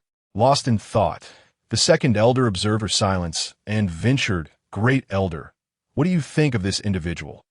Huangtian lifted her gaze to the second elder and replied, "Let him be. This person is not to be trifled with. Should he wish to take any disciples, allow him to do so without interference. He is of the same generation as the Holy Mother and beyond our reach." "Understood. We shall take our leave." The second elder acknowledged, grasping the situation to go, "And remember not to offend this individual." Huangtian reiterated, waving her hand to close the shrine doors. Turning back, Huangtian knelt before Niuwa's statue and softly chanted an incantation.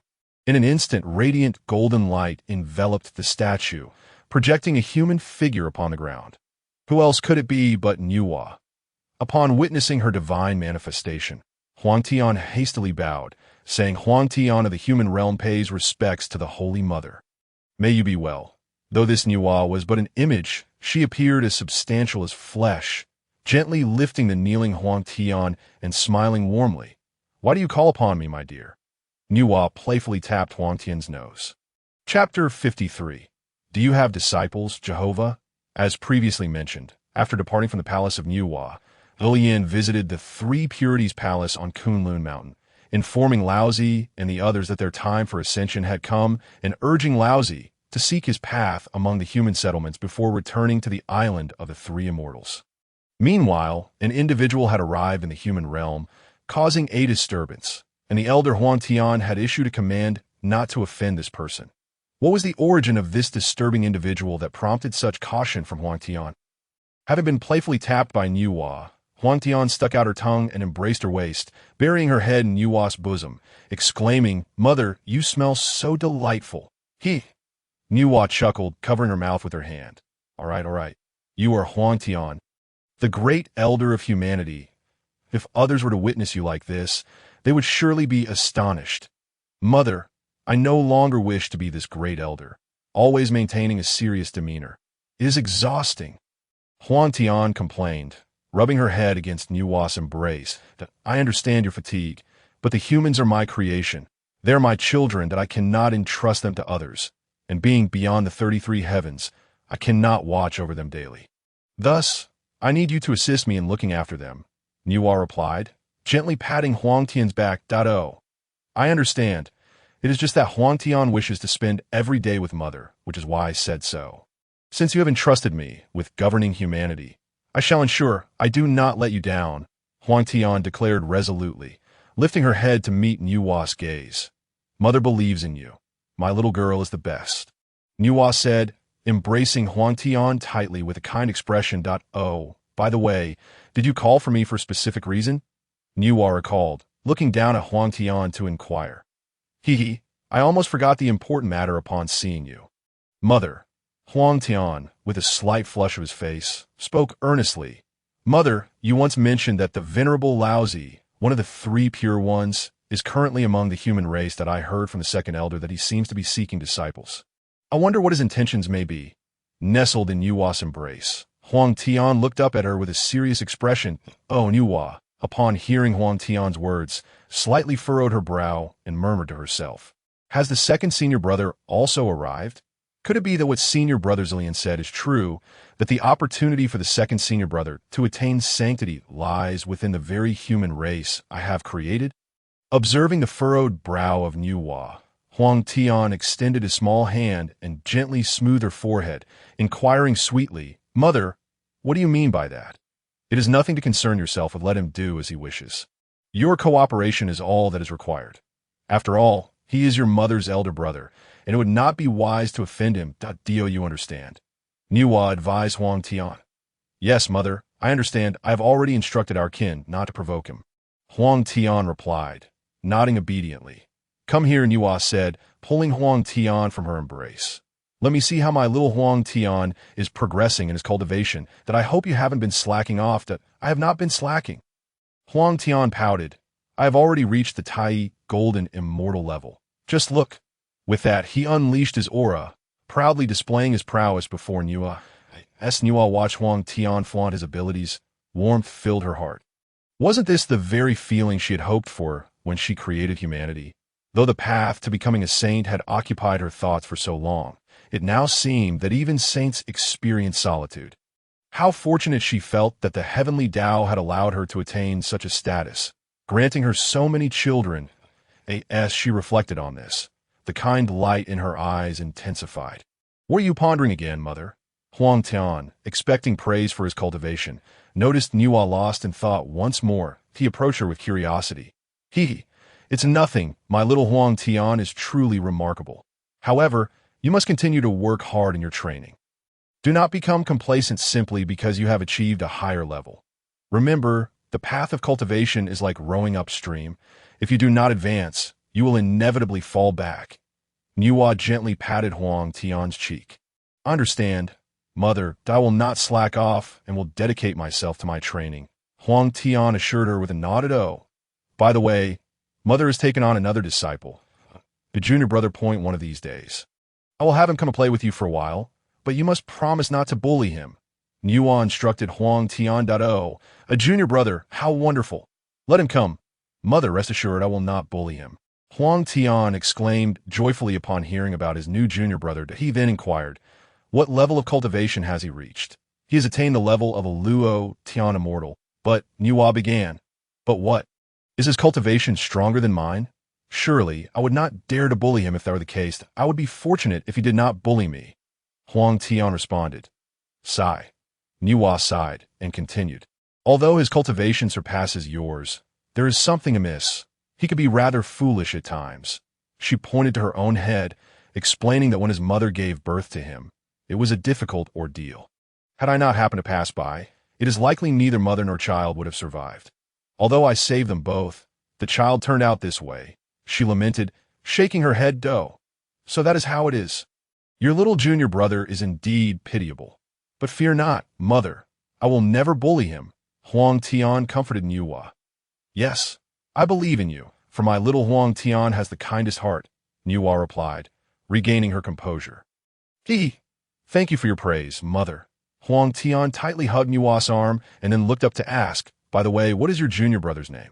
Niwa squinted slightly and replied, "His parents named him Yihua." "Yihua? What a peculiar name. His parents truly have a flair for naming." Huang Tian chuckled. "All right, mother must take her leave now," Niwa said to the clingy Huang Tian. "Mother is leaving? Can't you stay a little longer?" Huang Tian's face fell, as he had not spent time with her in quite a while. Each time he called for her, she had not answered. Upon hearing that Niwa was departing, he quickly wrapped his arms around her. His expression one of pleading, "Be good. Mother has matters to attend to. Each time you called for me, I was in the midst of my own training, and thus could not respond." Niwa lovingly patted Huang Tian's cheek. "Oh, then I shall not keep mother any longer." Despite his words, Huang Tian showed no inclination to release her arm. Seeing Huang Tian's demeanor, Niwa couldn't help but smile wryly. While he was delightful in every way, he transformed into a clingy child each time he saw her. With a gentle tug, she freed her arm from his grip, smiled at him, and transformed in a golden light, soaring back to her statue.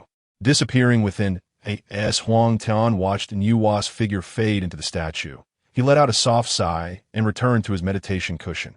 However, he found it impossible to settle his mind for cultivation. With no other choice, Huang Tian rose and flew out of the ancestral hall towards the residences of the other elders. Chapter 54. Laozi's Teachings, Part 1. In the previous account, Huang Tian summoned Niwa, leaping into her embrace, and informed her of Laozi's arrival among the human race to seek disciples. Niwa recalled senior brother Zillian's words, advising Huang Tian not to obstruct Laozi and to cooperate with his requests. She also mentioned a junior brother named Yihua, albeit with some concerns regarding his mental faculties. Since hearing Zillian's guidance in the Three Pure Ones Palace, Laozi had ridden his green ox to the human realm in search of his opportunity for sanctification. However, the humans practiced the cultivation methods passed down by Niwa, rendering Laozi's teachings seemingly undervalued. After wandering among the humans for several months without grasping his opportunity, Laozi felt quite vexed. Furthermore, several of the elders spoke disrespectfully, prompting Laozi to lose his temper and give them a minor lesson. With his lofty cultivation, it was a trivial matter for him to teach them a lesson. Laozi initially believed that after chastising the elders, the humans would not rest until they sought revenge, and he worried about how to explain the incident to Nuwa. Just as he pondered this, the very individuals he had reprimanded returned with others before him. Stunned, he thought, having just received a beating, why would they bring more people here knowing they are no match for me? At that moment, the second elder was also feeling anxious, having just endured a beating. Not only could they not seek revenge against this old fellow, but they also had to bring others to submit to his commands. What kind of situation was this? Yet, he could not voice his objections. Just then, the Grand Elder, who had not left the ancestral hall, came to their quarters and delivered a message. The Holy Mother has decreed that Laozi's actions among the humans are to be left unchecked, and that we must fully cooperate with him. Have I not been beaten enough? Now I must experience the old Taoist reprimands again. Laozi shook the whisk in his hand, pointing at the second elder and his companions, demanding, "What is the meaning of this?" Senior, there seems to be a misunderstanding. The second elder forced a smile and clasped his hands that I was disrespectful due to my ignorance, and I beg your pardon. Laozi was taken aback by the second elder's sudden shift in demeanor. What is this? After receiving a beating, he has become obedient, calling me senior and apologizing. Wasn't he just calling me an old fool? Something fell off, and Laozi began to suspect that there was more to this. However, the second elder's change was a command from Nuwa, and Laozi, despite his high cultivation, could not comprehend matters pertaining to saints. Otherwise, the world would surely descend into chaos. And no matter how he calculated, he could not discern the truth. All he saw was a dazzling light, and he could not grasp any further details. Nonetheless, seeing this golden light, he hoped it was a good omen and spoke, "Since you are not here to cause trouble, what brings you before me? In response to your esteemed presence, we have heard from some in our clan that your cultivation is remarkable. We, with our limited talents and numerous issues in our cultivation methods, have come to seek your guidance. We humbly request your teachings," the second elder said, bowing deeply to Laozi. Upon hearing this, Laozi's spirits lifted. "Ah, how wonderful! Just when I was feeling drowsy, someone has brought me a pillow." He stroked his white beard and laughed heartily atop his green ox, using it to mask his excitement. It is commendable that young ones possess such a desire for the Tao. I shall certainly teach you well. Then we thank you, esteemed senior.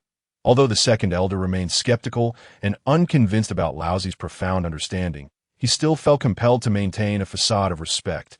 Bowing dutifully, the onlookers behind him regarded him with disdainful glances, internally questioning how they had previously overlooked his theatrical prowess. Before encountering the Grand Elder, he had been the most vociferous in his criticisms. Now, his swift change of heart seemed rather curious. The crowd exchanged glances, collectively taking a small step back, distancing themselves from the second elder, resolute in their decision to keep a safe distance henceforth, lest they be exploited and left counting the cost. Following Laozi, the group sought a flat expanse to sit cross-legged, quietly listening to his teachings, while also voicing their own uncertainties regarding their cultivation, hoping to seek clarity. They reasoned that since no cost was involved, only a fool would refuse such an opportunity for free labor. Alas, poor Laozi would likely remain oblivious to the fact that during his inaugural and truly significant discourse to humanity, the audience harbored such thoughts. Meanwhile, Laozi, seated upon a massive stone, spoke animatedly, his words punctuated by flying spittle. Being a person of remarkable Taoist mastery, Laozi's teachings gradually captivated the listeners below, who became increasingly enthralled, realizing the insignificance of their own understanding in comparison to his boundless wisdom. The sound of his voice even attracted a larger gathering of onlookers, their numbers swelling as Laozi passionately expounded on the Tao. He began to lose himself in his own insights, unwittingly articulating his current comprehension of the Tao, or rather, his understanding of the sage's path. Unbeknownst to him, this subconscious act nearly led to calamity. The sudden sound of blood being coughed up erupted from the crowd, followed by a chorus of similar sounds. This cacophony jolted Laozi from his epiphany, inciting a surge of irritation within him. The rare opportunity for enlightenment he had so painstakingly obtained was thus shattered it is well known that the higher one's cultivation, the more challenging it becomes to attain such moments of clarity. For someone of Laozi's caliber, the chance for such profound insight might not arise again in his lifetime, especially as he sought the opportunity to attain sagehood. The interruption only fueled an inexplicable wrath within him as his fiery gaze scanned the surroundings, searching for the one who dared to disrupt his moment of enlightenment. Chapter 55, Laozi's Enlightenment. Part 2. Previously, it was mentioned that the second elder heeded the celestial command to bring others to hear Laozi's teachings.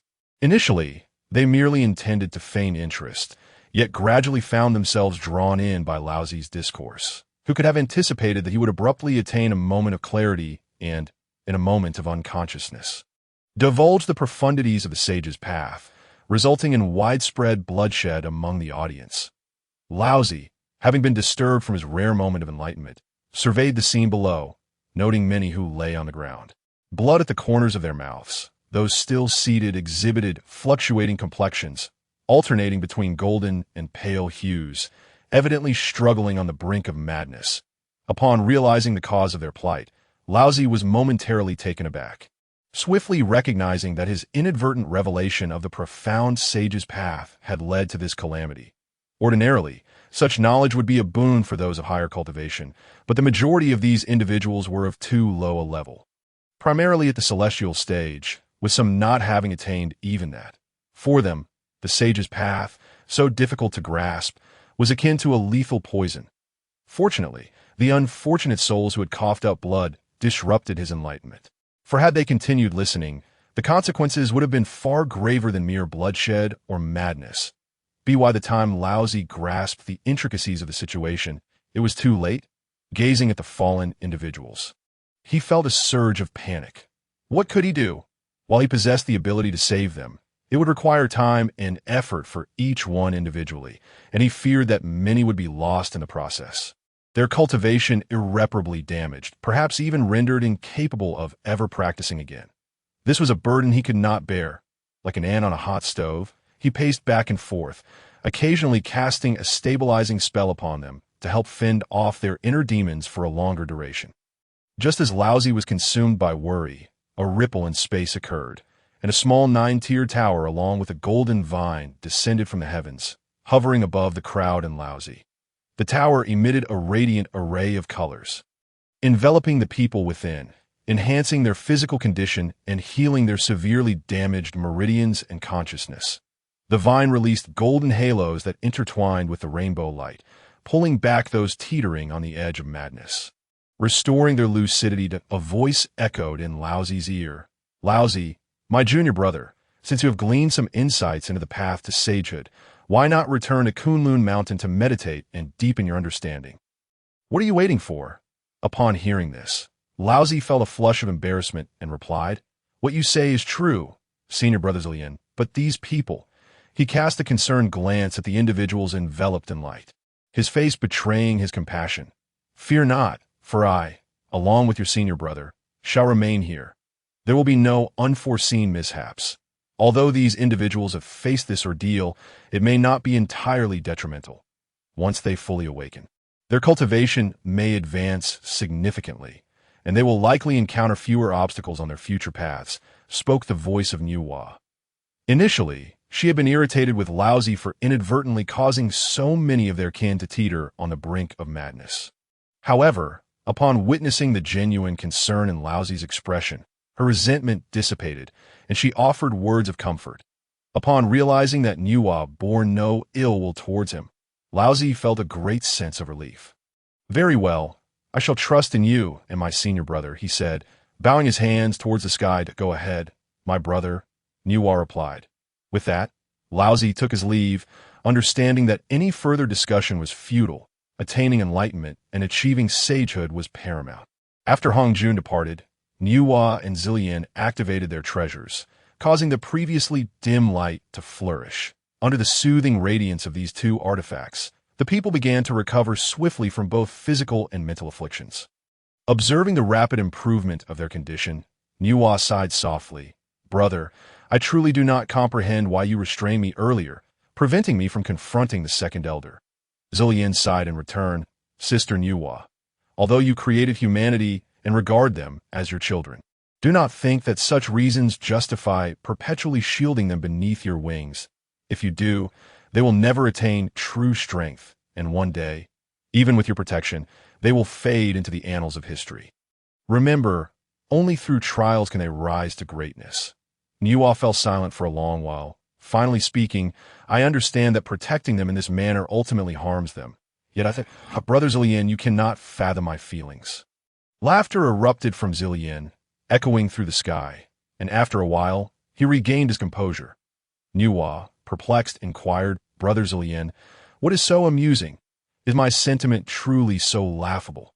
After a moment's hesitation, Zillian replied, Sister Nuwa, how can you assume I lack feelings for humanity? My attachment to them may rival yours. Nuwa, intrigued, asked, what do you mean by that? Do you share a profound connection with humanity? Not only do I share a significant bond with humanity, but I also have considerable ties with you. Zillian inadvertently revealed, quickly retracting the latter part of his statement, Oh, so not only do you have a connection with humanity, but you also have one with me. What could that possibly be? Nuwa asked, astonished. Zillian felt a headache coming on, regretting his inability to control his tongue.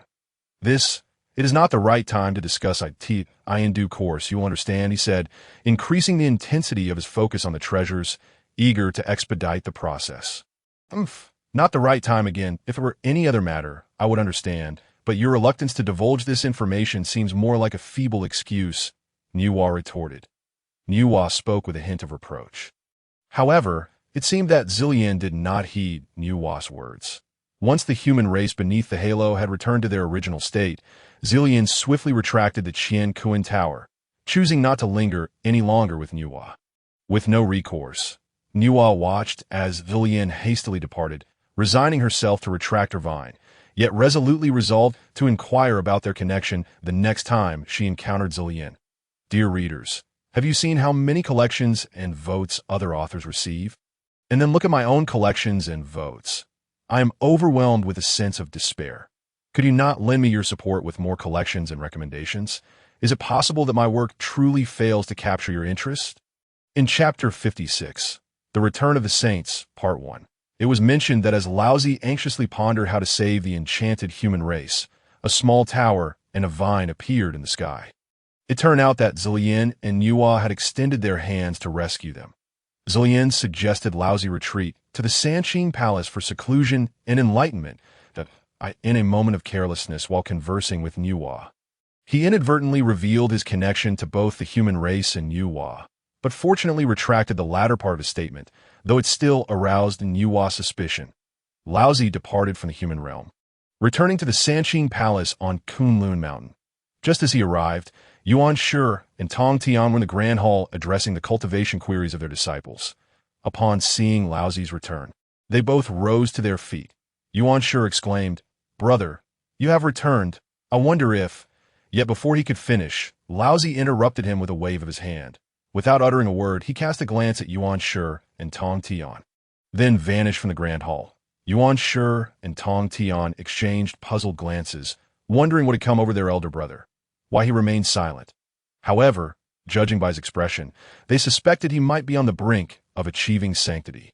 The thought excited them both, causing Yuan Shi to momentarily forego his rivalry with Tong Tian. Turning to ask, given Laozi's unusual behavior, he must have grasped the path to sanctity. Tong Tian agreed with Yuan Shi's assessment, but was taken aback by Yuan Shi's sudden address. Pondering why, after such a long silence, he chose to speak now. You choose to speak now, but I shall remain unresponsive, Tong Tian thought, sulking. During their previous interactions, he had faced Yuan Shi's cold treatment, and now he felt compelled to take this opportunity to retaliate, walking past Yuan Shi with a scowl and ignoring him. Yuan Shi was taken aback by Tong Tian's unexpected reaction, feeling the heat rise to his face, as if an egg could be cooked upon it. Angered, he glared at Tong Tian's retreating figure, his teeth grinding in frustration, silently vowing, Tong Tian, how dare you insult me? I shall not let this stand. In his private chamber, Laozi materialized, sitting cross-legged in meditation. Reflecting on his experiences with the human race filled him with ire, Had he achieved sanctity under such circumstances, he would not have found himself so helpless. Now, he owed a tremendous debt to Zillian and Yuhua. How could he ever repay it? Sighing, he closed his eyes and began to contemplate the path to sanctity he had glimpsed during his time among the humans. He dismissed the idea of attaining sanctity through sheer strength, leaving only the latter two options for consideration: the slaying of the 3 corpses to achieve sanctity. Yet, he had only just vanquished one benevolent corpse and was far from completion. Achieving sanctity through virtue. Where could he find opportunities akin to those bestowed by Yuhua? Laozi pondered endlessly, unable to discern which method would lead him to sanctity. Gradually, he drifted into a reverie, recalling the extraordinary potential of the human race. If other beings sought to ascend from mere mortals to celestial beings, it would take them thousands of years. Yet, the humans accomplished this in less than a millennium, with an additional 4,000 or 5,000 years. They might surpass even the Wu and Yao tribes, destined to claim dominion over the primordial earth. Suddenly, a spark of inspiration ignited in Laozi's mind. Indeed, while the human race was created by Yuhua to achieve sanctity, they could also be perceived as a manifestation of the heavenly Tao through Yuhua's hands. Being a race born of celestial will, their future accomplishments would undoubtedly be extraordinary. They were likely instruments of the heavenly Tao's design against the Wu and Yao tribes. As this realization struck him, Laozi's eyes flew open, and he mused. If Yuhua achieved sanctity through the guidance of Zillian, then it stands to reason that Zillian must have long been aware of these matters. A chill ran down Laozi's spine as he contemplated his thoughts, and he gasped, murmuring to himself, "What exactly is Zillian planning?" The more he thought about it, the more convinced he became of his suspicions. Overwhelmed, he grasped his hair in frustration, attempting to quell the relentless thoughts. But the more he resisted, the deeper he delved into contemplation. After a prolonged struggle, he finally calmed himself, sitting quietly as he gasped for breath. Gazing at the strands of hair he had inadvertently pulled out, and could not help but smile wryly. It seems this is the heavenly Tao's punishment for my curiosity.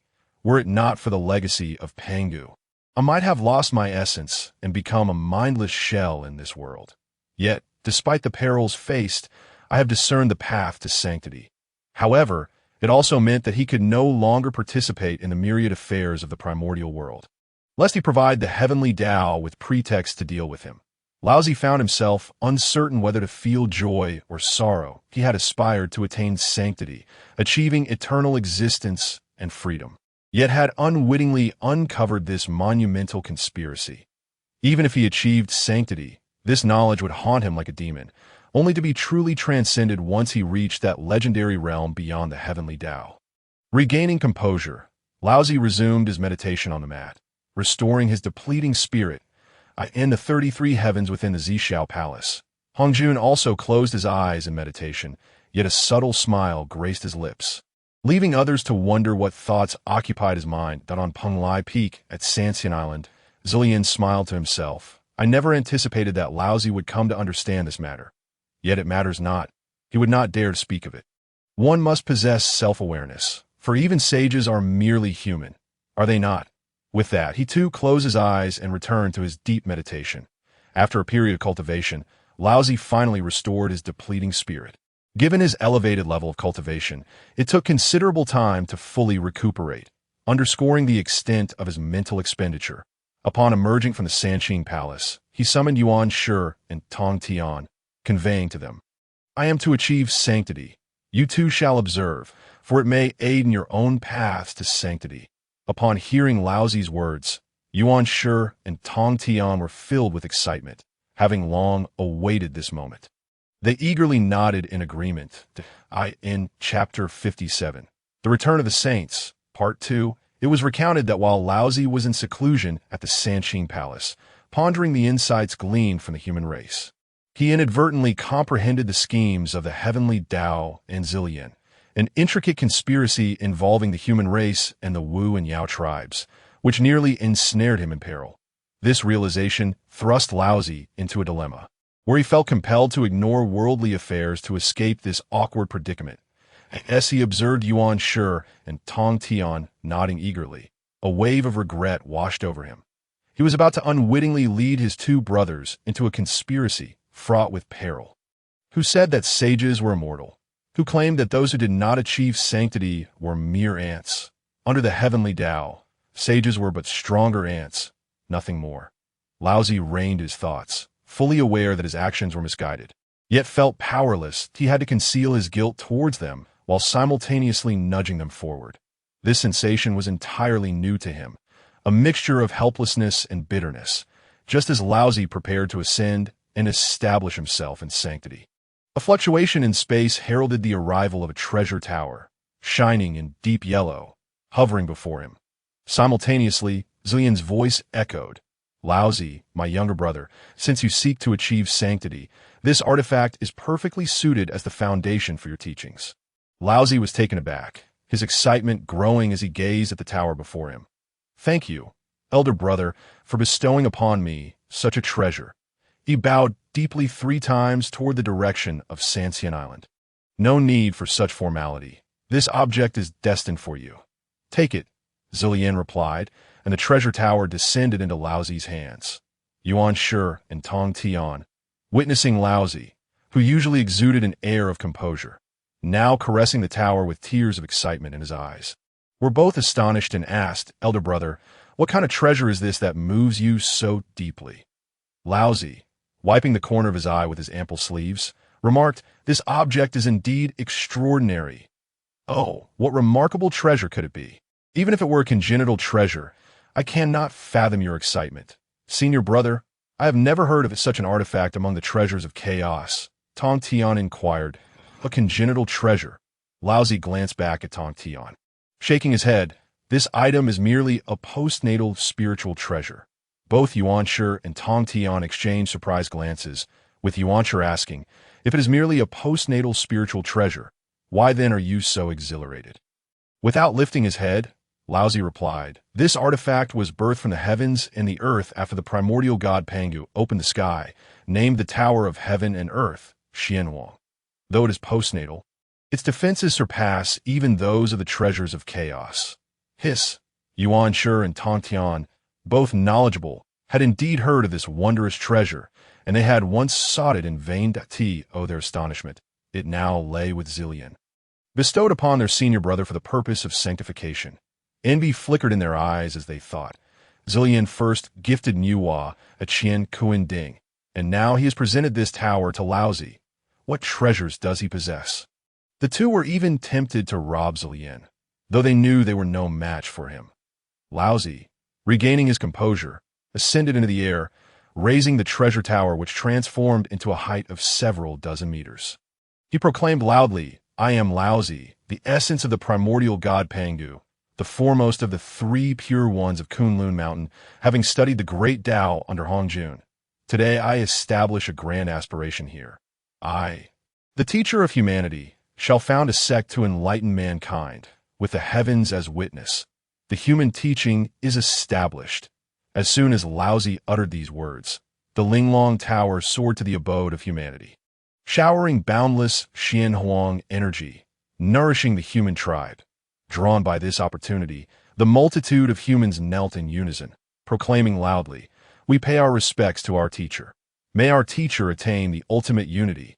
Upon their declaration, a tremor resonated from the heavens, and amidst the cosmic expanse, a boon of merit for establishing a teaching descended upon Laozi.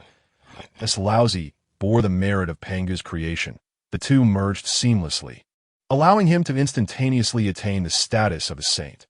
Auspicious clouds and radiant aura appeared, and the celestial bodies, sensing this event, showered down boundless stellar power, bestowing great benefits upon the beings of the primordial wilderness. Akin to the moment when Nuwa attained sainthood, when Laozi descended to the ground, he observed that both Yuan Shi and Tong Tian, who had been watching him, were now entranced, exuding an unstable aura of authority. After a while, they awakened and bowed respectfully to Laozi. Yuan Shi spoke first. "I am Yuan Shi Tianzuan. I hereby establish a teaching to enlighten the world. May the heavens bear witness. The teaching of expounding is established." Tong Tian followed suit. "I am Tong Tian. I also make a grand vow to establish a teaching to enlighten the world. May the heavens bear witness. The teaching of severing is established." As they concluded their declarations, 2 streams of merit descended from the heavens, allowing them to successfully attain saintly status, while the celestial realm again showered down stellar power in celebration. Just as the 3 of them were about to congratulate each other, they heard 2 voices echoing. These were none other than the Western figures of Jiejin and Junyi, who proclaimed their intent to build the Western blissful world through great compassion and determination. They declared their independence from Hongjun, stating that 1 grain of sand is a world and 1 leaf is enlightenment. Those who believe in the Western bliss could enter this realm of eternal peace and tranquility, free from calamities, and they refer to themselves as the 2 Buddhas, establishing the Western teaching.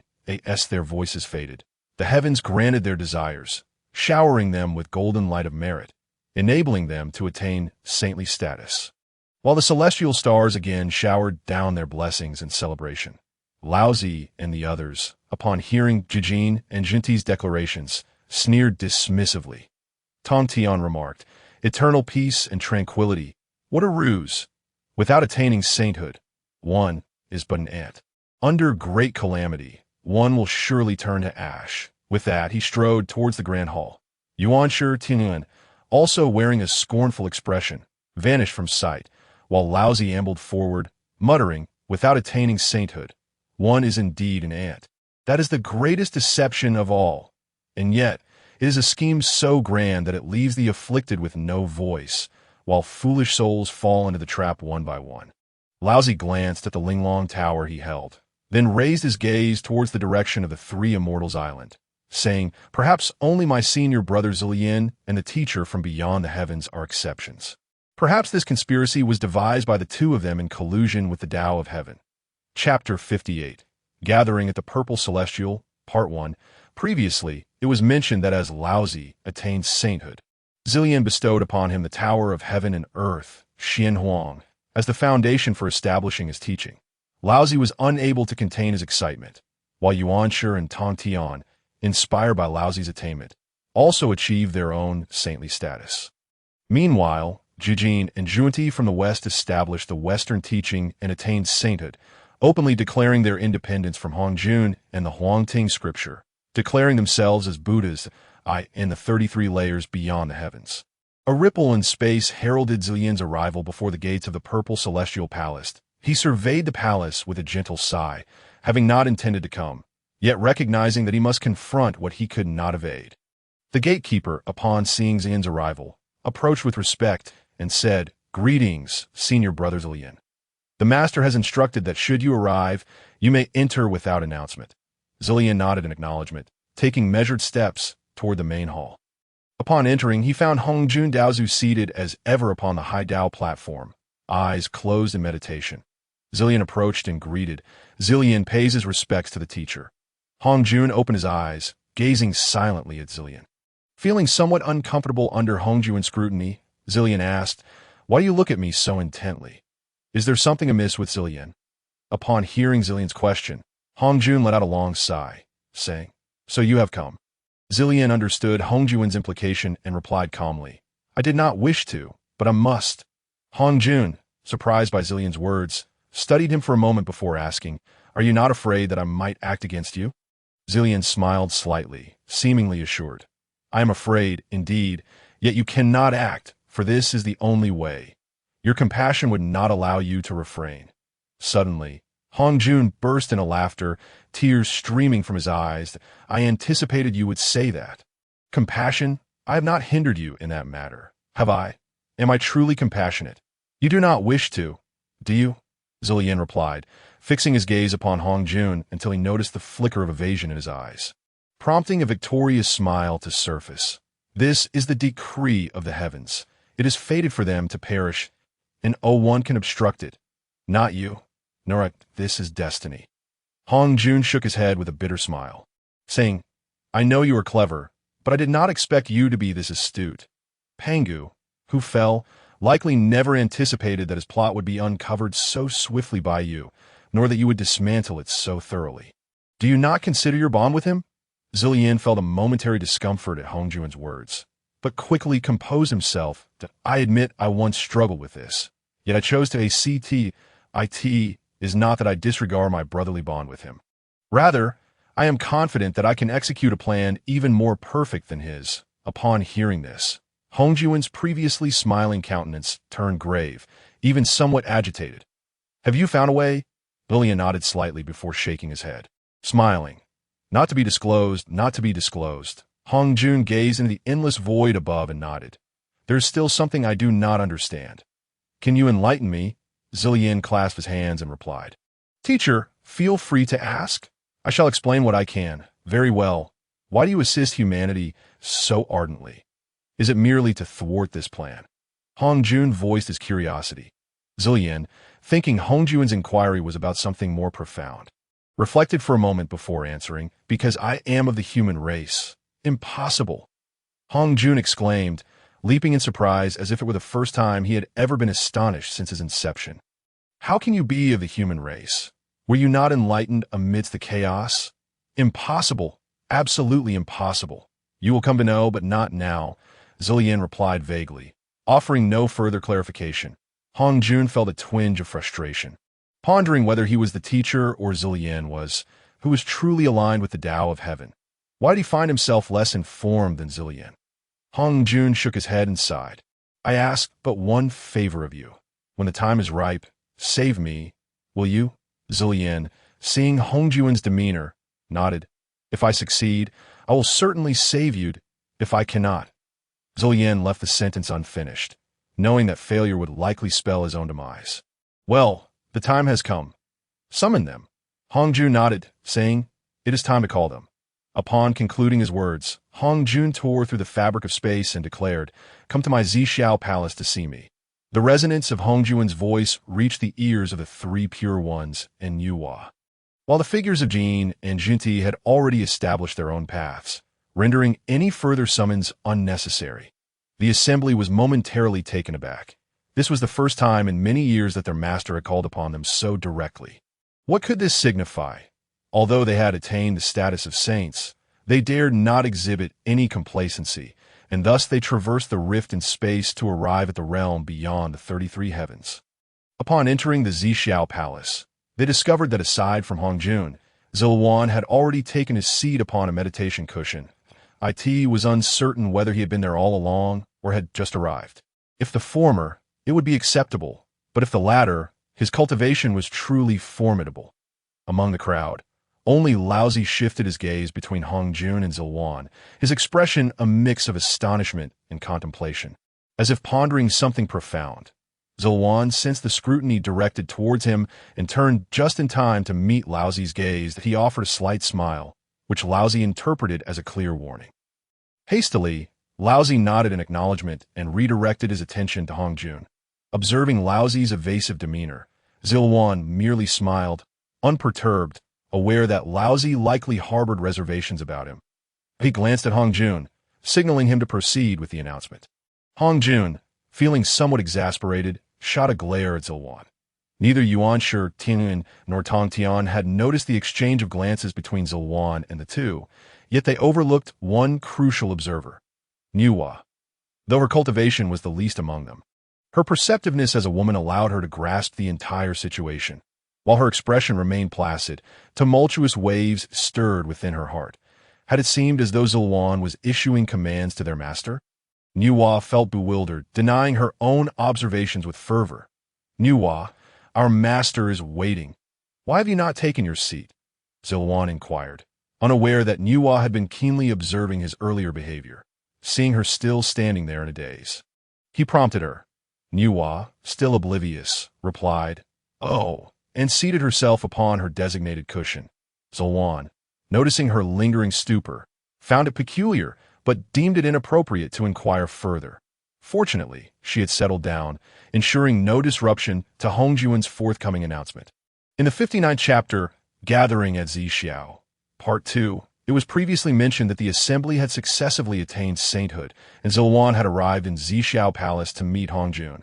After exchanging words, they summoned Yuhua and the three pure ones. Yuhua, surprised to see Zilwan, was struck by the exchange of glances between Zilwan, Hongjun, and Laozi, which left her alarmed, as it appeared that Zulwan was commanding Hong Jun. Once Nuwa had seated herself, Hong Jun surveyed the gathered individuals with a smile and began. Since the creation of the heavens and earth by Pangu, the Tao of heaven has been established, yet the rules and laws governing the cosmos remain nebulous.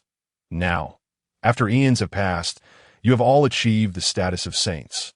And this is owed to the guidance of Zulwan, for which you should be grateful, you comprehend. Hong Jun's sudden remarks, aside from those directed at Zulwan, left the assembly momentarily stunned. They pondered Hong Jun's intentions. Why was he attributing their merits to Zulwan? However, none voiced dissent. As Hong Jun stated, their attainment of sainthood was indeed facilitated by his teachings, as well as Zulwan's insights. Laozi rose and affirmed, Master speaks truthfully. We must express our gratitude to Zulwan for his guidance. After bowing deeply to Zulwan, he did not impede Zulwan from accepting the honor. Following this, Laozi turned to Hong Jun and bowed deeply once more, stating, Yet without your teachings, Master, even with Zulwan's guidance, we may not have achieved this success so smoothly. Hence, we must also express our profound gratitude for your mentorship and teachings. The others, inspired by Laozi's words, rose in unison to bow first to Hong Jun upon the dais, then to Zulwan, before resuming their seats to hear what further matters Hong Jun wished to address. Upon seeing them settled once more, Hong Jun continued, You have all attained the coveted title of saint. However, you lack the corresponding treasures to suppress the primordial spirits and the path of the saints. He paused to allow the gathered individuals to absorb his words, and when their expressions brightened, he added, I happen to possess several artifacts that may serve this purpose. With that, Hong Jun produced a rolled silk scroll and handed it to Laozi, stating, This treasure is known as the Taiji diagram. It contains the world within. It can both attack and defend, having been transformed from Panga's axe during the creation of the heavens and earth. Used to subdue the chaotic elements of earth, wind, water, and fire, it is now perfectly suited for you. The three pure ones and Nuwa were all captivated by the treasure Hong Jun had presented, astonished that he could produce such a remarkable artifact. A true gem of chaos. Yuanshi Tizuan's eyes gleamed with fervor as he fixated on Hong Jun. Observing this, Hong Jun produced another treasure. This one a flag, gray in color, with an indiscernible material for its staff. Seemingly unremarkable, Hong Jun explained, This treasure is called the Panga Banner, also transformed from Panga's axe, capable of igniting chaotic energy. It is indeed an unparalleled weapon of offense. Hong Jun handed the flag to Yuanshi, disregarding his exuberance, and turned his gaze towards Tong Tian. With a furrowed brow, Hong Jun appeared to wrestle with an internal conflict before finally reaching a decision.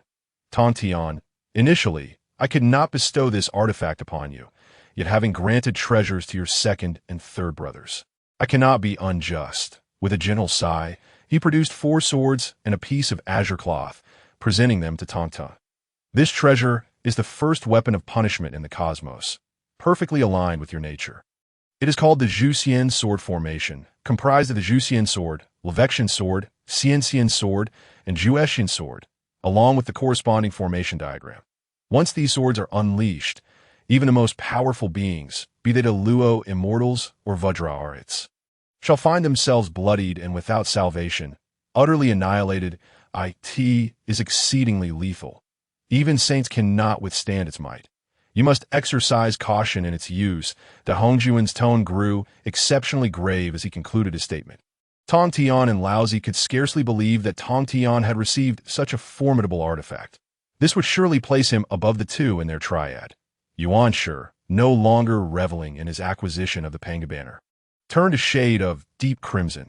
Zulwan observed the rapid shift in Yuanshi's demeanor and found it nearly comical. It seemed he could indeed change his countenance. Though Zulwan did not regard the sword formation as something to fear, he was nonetheless drawn to its storied reputation, bolstered by its fierce aura, which certainly lived up to its renown that a poem from later generations extolled.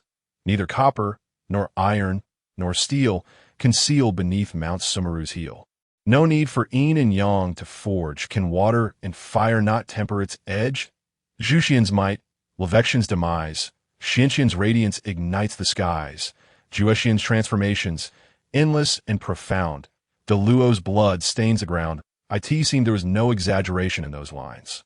Within the formation, one might indeed expend considerable effort to escape its grip. Tong Tian's face flushed with excitement as he trembled while accepting the Zhuxian sword formation from Hong Jun, his mouth opening and closing in mute astonishment. Revealing the depth of his exhilaration, Zolwan, observing Tong Tian's reaction, thought with a hint of mischief, "Let us hope he does not excite himself into a rupture of blood vessels." Hong Jun then produced two more items, one resembling the Taiji diagram and the other a red, fluffy embroidered ball. Nuwa, your innate kindness and aversion to conflict render you deserving of these treasures. One is known as the Mountain and River Society map, the other the red embroidered ball. Though not on par with the Taiji diagram or the Panga banner, they surpass the innate spiritual treasures. Hong Jun extended the two artifacts to Nuwa. In the back courtyard lies a portion of precious rock, from which I have gathered various spiritual treasures over the years. You may also take those that Hong Jun's voice took on a wistful tone, hinting at deeper sentiments, while the assembly was captivated by the treasures they held. They still caught the melancholy note in Hong Jun's words. Nuwa furrowed her brow and questioned, "Master, what is troubling you?" She sensed something was amiss. Under the Tao of Heaven, there are 9 extremes, and 7 are fixed. With 8 saints now in existence, one must inevitably depart. Furthermore, the Tao of Heaven initially emerged from the 50 paths of primordial purple energy. However, one path has since escaped, destabilizing the D.A.O.A.S. Your master. I am destined to merge with the Tao of Heaven to restore the balance of fate. Hong Jun's expression softened into a gentle smile as he responded to Nuwa's inquiry. "Master, you must not." The 3 pure ones in Nuwa were taken aback, though they felt mutual dissatisfaction towards one another. Their gratitude towards their master remained profound. The notion that he would merge with the Tao of Heaven filled their hearts with sorrow, prompting them to rise in protest, but Hong Jun preempted them. "There is no need for further discussion. My mind is made up. You may proceed to the back courtyard. Zolwan, remain here. I have words to share with you." Hong Jun waved his hand to interrupt the conversations of several individuals, leaving only Zilian behind while dismissing the others. Although the crowd was reluctant and discontented, they understood that there was no way to prevent this matter and could only depart helplessly. Chapter 60. Nuwa asked the cause previously. It was mentioned that several saints gathered in the Zhixiao Palace, each receiving treasures bestowed by Hong Jun to suppress the primordial chaos and control their cultivation. However, they also learned of Hong Jun's intention to unite with the Tao of Heaven, which astonished everyone. Despite their attempts to dissuade him, Hong Jun's resolve was unyielding, and he expelled them, leaving only Zilian behind. As the others exited the grand hall and entered the backyard, Nuwa followed closely behind the 3 pure ones, her head bowed, lost in thought. When the 3 pure ones halted in front of the treasure distribution rock, Nuwa remained oblivious, continuing to move forward until she nearly collided with Tong Tian, who grasped her arm and inquired, "Nuwa, what troubles you so deeply?" Yuan Shi Tianzun and Laozi also regarded her with questioning eyes. Nuwa looked up, finally coming to her senses. Had Tong Tian not pulled her back, she might have embarrassed herself. She smiled at Tong Tian before turning to Laozi, yet remained silent. Laozi, taken aback by Nuwa's gaze, glanced down at himself. Finding nothing amiss, he then raised his head and asked, "Nuwa, why do you look at me so intently?" Nuwa's previously smiling countenance turned serious as she asked, "Brother, will you not speak?" Yuan Shi Tianzun and Tong Tian were momentarily stunned, their eyes darting back and forth between Laozi and Nuwa, yet they refrained from interjecting. Laozi narrowed his eyes and questioned, "What do you mean by that, Nuwa?" "Brother Laozi, I saw everything in the grand hall just now."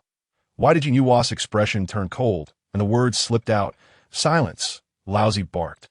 Then continued, "Nuwa, I warn you, this matter is not for you to know, nor should you inquire further. It will not benefit you." With a slight sigh, he thought, "Not only is it not beneficial for you." "Brother Laozi, do you know something?" Nuwa, unfazed by Laozi's reprimand, softened her tone and pressed on, clearly unwilling to relent without uncovering the truth. Laozi chuckled bitterly. "Nuwa, do not press me. I will not speak that if you truly wish to know. You might as well ask Brother Zilian." Perhaps he will enlighten you on what you seek. In any case, I shall not divulge anything. Turning back to Yuan Shi Tianzun and Tong Tian, Laozi added, I know you both harbor the same questions as Nuwa, but I advise you to forget them and treat this as if nothing occurred. Do not bring it up again. Otherwise, do not blame me for not warning you. Now, let us quickly divide the treasures and return. Having said this, Laozi approached the treasure distribution rock to collect the treasures. However, he turned back to the three and said, Do not take everything. Leave some for Brother Zillion. With that, he resumed gathering some treasures and tore through the fabric of space to depart. Humph. I knew this matter must be related to Brother Zillion, but he has always been so mysterious. I cannot fathom what he is up to. Since he refused to tell me, I shall ask him directly. Nuwa muttered in frustration, clearly intending to seek out Zillion. Yuan Shi Tianzun and Tong Tian exchanged glances, observing Nuwa's retreating figure before looking back at the treasure distribution rock. Yuan Shi inquired, Did you discern what they meant? No. I'm still quite perplexed. However, it seems that something occurred between Brother Laozi and Brother Zillion in the Grand Hall, which they are keeping from us. Perhaps Nuwa inadvertently discovered this, prompting her to press Brother Laozi. Tong Tian speculated while stroking his smooth chin. What shall we do then? Should we gather the treasures and return to Mount Buzhou, or pursue Nuwa to learn more? Yuan Shi Tianzun asked, finding merit in Tong Tian's speculation. Did you not hear Brother Laozi's words just now? This matter could be quite serious. It might even concern our master. I refuse to chase after that ominous affair. If you wish to, you may go, Tong Tian replied, moving toward the treasure distribution rock, only to be halted by Yuan Shi. Wait, Tong Tian, the treasures are right there. They won't run away. Why the urgency? You mentioned that it could be related to our master. What do you mean by that? I am becoming increasingly confused, Yuan Shi Tianzun said, growing more perplexed. Tong Tian rolled his eyes at Yuan Shi's question. How can I not be anxious? I have so many disciples without any decent treasures to protect them. These treasures are perfect for them, as for why this matter concerns our master. Looking at Yuan Shi Tianzun, he continued, Did not Brother Laozi just warn us not to pry further? Otherwise, we would face the consequences. In this realm, who could possibly be stronger than our master and Brother Zillion? It is unlikely that Brother Zillion could simultaneously contend with our combined strength, so that leaves only our master. Only he can confront 2 or even 3 saints working together. Who else could it be? After saying this, Tong Tian silently added to himself, It's surprising how foolish Yuan Shi seems today, considering how clever he usually is. Of course, he would never voice such thoughts aloud. What you imply is that this matter likely relates to the Tao of Heaven. Yuan Shi finally grasped, his mouth agape in surprise, resembling a startled frog. I did not say that. You concluded that on your OWN, IT has nothing to do with me. Tong Tian replied, glancing around cautiously before whispering to Yuan Shi, then rolling up his sleeve to collect some spiritual treasures, subsequently tearing through the barriers of space to depart. Yuan Shi Tianzun looked at the hurriedly retreating Tong Tian with a hint of disdain, muttering to himself, Coward, you are even less courageous than Nuwa. A mere woman, if you will not go, then I shall. With a dismissive curl of his lip, Yuan Shi Tianzun turned back, seemingly unafraid of the impending danger. However, to Yuan Shi's astonishment, as he stepped out of the backyard, a powerful force glowing with yellow light surged toward him, shattering the space beside him. Startled, Yuan Shi realized he had not detected such an attack, and thankfully, it was not directed at him that moment. He felt as if a mountain had collided with him, propelling him into the recently shattered space. A voice echoed in his ear. Yuan Shi Tianzun, this is your final warning. For ordinary people, immortality of the saints may seem trivial, but in my eyes, the immortality of saints is merely a jest. It would be best for you to suppress your curiosity, or I shall not hesitate to eliminate one less saint from this world, granting more opportunities to other cultivators. Zillion's final huff sent Yuan Shi Tianzun, still in shock, reeling backward, spitting out a mouthful of blood. Chapter 61. Identity revealed previously, it was mentioned that in the backyard of Zixiao Palace, Nuwa could no longer contain her curiosity and questioned Laozi. Yet, Laozi warned her and Yuan Shi Tianzun and Tong Tian to steer clear of any curiosity, or they would face the consequences. Before departing, Reluctantly, Niuhua set out to find Zillian, only to be unexpectedly ambushed by Hong Jun and Zillian, who cast Yuan Shi into the void and issued him a warning. From within the Grand Hall, Zillian's voice suddenly resonated. Niuhua, why resort to such actions? You might as well come in. Zillian and Hong Jun had long since noticed Niuhua hiding outside the Grand Hall. They exchanged knowing smiles, and Zillian was the first to address Niuhua's intentions. Is it necessary for me to invite you in, sister? Zillian observed Niuhua's prolonged silence, surmising she harbored some hope, and looked toward her hiding spot to speak again. Realizing she had indeed been discovered, Niuhua stepped out, her face flushed. Master, Brother Zillian, Niuhua hesitated, unsure of what to say. She had intended to hide and eavesdrop, but had been caught, and it was embarrassing to have her intentions laid bare. There's no need for that. Zillian waved his hand dismissively. Please take a seat. There are matters you cannot know, but some things you are permitted to understand. He gestured towards the cushions on the ground. Niuhua hesitated, uncertain whether to sit, especially since Hong Jun had remained silent and merely smiled at her since her entrance. Moreover, she found it curious how Zillian seemed to treat the Zixiao Palace as his own home. Niuhua glanced at Hong Jun.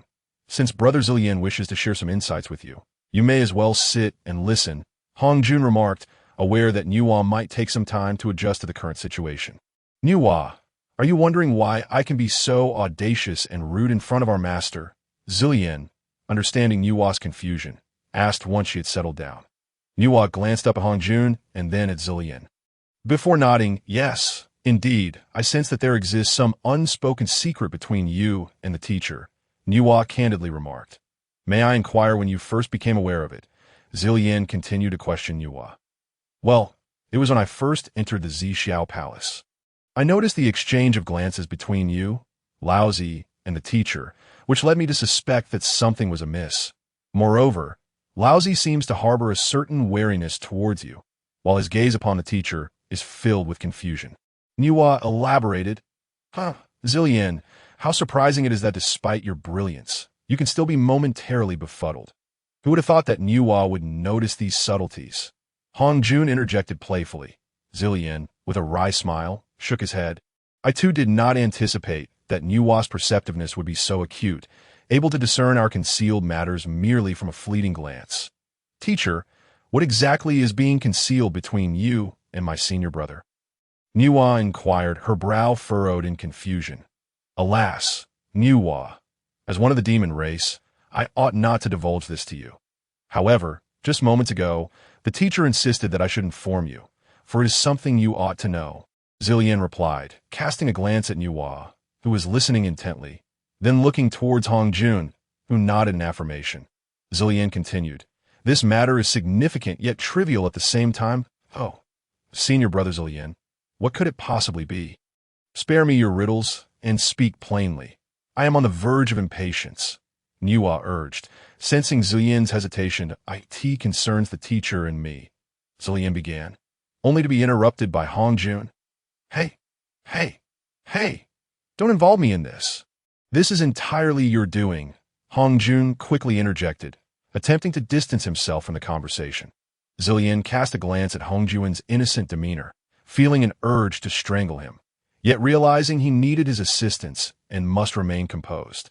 After shooting him a glare, Zillian turned to Niuhua and said, Indeed, it has nothing to do with the teacher. I am merely concocting a plan, one that could alter the course of the heavenly Tao. Pausing momentarily, Zillian continued, not so much an alteration, but rather a propulsion, merely hastening the operation of the heavenly Tao. He then observed Niuhua's reaction. Upon hearing Zillian's words, Niuhua was struck with alarm. Could the operation of the heavenly Tao truly be hastened? What exactly was Zillian's plan that sounded so daunting? She glanced at Hong Jun for reassurance. Don't look at me. You must be startled by your senior brother's words. Just wait. There is even more disconcerting information to follow. Hong Jun pointed at Zillian. If you remain silent, no one will mistake you for a mute, Zillian quipped, momentarily silencing Hong Jun, before turning back to Niuhua. Sister, do you recall ever inquiring about the connection between us? Of course, that was during the treatment of some individuals from the human race. You dismissed my question by saying the time was not right. Nuon nodded earnestly. Very well. I shall now reveal the nature of our connection, Zillian declared, rising to perform a deep bow to Nuwa. I am Zillian of the human race. Honored mother. Nuwa was taken aback, instinctively stepping aside to avoid Zillian's bow, then quickly moved forward to assist him. Senior brother, what has come over you? Why do you bow to me? I am merely. Suddenly, Nuwa's expression shifted as if she had been struck by a revelation, stepping back in terror as she stammered. Senior brother, you just said you are of the human race. Zillian, observing Nuwa's evident fright, replied, Indeed, I am undeniably of the human race. Well, not entirely. You see, Sai, how shall I explain this to you? After a moment's contemplation, Zillian continued.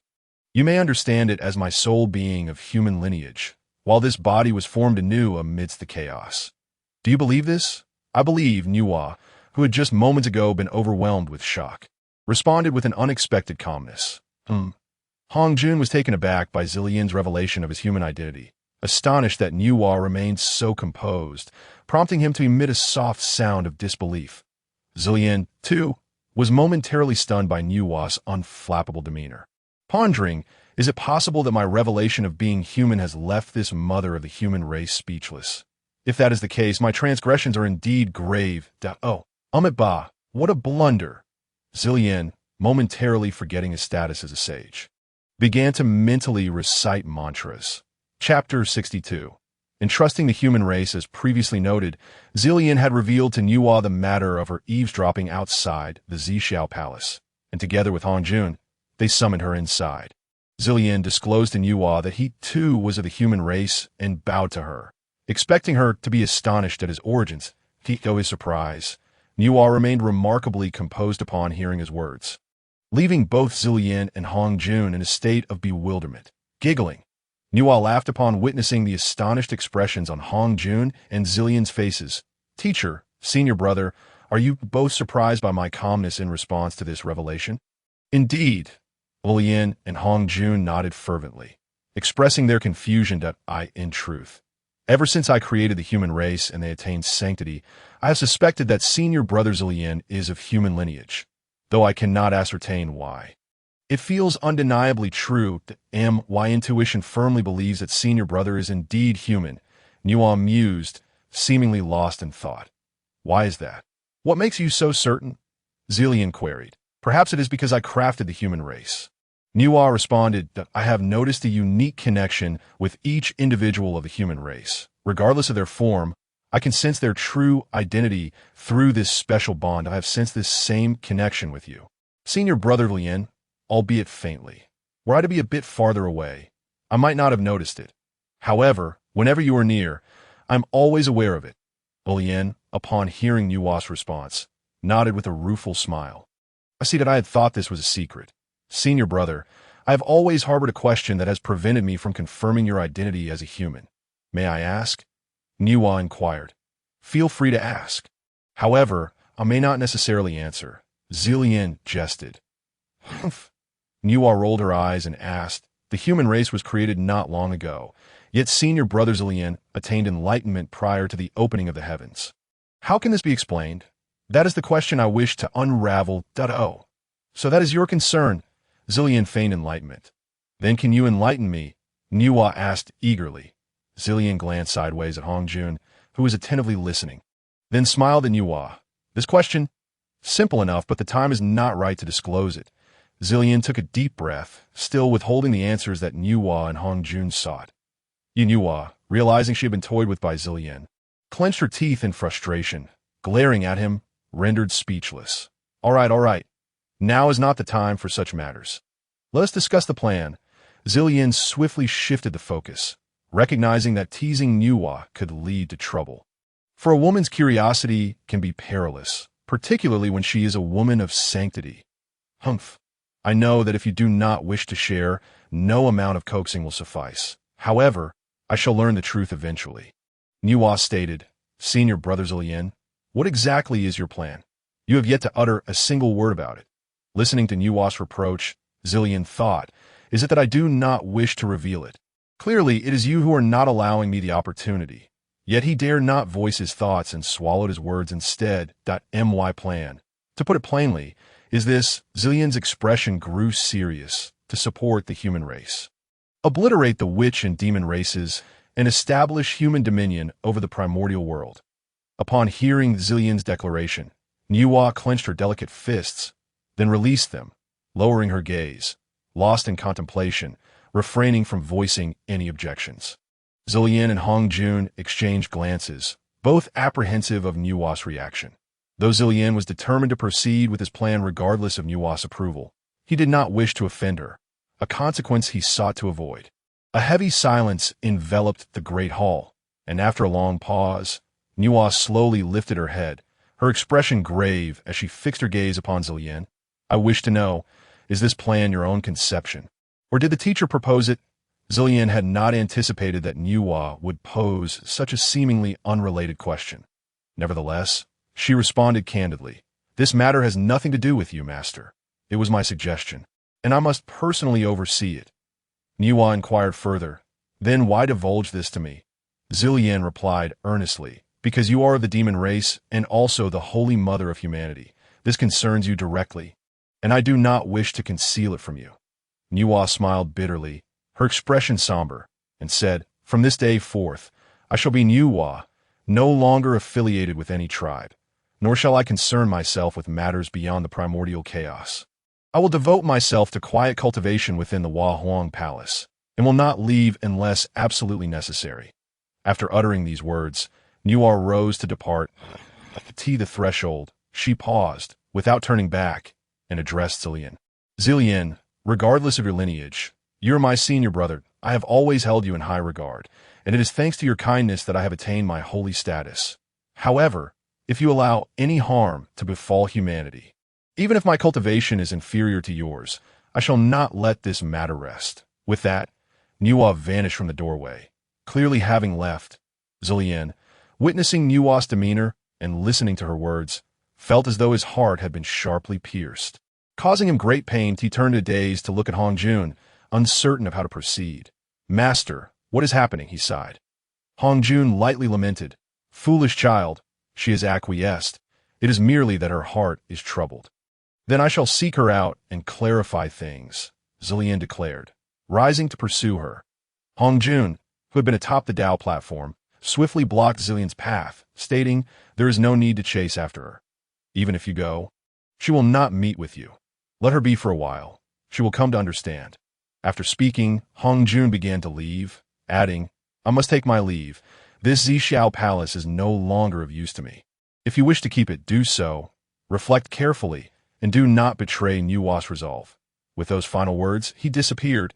Zillian stood there, somewhat bewildered, glancing at the Zixiao Palace and then at the places where Nuwa and Hong Jun had vanished.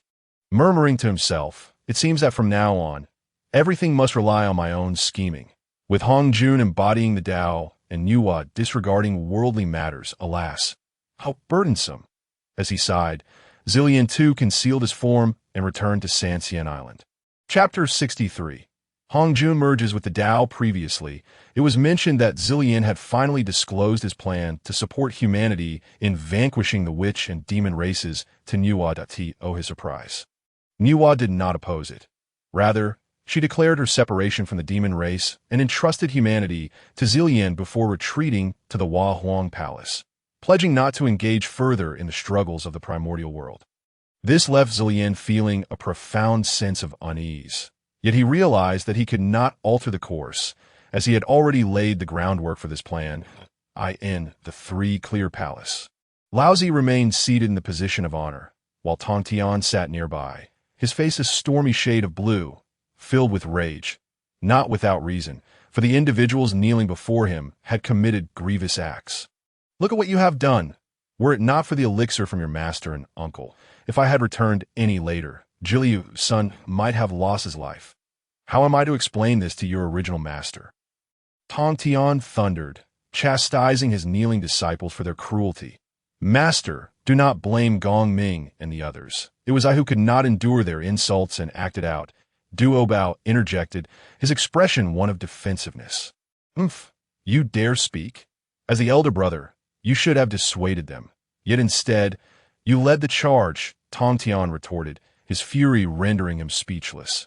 Yun Changzi, who had been standing to the side, stepped forward, saying, "Uncle Tong Tian, we cannot place all the blame on my junior disciples. Jiliu's son should not have insulted them, which led to this conflict. Let us consider this matter settled." "Yun Changzi, do explain what transpired," Laozi suddenly inquired, breaking his silence. "Indeed," Yun Changzi replied, 2 days ago we were discussing the Tao in the back mountains. Verifying our understandings, for reasons unknown, a quarrel ignited between Jiliu's son and Xiongxiao, and despite our attempts to mediate, they clashed. After the scuffle, Jiliu's son, perhaps unable to swallow his pride, uttered some harsh words. Yun Changzi paused, glancing awkwardly at Laozi. "Regardless, I shall not hold you accountable," Tong Tian interjected. Yun Changzi then bowed to Tong Tian. Continuing, he remarked that Uncle Tong Tian has shown poor judgment in taking such lowly creatures as disciples, tarnishing the spiritual essence of this blessed realm. With a resounding crash, Tong Tian's fury erupted, shattering the table before him as he stood, pointing at Jiliu's son. Well, you wretched little rascal dare to insult me. Truly, you show no regard for filial piety. What use are you? Today, I shall cleanse the door under the guidance of my original master." As he concluded, the overwhelming pressure of a saint bore down upon the pale-faced Jili. Sunday, Tong Tian's wrath was swift as lightning. By the time Laozi comprehended the situation, it was too late. He thought to himself, "This is dire. Explaining this will not be easy." Just then, a disturbance in space materialized between Tong Tian and Jiliu's son, and a figure tumbled forth from the void. None other than the primordial heavenly sovereign, who had been forcefully expelled into the space by Hong Jun and Zillian. Little did he expect to emerge from the void, only to be met with an immense pressure bearing down upon him. Having just escaped, he had no time to defend himself, and could only brace against the force. With a couple of soft thuds, the primordial heavenly sovereign stumbled back several paces, unable to suppress the turbulent blood within him, spitting out a mouthful. Upon sensing the source of this pressure, the primordial turned to find it was Tong Tian. As Tong Tian retracted his might, the primordial glared at him. "Tong Tian, what is the meaning of this?" In his anger, Tong Tian, though feeling a twinge of guilt for inadvertently harming the primordial, replied defiantly, "What is it? Look at your good disciples and ask them what they have done." Ignoring the primordial, he waved his sleeve, causing his own disciples to vanish, then sat back down. "Junior brother, what has occurred?" Laozi, being a reasonable person, recognized that Tong Tian's pressure alone should not have caused the primordial to bleed. Even if caught off guard, it should only have pushed him back a few steps. Cough. "Do not mention it." The primordial began, his anger flaring as he recalled. "I was jointly expelled by my master and senior brother Zillian." "Why?" Laozi asked, but quickly realized, his eyes widening in realization. "Did you ignore my warning and eavesdrop?" "What did you hear?" The primordial, looking sheepish, replied, "If I had heard anything, it would have been worth it. But the moment I stepped out of the backyard, I was hurled into the void. Had I not reacted swiftly, I might still be trapped there." Oddly, it seems Niwa entered unscathed. He pondered, shaking his head in confusion. As he turned to Tong Tian, he recalled the earlier events and grasped Tong Tian's sleeve. "What did you mean by your good disciples?" he asked, his tone less than cordial. "Humph." Tong Tian refused to answer, shaking off the primordial's grip and turning his head away. The primordial was about to explode in anger when, at that moment, the space trembled, prompting the three to look toward the sky, where a brilliant red light filled the heavens, accompanied by celestial music. Alarmed, they hurried outside. "Senior brother, what is happening? Has someone attained sainthood again?" The primordial inquired, though the atmosphere did not suggest such an occurrence. Laozi remained silent, his brow furrowed as he gazed at the celestial phenomenon, a sense of foreboding brewing within him. As Hong Jun now wished to merge with the Tao to supplement the celestial order. "From this day forth, calamity shall not emerge, and Hong Jun shall not appear." "Merge." Hong Jun's voice resonated throughout the universe, confirming Laozi's suspicions. In an instant, boundless starlight and auspicious energies cascaded down upon the primordial land, enveloping all beings, including the saints who knelt upon the ground in homage, proclaiming Hong Jun Daozu's benevolence. Yet amidst this reverence, Zillian stood on Sanxian Island, gazing skyward, murmuring, "The Tao, The Tao, all gains and losses hinge upon this moment. Having spoken, he no longer gazed at the heavens, but directly returned to his bamboo dwelling, commanding Yinglong to maximize the function of the Great Formation, fervently drawing in the power of the stars and the auspicious energies. Chapter 64. The separation of the three pure ones previously. It was noted that Tongtian and Laozi returned to the Sanqing Palace, only to discover that their disciples were embroiled in a fierce conflict with those of the Primordial sect, nearly leading to the demise of one of the 12 golden immortals, Jiu Lushan. After hearing Yun Zongzi's words, Tongtian intended to slay Jiu Lushan, but inadvertently harmed a primordial disciple instead, coinciding with Hongjuan's alignment with the heavenly Tao to rectify the celestial order. The three pure ones stood at the palace gates for an extended period until the crimson light and auspicious clouds in the sky dissipated, before returning to the grand hall with heavy hearts. They exchanged glances, rendered speechless. After a moment, the primordial supreme being raised his head and addressed Tongtian. Tongtian, what did you mean by what you said earlier? Recalling the incident, Tongtian felt a surge of anger. Coldly responding to the primordial supreme being, do not inquire of me. Ask your disciple, Yun Zongzi, and all will be made clear. With that, he lowered his head, returning to his own thoughts, ignoring the primordial supreme being. The primordial supreme being found it peculiar. Why did Tongtian repeatedly urge him to question his own disciple? Nevertheless, he called for Yun Zongzi and inquired, Zhongzi, what transpired? Speak, and I shall listen. Esteemed teacher, the matter is as follows. Yun Zongzi, being an honest man, recounted the events in detail to the primordial supreme being, even mentioning Tongtian's furious intent to kill Jiu Lushan, without the slightest concealment. What? The primordial supreme being exclaimed in shock, not due to Jiu Lushan's disparaging remarks, but because he had only a few favored disciples. The loss of one would be deeply distressing. Jiu Lushan, how are you faring now? Esteemed master, Jiu Lushan has received elixirs from Laozi and is now out of danger. But, at this moment, the Nanjing Xinwing interjected. However, he was struck down by the Hunyuan golden dipper of the three Shaos, resulting in the shattering of both his legs. Though they have been reattached, the might of the Hunyuan golden dipper is exceedingly formidable. Jiu Yoshuan's stature has been diminished as a consequence. The primordial supreme, being sighed in relief, as long as he is unharmed. Some reduction in height is of little consequence. He then turned to Tongtian, his voice cold. Tongtian, why did you resort to such ruthless measures? Even if my disciple spoke disrespectfully, it is my duty to discipline him. Had I not intervened, your attack may have resulted in his untimely demise. Recalling the earlier force of Tongtian's strike filled the primordial supreme being with trepidation. Had Jiu Lushan been struck, he would surely have faced death. However, Tongtian, upon hearing the primordial supreme being's rebuke directed at him rather than Jiu Lushan, felt a surge of indignation. Rising abruptly, he pointed an accusing finger at the primordial supreme being, his face flushed with anger. We are all incarnations of Pangu's primordial spirit. I regard you as a brother. Yet you disregard our bond for the sake of a mere disciple, failing to discern right from wrong, and instead lay blame upon me. Do not think for a moment that I am afraid of you. The primordial supreme being had not anticipated that this normally uncontentious disciple would dare to reprimand him so openly before so many. He understood that his disciple was at fault, yet his protective nature compelled him to defend Jiu Lushan.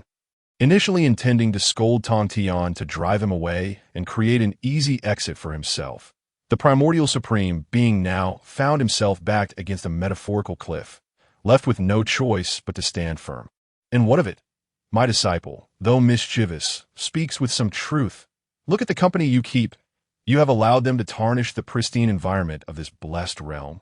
The primordial supreme being retorted, refusing to relent.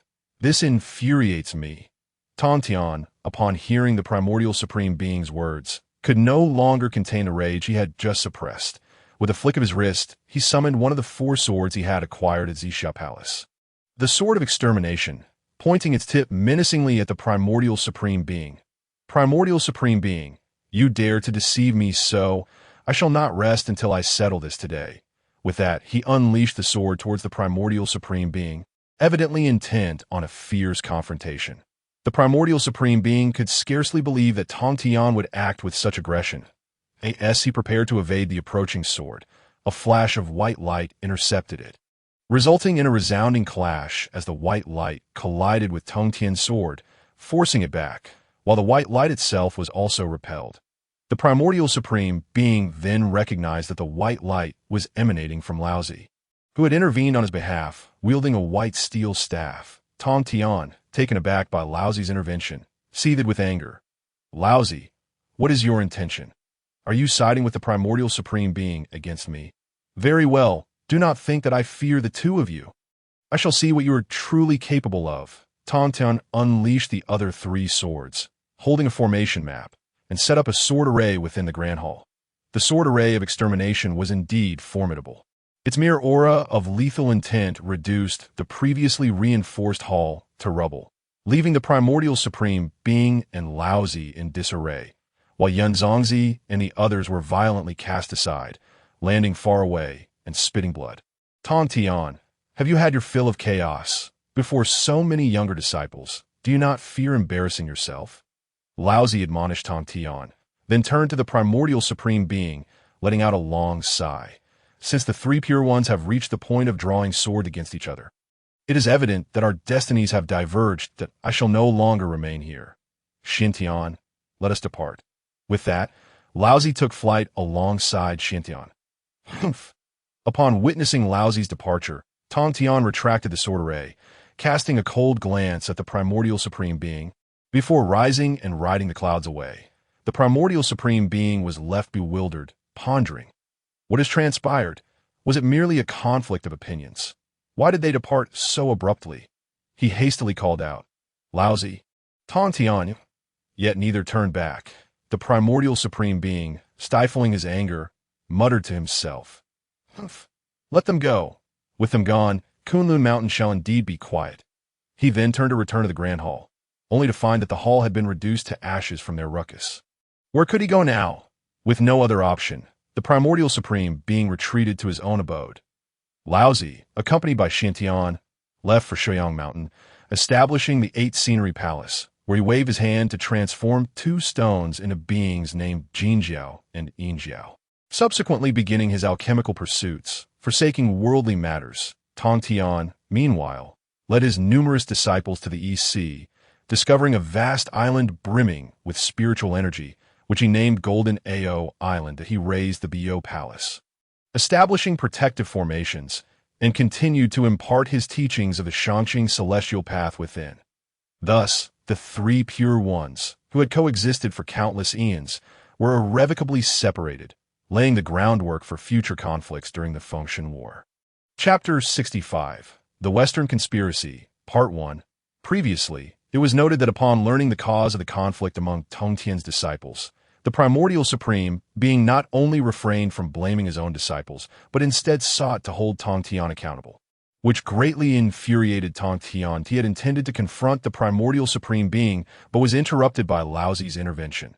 The discord among the 3 pure ones escalated to an irreparable extent, leading Laozi and Tong Tian to take their disciples elsewhere to establish their own abodes, thereby completely severing ties. 8 to the side of the 8 treasures merit pool in the Western teachings.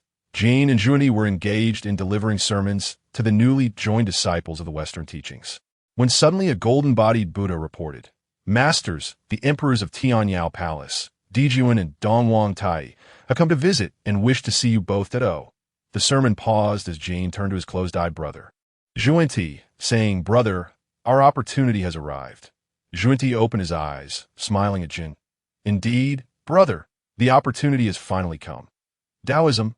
As he spoke, Junyi's eyes glimmered with a cold light, revealing a sinister smile.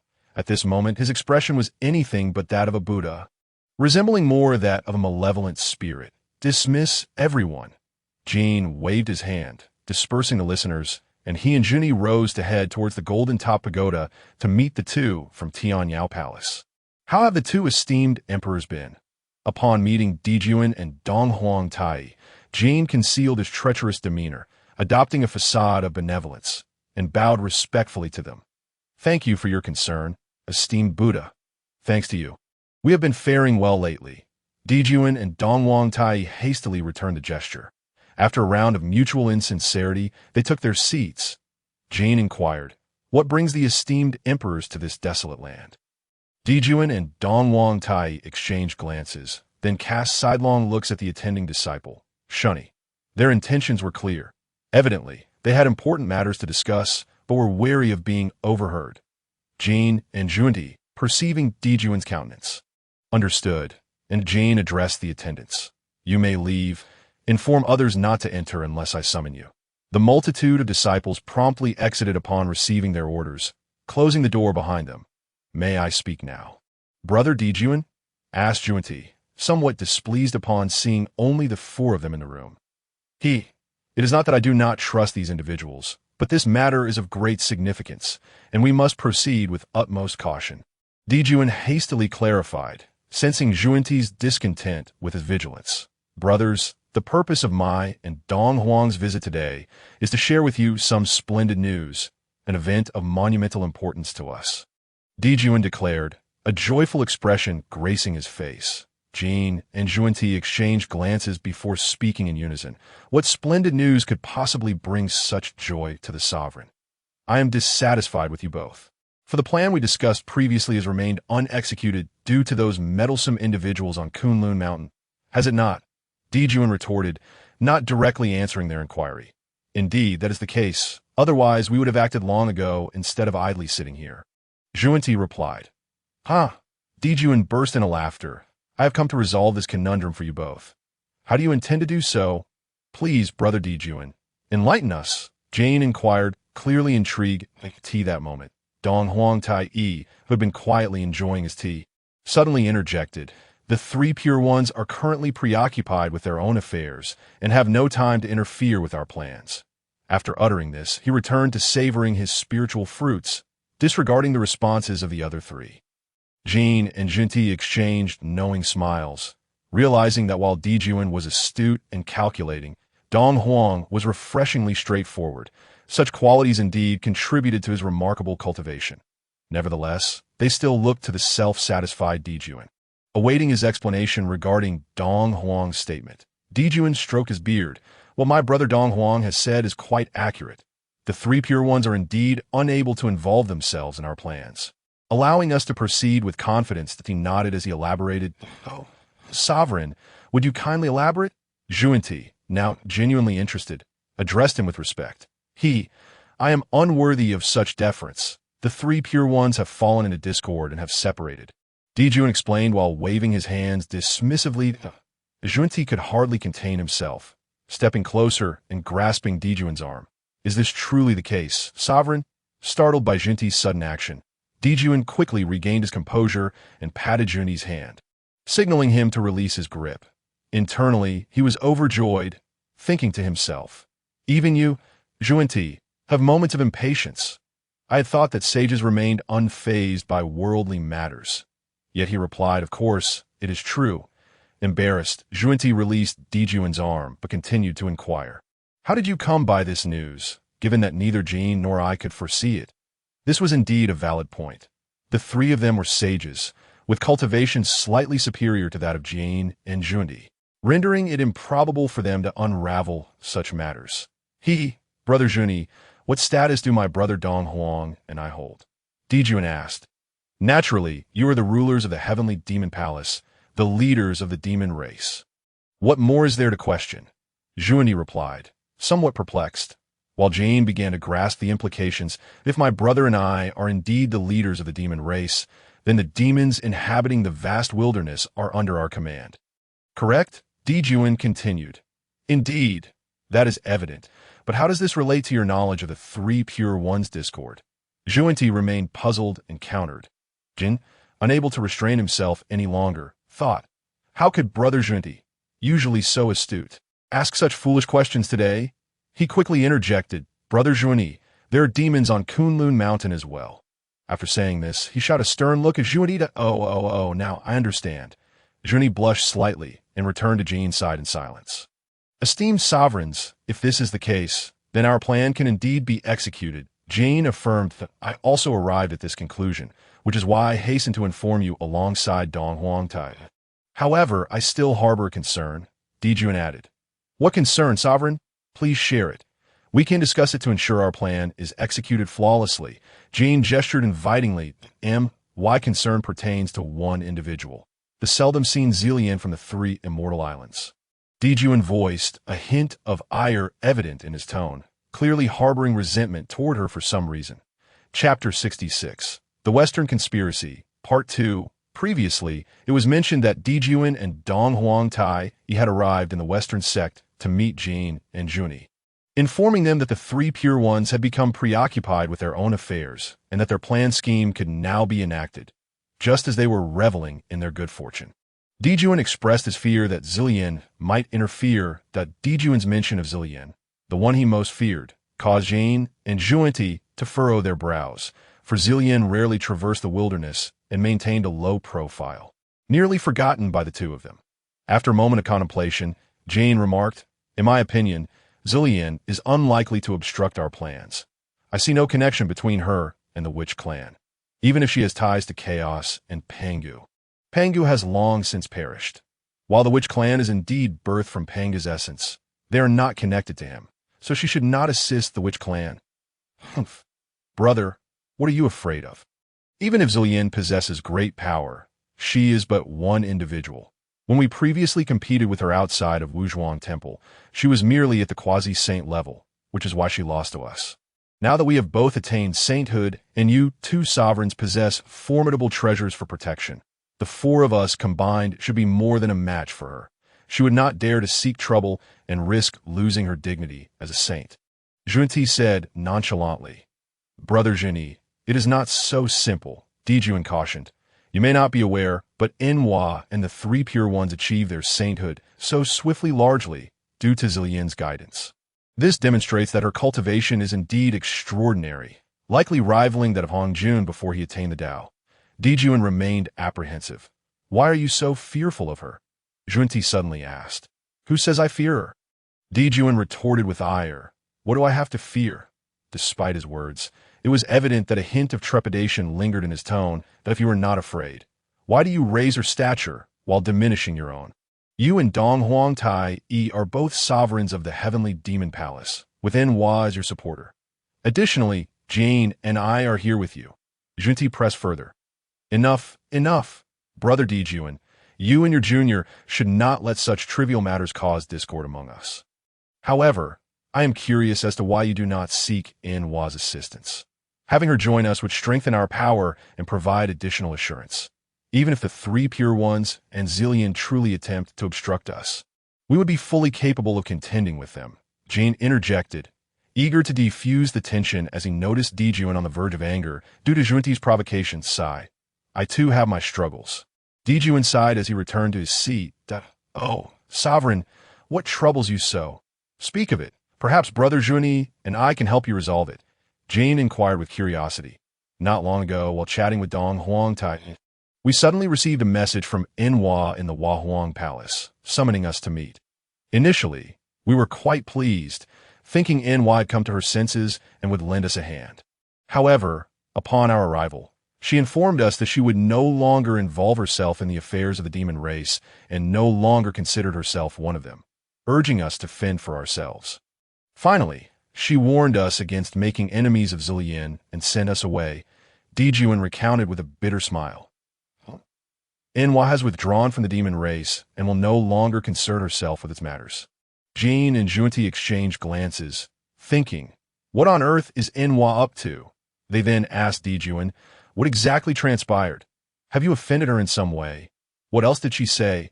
How could Dong Huang Tai and I have offended her? We have only ever honored her. However, her transformation reportedly occurred after her return from the Purple Cloud Palace. Although she previously ignored us and displayed little friendliness, she never outright dismissed us. Dejuan expressed his confusion. By the way, brothers, have you not visited the Purple Cloud Palace? What transpired there? Dejuan inquired, raising his gaze toward Jane and Juni. Brothers, have you forgotten? We have established our own sect and no longer bow to Hongjun as our master. So why would he allow us to meddle in his personal matters? Jane explained, my apologies, esteemed brothers. I had momentarily overlooked that. Di Jun hastily clasped his hands together and replied, "No harm done, no harm done. Since the day my companion and I parted from the teachings, we have ceased to care about the opinions of others. As long as we can attain a higher realm, the accolade from the outside world are but mere vanity, inconsequential in the grand scheme of things." Jin, with a generous smile, interjected, "So, according to the intentions of the two esteemed brothers, it seems that Zillian shall not concern herself with our affairs." Di Jun cleverly redirected the conversation, avoiding further entanglement on this topic. "Indeed, as you have just mentioned, although Zillian has achieved remarkable cultivation, she has no ties to the witch clan, and I suspect she will not interfere with our endeavors," Jane affirmed with confidence. "Then I can rest easy. When shall Brother Genie embark?" Di Jun exhaled in relief and inquired further. "You and Brother Dongwang Tai may return first. I will make the necessary arrangements and depart shortly." Junti replied to Di Jun, "Very well. Dongwang and I shall return ahead, awaiting Brother Junie's arrival at the Heavenly Demon Palace." Di Jun and Dongwang Tai stood, bowed respectfully to Jin and Junti, and then turned to exit the Sutra Pavilion. Once Di Jun and Dongwang Tai departed, Jin and Junti exchanged knowing glances, bursting into hearty laughter. After some time, they calmed down. Jane remarked, "Who would have thought that the Sanqing would actually split? This truly is a fortuitous turn of events for us." "Indeed, I too never anticipated that the Sanqing could part ways. Initially, I was concerned that we would not stand a chance against them united. Yet now..." Jin did not finish his thought. Instead, he continued to rotate the string of finely crafted Buddhist beads in his hand. "Ha ha, brother, your words ring true. Even the once imperious Sanqing can face such a day. Indeed, a great fortune for our Western teachings. By extinguishing the Taoist lineage, Junti excitedly voiced a long-held aspiration. "Junior brother, do not speak so freely. Words carry weight and should not be uttered lightly." Jane interrupted, gesturing towards the sky as a caution. Indeed. Junti realized his slip and sheepishly rubbed his bald head. Chapter 67. The Western Conspiracy, Part 3. Previously, it was mentioned that Di Jun expressed his concerns regarding Zillian, which provoked Junti to incessantly mock him, nearly leading to a confrontation. Fortunately, Jane intervened to quell the dispute. The four of them speculated that Zillian would likely not interfere with their plans, prompting Di Jun and Dongwang to take their leave. "Junior brother, as you venture into the wilderness, be cautious not to act impulsively. Otherwise, we may attract unforeseen troubles, jeopardizing our plans. You understand?" Jane admonished Junti sternly. "Rest assured, brother, I can discern what is of greater importance. As long as our plans are executed smoothly, we shall have nothing to fear." Junti nodded in agreement. "Then you may set off." Jin urged Junti. "Very well. Take care, brother," Junti responded before vanishing from the meditation cushion. On the Three Immortals Island, Zillian opened her eyes within the bamboo hut and communicated telepathically to her three disciples who were sparring in the back mountain. "Come to my bamboo hut. I have matters to discuss." Upon hearing Zillian's call, Ying Long and the others halted their practice and approached the entrance of the bamboo hut, speaking in unison. "We greet our teacher. Please instruct us." With a creak, the door to the bamboo hut opened, and Zillian emerged, assessing the cultivation levels of her three disciples. "Well done. You have made considerable progress these past few days, and I am greatly pleased. You have been on this Three Immortals Island for quite some time now, and I have some tasks for you that will also serve as a pleasant diversion. Remember, in cultivation, one must balance between diligence and relaxation." "Wonderful. Master, I've been cooped up on this island for too long. This time, I can have some fun," Meyer exclaimed, clapping her hands in joy at Zillian's announcement. "You mischievous little fox, you never forget to play. Look at your two senior brothers. They were once on par with you, yet through diligent training, they have now left you far behind. How can you still boast?" Zillian playfully tapped Meyer on the head. "Master, you keep tapping my head.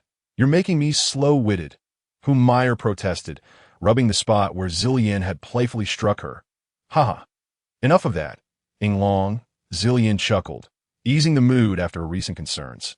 "You shall go to Shoyang Mountain to summon your father, and inform him that I wish to discuss some matters. Afterward, feel free to wander the vast wilderness before returning." Zillian instructed Ing Long. Yes, master. Your disciple obeys. Ing Long replied, accepting the command. Zillian then turned to Guanjing and Humayr, pondering for a moment before addressing them. You two shall go to Kunlun Mountain to summon your primordial uncle, and then to Jinao Island to invite your Tongtian uncle to my Three Immortals Island. Afterward, like your elder brother, enjoy some time wandering the vast wilderness before returning. Understood, master, Guanjing replied with utmost seriousness, then turned to Humayr, sister. Let us be on our way. Farewell, master. Humayr bid her goodbye, following Guanjing as they skipped away, chattering incessantly, while Guanjing remained silent, smiling and listening patiently, showing no signs of annoyance. Watching her three disciples depart, Zillian turned her gaze westward, a subtle, imperceptible smirk playing on her lips as she murmured to herself. If one wishes to keep a secret, one must not act. Humph. Jean and Junti, do you think I am unaware of your intentions? How laughably ignorant. Since you wish to proceed in this manner, I shall become the hidden player behind the scenes. Zillian took a deep breath and continued. It is fortunate that I have been troubled by the thought of intervening myself. The repercussions between the witch and demon clans are too significant. I did not expect you would emerge to alleviate this predicament for me. Zillian adjusted her attire and stepped forward, disappearing from her position. Beyond the 33 heavens, chaos reigned supreme, with turbulent chaotic energy swirling everywhere. Any foreign entity would face merciless assault from these forces, obliterating them into their most primal forms. In such an environment, a once stable space, long subjected to the cleansing of chaotic energy, began to tremble violently. A figure emerged from the chaotic fluctuations, and the surrounding chaotic energy, as if encountering the most delectable feast, surged towards this person, in such a hostile environment. One might wonder why Hong Jun and Inhua chose to construct their palaces here. With a wave of his hand, the incoming chaotic energy transformed into a docile kitten circling around him. The figure was none other than Zillian, who had vanished from the Three Immortals Island. I greet you, Master Zillian. The gatekeeper Taoist of the Inhua Palace saluted. Please notify your master, Inhua, that I wish to meet her. Zillian smiled and instructed the Taoist. Yes, Master Zillian, please wait a moment. The Taoist replied before rushing into the Inhua Palace's grand hall to inform Inhua. Zillian observed the palace from outside, noting that while it lacked ostentatious splendor, its design exuded an aura of grandeur that truly suited Inhua's temperament. After a brief moment, the Taoist emerged, hurrying to Zillian's side and bowing. Master Zillian, Inhua wishes to see you. After speaking, he gestured for her to enter. Upon entering the grand hall, Zillian found Inhua seated in her usual lotus position on a meditation cushion. Master Zillian, since the establishment of this Inhua palace, you are only the second to visit. Please take a seat. Inhua smiled, gesturing for Zillian to join her. Zillian observed Inhua, relieved to see that she bore no ill will regarding the events at the Shintian Palace, and thus felt at ease to speak. Sister Inhua, my visit here pertains to a specific matter. Please speak, and if it is within my power, I shall certainly oblige. Inhua responded, indicating her willingness to assist, with the implication that she would refrain from aiding in matters she deemed impossible. Zillian discerned the underlying meaning in Inhua's words but remained unfazed. Sister Inhua, this matter cannot be discussed here. We need to journey to my Three Immortals Island.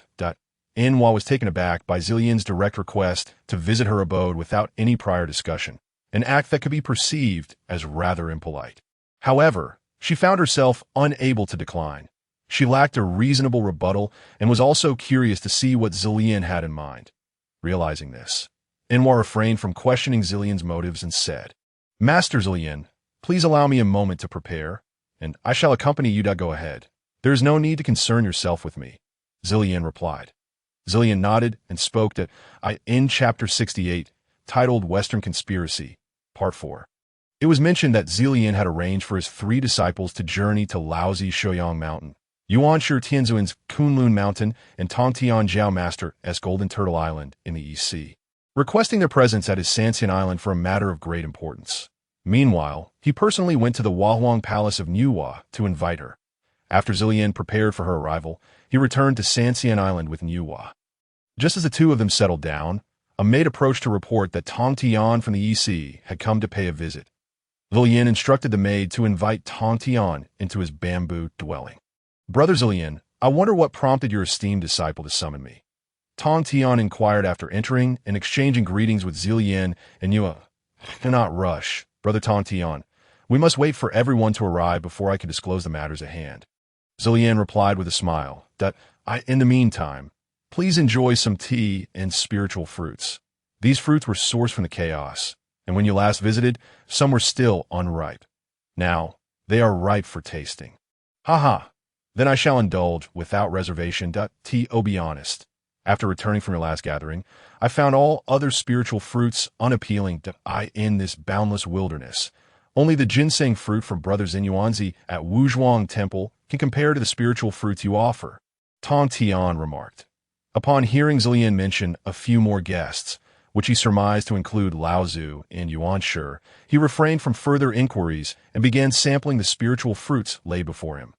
"Indeed, these are delightful. Brother Zilian, I must request a favor from you," Tong Tian said after savoring the fruits. "Oh, what favor do you seek, brother?" Zilian asked, somewhat perplexed by Tong Tian's request. "It is simply that as I depart, I hope you might bestow upon me some of these spiritual fruits for my disciples to use in alchemy. Know that your fruits surpass those found in the vast wilderness." Tong Tian explained. "Ha! Is that all? Such a trivial matter hardly warrants a favor. I shall instruct my disciples to prepare an ample supply for you to take along." Zilian replied, a wry smile crossing his face, as even Yua struggled to suppress a laugh. Zilian called a maid to relay his instructions, and the three then engaged in discussions about Tao. After a few days of lively conversation, a maid came to announce that Lao Zu and Yuan Shi Tianzuan had arrived.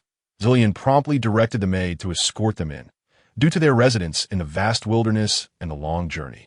Lao Zu and Yuan Shi arrived later than anticipated, whereas Tong Tian's Golden Turtle Island was closer, allowing him and Yua to reach Sanxian Island shortly after their return. After exchanging greetings and sampling some tea and fruits, the group settled down and, with a quiet anticipation, turned their attention to Zilian. Yua spoke first. "Brother Zilian, may I inquire as to the purpose of your summons? Is it time to reveal the matter? Since everyone is gathered, it is indeed time to speak," Zilian replied to Yua, then continued, "I have called you here primarily to discuss two significant matters." He glanced around at the assembled guests, particularly focusing on Yua.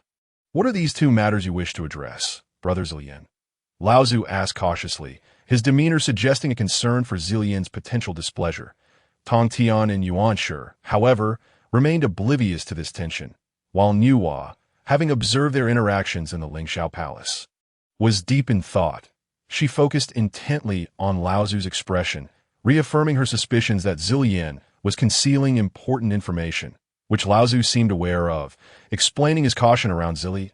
"Do not worry, Brother Lao Zu, since I have invited you. I have no intention of withholding anything from you." Zilian smiled warmly. Lao Zu, despite his unease, replied, "I am not anxious. Please, take your time." Brother Zilian, he fell silent thereafter. "The first matter concerns my divination, which reveals that two treasures will emerge from the Blood Sea. Treasures intrinsically linked to all beings in the wilderness, be they human, demon, or witch. Perhaps only a sage could truly sever ties with them." Zilian paused, waiting for questions, and upon seeing none, he shared a startling revelation that left the sages astonished. Upon hearing Zilian's words, the group exchanged astonished glances, pondering. Could Zilian's claims be exaggerated? What kind of treasures could impact all beings, save for the sages? Even a primordial treasure could not achieve such a feat. Might there exist treasures more formidable than primordial ones? Brother Zilian, what exactly are these two treasures? Could they perhaps be primordial treasures as well? Yua eagerly inquired, her interest piqued by the mention of items related to her human kin. "Not precisely. While these treasures are indeed remarkable, they do not belong to the ranks of primordial treasures, but are instead innate spiritual artifacts," Zilian clarified. "Oh, if they are merely innate spiritual artifacts, they must possess extraordinary properties." Yua pressed further. "Indeed, one is called the Reincarnation Pen, and the other is the Ming Shu, which evolved from Panga's Chaos Green Lotus," Zillian explained. The others listened, their faces marked by confusion, as they had never heard of such treasures existing in the world. Still, they were left questioning. Did Zillian really summon them all the way here for these unknown artifacts? Surely, if he desired them, he could simply claim them himself, given his formidable power. Haha, I shall not elaborate further on this matter. Suffice it to say, these two spiritual treasures must be acquired, but not by me that I would trouble you to retrieve them, Zillian stated, aware of the group's lingering doubts. Brother Zillian, if you have stated this, yet refuse to claim them yourself, then who else would? Tong Tian queried. These artifacts truly bear no connection to us. Even our disciples lack any ties to them. Only Sister Nuwa possesses the fortune to claim them. Zillian concluded, casting a meaningful glance at Nuwa. Contemplating the implications for his own in Chapter 69, titled Blood Sea Turmoil, Part 1. It was recounted that Zillian had gathered the group on Sanxian Island to inform them of two treasures destined to emerge from the Blood Sea. Treasures that were closely intertwined with all beings in the wilderness. Save for the sages, he indicated that only Nuwa could retrieve these artifacts, enlisting their assistance in the endeavor. Upon hearing this, Nuwa's expression sharpened. Brother Zillian, I have previously declared before our teacher in the Lingshao Palace that I would no longer involve myself in the affairs of the wilderness. Why then do you insist that these two spiritual treasures are connected to me? Nuwa's displeasure was evident, her thoughts racing. What was Zillian's true intention in dragging her into this, Sister Nuwa? This task is imperative for you to undertake, as it has dire implications for the human race, Zillian stated, having anticipated her response and emphasizing the seriousness of the situation. Even if there are implications for the human race, I have already entrusted their matters to you. And yet, Nuwa shot a glance at Laozu before continuing, isn't Brother Laozu also a leader of the human teachings? With both of you here, who could possibly oppose you? Sister Nuwa, I have already indicated that I shall not intervene.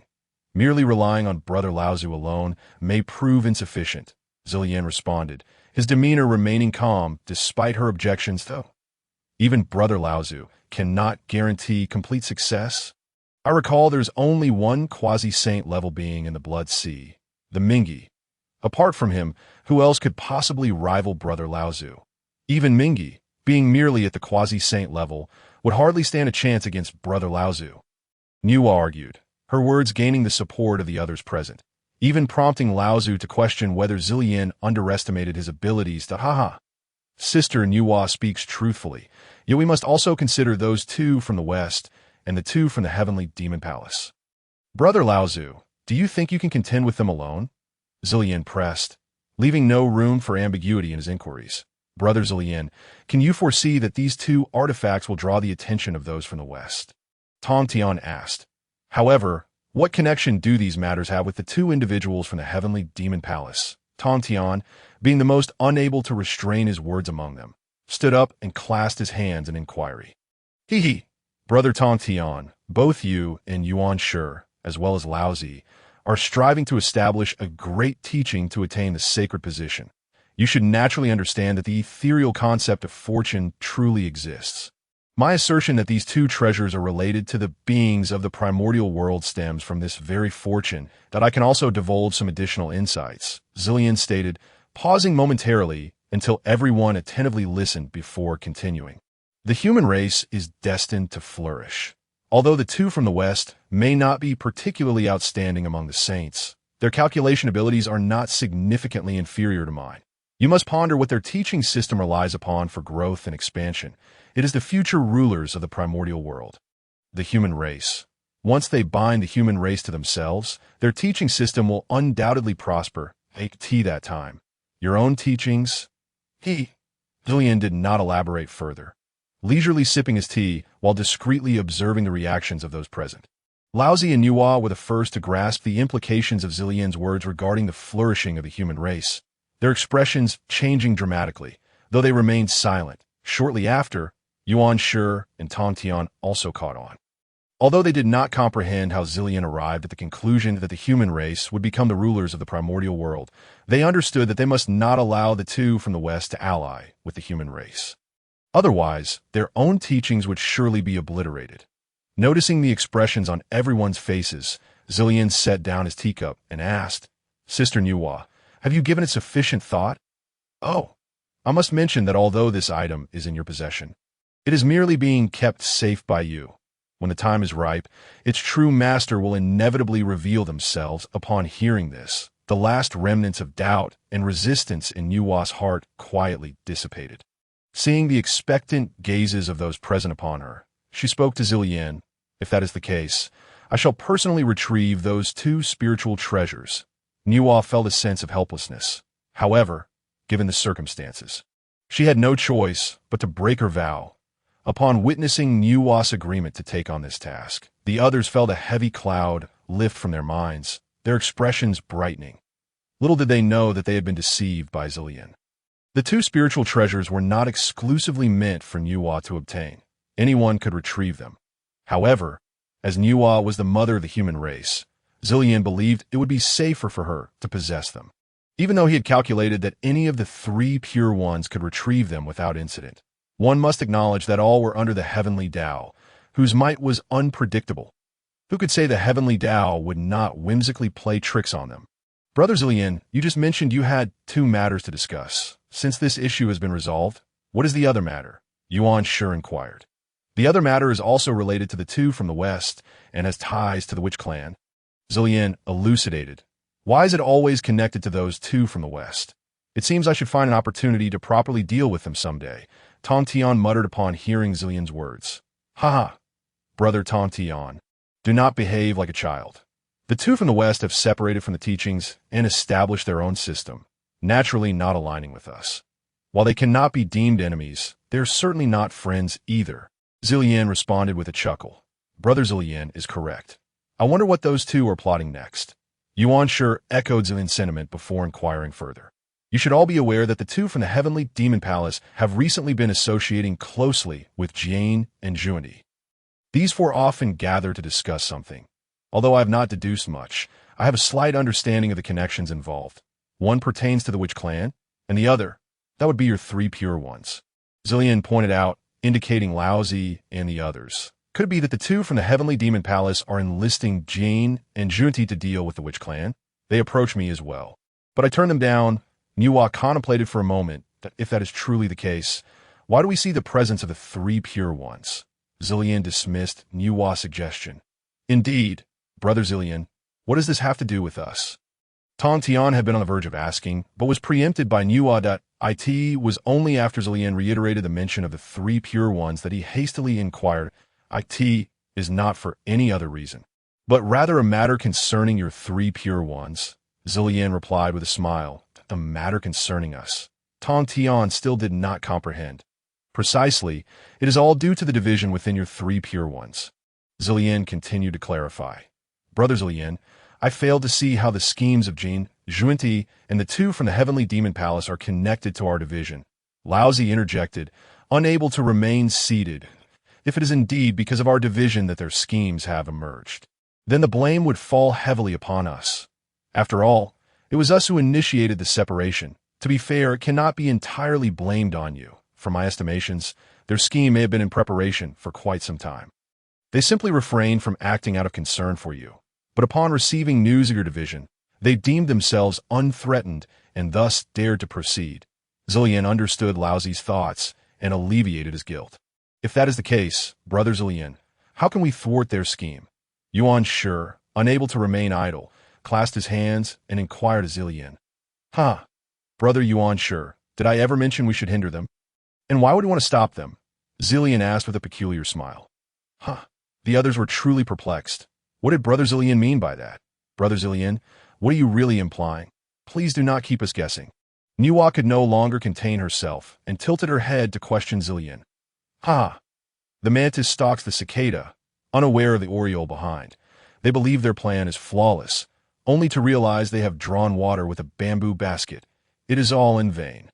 Zillian laughed heartily. The others, upon hearing Zillian's words, were taken aback. They had not anticipated that Zillian would act in such a manner, and a chill ran through them. They vowed never to oppose this cunning senior brother again. Otherwise, they would not know how they met their end.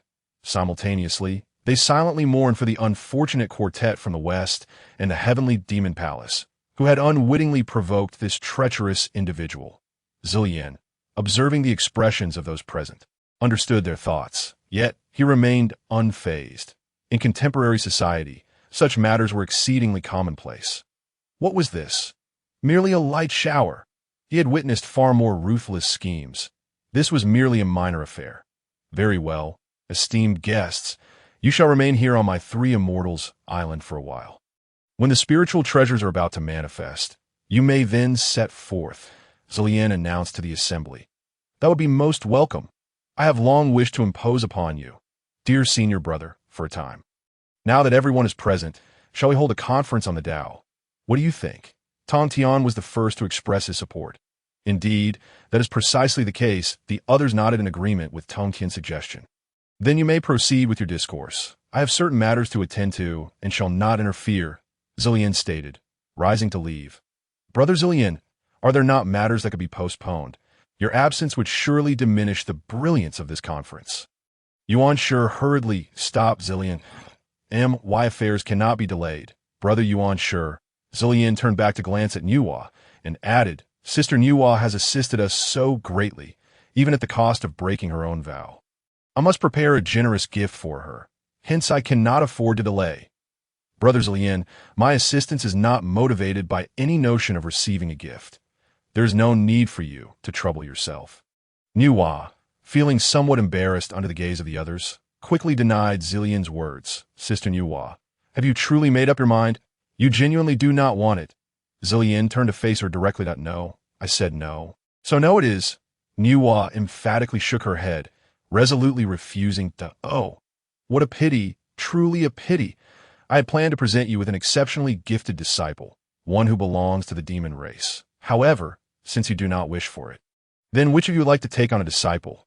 Zillian feigned regret as he spoke. No.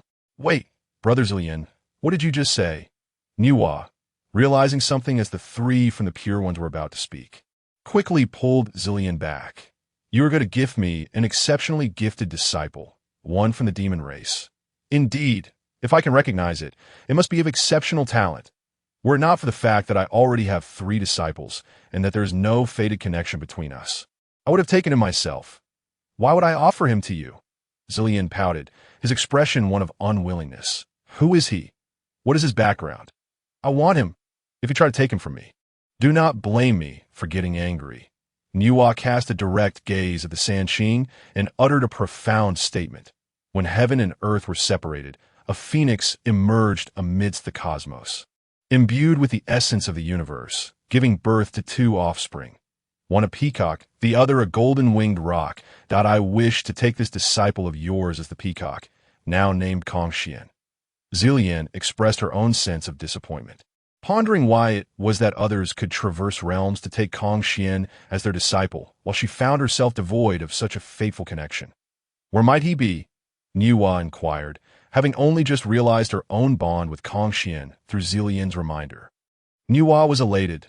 Though she had not established a grand sect, surely she could have a few disciples. Yet her solitary disciple, while possessing commendable skills, seemed to lack common sense. Now, with the emergence of another destined disciple, Nuwa was determined not to let this opportunity slip away. Ha! Sister Nuwa, do not fret. I am precisely on my way to fetch him. Zillian chuckled at Nuwa's eager demeanor. I shall accompany you. It would be an imposition for you. Brother Zillian, Nuwa replied, No, you need not come. I have other matters to attend to, and I shall conveniently bring him back on my way. Zillian reassured her. Very well. I shall trouble you then, Brother Zillian. I will remain here with my fellow brothers. Eagerly awaiting your swift return, Nuwa said, releasing Zillian and bowing in respect. The 3 of them observed from the sidelines, and upon seeing that the 2 had made arrangements, they approached Zillian to bid farewell. Zillian returned the gesture and turned to leave Sanxian Island, lifting a hand to tear through the fabric of space. But upon reflection, he decided against it. Instead, he conjured a cloud of auspiciousness and floated gracefully toward the vast wilderness. Chapter 71. Turmoil in the Blood Sea. Part 2. As Zillian floated on the cloud toward the primordial continent, he refrained from disclosing his true purpose to the Sanqing and Nuwa. However, seated atop the cloud, his heart was in turmoil, Grappling with the gravity of his decision, he sighed softly. Alas, this matter seems straightforward, yet I find myself struggling to reach a conclusion. Could it be due to my identity as a member of the human race? Zillion's mission extended beyond merely seeking the forthcoming Kongxian for Nuwa. It was primarily to preempt an impending calamity, a disaster of cataclysmic proportions for the human race and all beings of the primordial continent. He sought to take precautions before it was too late, yet he was plagued by fear. What if, by evading today's disaster, an even greater calamity loomed on the horizon? Thus, Zillion was left perplexed, choosing instead to take one step at a time and reassess his course upon arrival. Meanwhile, after Emperor Jun and Dongwang Tai had departed, Junyi conversed with Jane for a brief moment before assigning tasks to his disciples and setting off toward the heavenly demon palace. Being a saint, Junyi's speed was incomparable to that of the quasi-saintly Emperor Jun and Dongwang Tai, and soon the three entered the grand hall of the heavenly demon palace together. The specifics of their discourse remained unknown. Yet 3 days swiftly passed that on the 4th day, just past noon, Junyi emerged from within, his countenance radiant, accompanied by Emperor Jun and Dongwang Tai, whose expressions, in stark contrast, resembled those of mourners. "Ha! There's no need for you two to see me off. Rest assured, with my involvement, this matter will surely succeed," Junyi remarked as they approached the hall's entrance. "Hee, we understand, and we shall leave this task to you. Brother Junyi, we wish you great success." Emperor Jun and Donghuang Tai feigned cheerfulness as they clasped their hands in farewell. Junyi, observing their somber faces, suppressed a chuckle, thinking to himself, "You two think you can outmaneuver me. For now, I'll let you revel in your joy, but soon you shall have cause to weep." As he contemplated this, a sudden awareness struck him. Narrowing his eyes, he mused, The heavenly Tao is experiencing such fluctuations. It appears a spiritual treasure is about to emerge, and it seems to bear some connection to me." Unbeknownst to him, as he spoke to himself, Emperor Jun and Donghuang Tai exchanged concerned glances, communicating telepathically. "What is happening? Why do I feel such trepidation? Is there danger approaching?" Emperor Jun queried. "That I do not believe so. Once we rid ourselves of this fool, we can use the river diagram and Luo book to ascertain the truth. While my feelings align with yours, I sense something is approaching, something intricately tied to us," Donghuang Tai replied. After some time, Junyi regained his composure and addressed the two emperors. "Gentlemen, I just remembered I have another matter to attend to. I must take my leave. Please, remain here, since you have business to attend to. We shall not delay you. Please go." Emperor Jun and Dongwang Tai were eager for Junyi's departure and promptly expressed their sentiments. Oblivious to their true intentions, Junyi bowed and departed the heavenly realm. While the two emperors hurried back to the grand hall, Emperor Jun retrieved his spiritual treasure, the river diagram and Luo book, instructing the guarding demon generals to prevent any interruptions before he began his calculations. After a while, joy illuminated his face as he opened his eyes, gripping the treasure tightly and exclaiming to the anxious Donghuang Tai, "Brother, I bring great news. Monumental news. Brother, slow down. Do not become overly excited." "What is this good news?" Although Donghuang Tai was equally exhilarated, he sought to calm his brother. "2 innate spiritual treasures are set to emerge above the blood sea of the underworld," Emperor Jun stated, slightly tempering his excitement. "Oh, but brother, it is merely 2 innate spiritual treasures. While precious, is such news truly worthy of such excitement?" Donghuang Tai questioned, perplexed. "You do not understand. While these treasures are indeed innate, they are akin to chaos treasures for us. And I would not trade them for anything," Emperor Jun explained, patting Donghuang Tai's shoulder. "Oh, what are these treasures that inspire such grand claims?" Donghuang Tai's interest was piqued. "To be honest, I could not ascertain their specific uses. Yet I have determined they are connected to fortune. Whoever possesses these treasures will undoubtedly gain immense fortune," Emperor Jun declared. "Oh, fortune. If what you have deduced about these treasures holds true, it seems we must devise a plan to acquire them." Donghuang Tai, remaining composed, could not hide his resolve to seize the treasures. "Indeed, brother, let us prepare ourselves quickly. Delay may allow others to seize the opportunity, complicating our efforts," Emperor Jun urged, rising to his feet. "Agreed," Dong Huang Tai also stood, stating, "I shall prepare at once." And without further ado, he rushed toward the harem. Meanwhile, the Sanqing and others in the bamboo house on Sanxian Island opened their eyes. Laozi turned to Nuwa and said, "Sister Nuwa, the time has come for us to depart." "Indeed."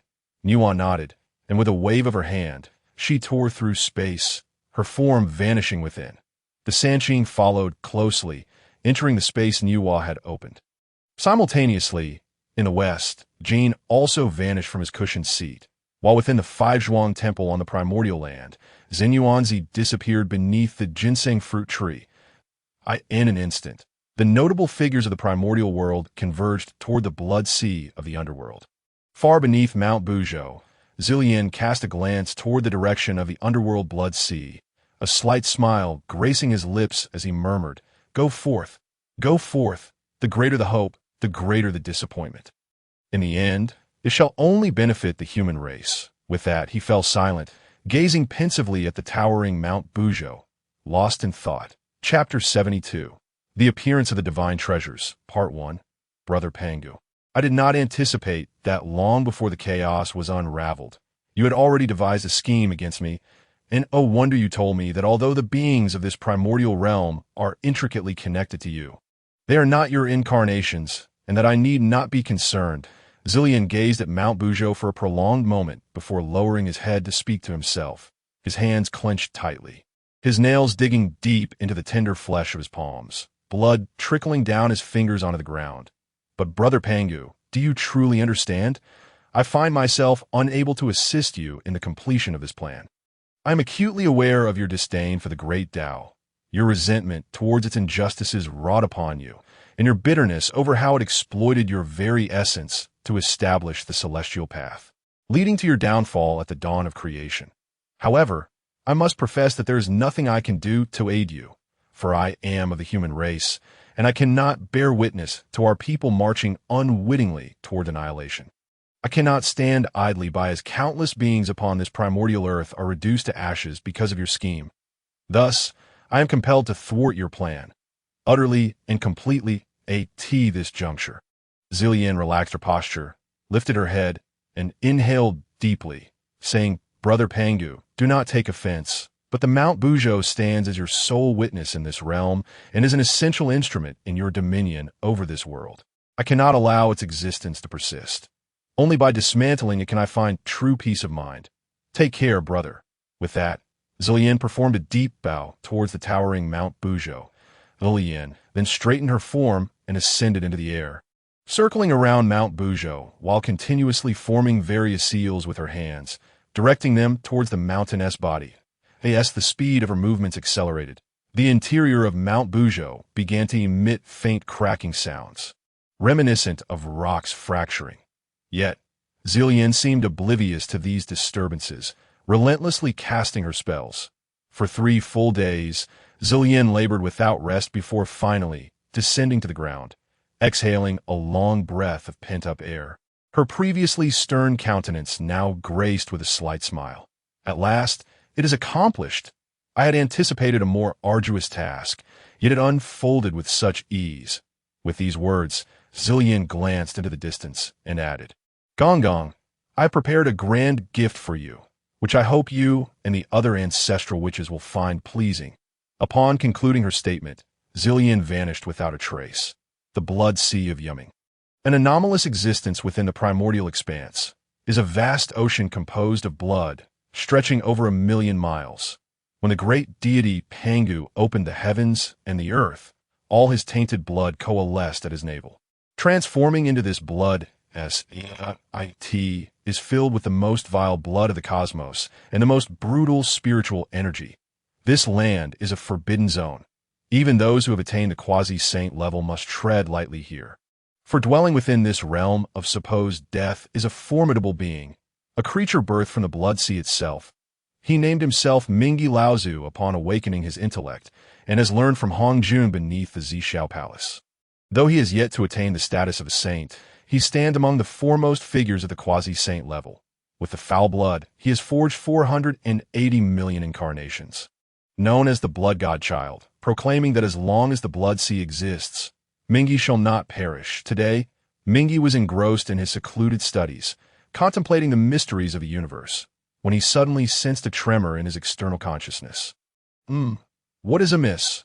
A wave of intense unease surged within him, compelling him to use the blood god as heavenly search technique to deduce the cause. Ah, so that is it. Yet this should be a fortuitous event. Why then do I feel such trepidation? Mingi opened his eyes, a smile breaking across his face, but soon that strong sense of unease returned, stirring a sense of foreboding within him that it seemed to dawn upon him. And he exclaimed, "This is dire. Such a remarkable spiritual treasure is set to emerge, and it will undoubtedly attract the attention of those formidable beings in the primordial world, perhaps even saints, while I could manage ordinary individuals. If those saints arrive, far from merely losing the treasure, I may very well lose my life." Realizing this, Mingi hurriedly exited his cultivation space, swiftly emerging from the vast blood sea. With a flick of his hand, 24 blood-red flags flew forth from his sleeves. As soon as the flags appeared, they unfurled in the wind, rapidly transforming into a towering banner. Mingi gazed with satisfaction at these flags, crafted over millennia from the essence of the blood sea and the cold iron of yumming, intended to array his own yumming devouring god formation. With a deft hand gesture, he directed the banner, which had been floating quietly in the air, to disperse in all directions, forming a grand array that enveloped the blood sea within a shroud of crimson. "Ominous energy, stand," he proclaimed, and the banners gradually faded into the void. Seeing everything proceeding smoothly and in accordance with his design, Mingi could not help but smile in relief. "Ha! Mingi, my junior brother, why have you set such a sinister trap? Are there enemies at your door?" Just as Mingi began to relax, a resounding laughter echoed throughout the heavens and the earth. Almost simultaneously, the banners that were about to vanish into the void were inexplicably drawn toward a spot not far from Mingi, where they gathered and shrank back into their original form. A bald monk, wielding a gnarled branch, appeared, grasping the returned flags with a smile, gazing at the astonished Mingi. Mingi, taken aback by the sudden disconnection from his treasure, furrowed his brow at the sight of the newcomer, lamenting inwardly, "Alas, I'm a step too late." He clasped his hands in greeting, smiling as he said, "Brother Junti, your spirits are high. What brings you to my blood sea? As for enemies, you know I, Mingi, prefer a low profile and harbor no ill will towards others. I was merely practicing a newly devised formation. I wonder if Brother Junti would kindly return my flags?" Upon hearing Mingi's words, Junti replied, "Oh, is that so? I thought my junior brother had encountered some adversaries. As for myself, I merely happened upon your territory while wandering, with no other intentions." Mingi, noticing Junti's continued smile, yet no inclination to return the flags, felt his anger rising. "Brother Junti, I must insist you return my treasure," Mingi directly demanded. "What treasure, my junior brother? Have I taken your treasure?" Junti, upon hearing Mingi's words, audaciously retorted. "Xiaoming's hand is swollen, and typing can only be accomplished with one hand, making it quite arduous. Consequently, today there will be only one chapter update for everyone to peruse. Once Xiaoming's hand heals, more detailed updates will resume. Additionally, I would like to seek advice from everyone. My hand swelled up after being stung by a bee. How can I expedite the reduction of swelling?" Chapter 73. The Divine Beings Manifest the Emergence of Spiritual Treasures. Part 2. Upon hearing Junti's words, Mingi felt as though his lungs might burst with indignation. Yet he was acutely aware of his inability to contend with Junti and could only endure it. He reasoned that should a conflict arise, a shameless individual like Junti would certainly not hold back. Mingi silently reassured himself, "Do not act impulsively. Do not act impulsively. While treasures can be reforged, a life lost is irretrievable. As long as the green mountains remain, one need not fear the absence of firewood." Taking a deep breath, he suppressed his fury and addressed Junti. "Brother Junti, you are not welcome here. I kindly ask you to leave." With that, Mingi prepared to descend back into the blood sea that moment. Another voice rang out, "Oh, I have seen shamelessness, but never such egregious shamelessness. Brother Junti, how can you bully my junior brother Mingi so? Is it merely because you are a saint?" Following the utterance of this voice, A ripple in space heralded the appearance of Enhua, who regarded Zhuanti with disdain, clearly the speaker of the earlier words. Sister Enhua, do be cautious with your words. Zhuanti's expression turned cold as he toyed with the gnarled branch in his hand. Umph. Zhuanti, is there any inaccuracy in Sister Enhua's words? You rely on your superior cultivation to seize the treasures of those beneath you. Do you not fear losing your dignity as a saint? As her words fell, Laozi, Yuan Shirtingen, and Tong Tian appeared beside Enhua, with Tong Tian disdainfully scoffing, having been the source of the earlier remark. Zhuanti was startled when he first heard Enhua's words, but as he observed her alone, he began to feel reassured. He believed that, given his own cultivation, Enhua was certainly no match for him. Even if she sought to contest him for the two treasures, he felt utterly confident. Thus, he had spoken so boldly, merely intending to issue a warning. However, what he did not anticipate was the simultaneous arrival of the three pure ones at Enhua's side. Given their demeanor, it was evident they were allies. Leaving Zhuanti feeling despondent, had not Dijuan and Dong Huangtai declared that the three pure ones had parted ways? How could they still be united and allied with Enhua at that? How was he to contend with this? Who might this be? Ah, the three venerable brothers have arrived. Zhuanti, finding himself in a predicament, offered his respects. Humph. Enhua and Tong Tian ignored Zhuanti completely, while Yuan Shi Tianzun merely let out a cold snort. Only Laozi nodded with a smile, saying, Brother Vinny, you should not have acted as you did earlier. It would be wise to return the treasures to my junior brother Mingi. Laozi also offered a symbolic bow in return. Vinti, taken aback by the unexpected words from Laozi, initially failed to respond, but soon chuckled, Indeed. My senior brother Laozi speaks wisely. It should be returned to Ming He, for I merely jested with him. Do not take it to heart. Do not take it to heart. He waved his hands repeatedly, and then produced the 24 small flags hidden within his sleeve, addressing Ming He. Ming He, my junior brother, I truly only wish to share a jest with you. Do not genuinely believe that I covet your precious artifact. With that, he returned the flags to Ming He. Hearing Laozi's words, and witnessing Zhuanti's genuine intention to return his treasure, Ming He felt a surge of joy within. Though his face betrayed nothing of his feelings, he gestured towards Zhuanti, and the flag swiftly soared back into his sleeve.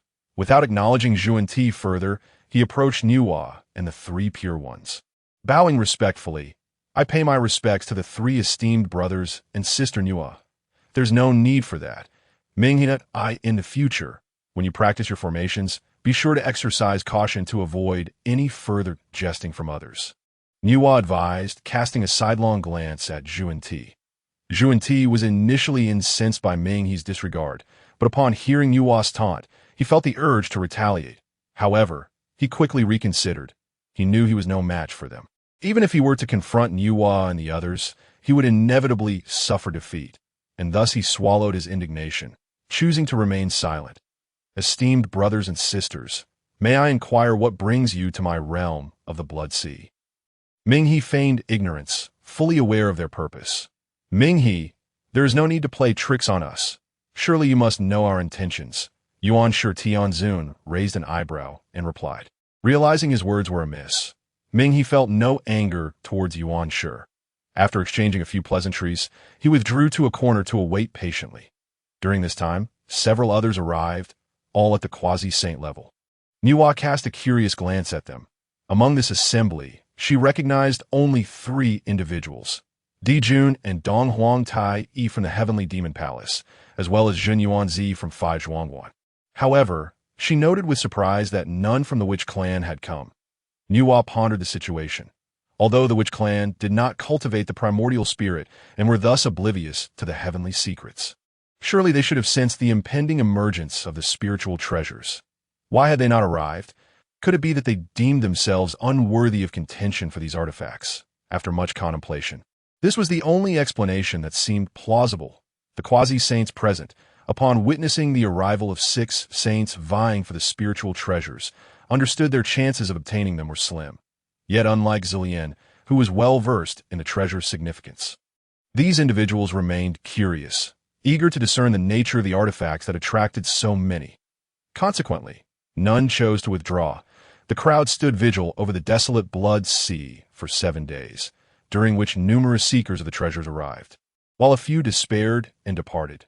Yet, the treasures remained elusive, showing no signs of emergence, which puzzled everyone. They incessantly attempted to divine the heavenly secrets, which clearly indicated that the treasures would appear within these days. What could be amiss?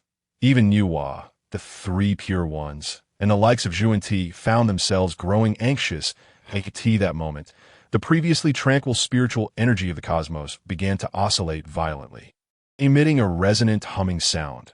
The blood sea swelled with tumultuous waves, churning relentlessly as massive bubbles ascended from its depths.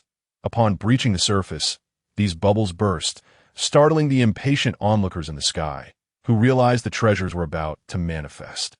Chapter 74. The Divine Treasures Emerge, Sister Nuwa. It appears that Brother Zilian was entirely correct. These 2 treasures are indeed intertwined with the beings of the Hong Huang land, Laozi remarked suddenly to Nuwa, observing the unfolding scene. Oh, what do you mean by that, Brother Laozi? Nuwa, who had been intently focused on the blood sea, turned her gaze towards him, perplexed by his statement. Just moments ago, as the signs of the treasure's emergence became apparent, I attempted another calculation, yet the future of the forthcoming artifacts remains shrouded in ambiguity, and I can only ascertain that their destined wielders are individuals we least expect. Laozi spoke in a manner that seemed almost cryptic. Yet the assembled saints, including the shameless Zhuan-Ti, grasped the essence of his words. Look, the treasures are about to appear, a voice cried out from the crowd, prompting a collective hush as all eyes turned towards the blood sea. The area that had been bubbling with activity now seemed poised for something to rise, auspicious energy coalescing from all directions. The spiritual energy in the air intensified, and the blood sea's waters surged violently. A large bubble gradually ascended from beneath the surface, and as it broke free, it soared into the air, its crimson hue transforming into a transparent clarity. Upon reaching a certain altitude, it exploded with a force rivaling that of a full-powered strike from a great Luo golden immortal. Those nearby, caught unawares, were sent flying by the blast. Despite their quasi-sane cultivation, some even spitting blood, in that moment, the crowd beheld the 2 innate spiritual treasures encased within the bubble. One resembled a pen, while the other appeared akin to a ledger. This revelation left Nuwa, the 3 pure ones, and others confounded. Was it not said to be the Ming Shu, although they had never seen the Tian Shu? Zhen Yuanzi had indeed encountered the Di Shu. Logically, as treasures birthed simultaneously with the 2 heavenly tomes, they should share a similar form. Even if there were some differences, they should not be so stark. Why did the Ming Shu before them appear thus? After the initial shock wore off, some could not resist the allure of the treasures and shouted, "Friends, the treasures lie before us. Whoever claims them first shall have them." Hearing this, the crowd surged forward, refraining from using their artifacts, for they understood that in such chaos, wielding their treasures could lead to unintended harm. These were individuals accustomed to a carefree existence, unwilling to entangle themselves in further consequences.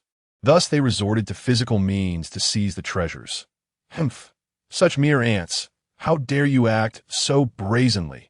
Zhuan-Ti, unable to resist the temptation, unleashed the 7 treasures' mysterious tree from his grasp, sweeping the approaching crowd aside and sending some weaker individuals plummeting into the blood sea. Having cast aside the throng, Zhuan-Ti beckoned towards the treasures with his other hand, causing the 2 artifacts to rush towards him. Seeing that Nuwa offered no resistance, he rejoiced inwardly. It seems that Nuwa and the 3 pure ones are not here to contest my claim on these treasures. However, Zhuan-Ti's elation was premature.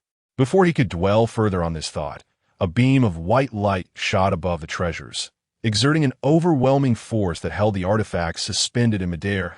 Laozi's voice then resonated. Zhuan-Ti, as a dignified saint, how can you stoop to contend with those junior to you? Upon hearing Laozi's rebuke, Zhuan-Ti nearly lost his composure, his eyes widening in fury as he retorted, "Laozi, what do you mean by this? Do you also intend to seize these treasures from me?" Zhuan-Ti's boldness was astonishing as he audaciously claimed the treasures as his own, while simultaneously wielding the mysterious tree against the golden hammer hovering above. Ha ha! What a shameless Zhuan-Ti! How can an unclaimed treasure be yours? A sword radiating cold brilliance interposed itself against Zhuan-Ti's mysterious tree, and the voice of Tong Tian rang out. Zhuan-Ti, startled by Lao Zi's attempted theft, faltered in his words, and faced with Tong Tian's taunt, his face flushed crimson as he stammered in defense. This treasure is fated to me, and to my Western sect. Is there anything wrong with claiming it as mine? After finishing his words, he commanded his magical treasure to engage in battle with Tong Tian, and even released an 8-treasure canopy to ensnare Lao Zi's Vajrazwan. He single-handedly faced 2 opponents, seemingly testing his own strength. The onlookers, witnessing the fierce confrontation among the saints, were fearful of being inadvertently caught in the fray, and thus retreated to a considerable distance. However, they were reluctant to leave entirely, for the clash between saints was a rare spectacle, one that could provide invaluable insights into their own paths. The only ones who did not retreat were Emperor Jun, Dongwang Tai, and Xinyuanzi, whose intentions remained unclear in the eyes of the assembled saints. These individuals, despite their high cultivation, were still regarded as insignificant, and thus not worth their concern that a beam of golden light pierced through space, manifesting between the saints as the 12-petal golden lotus platform, indicating that Jane from the west sought to intervene. The lotus platform radiated a blinding golden light, enveloping the 2 treasures, and even Lao Zi's Vajrazwan was not spared, clearly aiming to seize them. Lao Zi recognized Jane's intentions and was immediately enraged. With a flick of his hand, he summoned the Taiji diagram to counter the golden lotus platform, declaring, "Ignorant fool, since you have come, I shall take you too." Following this, he performed a hand seal, attempting to capture Jane's platform with the Taiji diagram. Zhuan-Ti was taken aback. The treasures that he and his elder brother could muster were limited to just these 2. If Lao Zi were to seize his brother's platform, their prospects would be bleak. In desperation, Zhuan-Ti turned to the onlooking Emperor Jun and Dongwang Tai, imploring, "What are you 2 waiting for? Do assist," setting aside any notions of pride. He directly sought their help. With the 3 pure ones still remaining inactive, he knew that if they joined forces, he and his brother would undoubtedly be outmatched. At this point, he did not even hope to secure the 2 spiritual treasures. He merely wished to avoid losing both his treasures and his life. Emperor Jun and Dongwang Tai exchanged glances, initially reluctant to intervene, but found themselves compelled due to their current dependence on Jane and Zhuan-Ti. As the battle raged on, Zhuan-Ti's plea for assistance prompted the 2 to reluctantly join the fray. They understood that in the eyes of the saints, they appeared fragile, yet with their considerable cultivation and extraordinary treasures, self-preservation seemed feasible. "You go ahead, brother. I seek not for accolades, but merely wish to avoid disgrace," Emperor Jun remarked, unleashing the He-Tu and Luo Shu, sending them soaring towards Tong Tian's sword hovering in the air. Aware that he could not independently extricate Jane's platform, he resolved to collaborate with Zhuan-Ti to repel Tong Tian's sword, thus liberating Zhuan-Ti and breaking the stalemate. How audacious! The previously passive Primordial Supreme, witnessing Emperor Jun's actions, was instantly infuriated, thinking, "A mere quasi-saint dares to disregard so many saints. Truly, he is no filial son." In a fit of rage, the Primordial Supreme wielded the 3-pack Rui in his hands and hurled it at Emperor Jun. Should this strike connect, it would spell doom not just for Emperor Jun, but for even 100 of him. As Emperor Jun saw the Jade Rui descending upon him, he was struck by a mix of fear and fury. However, he realized that escape was impossible. Who among mortals could evade the grasp of a saint? The answer was clear. Only another saint could. Resigned to his fate, he thought, "It is over. My treasure is entangled with Tong Tian's sword, and turning back to aid is out of the question. That it seems I'm destined to perish in this vast sea of blood." Acknowledging his impending doom, he shut his eyes, awaiting death. Suddenly, a clear, melodious chime echoed above Emperor Jun, igniting a flicker of hope within him. But he recognized that it was his brother, Dongwang Tai, who had come to his rescue. Yet before he could revel in this realization, he heard a faint cough, the sound of blood being spat forth. Without a thought for his own treasure, he swiftly turned to see his brother spewing blood, plummeting like a cannonball into the sea of blood, while the Dongwang bell that had saved him was sent flying. Brother! Emperor Jun cried out in despair. Disregarding Zhuan Ti and his own treasure, he dove down through the clouds, catching Dongwang Tai in a rapid descent. Upon discovering that Dongwang Tai had merely sustained internal injuries and was temporarily unconscious, he felt a wave of relief wash over him. Cradling his brother, he ascended once more, beckoning back the He Tu and Luo Shu. Addressing Zhuan Ti, Brother Zhuan Ti, forgive our inadequacy. I must take my leave to tend to my brother's wounds. Delays may lead to unforeseen complications. With that, he paid no heed to Zhuan Ti's feelings and vanished like a fleeting light. The departure of Emperor Jun and Dongwang Tai left Zhuan Ti in a precarious situation. He could scarcely chastise the two brothers, for even self-preservation had become a challenge at Kati that moment. The Golden Lotus platform, previously suppressed by the Taiji diagram, suddenly blazed with golden brilliance, momentarily stalling the diagram's assault.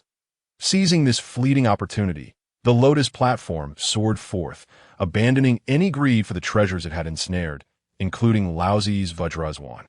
It broke through space and vanished without a trace, as Jane's voice resonated. Zhuan Ti, cease your struggle. Do not engage in a futile contest. In truth, Zhuan Ti understood well that continuing the fight would lead to inevitable disgrace. However, seeing Jane remain steadfast, he felt unable to retreat alone. Upon hearing Jane's words, his spirits lifted, and he retracted his two treasures, yet he could not help but retort defiantly to Tong Tian and Laozi. Let this matter rest for now. I shall not let you escape unscathed in the future. With that, he vanished from the scene. Laozi and Tong Tian both recalled their treasures, with Laozi addressing the fleeing Zhuan Ti. Thank you, friend Jin Ti. Tong Tian, however, was less gracious. Upon hearing Zhuan Ti's parting words, he scoffed disdainfully. Zhuan Ti, I await your return.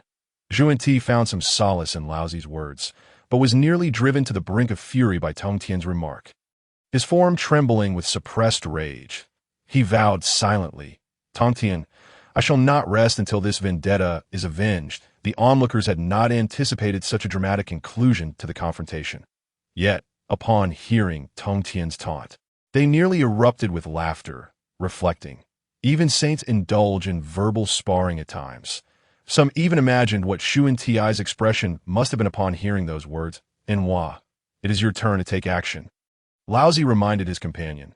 Enhua nodded, but refrained from engaging, instead employing the map of mountains and rivers to envelop the two floating innate spiritual treasures, turning to the three pure ones. Brothers, this matter has reached resolution. Shall we return to our respective domains, or to Brother Julian's Three Immortals Island? The three pure ones exchanged glances, with Laozi stating, there is nothing left for me at Brother Julian's. I shall return to Shuyang Mountain. What about you two? I shall return to Kunlun Mountain, Primordial Supreme replied succinctly, and I will head back to Golden Ao Island. Should Brother Julien require assistance, I will return. Enhua, what of you? Tong Tian inquired. I shall first return to the Three Immortals Island to seek counsel from Brother Julien on a matter, and afterward, I will return to my Wahuang Palace. Enhua responded. Very well, then let us part ways, Tong Tian concluded, adding, Enhua's sister, do visit me at Golden Ao Island should you find time. With a bow to Laozi, he disregarded Primordial Supreme and turned to leave. Observing Tong Tian's demeanor and Primordial Supreme's ashen countenance, Laozi couldn't help but smile wryly, reflecting, it seems the three pure ones are drifting further apart. Ace Enhua and the others departed, the remaining crowd, seeing the saints had left, dispersed as well. Only Xinyuanzi lingered, casting a meaningful glance at the river of blood beneath him, the significance of which remained a mystery. My hand has nearly healed, but I must not overexert myself. Another chapter will be uploaded tomorrow at noon, and updates will follow accordingly. Chapter 76. After setting everything in order atop the Unzao mountain, Julien quietly calculated, I did not expect him to emerge so swiftly. I thought I would have to wait a couple more days. Upon speaking, Zillion cast a glance at the Unzao mountain behind him, and then rose, soaring into the clouds. In the air, Zillion took his time. Unhurried, meandering along, for there were still a few days before Kongshuan's true emergence. This interval provided an excellent opportunity to explore the vast expanse of the primordial world. although he could survey this wilderness from the three immortal island, where his nearly boundless saintly consciousness allowed him to perceive the entirety of the cosmos. There was no comparison to experiencing it firsthand.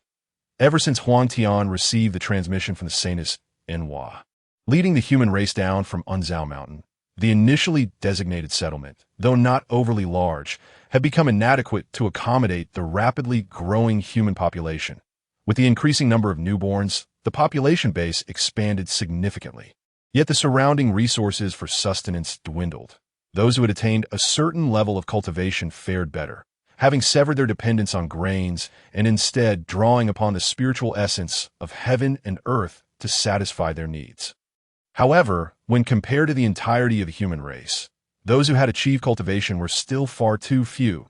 If this continued, the human race would inevitably face starvation, a matter that greatly troubled the reclusive elder Huangtian, who pondered to himself, why hadn't I foreseen this when we descended from Unzao Mountain?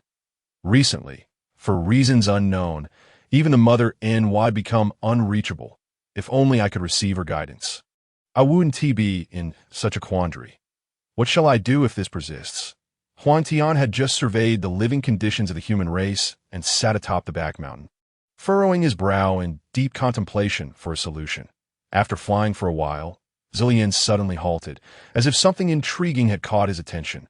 Parting the thick clouds, he gazed downwards and beheld a woman seated at the edge of a cliff on the mountain below, her legs dangling over the precipice, swaying gently in the breeze. This woman appeared to be troubled, her brow furrowed, her hands absently toying with a small blade of grass. She turned her head occasionally, surveying her surroundings, and when her face turned towards Zillian, he felt a sudden jolt in his mind, as if struck by thunder, leaving him momentarily speechless. What a stunning woman! I never expected to be so entranced myself. Zillian chuckled softly, then quickly regained his composure, murmuring to himself, why does this woman seem so familiar? She resembles someone I know. Zillian strained to search his memory, but the effort caused him a headache, and he still could not recall who she was. With a thump against his forehead, he exclaimed, "Ah, how could I be so foolish?"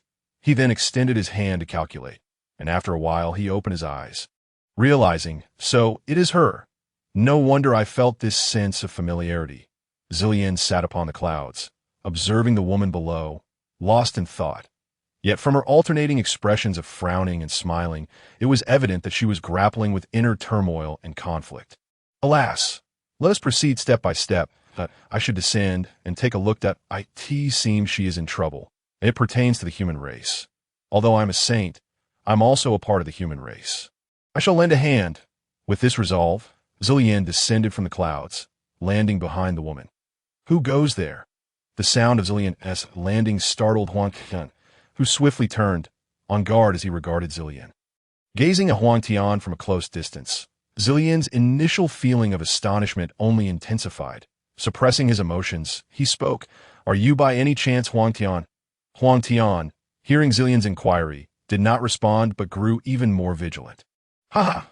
Zillian, observing Huang Tian's wariness, adjusted his attire and chuckled. "There is no need for fear. You may call me Sherbua." Sherbua. The term left Huang Tian momentarily taken aback, but he quickly regained his composure and inquired,